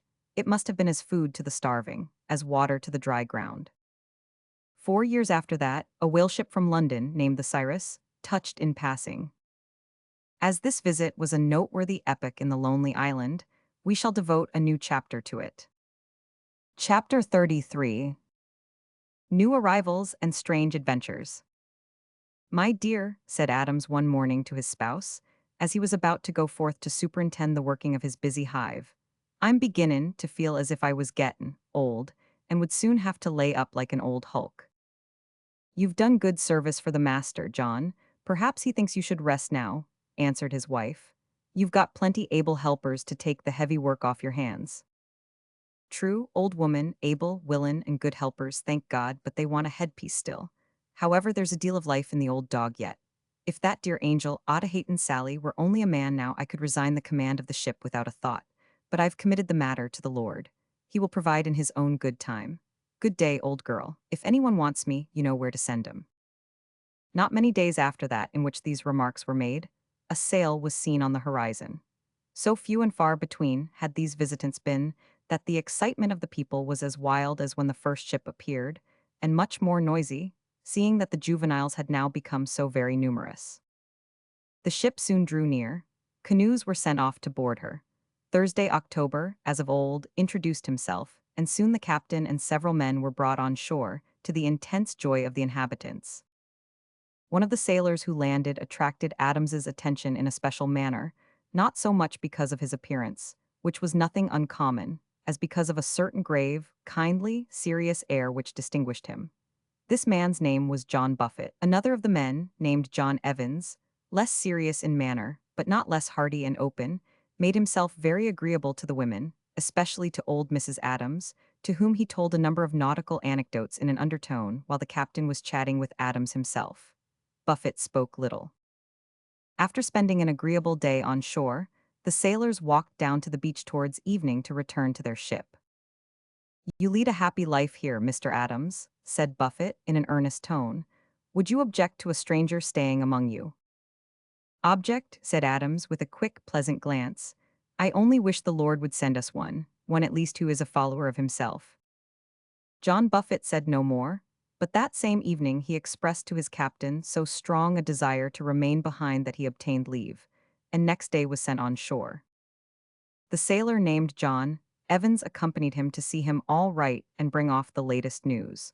But Evans himself had become so delighted with the appearance of the place and people that he deserted into the mountains, and the ship had to sail without him. Thus were 2 new names added to the muster roll of Pitcairn. John Buffett in particular turned out to be an invaluable acquisition. He was a man of earnest piety and had obtained a fairly good education. Adams and he drew together at once. "You'll not object, P-Raps," said the former on the occasion of their first talk over future plans, "to give me a lift wi' the school." "Nothing would please me better," answered Buffett. "I'm rather fond o' teachin', to say truth, and am ready to begin work at once." Not only did Buffett thereafter become to Adams as a right arm in the school, but he assisted in the church services on Sundays, and eventually came to read sermons, which, for the fixing of them more effectually on the minds of the people, he was wont to deliver 3 times over. But Buffett could tell stories as well as read sermons. One afternoon, some of the youngsters caught him meditating under a coconut tree and insisted on his telling the story of his life. It ain't a long story, boys and girls, said he, for I've only lived some 26 yet. I was born in 1797, near Bristol, and was apprenticed to a cabinet maker. Not talkin' kindly to that sort o' work, I gave it up and went to sea. However, I'm bound to say that the experience I had with the saw and plane has been of the greatest service to me ever since. And it's my opinion that whatever a man is, or whoever he may be, he should learn a trade.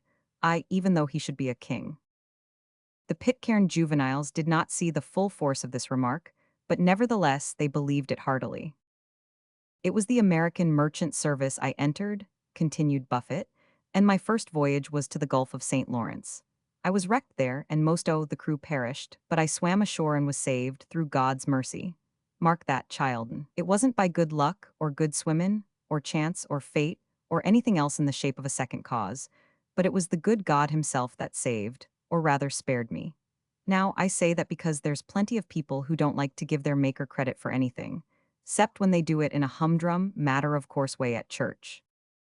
These last remarks were quite thrown away upon the children, whose training from birth had been to acknowledge the goodness of God in everything, and who could not, of course, comprehend the allusions to formalism.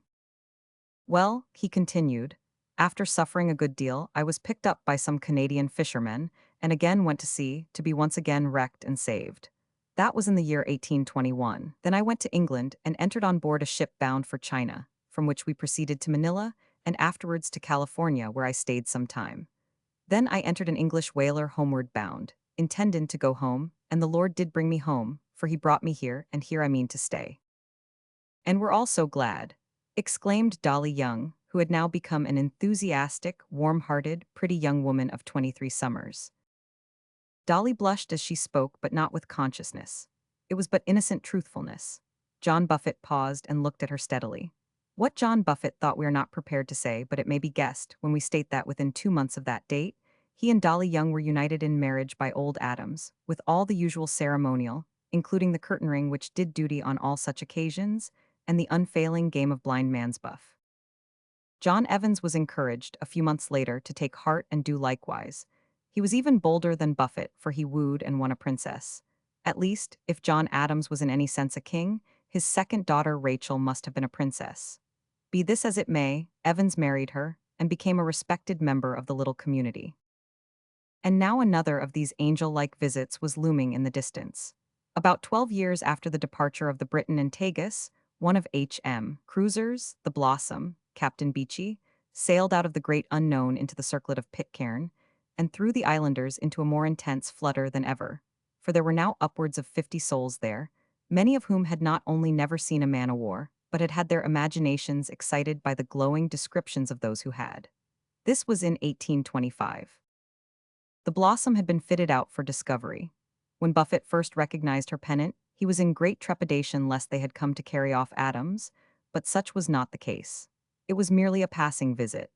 3 weeks the Blossom stayed, during which the captain and officers were entertained in turn at the different houses, and it seems to have been to both parties like a brief foretaste of the land of Beulah. Naturally, Captain Beechey was anxious to test the truth of the glowing testimony of former visitors. He had ample opportunity, and afterwards sent home letters quite as enthusiastic as those of his predecessors, in regard to the simplicity, truthfulness, and genuine piety alike of old and young. If a few hours' visit had on former occasions given the community food for talk and reflection, you may be sure that the 3 weeks of the Blossom's sojourn gave them a large supply for future years. It seemed to Ada Hayton Sally, and Dinah Adams, and Dolly and Polly Young, and the rest of them, that the island was not large enough now to contain all their new ideas, and they said so to John Adams one evening. "My dears," said John in reply, laying his hand on that of Sally, who sat beside him on their favorite confabulation knoll which overlooked Bounty Bay, "ideas don't take up much room, and if they did, we could send 'em out on the sea, for they won't drown." "Ah, Saul. What are you thinking of, dear father?" asked Sally, with a sympathetic look as the old man stopped. "That my time can't be long now. I feel as if I was about worn out." "Oh, don't say that, father," cried his daughter Hannah, laying her cheek on his arm and hugging it. "There's ever so much life in you yet."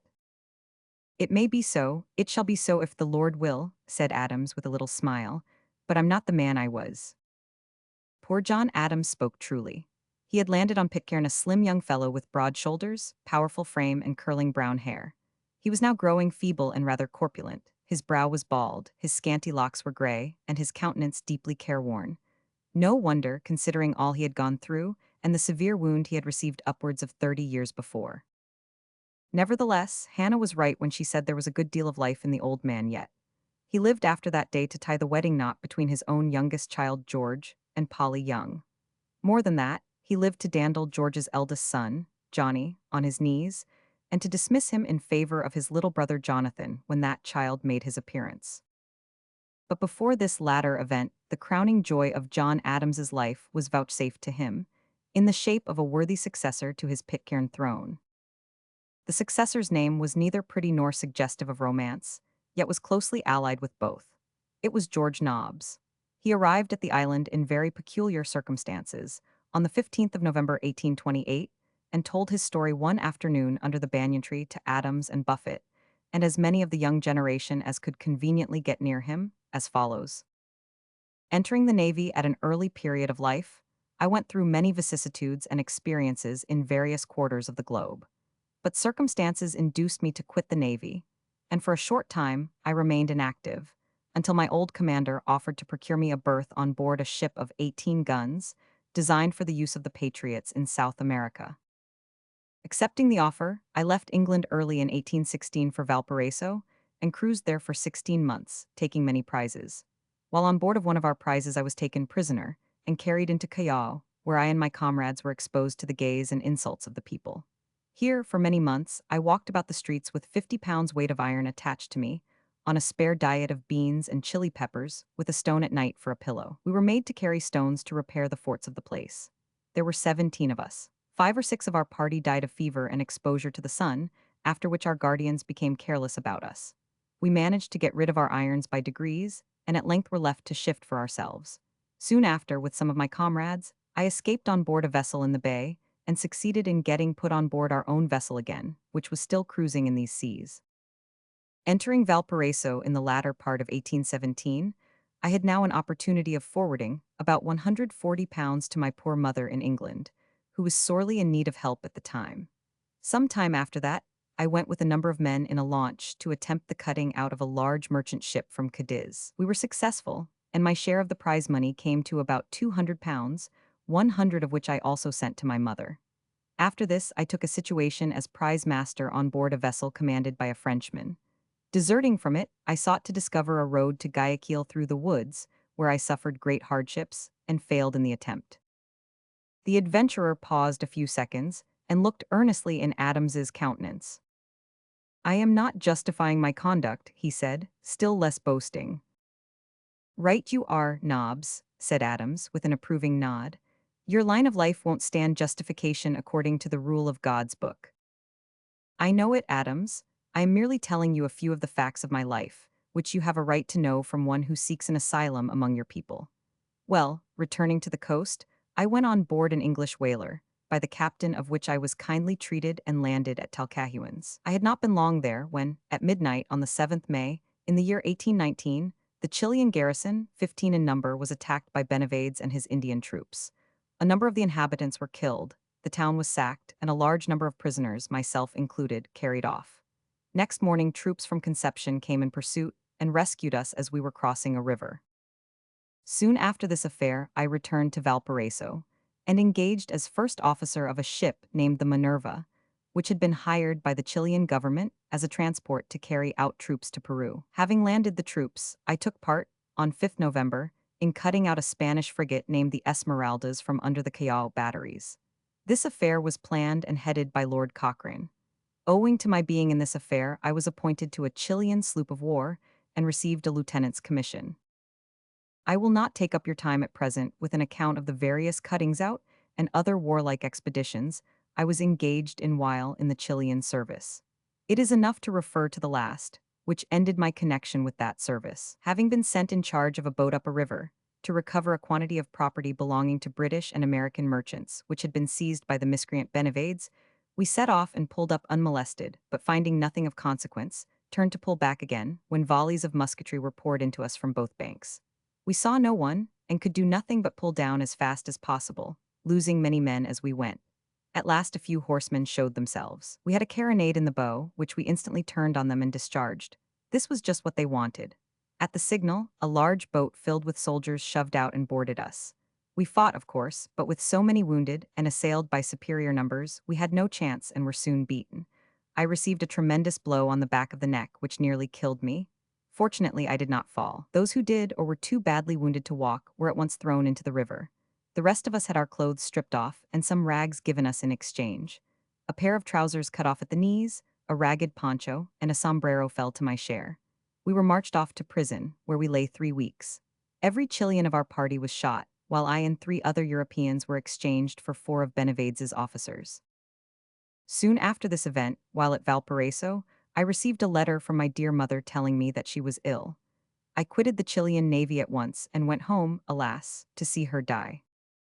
In 1822, I went to Naples and was wrecked while on my way to Messina. In the following year, I went to Sierra Leone as chief mate of a ship called the Gambia. Of 19 persons who went out in that ship, only the captain, 2 colored men, and myself lived to return. Why, Mr. Nobbs? Interrupted John Buffett at this point. I used to think I'd seen a deal rough service, but I couldn't hold a candle to you, sir.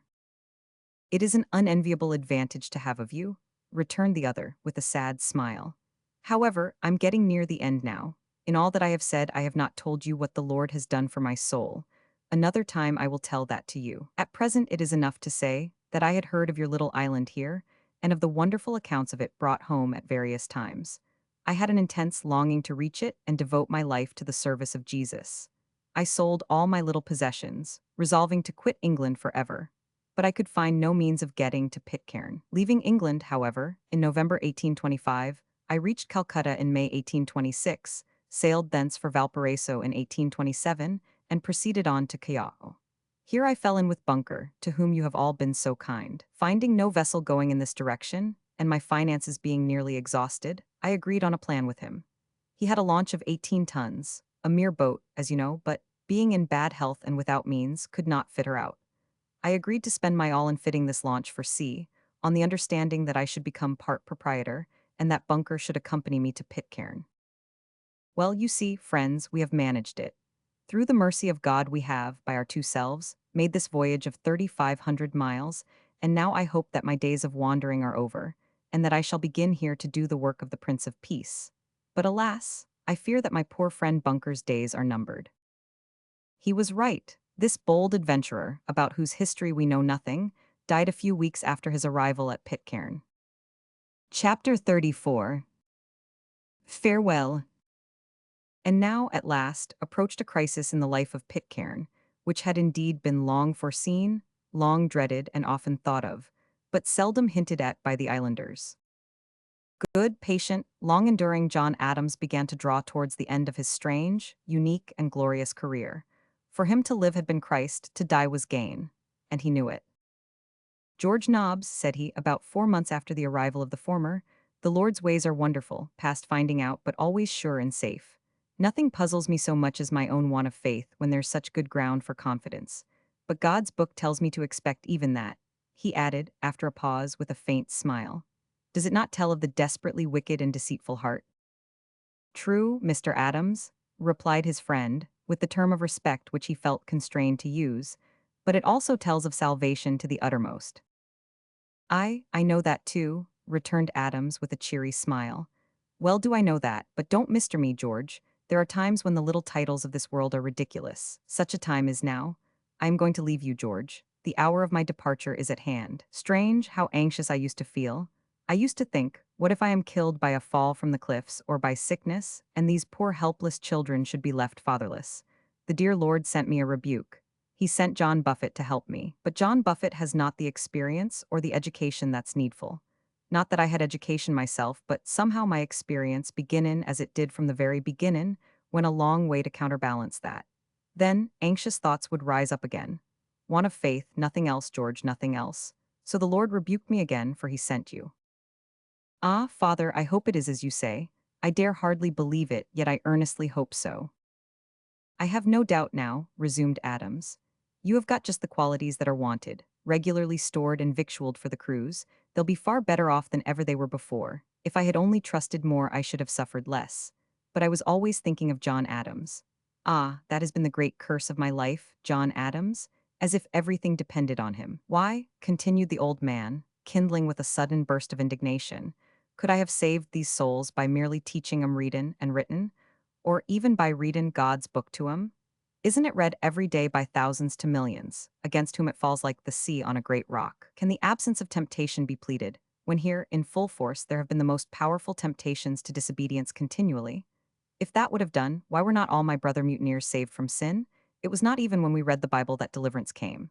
I read it for 10 years as a sealed book. No, George, no. It was when God's Holy Spirit opened the eyes and the heart that I and the dear women and child became nothing and fell in with his ways. He stopped suddenly, as if exhausted, and his new friend led him gently to his house. Many loving eyes watched him as he went along, and many tender hearts beat for him, but better still, many true hearts prayed for him. That night he became weaker, and next day he did not rise. When this became known, all the settlement crowded to his house, while from his bed there was a constant coming and going of those who had the right to be nearest to him. Nursed by the loving women whom he had led, and whose children's children he had led, to Jesus, and surrounded by men whom he had dandled, played with, reared, and counseled, he passed into the presence of God to behold the King in his beauty, to be forever with the Lord. May we join him, reader, you and I, when our time comes. On a tombstone over a grave under the banyan tree near his house is the simple record, John Adams, dieth March 1829, age. And here our tale must end, for the good work which we have sought to describe has no end. Yet, for the sake of those who have a regard for higher things than a mere tale, we would add a few words before making our farewell bow. The colony of Pitcairn still exists and flourishes, but many changes have occurred since Adams left the scene, though the simple, guileless spirit of the people remains unchanged.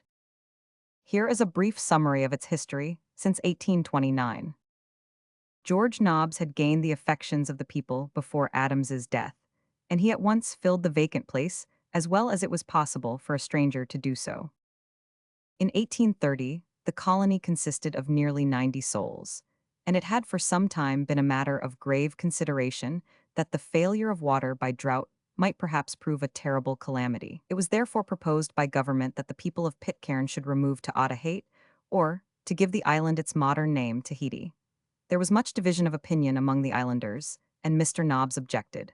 However, the experiment was tried, and it failed signally.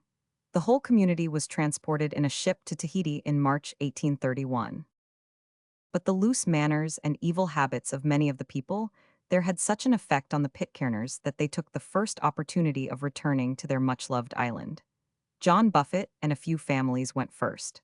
The remainder soon followed in an American brig. Thereafter, life on the lonely island flowed as happily as ever for many years, with the exception of a brief but dark interval, when a scoundrel named Joshua Hill went to the island, passed himself off as an agent of the British government, misled the trusting inhabitants, and established a reign of terror, ill-treating Nobbs, Buffett, and Evans, whom for a time he compelled to quit the place. Fortunately, this impostor was soon found out and removed. The banished men returned, and all went well again. Rear Admiral Moresby visited Pitcairn in 1851 and experienced a warm reception. Finding that the people wished Mr. Nobbs to be ordained, he took him to England for this purpose. The faithful pastor did not fail to interest the English public in the romantic isle of which God had given him the oversight. During his visit, he was presented to the Queen, who gave him portraits of herself and the royal family. The Society for the Propagation of the Gospel placed Mr. Nobbs on their missionary list, with a salary of £50 per annum. Soon after this, the increasing population of Pitcairn Island rendered it necessary that the islanders should find a wider home. Government, therefore, offered them houses and land in Norfolk Island, a penal settlement from which the convicts had been removed. Of course, the people shrank from the idea of leaving Pitcairn when it was first proposed, but ultimately assented, and were landed on Norfolk Island, hundreds of miles from their old home, in June 1856. On this lovely spot, the descendants of the mutineers of the Bounty have lived ever since, under the care of that loved pastor on whom John Adams had dropped his mantle. We believe that the Reverend George H. Nobbs is still alive. At all events, he was so last year, 1879, having written a letter in June to the Secretary of the Society for the Propagation of the Gospel, in which, among other things, he speaks of the rapidly increasing community, now numbering 370 persons. He adds, I am becoming very feeble from age, and my memory fails me in consequence of an operation at the back of my neck for carbuncle 2 years since, and goes on to tell of the flourishing condition of his flock. In regard to the other personages who have figured in our little tale, very few, perhaps none, now survive. So late as the year 1872, we read in a pamphlet of the Melanesian mission that George Adams and his sister, Rachel Evans, both over 70 years of age, were present at an evening service in Norfolk Island, and that Arthur Quintal was still alive, though quite imbecile. But dear Ottahayton Sally and her loving Charlie and all the rest had long before joined the church above. There was, however, a homesick party of the Pitcairners who could by no means reconcile themselves to the new home. These left it not very long after landing in 1856 and returned to their beloved Pitcairn. Multiplying by degrees, as the first settlers had done, they gradually became an organized community. And now, while we write, the palm groves of Pitcairn resound with the shouts of children's merriment and with the hymn of praise as in days of yore. A.J.R. McCoy is chief magistrate, and a Simon Young acts as minister, doctor, and schoolmaster, while his daughter, Rosalind Amelia, assists in the school. In a report from the chief magistrate, we learn that, although still out of the beaten track of commerce, the Pitcairners are more frequently visited by whalers than they used to be. Their simplicity of life, manners, and piety appears to be unchanged. He says, among other things, no work is done on the Sabbath day. We have a Bible class every Wednesday and a prayer meeting the first Friday of each month. Every family has morning and evening prayers without intermission. We have a public or church library at which all may read. Clothing we generally get from whalers who call in for refreshments. No alcoholic liquors of any kind are used on the island, except for medical purposes. A drunkard is unknown here. So the good seed sown under such peculiar circumstances at the beginning of the century continues to grow and spread and flourish, bringing forth fruit to the glory of God. Thus he causes light to spring out of darkness, good to arise out of evil, and the lonely island, once an almost unknown rock in the Pacific Ocean, was made a center of blessed Christian influence soon after the time when it became the refuge of the mutineers.